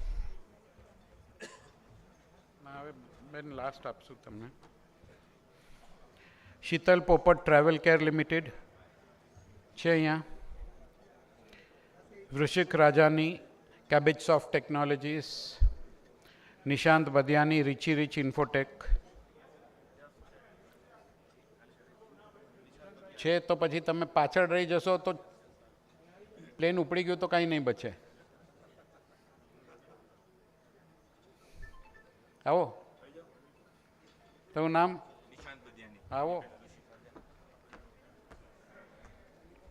Good evening, Lohana leaders. This is Nishant Badiani from Richie Rich Infotech, Rajkot, Gujarat. We provide all types of business billing solutions to all types of businesses from chaiwala to industrialist. તો અહીંયા બધા જ બેઠેલા લોકો વેપારીઓ છે અને એ લોકો બિલ પણ બનાવતા હશે. તો બિલિંગ સિસ્ટમની અંદર કોઈ પણ પ્રકારની રિક્વાયરમેન્ટ હોય તો તમે અમને કોન્ટેક્ટ કરી શકો છો. મારું સ્પેસિફિક આસ્ક છે ડીલર અને ડિસ્ટ્રીબ્યુટર્સ કે જે અલગ અલગ કન્ટ્રીઝમાં મારી પ્રોડક્ટ્સ અને સર્વિસીસ સેલ કરી શકે અને સારો પ્રોફિટ કમાઈ શકે. Once again Nishant Badiyani, Richie Rich infotech, Jai Jalaram and proud to be Raghuvanshi. Thank you.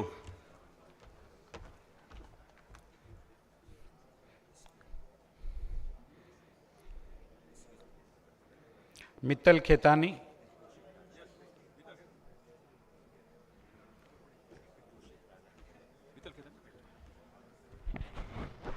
Recording કરજો ને ગોરંગભાઈ.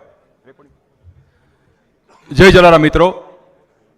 આગામી મે મહિનામાં રાજકોટ ખાતે ગોટેક ઇન્ટરનેશનલ એક્સપો કાઉ બેઝ ઇકોનોમી માટેનું એક ભવ્ય અને દિવ્ય આયોજન કરી રહ્યા છીએ. આ ઇન્ટરનેશનલ એક્સપોમાં આપ સૌને પધારવા માટે આમંત્રણ છે. આપણને બધાને ખ્યાલ છે કે ગાય એ માત્ર માતા અને આપણે ચેરિટી સાથે સંકળાયેલી વસ્તુ હતી. અમે એક એવો પ્રયત્ન કર્યો છે કે ઇન્ટરનેશનલ લેવલે કાવ ડંગ અને કાવ યુરિનમાંથી 400થી પણ વધારે વસ્તુઓ બને. આપણને બધાને ખ્યાલ છે કે ઓર્ગેનિક ફાર્મિંગ કરવું હોય કે એગ્રીકલ્ચર રિલેટેડ કોઈ પણ વસ્તુ કરવી હોય, વિધાઉટ કાવ ઇટ ઇઝ ઇમ્પોસિબલ. અને હું તો અંગત રીતે એવું કહું છું કે જો ગાય બચશે તો જ આપણે બચશું. આપણને બધાને ખ્યાલ છે કે કોરોનામાં પણ જેટલા ફાર્મર્સ હતા તેને બહુ ઓછામાં ઓછો કોરોના થયેલો. એટલે આવા અનેક આયામ સાથે અને યુગલક્ષી કામ સાથે કાઉટેક ઇન્ટરનેશનલ એક્સપોમાં આગામી 24 થી 28 રાજકોટ ખાતે આપણે બધાને ઇન્વાઇટ કરું છું. રાજકોટમાં એનિમલ હેલ્પલાઇન નામે 10 એમ્બ્યુલન્સ સેવા પણ ચાલે છે, એ પણ અમે એક્સપાન્ડ કરી રહ્યા છીએ. આપણે બધાને રાજકોટ આવવા માટે ખાસ આમંત્રણ આપું છું. 2000 બેડનો રાજકોટમાં ઓલ્ડ એજ હોમ પણ બનાવી રહ્યા છે. એટલે આપણે બધાને ખાસ આ બધી પ્રવૃત્તિઓનું વિઝિટ કરવા માટે ખાસ આમંત્રણ. Thank you.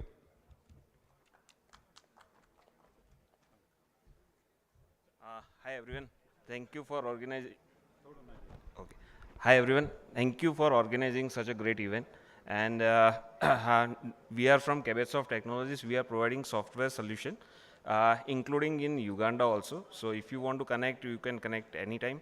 We are here since 2019. We are working with big companies and Mumbai and Uganda as well. Thank you. Thank you very much. Kabbage Technologies. Thank you. એક નાની અનાઉન્સમેન્ટ. કાલના પ્રોફેશનલ સેશન માટે કોઈ lawyers ને chartered અકાઉન્ટન્ટ્સે અગર register એમનું નામ કરવું હોય for the professional session, lawyers and chartered accountants only, તો તમે પ્લીઝ રજિસ્ટર કરો. મહેન્દ્રભાઈ ગેલાણી જે છે એ is going to take care of that session. We move on. There is Nishant,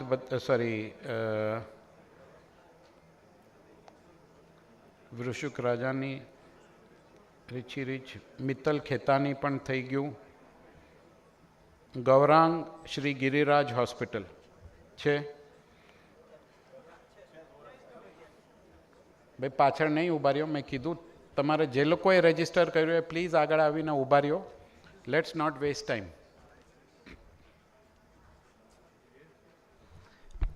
Yes. Namaste, Jai Jalaram. We have a 75-bedded hospital with all super facility in Rajkot. So anyone who have a medical issue in anything, just inform us. We start the medical.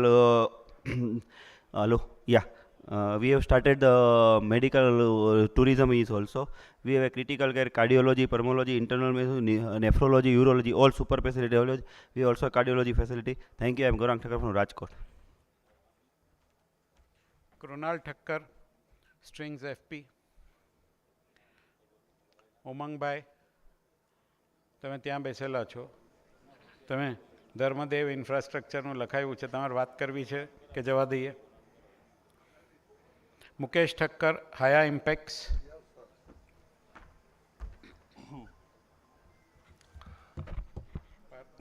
Good evening to all, and congratulations to all who participate in this event, because LIBF is a vibrant Lohana global movement.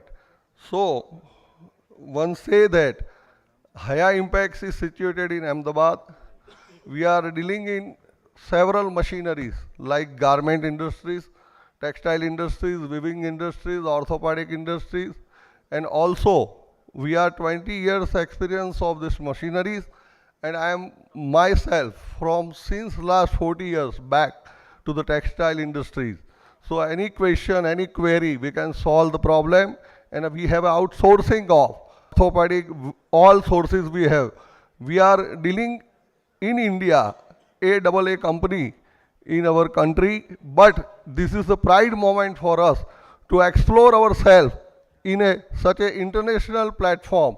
So we are putting my company as a 100% service-oriented company and based company for this Lohana Business Forum. So for youth, I can say that we walk with aim. For youth, walk with aim, run with confidence, and fly with achievement, and success will follow to you. This is the slogan. And for our community, we are a leading business people. I am touched with community services, social services since last 30 years back. I have get the chance in Lohana Mahaparishad previously 2010 to 15, Akhil Gujarat Lohana Samaj 2012 to 16. At present I am also in Akhil Gujarat Lohana Samaj. તો શાસ્ત્રમાં ઉલ્લેખ છે કે કુલીને હે સહ સંપર્કે પંડિતે સહ મિત્રતા જ્ઞાતિ મિત્ર સમમેલ કુળવર્ણો ન વિનશ્યતિ. એનો અર્થાત એ થાય છે કે કુલીન વ્યક્તિ સાથે સંપર્ક, પંડિતો સાથે મિત્રતા અને જ્ઞાતિજનો સાથેનો મેળ રાખનાર મનુષ્યનો નાશ થતો નથી. આ શાસ્ત્રમાં ઉલ્લેખ છે. એટલે જ આપણા રઘુવંશી ગીતમાં એટલે જ ગાયું છે કે રઘુકુળ ભૂષણ રામના વંશજ લોહાણા, ઓ અમે રઘુકુળ તણા જીવન થકી જીવન અમારું જીવીએ. જય રામ સીતા રામનો જલા રામ બાપાનો જયનાદ ગજાવીએ. એ ભાવના સાથે આજે આપણે બધા મળ્યા છીએ અને વેલ ડેકોરમ. અને છેલ્લે હું એટલું જ કહીશ, આગે કદમને કહી દો કે વિસામો ન માગે. એટલે આપણે ખૂબ આગળ વધવાનું છે અને એવી શુભેચ્છાઓ સાથે મારી વાણીને વિરામ આપું છું. અસ્તુ. જય જલારામ.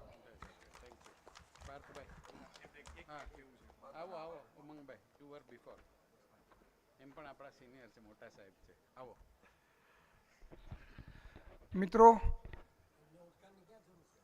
હું અમદાવાદની અંદર કન્સ્ટ્રક્શન બિઝનેસમાં ફેલાયેલો છું. અમદાવાદમાં 125 પ્રોજેક્ટ પૂરા કરેલા છે. મુંબઈમાં, સુરતમાં કન્સ્ટ્રક્શનનું કામ કરી રહ્યો છું. રિયલ એસ્ટેટની અંદર નાના માણસને ઘર કેવી રીતે મળે એ અમારું મોટું સપનું હોય છે. એટલે અમારા ત્યાં આગળ 15 લાખ રૂપિયાથી લઈ અને 30 લાખ સુધીના 40 લાખ સુધીના એફોર્ડેબલ હાઉસિંગ અમે વધારે પડતા બનાવી રહેલા છે. એની અંદર અમે એવી ફેસિલિટી આપીએ છીએ કે જે ફક્ત ઘર લે એટલું નહીં, પણ ઘરની સાથે એને કેવી રીતે ફર્નિચર સાથે એને ઘર મળી શકે. અને અમારો બિઝનેસનો જો ફેલાવો થયો હોય એ હોમ લોનના હિસાબે બિઝનેસનો ફેલાવો થયેલો છે. તો ખાસ આપને એ જણાવવાનું કે રિયલ એસ્ટેટની અંદર જે ગ્રોથ થઈ રહ્યો છે, જે શેરનો ગ્રોથ થતો હોય છે, એમાં અમારો મોટો ફાળો હોય છે. અને છેલ્લે મને જે બોલવાની તક આપી માટે વિજયભાઈ માટે ખરેખર હું કોઈ ગિફ્ટ લઈને આવવાનો હતો, પણ मैं एटलू जोयू, दिल को कभी तू जज्बात दे नहीं सकते हो, दिमाग को कभी तू नसीहत दे नहीं सकते हो, देने को तो मेरे पास चांद है. विजय भाई खुद चांद है, चांद को चांद क्या देंगे. मैंने 2-4 घर आपी दियो.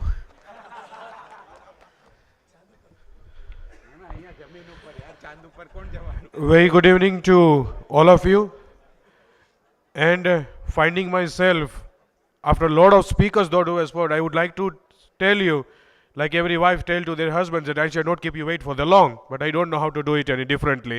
This is for all my words that I tell to all my Lohana committee fellow members. यादों की धुन में आपकी परछाई सी लगती है, कानों में गूंजती हुई शहनाई सी लगती है. आप सबका साथ है तो अपनापन है यारो, वरना सीने में सांस भी पराई सी लगती है.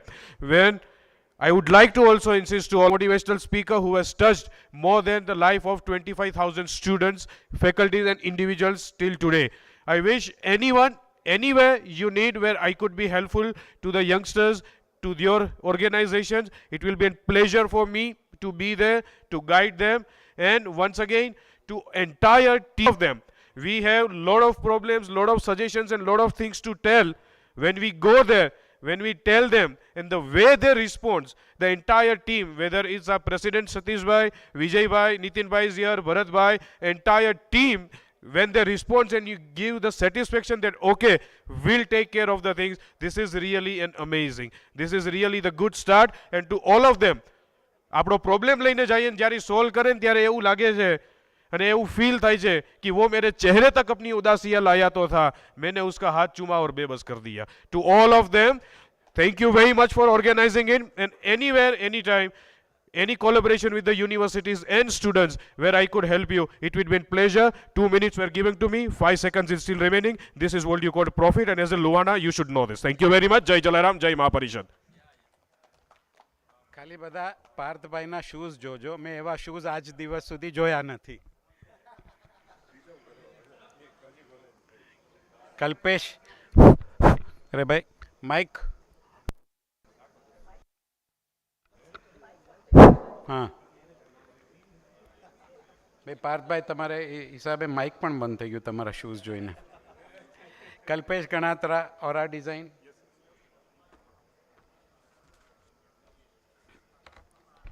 Thank you, Vijay bhai. Most welcome to all our Lohana fellow members. Good evening. Myself, Kalpesh Ganatra from Creos Modular Kitchens, the Aura Interior Design Studio. Our group is into full-fledged architecture, interior designing services and modular kitchen manufacturing from Rajkot. We are based in Rajkot and enjoy.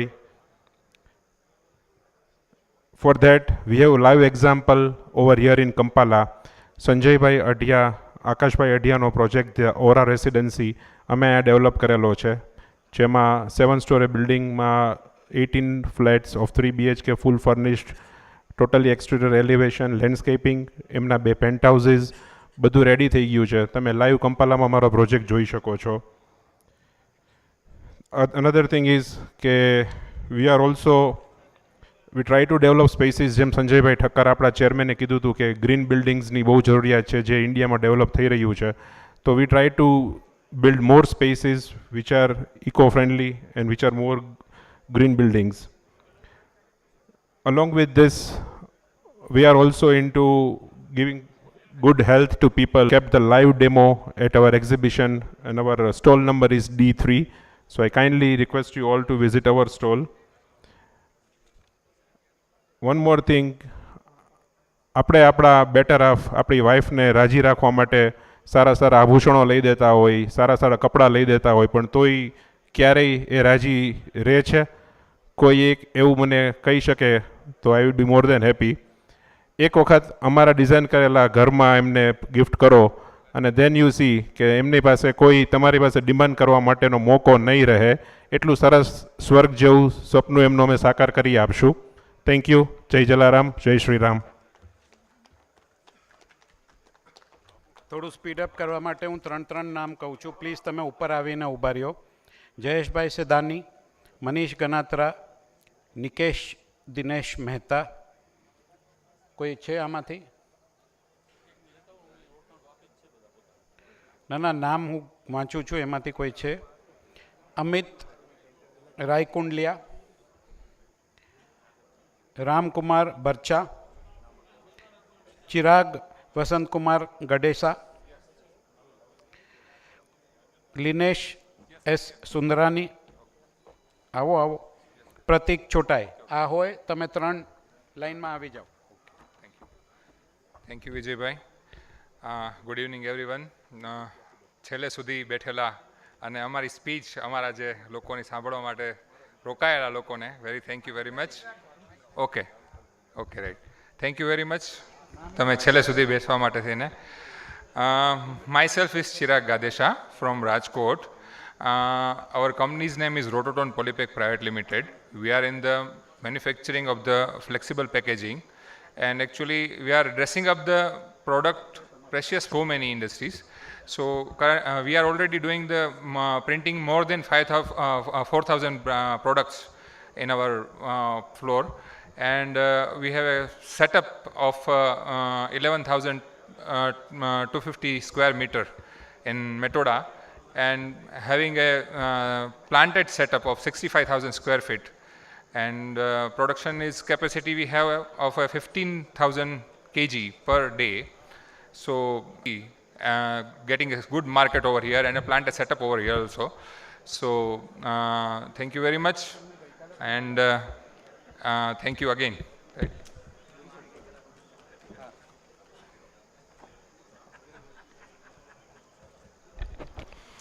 Jai Shri Krishna, Jai Jalaram. I am Linesh Sundarani. My company's name is STP Services. We are in the logistics business. That's the presentation up there. We are 35 years into the business, and we are currently doing a volume of about 50,000 containers a year. And we basically operate from the east coast of India. The ports from there are Chennai, Kattupalli, Tuticorin, Vizag, Krishnapatnam port.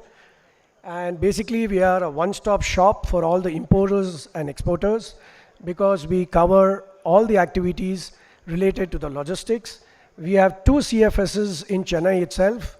One is closest to the Chennai port, just about 5 kilometers from there. Second one is Viking, which is also on the national highway. Besides that, we have a fleet of trailers, the transport fleet, where we move containers basically. And then we have a warehousing facilities. We do 4th party logistics, so we do end-to-end distribution and delivery. Besides that, we have a freight forwarding division where we are having some good contracts with good shipping lines, a large shipping line like Maersk, Evergreen, MSC, and we are offering concessional freight and competitive freight rates to the industry. And besides that, I just want to say one experience what we have with the East Africa. We are already doing about 6,000 containers over the year, and this is basically to Mombasa, Dar es Salaam, and ICD Kampala. Thank you very much for the opportunity. And one thing is, this is for all my Uganda friends. They can use our services, and also from the Lohanas, who are doing shipments from India, they can use my company STP Services for their shipment. Thank you so much. Thank you, Vijay. Good evening, everyone. My name is Sagar Popot. I am Director of Somnath Products Private Limited. So we are into manufacturing of export and manufacturing of FMCG product since more. Our offering are into agarbatti, dhoop, camphor, and khakra product. And also we recently startup named BitKit into super snacks category in Rajkot itself. Right now we are supplying 12 plus state and across the country and export to 7 plus destination. Thank you. Jai Jalaram, Jai Raghuvansh.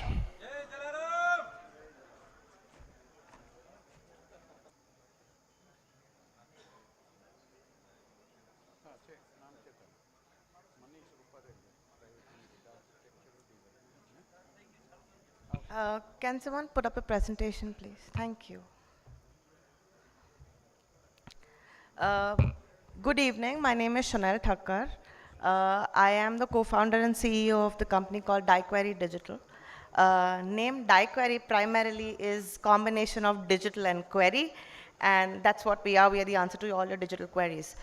Why did I start off with this? I used to work with Disney, Fox. I worked with a lot of big studios, and I make major point realize kairu ke ek to from marketing standpoint, industry was very, very badly represented.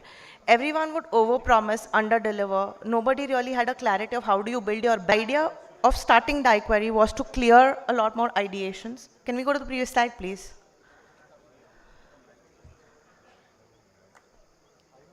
Was to get the misrepresentation out of the entire conversation. Second part was the brand gap. There's always so much of confusion कि आपने platform centric who you thought were experts. So the idea was to try and get more clarity, empower the owners themselves to make those calls for their own brand. It's your own brand, baby. You all should be taking those calls. And my role is to just help get that clarity, right? And then there's so much of incomplete information. Even online, when you do your own research on Google itself, you'll see so much of confusion in what exactly what a particular brand is supposed to be like, true or not, right? So just to sort of, that's where I kind of bridge the gap, just since I just have a little time left. Lot of stuff that we cover. I'm happy to discuss more with you all about your brands offline. We've worked across industries, across Dubai, Singapore, and India. And happy to connect with you guys offline soon. Thank you so much. Hi, good evening everyone. I am Dharam Raichiraf. I am currently living in Dubai. By profession, I am chartered accountant. Since last 6 years, I am been in Dubai. Currently, I am working as a profession in one accessories, and we are dealing in steel. I have a vast experience of steel industry as well as I am qualified chartered accountant. So I am handling corporate tax, which is about to come in UAE, and I am handling VAT as well. We are also looking for an opportunity in Uganda, and we are also doing joint ventures in Saudi Arabia, which is also a good market to see. So I will also request everyone and urge everyone to look into Saudi Arabia market as well. I know this is a platform to, to get an investment in Uganda, and I'm also looking for an opportunity in Uganda. And I'm also very much happy to be here and to be part of our Lohana community. And thank you very much. Due to time constraint, I don't want to, stretch too much. So thank you very much. Jai Jalaram. Jai Shri Krishna.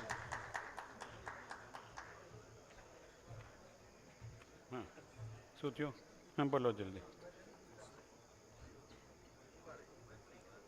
Okay. No, just I'm going to talk. I'm going to talk.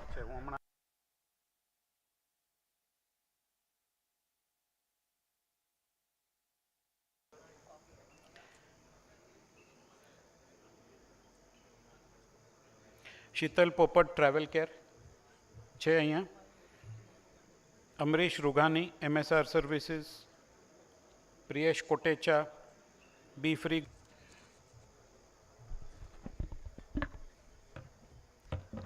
Hi, good evening everyone. I am Vishal Rughani, co-founder of Webosphere and Alchemy Technolabs. We build solutions for pharmaceutical companies, life science industries, oil and gas industries. We make them digitalize. In fact, we all know what COVID happens, right? Through our software, companies like Sun Pharma and all that help to run their drug delivery faster. We also have companies like Total Energies to run their loyalties. We onboarded almost around more than 2 lakhs users, mechanics, plumbings, electricians to use. Can you please run the audio? You can see the video of our products. To our web apps, to our website, which is basically the hub of our company.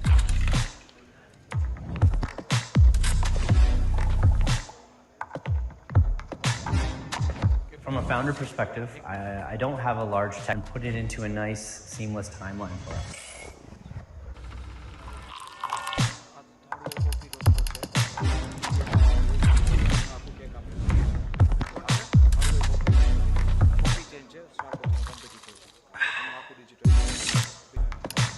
My name is Amber Paprecha. I'm the CEO of Trendline.com.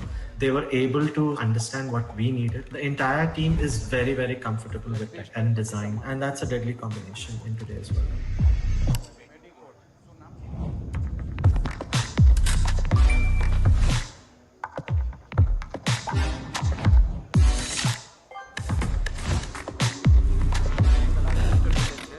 They listen, they really sort of immerse themselves into what you tell them and what your vision is and what you're looking for, and they grasp the parts that really fit into their skill set and support you with that.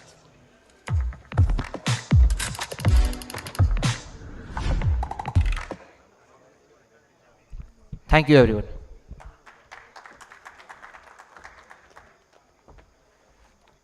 જય શ્રી કૃષ્ણ, જય જલારામ. મિત્રો, મારું નામ છે Jagdish Vithlani. I am a founder and partner of Thakkar electrical. We are આવી ગયા, લાઇટો આવી ગઈ, but going one step further we talk about home automation, office automation, લાઈફને કેવી રીતે ઇઝી કરી શકાય આપણે, જેનાથી આપણે મોબાઈલ એપથી કે આપણા પોતાના કોઈ પણ સ્માર્ટ ડિવાઇસથી આપણે કર્ટન છે, લાઇટ છે, ઓડિયો વિઝ્યુઅલ્સ છે, એર કન્ડિશન છે, અને ઘરમાં દરેકે દરેક વસ્તુને આપણે કંટ્રોલ કરી શકીએ. So we are a system integrator for a Indian brand call Relogic, which is also a part of 500 companies to integrate your home and office applications. અમે સેક્યુરિટી સિસ્ટમ્સમાં અને સર્વેલન્સમાં પણ છીએ. We take care of your cameras, door locks, security systems, fire alarm systems અને એવી ઘણી બધી વસ્તુઓ. આ જે ઓટોમેશન છે એ લાઈફને ઇઝી પણ બનાવે છે અને એટ ધ સેમ ટાઈમ એ તમને એનર્જી સેવિંગ પણ કરી આપે છે. હવે એનર્જી સેવિંગ કેવી રીતે થાય? આજે આ લાઇટ છે, તમે એને ઓન એન્ડ ઓફ કરી શકો, પછી જ્યારે તમે એને ડીમ કરી શકો, એક મૂડ કંટ્રોલમાં આવી શકે, એક સીન કંટ્રોલમાં આવી શકે, તો ઓટોમેટિક પાવર કન્ઝમ્પશન બી ઘટી જાય અને ઇફેક્ટિવલી તમારા લાઇટનું બિલ બી ઓછું આવી શકે એની અંદર. So automation is not only luxury બનવાની છે. હવે we are also into electrical auditing. Electric ઓડિટમાં આપણને ખબર પડે કે આપણા ઘરમાં કઈ વસ્તુ કેટલો પાવર લઈ રહી છે અને why are we paying extra bill to the electricity companies, electricity providers. Audit કરવાથી આપણને ખબર પડે એક્ઝેક્ટલી કે આપણે કઈ વસ્તુ કેટલી વાપરવાની છે to get the same benefit. At the same time we are looking forward to expand our business to other countries. અમે થાઈલેન્ડમાં, આબુધાબીમાં અને તાન્ઝાનિયામાં પણ પ્રોજેક્ટ કર્યા છે as a electrical consultant. We have done a 5-star hotel in Tanzania અને આબુધાબીમાં ઓફશોરનો પ્રોજેક્ટ કર્યો છે અને થાઈલેન્ડમાં, બેંકોકમાં we have design a McDonald's kitchen. Thank you very much once again. Jagdish Vithlani, Thakkar electrical. Thank you.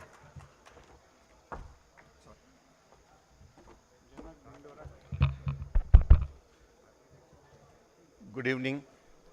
Firstly, I would like to thank the Lohana Mahaparishad for giving this, a practicing chartered accountant from Dubai, United Arab Emirates, and we can help you to incorporate your company in UAE, Dubai, and do appropriate corporate structuring, tax compliance, and annual audit. We are approved auditor with the leading national and international banks, multinational banks from UAE, and service, our experience suggests that for scaling up your business to a global level, one does need a presence in UAE. And service will smile is our motto, and we would like to happy to assist all of you to incorporate your corporate requirements of Dubai. Lastly, એક 4 line સાથે કહીશ કે પ્યાર કરી લે, પ્યાર કરી લે, પ્યાર કરી લે, પ્યાર કરી લે, શું કોઈ તારો યાર નથી. પ્યાર કરી લે, પ્યાર કરી લે, શું કોઈ તારો યાર નથી. ગોતી લેજે, ગોતી લેજે, LIFBF માં છે, કાંઈ બહાર નથી. Thank you. જય જલારામ, જય જલારામ.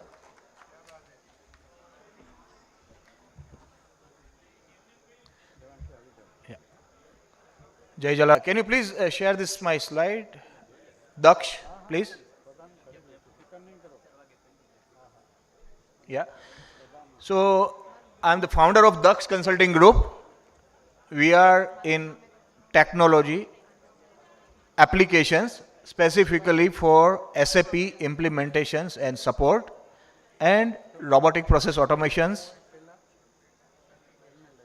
આપણી કોમ્યુનિટી છે ને એ બિઝનેસ સૌથી વધારે બિઝનેસમેન હોય, બરાબર. અમારું કામ છે આપણા બિઝનેસને એક નવી દિશા આપવાની, એક ડિફરન્ટ લેવલથી બિઝનેસને લઈ જવાનો, to compete in the market in multi countries with multiple companies for your computer needs, specifically for your business process management, IT consultancy, SAP implementations, infrastructure, securities, and everything. Dux Consulting Group is the group of consultants, and we are having with the multiple industry level subject matter experts with us. We have multiple developers, we have development centers in Ahmedabad. Yeah.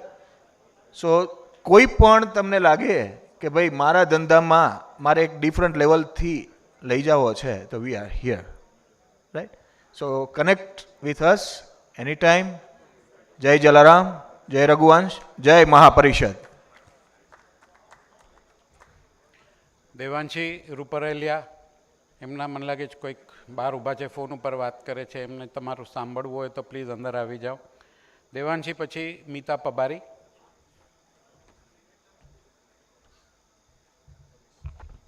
Hello everyone. Jai Shri Krishna. Myself Devanshi Ruparelia. I'm an architect based in Rajkot, Gujarat, India. I listened to many speakers in last 2-3 days, and I have noted down many pointers like they are talking about investments, urbanization, industrial parks, agricultural lands, housing, hospitalities, import exports, networking, tourism, transportation, and much more. But I felt there is a missing point, which is architects and designer. Let it be an architect, urban designer, interior designer, or any other.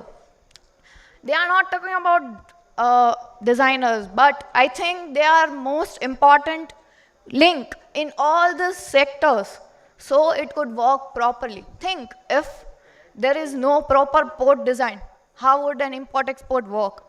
Reach to other place? No, they can't. So there is a need, and we need to understand that now is a time that we respect them as a designers, we recognize them and give a platform. And also, they can stand in a queue. Yes, they have given something to the society. They are designers. They are giving their soul to your project and bringing your dreams come true. And we never talk about them.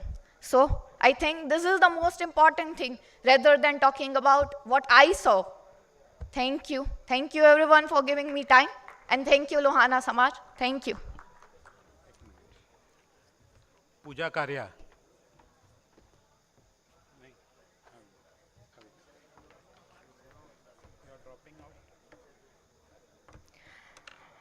જય જલારામ, જય રઘુવંશી.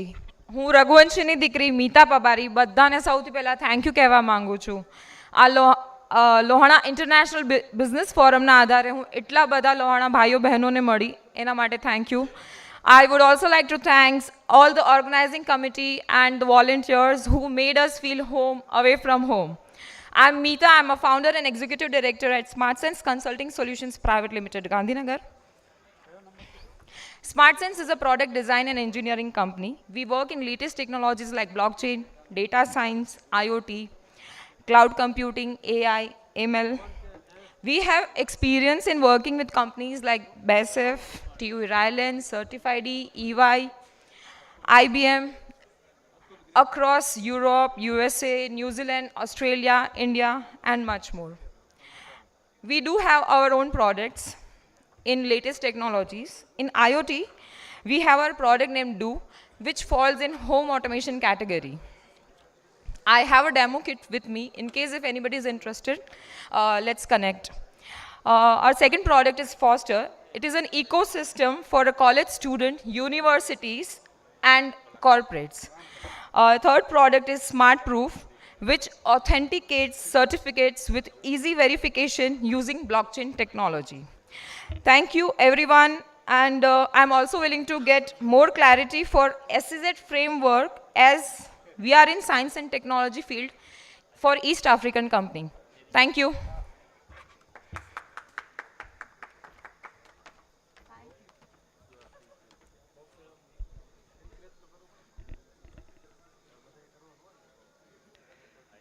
હેમાંગ ઠક્કર, પછી છે દીપેન બરાય, પછી છે શ્રીકાંત પોપટ. Jai Jalaram. I am Hemang Thakkar. I am a certified financial planner from FPSB. If someone tells that everyone remembers 2nd October as Gandhi Jayanti, but very few remembers 2nd October as Shastriji Jayanti also. Same way, here everyone talks about doctors, engineers, chartered accountants. So we remember and we celebrate the day of doctors and chartered accountant day also. But nobody knows the day of financial planners also. Yes, I am proudly says that I am certified financial planners, deals in all kinds of investment products, mutual funds, insurance, portfolio management services to create wealth. And I am also into the business of tax consultancy as well as personal financial planning for wealth creation. I have over 16 years of experience in this field. My expertise in retirement solution, succession planning, as well as holiday plan, for financial planning for holiday plan. Yes, I have both online and offline platform for serve my clients across the globe. So connect me for more information about financial planning. Thank you so much.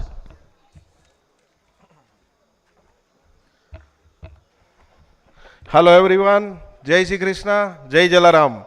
I am Srikant Popat. I am a founder and director of Sri Raghuvir Architectural Products. I have the architectural product na manufacturing કરી છીએ અને ઇન્ડિયાની ઘણી બધી એવી brand છે જેમાં અમે OEM કરી છીએ. અમારી મેઇનલી 4 પ્રોડક્ટ છે મેન્યુફેક્ચરિંગ જે એલ્યુમિનિયમમાંથી બધી બનાવી છીએ. Wardrobe handle, cabinet handle, profile handle, conceal handle. આ પ્રોડક્ટ જે છે એ બધી વોર્ડરોબ હેન્ડલ મીન્સ સ્લાઇડિંગ ડોરમાં ને એમાં યુઝ થાય છે. ફર્નિચર ફિટિંગ આઇટમ છે બધી. અમારી પ્રોડક્ટ જ્યાં નવા હોટલ એન્ડ રિસોર્ટ, હોસ્પિટલ અને સ્કૂલ, કોલેજ, એપાર્ટમેન્ટ અથવા તો મેન્ટેનન્સમાં યુઝ થાય છે. Our specific ask hardware wholesaler and distributor, exporter and importer, building material supplier and furniture manufacturing સાથે મને કનેક્ટ કરાવો અથવા તો તમે કનેક્ટ કરી શકો છો. ફોકસ એરિયા આ બધા કન્ટ્રીમાં કનેક્ટ કરાવી શકો છો. અમારી મેન્યુફેક્ચરિંગ ફેસિલિટી પીપીટી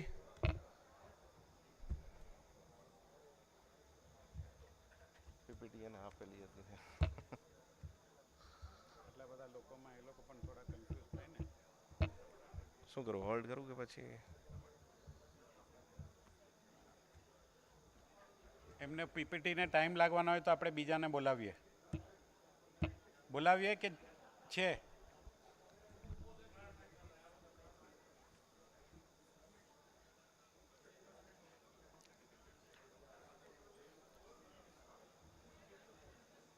ચલો ભાઈ, યસ ડાયરેક્ટ વિડીયો કરાવી નાખ ને ભાઈ. યસ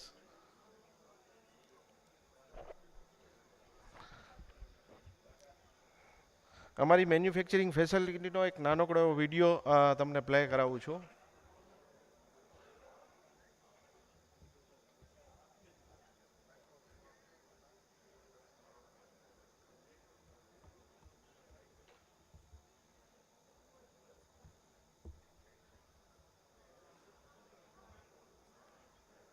ઓડિયો થશે?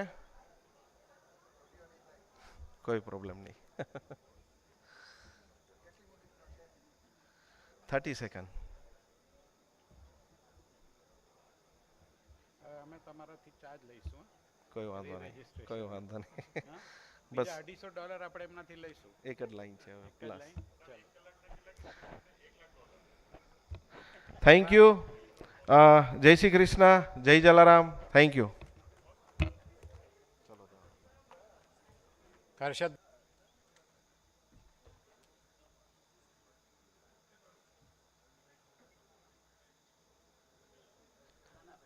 જય શ્રી કૃષ્ણ, જય જલારામ, જય Raghuvanshi.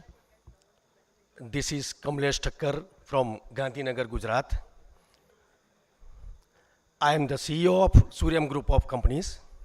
Suryam Group of Companies is the professionally managed multi-business conglomerate, which is one of the fastest growing, located at Gandhinagar, the green city capital of Gujarat. We at Suryam Group of Companies are involved in the business of multi-brand auto retail, real estate, healthcare, as well as financial and insurance. Our upcoming plans are to diversify into the business of UAV as well as renewable energy. Our automobile division, the name of automobile division is Suryam Auto Sciences Private Limited, which is in the organized retail business, auto retail business. Our real estate business name is Suryam Realty Solutions Private Limited, and financial and insurance business name is Suryam FinCorp India Private Limited. The healthcare services and products business is Suryam Health Store Private Limited.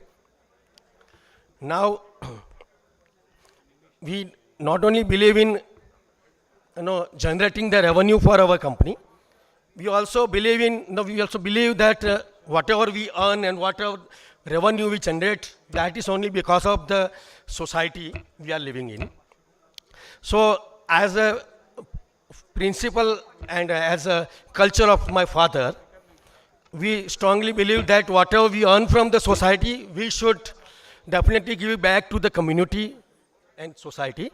So, as a part of our philosophy, we have also decided to start our own, you can say that NGO, Suryam Foundation, so give something back to the society.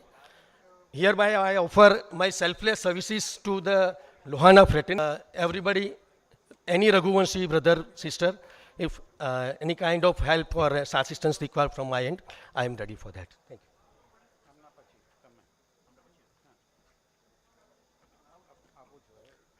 you. Jai Shri Krishna, Jai Jalaram. Myself, Jayesh Gokani. Jai Shri Krishna, Jai Jalaram. Myself, Jayesh Gokani. I am coming from Jamkhambaliya, district Devbhumi, Dwarka. In present, I am at Rajkot and Ahmedabad.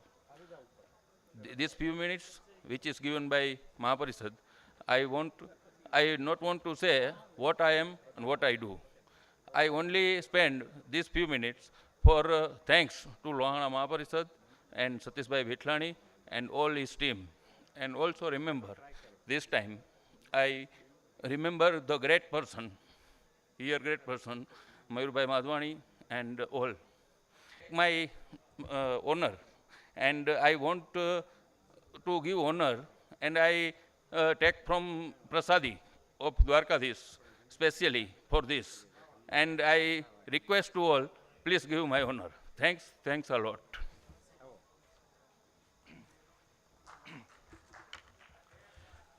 Hi, Ram Ram Badane. My name is Sri Sarad Vithlani. We are a chartered accountant firm since more than 2 decades in India. India, we all have heard, a land of opportunity, population, urbanization, demography, infrastructure. These are the factors are having it all the countries. What separates India? That we need to think. And I believe it's the leadership. The leadership that separates India from other countries. What was India before is the same today. But the leadership has changed everything. And we know the leadership, what impacts the world. We know the Ramayana. The Ravan got collapsed because of the bad leadership. Kans got collapsed because of the bad leadership. Yesterday, Her Excellency said, Uganda fall 50 years back because of the bad leadership. Today, India leadership offers a massive opportunity. And that we are trying to cater to the few sectors which are into the accounting, consultancy, we are into the investments, real estate, hospitality, and staffing. These 5 industries, these 5 sectors are expected to be at $2 trillion by 2030. We are just trying to cater to the drop of the ocean. So here we are proposed, to work for each other. Over and above that, let's get together, let's make a consortium and grab the opportunity in India and outside India. For example, all of us now are planning to come to East Africa and do something, but alone cannot be done. So let's come together and grab this opportunity. We also would like to propose that anybody who's looking for the fund, and if the business is good, we can do that in a month. So here we are offered to something which anybody can want, or if anybody want, and if we can serve them, we'll be proud to do that. Thank you so much.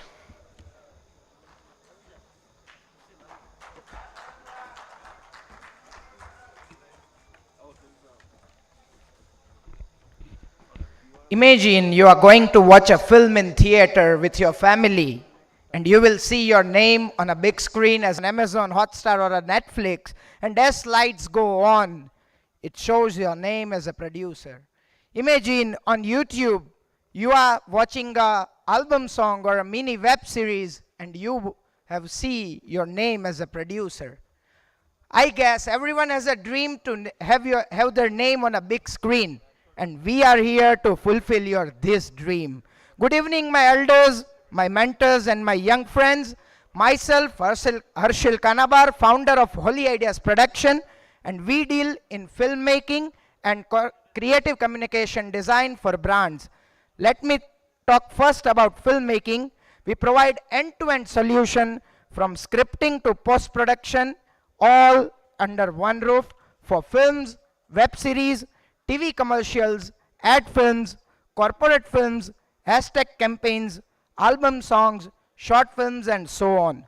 Coming to our second segment, we provide 360-degree creative communication design for your brand, where we provide graphic design, printing, social media marketing, where including from content creation, posting and paid marketing, video production, audio production, website and application development, photography and cinematography.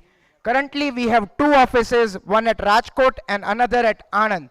We are planning to launch a studio which includes video production, audio production, and graphics and branding in Mumbai. So we are open for collaboration and investment for the same. Do connect with me if you want to grow your business global digitally, want to be a film producer, or want to be an investor in a small startup to make it big. Thank you. Thank you so much.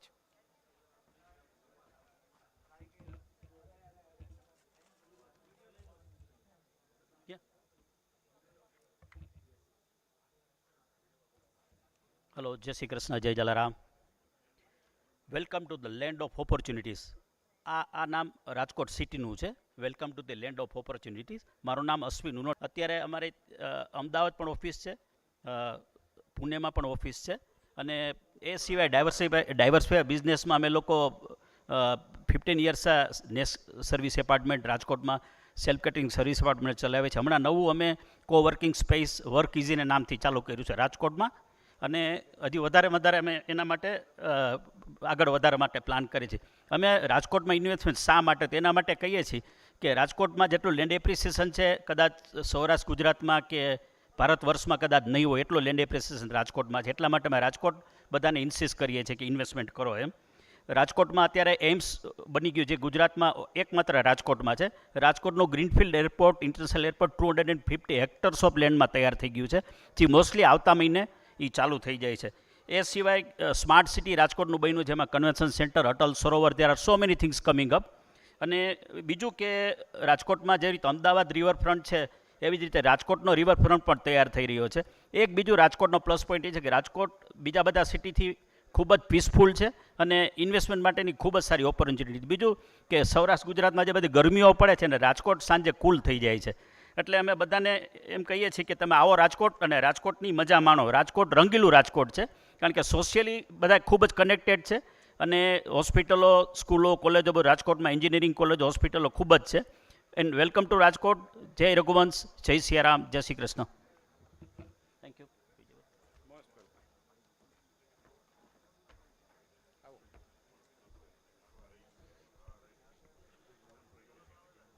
Hello everyone. This is Hetal Thakkar, and I am basically by profession lead auditor. I am lead auditor for Quality Health, Safety, Environment Management System, and running my own certification body since last 20 years. have certified more than 1,000 clients all across India. We have clients at Dubai, Singapore, Malaysia, and Sri Lanka also. This is my profession and my passion. I'm a filmmaker. Recently, in October, my film Madhav was released in Gujarati and running 2 different IP. One of them is JIFA, that is a Gujarati Iconic Film Award. I'm having experience of last 7 years for running this IP JIFA, which was happened last 28th February. અને જે લોકો આ સાંભળી રહ્યા છે બધાને હું ખાસ ઇન્વિટેશન આપું છું કે 26 માર્ચ બપોરે 3 વાગે. So that is there. And I'm also running a IP called Quality Mark Awards. That is a specific awards and recognition to the various business management. So thank you very much. Thank you for giving me this time. Thanks a lot.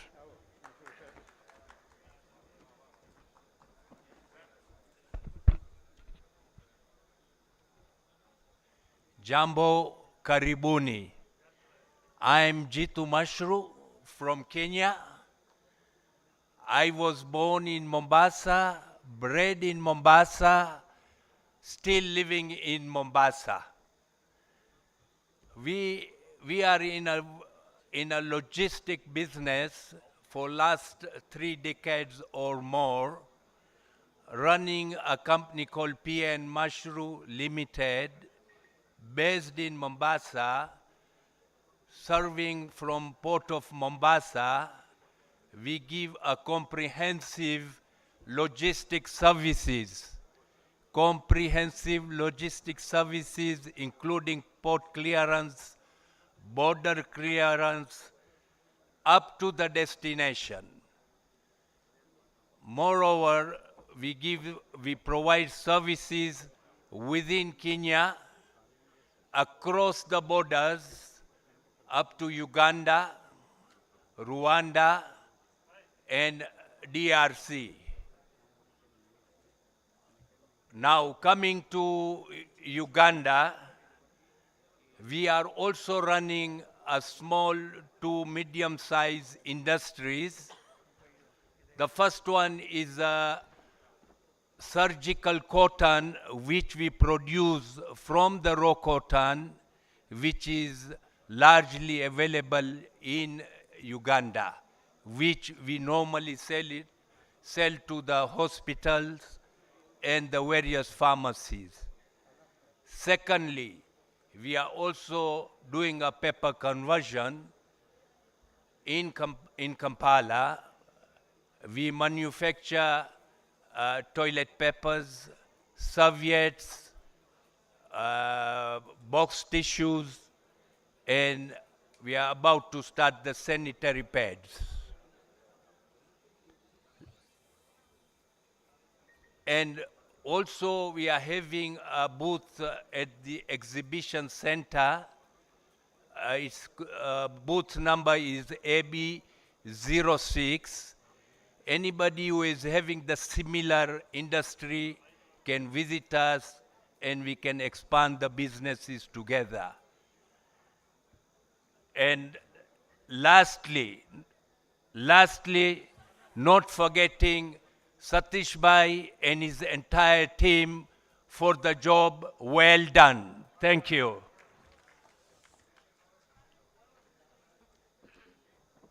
देने को टुकड़ा भला लेने को हरि का नाम ताके पद वंदन करूं जय जय जय Jalaram. I am Alap Barai from Rajkot. My firm name is Avdesh Agencies. We are into pneumatic tools, auto spare parts and industrial supplies. We are having distribution of 8 to 10 companies, which includes gear parts, radiators, coolants, clutch plates and many various products. So my ask is, अगर कोई ने आया આપણે શું કહેવાય spare પાર્ટ્સનું કામ હોય Ashok Layland ટાટાનું કે સ્પેર રિટેલ છે જેમાં માઇનિંગ અને ટૂલ્સ ઇક્વિપમેન્ટ્સ બધી જેવી પ્રોડક્ટ્સ આવે છે. સો યસ, થેન્ક યુ. જય Jalaram.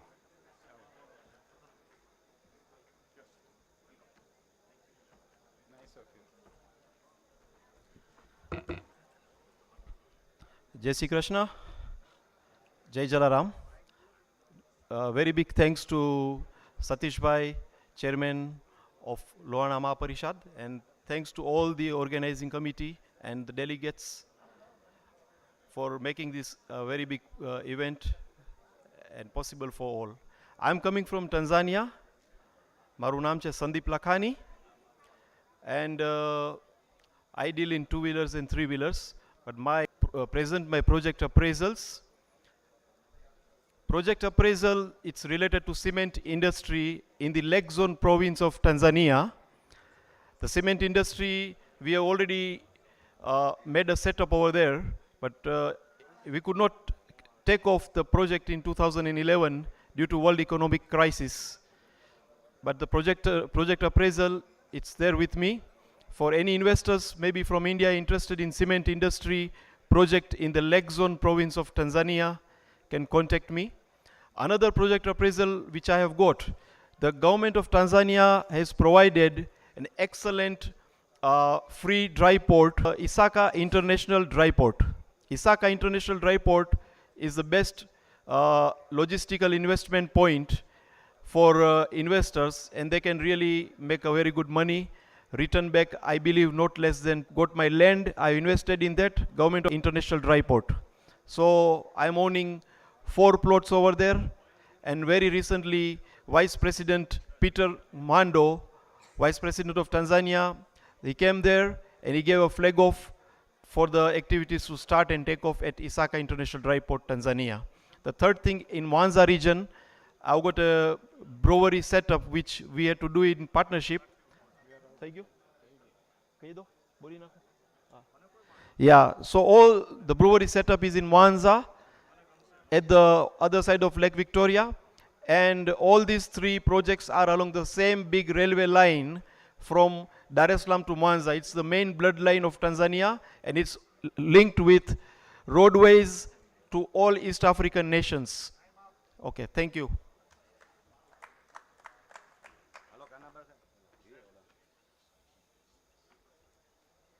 Jai Shri Krishna, Jai Jalaram. Fresh evening to all. My name is Mehul Kanani.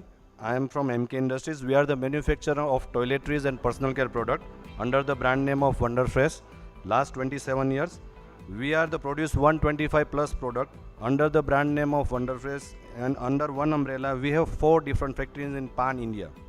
We have one setup marketing in Bombay and one branch office in Dubai. So we are looking for the overseas customers and who will the collaboration with the good partner of our Lohanas. And we are having private label facility. Out of 10, 8 supermarket we do private label in India as well as in abroad. So once again, this is Mehul Kanani from MK Industries. My specific ask, we need a exporter and merchant exporter for our product pan world. Thank you.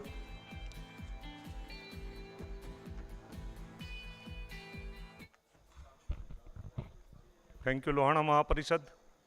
Thank you Vijaybhai મને chance આપવા બદલ. ખરેખર મારા ધ્યાનમાં એક વાત આવી કે એક મહત્ત્વનું સેશન આ ગણી શકાય કે જેની અંદર તમે જે આવ્યા છે એક્ઝિબિટર એ પોતાની પ્રોડક્ટ વિશે પોતાના બિઝનેસ વિશે જણાવી શકે. એમાં આજે હાજરી ખૂબ જ ઓછી છે, પણ એનીવે અમારા જેવા જે બિઝનેસમેન હોય ને એમને બહુ બોલવાની પ્રેક્ટિસ ઓછી હોય, તો એવા ટાઈમે ઓછું ક્રાઉડ હોય તો અમને જરા વધારે છૂટછાટ રહે અને અમે શાંતિથી બોલી શકીએ. એટલે એનીવે ખૂબ ખૂબ આભાર સૌનો. I am Jagdish Thakkar, Jagdish rice mill Khambhat. Product we are in production of wheat dalia, wheat rava, hulled wheat, and in rice we are in production of wheat or rice rava and rice flour. We deal in local market in India, also in Middle East, and now we are trying for Africa for our product to export. Thanks. Khub khub aabhar. Thank you. जय श्री कृष्ण, राधे राधे. राम नाम में लीन है देखत सब में राम, ताके पद वंदन करूं કે જય જય જલારામ. હું નાગપુરથી નીતિન ઠક્કર. મારું અન્નપૂર્ણા ફૂડ બી કાંઈ રિક્વાયરમેન્ટ હોય, gift pack, Diwali pack, please call જુઓ, સતીશભાઈ વિઠલાણી અને વિજયભાઈ કારિયા એ આપણા સમાજ માટે, આપણા સમાજની જાગૃતિ માટે મળો અને મેળવો. તમે મળી લીધું તો તમને મળી જશે. મળો અને મેળવો.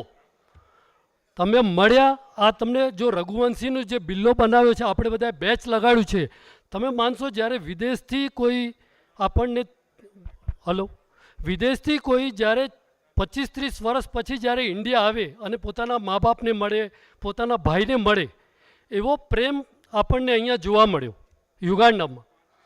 તો આપણે જ્યારે બી કોઈને મળ્યા તો કોઈને પૂછ્યું નથી, આપણે તરત બોલ્યા જય જલારામ, તમે ક્યાંથી ભાઈ? એટલે આ બેચનું કેટલું મોટું મહત્ત્વ. અને આ બધા કાર્યકર્તાઓ સતીશભાઈ વિઠલાણીનું કાંઈ હોય, અને મેં તો સતીશભાઈને એટલી વાર ફોન કર્યા કે ભાઈ આ કામ પડ્યું, તે કામ પડ્યું, વિજયભાઈને તમારું કામ થઈ જશે, તમારું કામ થઈ જશે. એટલે આ એક લાગણી. અને આપણે મળ્યા ત્યારે બધાને એમ હતું કે કોણ ક્યાંથી આવશે કાંઈ નક્કી નથી, પણ આજે બધા આપણે ભાઈઓ થઈને બધાને આપણે એમ થાય છે કે એકબીજા માટે કરીએ. ભગવાન બધાને, રાધે રાણી બધાને સુખ શાંતિ આપે એવી પ્રાર્થના. જય જલારામ. નીતિનભાઈ બધાને સોન પાપડી ખવડાવવાના છે. હા,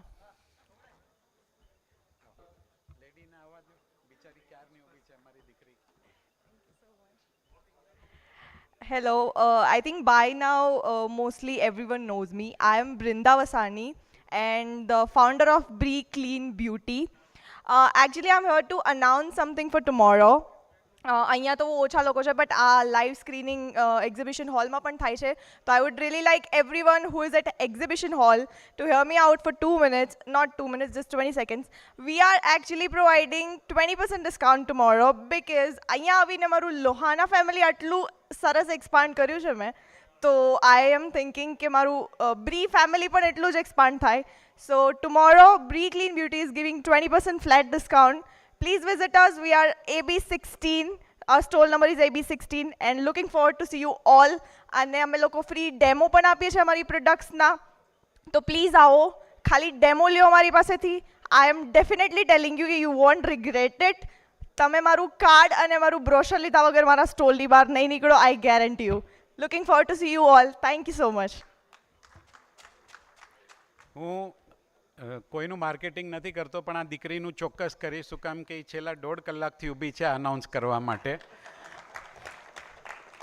ને દીકરી, તમારી માટે આપણે કાલે 5 વાગે બધા ભાષણો બંધ, બધું બંધ, 5 થી 8 ખાલી એક્ઝિબિશન, એક્ઝિબિશન ને એક્ઝિબિશન. હવે આજે કોનામાં તાકાત છે ભાઈ? કાલે પ્રેસિડેન્ટ આવવાના છે યુગાન્ડાના.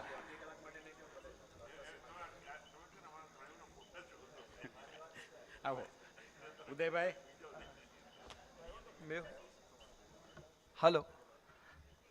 Hello, I am Uday Chandarana from Shivam Brass Product, Jamnagar.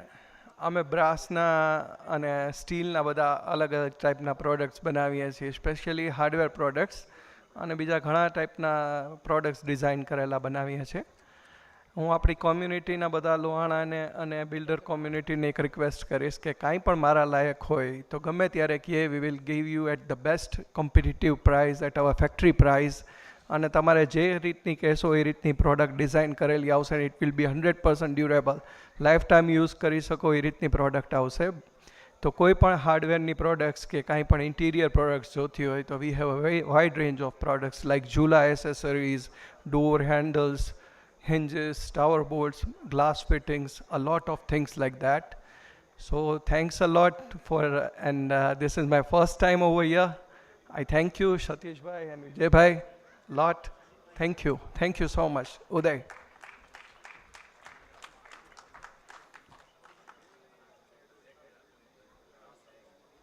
જી હા બોલો ને.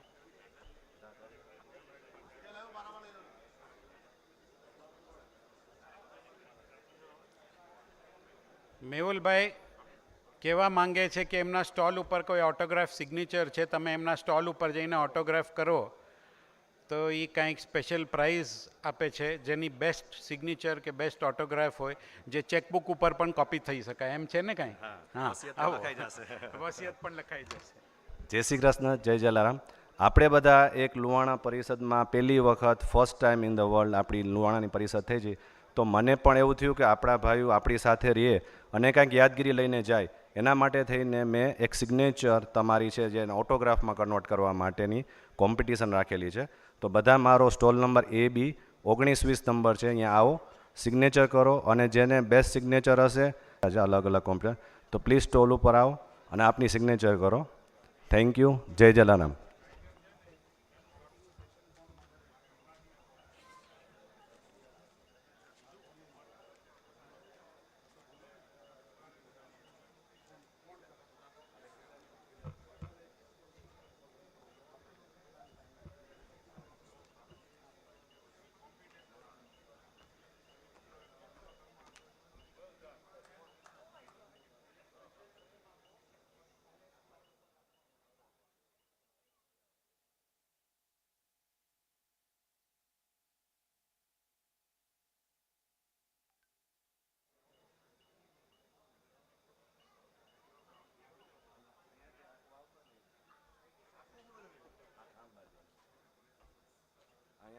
અહીંયાથી જો આ એંગલ છે, આ એંગલ આમ, હા એમ ખાલી આમ.